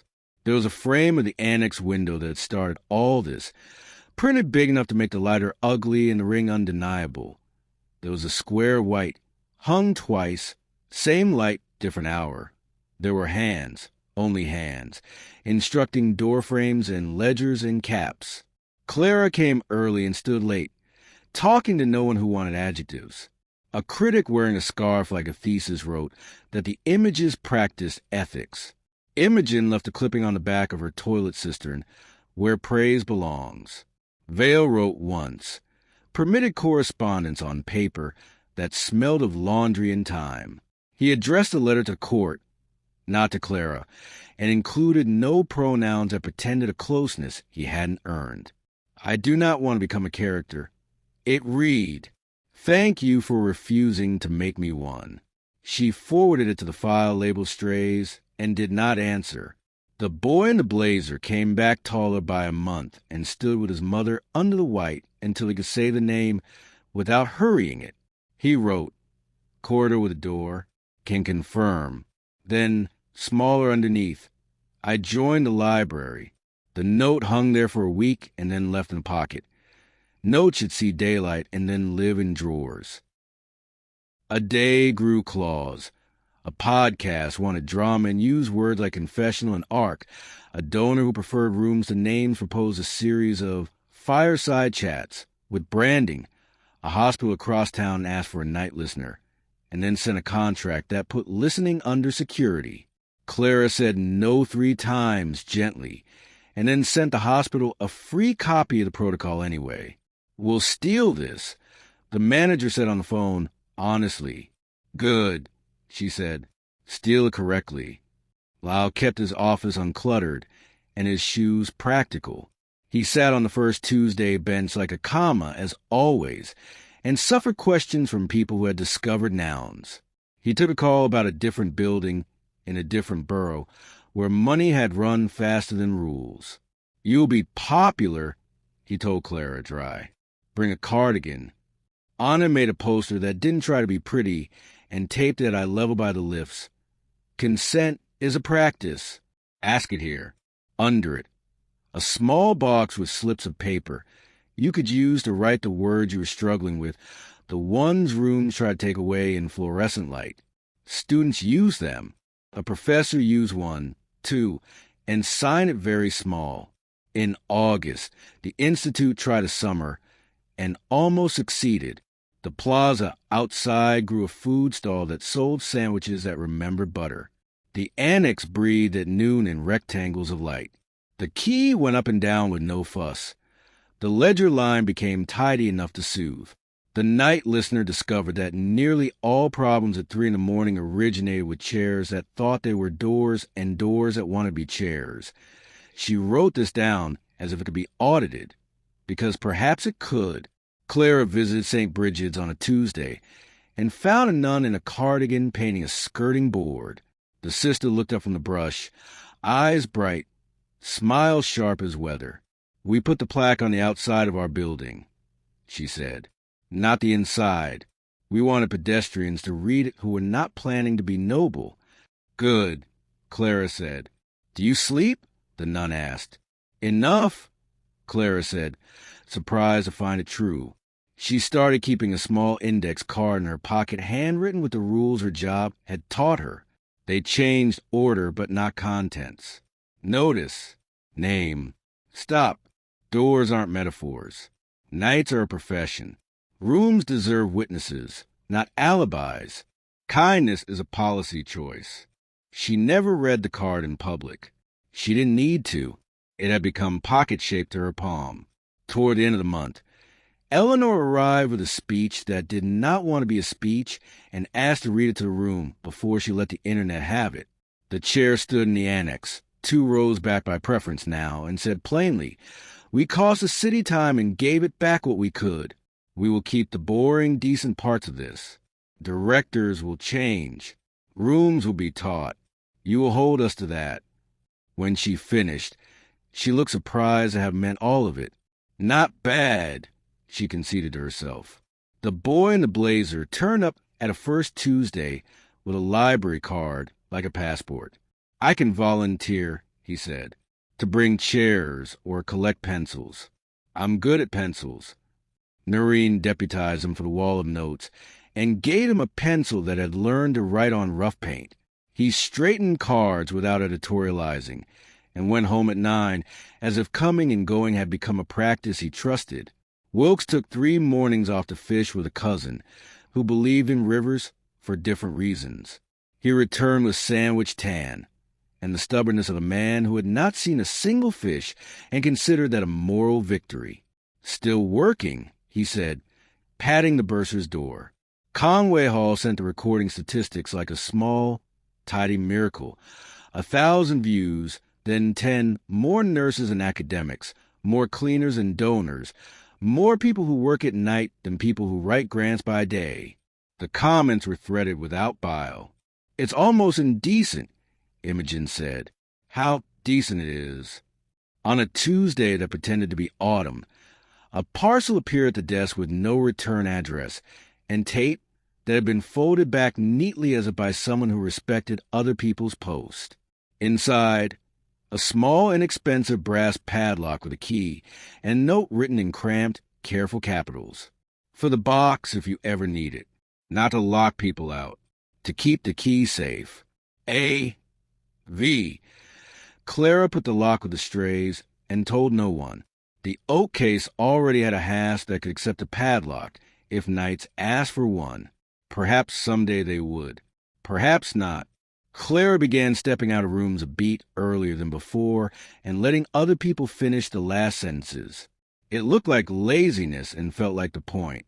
At the first Tuesday, the cleaner who wrote about tiles and salt described the sound a mop makes when it meets a lie, and 3 people wrote it down as if you can cite water.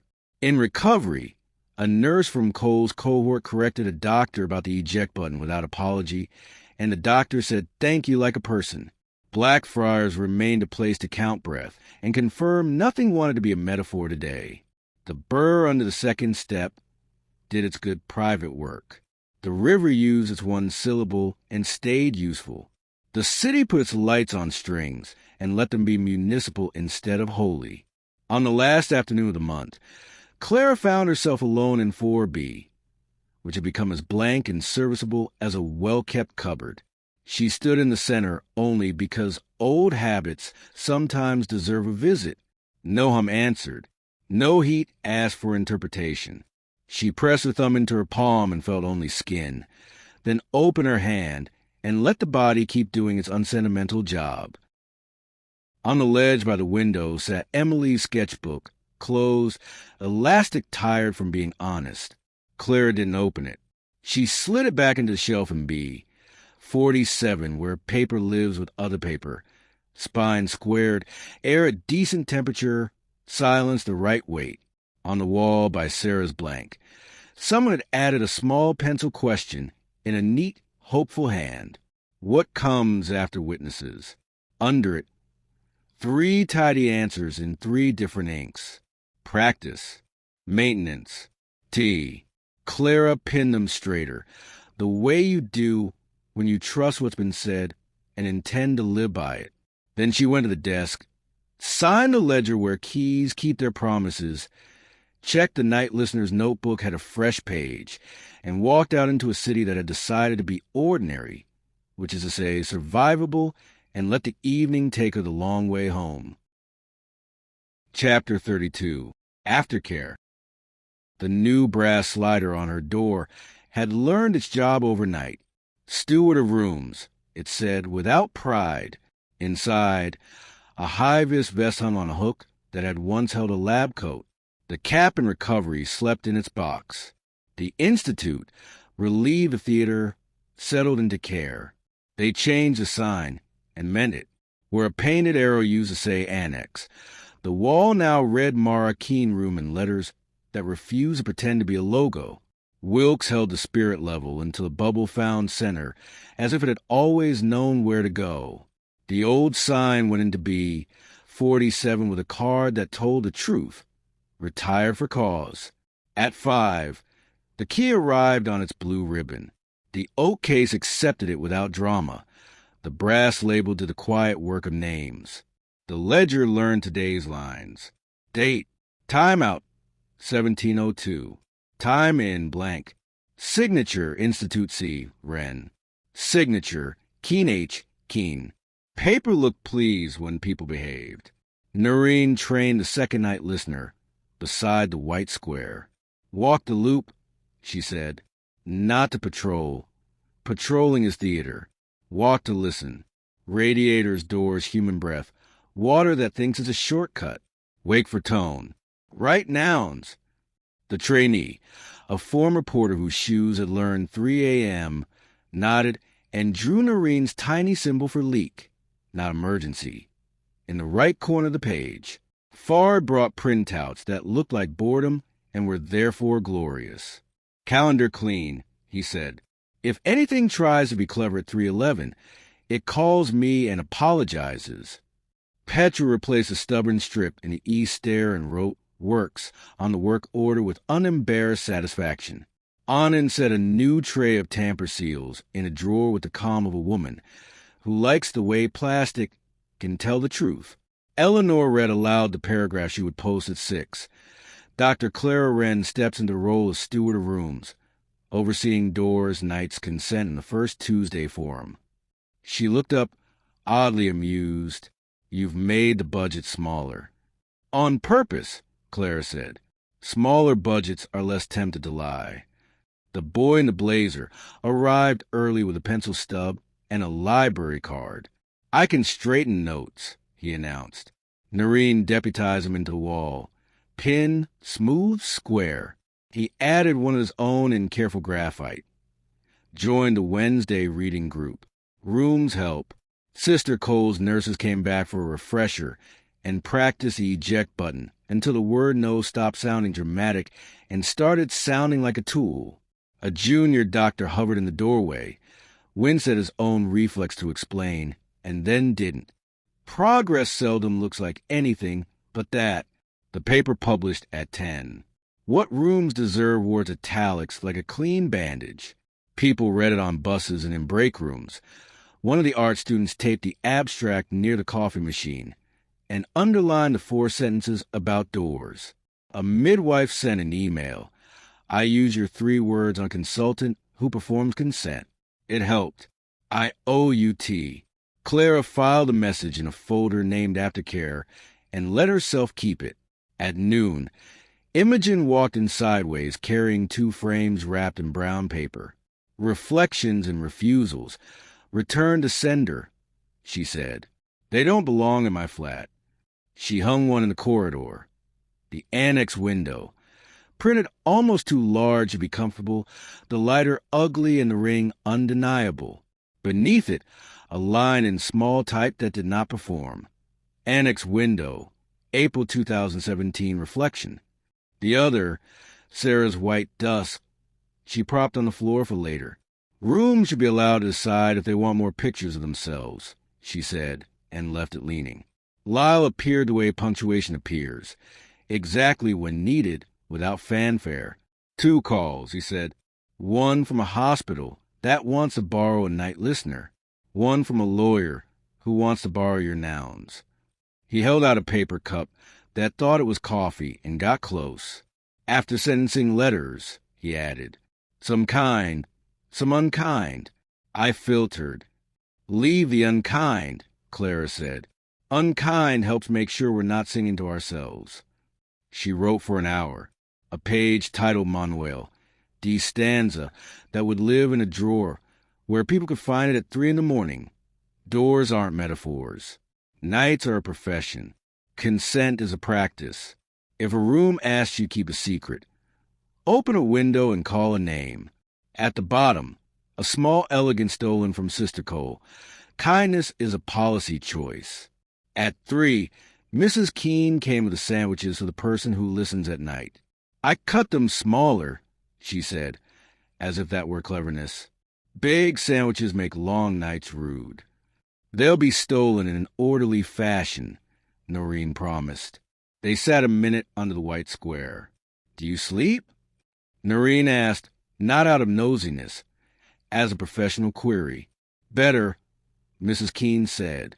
Enough. I put the violin where I can see it, without it seeing me. She smiled, perfectly human. That helps. In 4B, Clara packed the last of the things that were never again going to be asked to lie. The cap stayed in its box with its label. Instrument retired. The chalk erased its own ghost line with the impatient rag Wilkes favored. Emily's sketchbook went into an archival sleeve with a card that told a short truth. Received by post, no sender. Kept as evidence of looking. She wrote, "Thank you" on a small slip and tucked it inside the cover because some letters don't require addresses. By late afternoon, the building had finished learning day and was ready for evening. The key hung where it was supposed to hang. A child on a tour with a school group asked if it opened the door to the river, and a teacher said, "It opens this room." And for once that sentence did its job. Fard set his watcher to hum, only if disaster, try to put a tie on. Petra went home before dark. Eleanor traded the word chair for the word person and didn't look worse for it. First Tuesday arrived and behaved like a habit. Questions. Will the forum keep going? Yes. How do you keep boredom from turning cruel? You share it. Do rooms forgive? People do.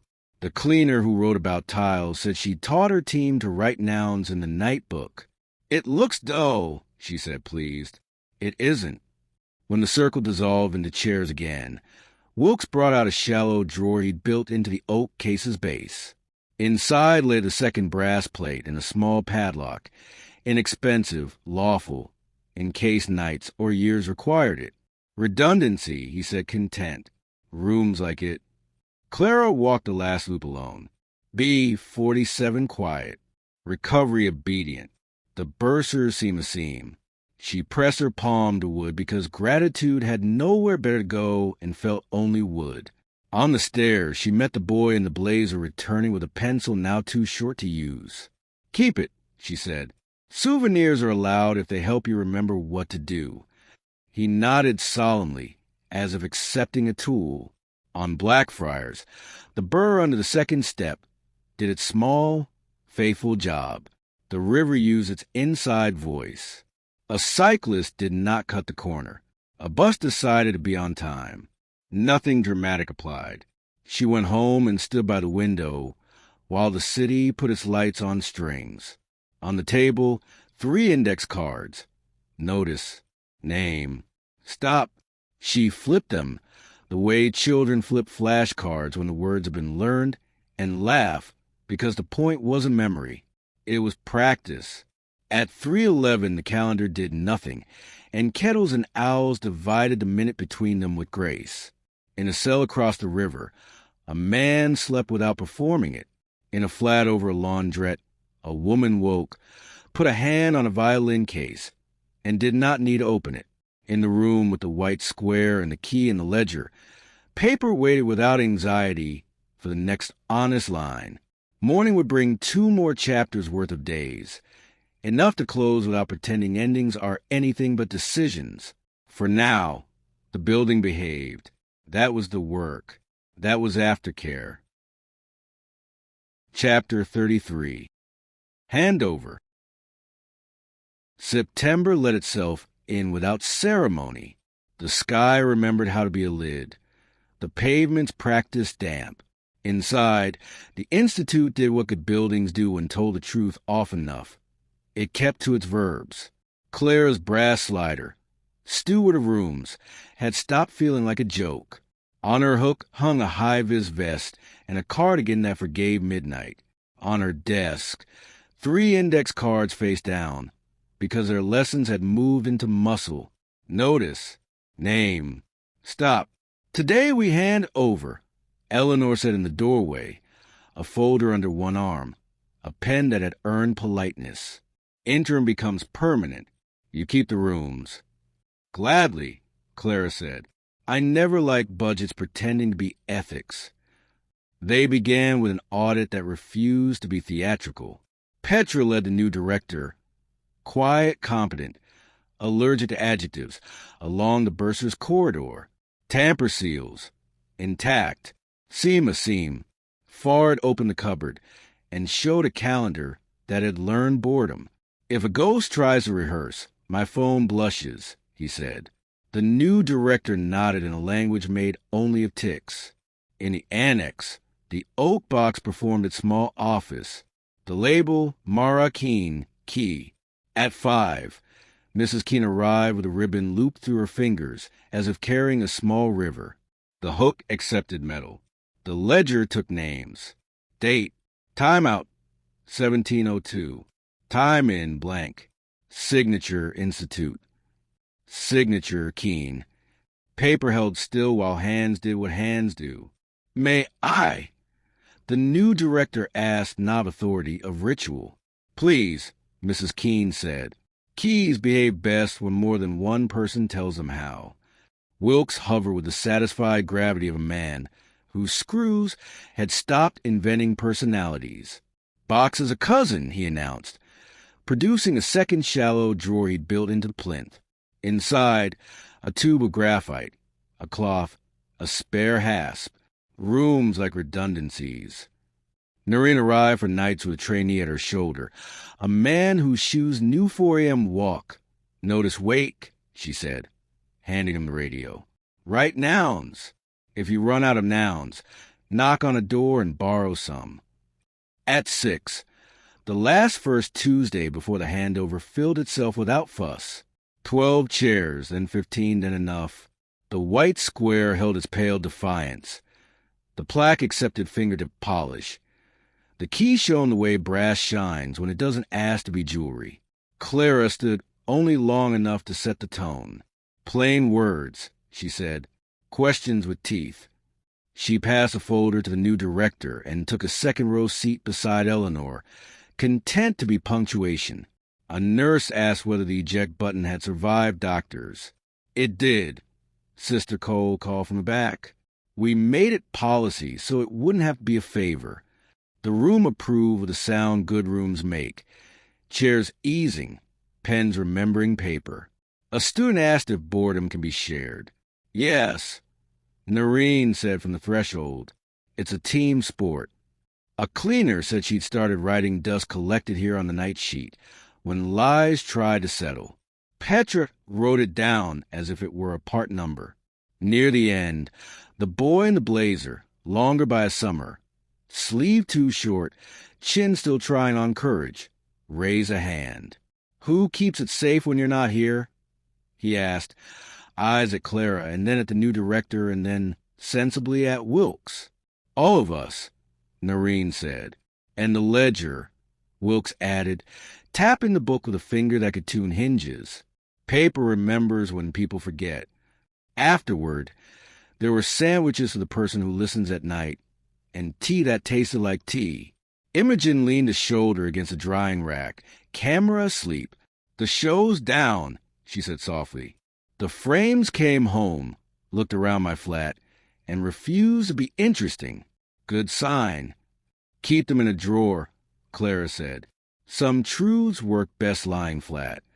They did a last, small thing that mattered more than its size. The old annex sign, a rectangle of origin, not guilt, came out to be 47 and was mounted opposite the new nameplate, low, where hands had touched it, with a card that told the truth, retire for cause, kept from memory. The new director held the spirit level while Wilkes found center. The bubble obliged. Statement. Eleanor asked because websites like Kettle's have their timings. Clara shook her head toward the second row, where chairs look at work rather than at glory. Yours, she said to the new director. The new director, Sanam Malik, a woman who had once taught a ward how to mute alarms without muting patients, read from a page that was not a performance. We will keep the dull parts, she said. We will count, label, and sign. We will listen at night. We will publish the truth without tasteful footnotes. We will borrow keys and return them. Hold us to that. She folded the paper once and did not save it for her memoirs. Good, Eleanor said, and sounded like a person more than a chair. Late. The building thinned into night. The square outside rehearsed its civic choir. Buses, bins. A bicycle deciding not to be brave at the wrong moment. Noreen walked the loop with her trainee, showing him where drafts end and doors begin. At 0:43, they found a crate thinking about becoming a wedge. They shoot it into day. At 2:11, a strip light fancy complaint. Petra, woken by her own insistence, turned up with a screwdriver and a kindness. At 3:11, Kettles owned the minute without interference.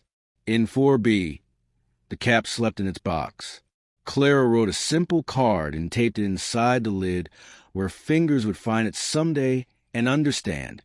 Instrument retired, not to be mourned. She closed a drawer and locked it, not to hide anything, but because good drawers like to be told where they end. Back in the annex, the key hung honest.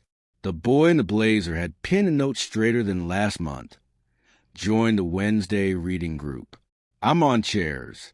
Under it, in different hand, I fixed the wobbly one. P. 2 more days, Eleanor said beside her, watching the wall become a gentle archive of the correct kind. Then we let you leave on time without calling it a loss. It isn't a leaving, Clara said. It's the job, finally sitting in the right chair. She went home by Blackfriars because that is how days decide end properly. The burr under the second step did its small, precise work. The river kept its one syllable. She pressed her thumb to her palm out of habit and felt only skin, which had become, almost comically, her proof, on her table. The index cards lay face down. She flipped them one by one and said the words quietly into a room that had never asked her to make them poetry. Notice, name, stop. Then she added the 4 she had earned. Repeat. Morning would hand her the epilogue. Small, clean, no confetti. A key signed out. A ledger line. A door that opens when knocked and refuses when picked. A city that, for once, prefers practice to performance. The kind of ending that behaves. Chapter 34. Practice. Morning shook the rain out of its cuffs and put London on. The Institute answered with its new voice. No banners, no promises it couldn't keep, just signs that meant what they said and doors that knew when to behave. Clara's brass slider had lost the smell of new metal.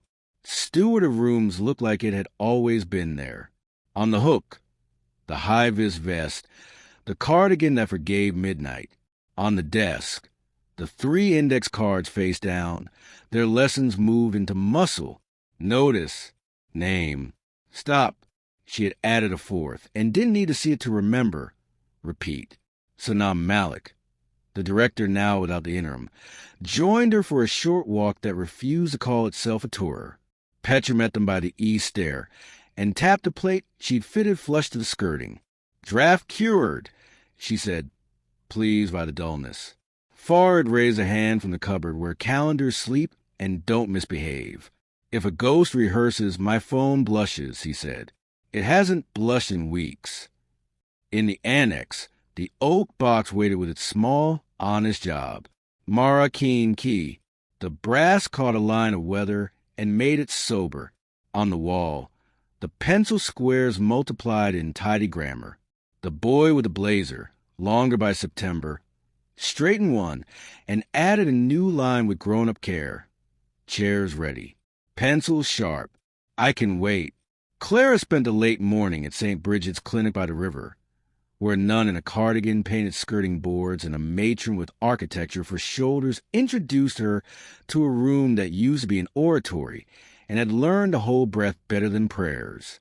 She wrote the eject paragraph on a whiteboard with a stub of chalk, because chalk tells rooms the truth faster than marker pen. The nurses practiced until no stopped sounding like defiance and started sounding like maintenance. Back at the Institute, Imogen leaned in the annex doorway with 2 return frames under her arm. The pictures refuse to live with me, she said, amused. They prefer your walls. Borrowed, then, Clara said. Like keys. At 5. Mrs. Keene arrived with the ribbon looped through her fingers as if bringing a small river to heal. Wilkes stood ready with the glass door open and the ledger on his palm. The hook accepted the key without sound. The brass label did its simple work. Paper took names. Date. Timeout. 1701. Time in blank. Signature Institute. Signature Keene. Sanaa signed too. A third hand added the habit. Keys behave best, Mrs. Keene said, when they're watched by more than one person. First Tuesday filled itself without hurry.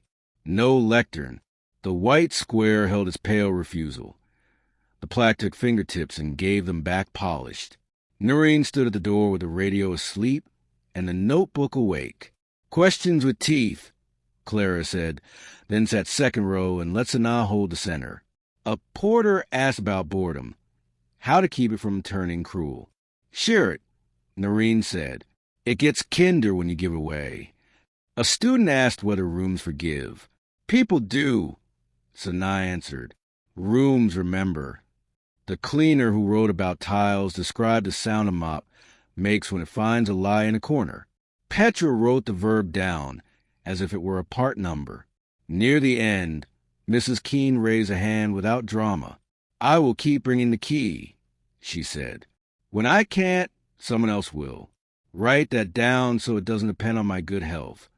Wilkes tapped the ledger's ruled lines. Already written, he said, and the room accepted the sentence as furniture. After tea. Sandwiches for the person who listens at night. The boy with the blazer collected pencils with ceremonial seriousness. Imogen did not raise the camera. Eleanor stood 2 rows back and forgot to arrange her face. Fard showed Sanaa a printout, so dull it glittered.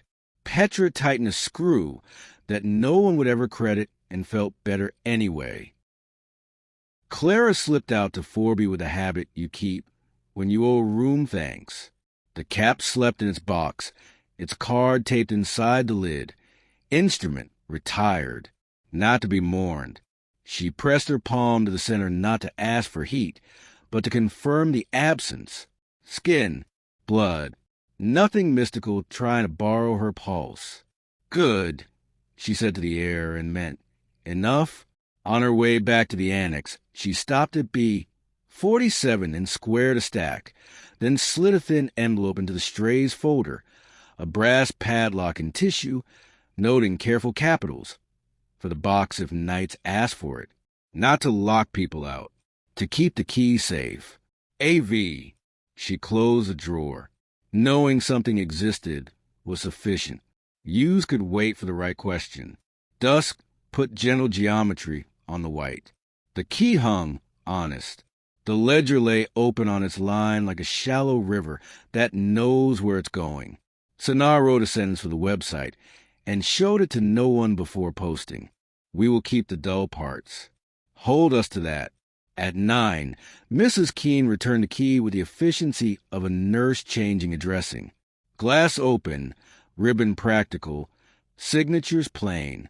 Time in 2103. The oak door shut with a click that behaved. Tomorrow, she said. Tomorrow, Clara echoed. The word had learned to be a promise rather than a threat. Outside, the night took the building without making it small. Noreen walked the loop, bursar seam, east stair, radiator with opinions, and taught her trainee where doors end and chairs begin. At 046, a crate thought about becoming a wedge and changed its mind under a raised eyebrow. At 2:10, a strip light requested attention and received it gently. At 3:11, Kettles owned the minute and nothing clever rehearsed. Clara crossed Blackfriars because endings deserve honest bridges. The small burr under the second step kept its covenant with weather. The river said its one syllable and refused metaphor. She pressed her thumb into her palm out of habit and felt only skin. When she opened her hand, the air did what air does, moved, cooled, offered nothing but itself. Home was a window that opened and a kettle that boiled without shrieking.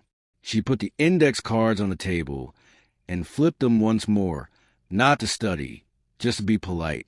Notice, name, stop, repeat. She left them face up like instructions for any house sitter the world might send. In the morning, the Institute would do what it taught itself to do. Answer when knocked, refuse when picked, keep a name. The key would hang, then go home, then come back. The ledger would learn another line. The night listener would walk, notice, wake. Sanaa would guard budgets from pretending to be ethics. Eleanor would sit 2 rows back on purpose. Fard's phone would fail to blush. Petra would tighten a screw. Wilkes would listen to a hinge until it told the truth. The boy with the blazer would straighten notes and make pencils into tools. And Clara, finally in the right chair, would give her day away to the dull work that leaves rooms better than it found them. Then she would lock a drawer not to hide anything, but to tell it where it ends, and walk out into a city that had chosen, for once, to be survivable, which is what practice makes possible. Epilogue wasn't needed. Practice would do.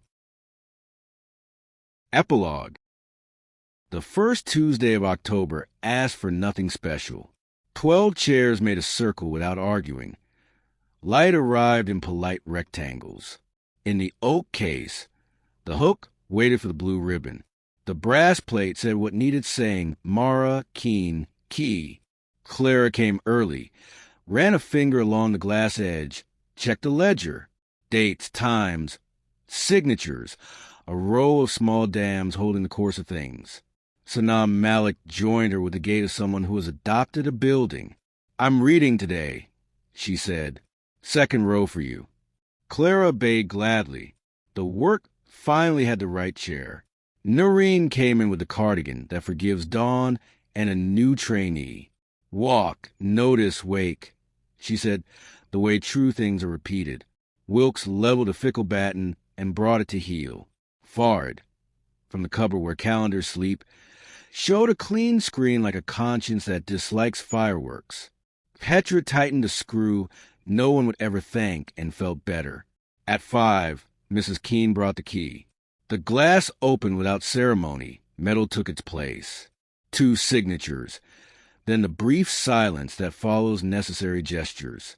"When I can't come, someone else will," she said. Wilkes pointed at the ledger. That line already existed. On the wall near the white, fresh pencil squares waited. I taught how to say no without raising my voice. I learned to write only nouns. Chairs ready. Pencils too. Signed. The boy with the blazer, taller by a month and proud of knowing how to wait. Evening. The forum began without a stage. Sanaa explained in straight words. "We'll keep the boring parts. Count on it." A student asked if shared boredom becomes care. "Yes," Noreen said from the door. A nurse asked whether rooms forgive. "People do," Clara said. "Rooms remember. Later, for we welcomed them like a well-kept cupboard. The cap slept in its box beside the card. Instrument retired, not to be mourned. Clara set her palm to the center, not to ask for heat, but to confirm absence. Skin, blood. The rest, finally, was unnecessary. On the way out, she stopped at B47. She squared a stack, slid a thin envelope into SDRYS. A brass padlock wrapped in tissue, a note in careful capitals. For the box if Knights asked for it. Not to lock people out. To keep the key safe. AV knowing it existed was enough. Hughes could wait for the right question. Blackfriars counted steps. The small burr of metal under the second stair did its secret job. The river said its single syllable and refused metaphor. Out of habit, Clara pressed her thumb to her palm and felt only skin. Then she opened her hand, and the air offered nothing but itself. At 21:03 the key went home. The ledger took 2 more signatures and settled, satisfied. At midnight, the night listener found a crate considering wedgehood and persuaded it to think of tomorrow. At 3:11, Kettles divided the minute with grace. No calendar tried to be clever. Next morning, things continued. Open when knocked, refuse when picked, keep a name, as long as needed, which is to say, always. Pencils were sharpened, chairs in order, screws tight, words the right size at last. We have reached the end of The Girl Who Dreamed in Blue Audiobook. I hope this story has captured your attention and kept you good company. A special thanks to the author for granting this novel to the Inktail Audiobooks. If you enjoyed our work, I invite you to subscribe to the channel and leave us a comment. Every suggestion is valuable in helping us improve, and of course, compliments are always welcome. Thank you for following us, and see you soon here on the channel for a new adventure.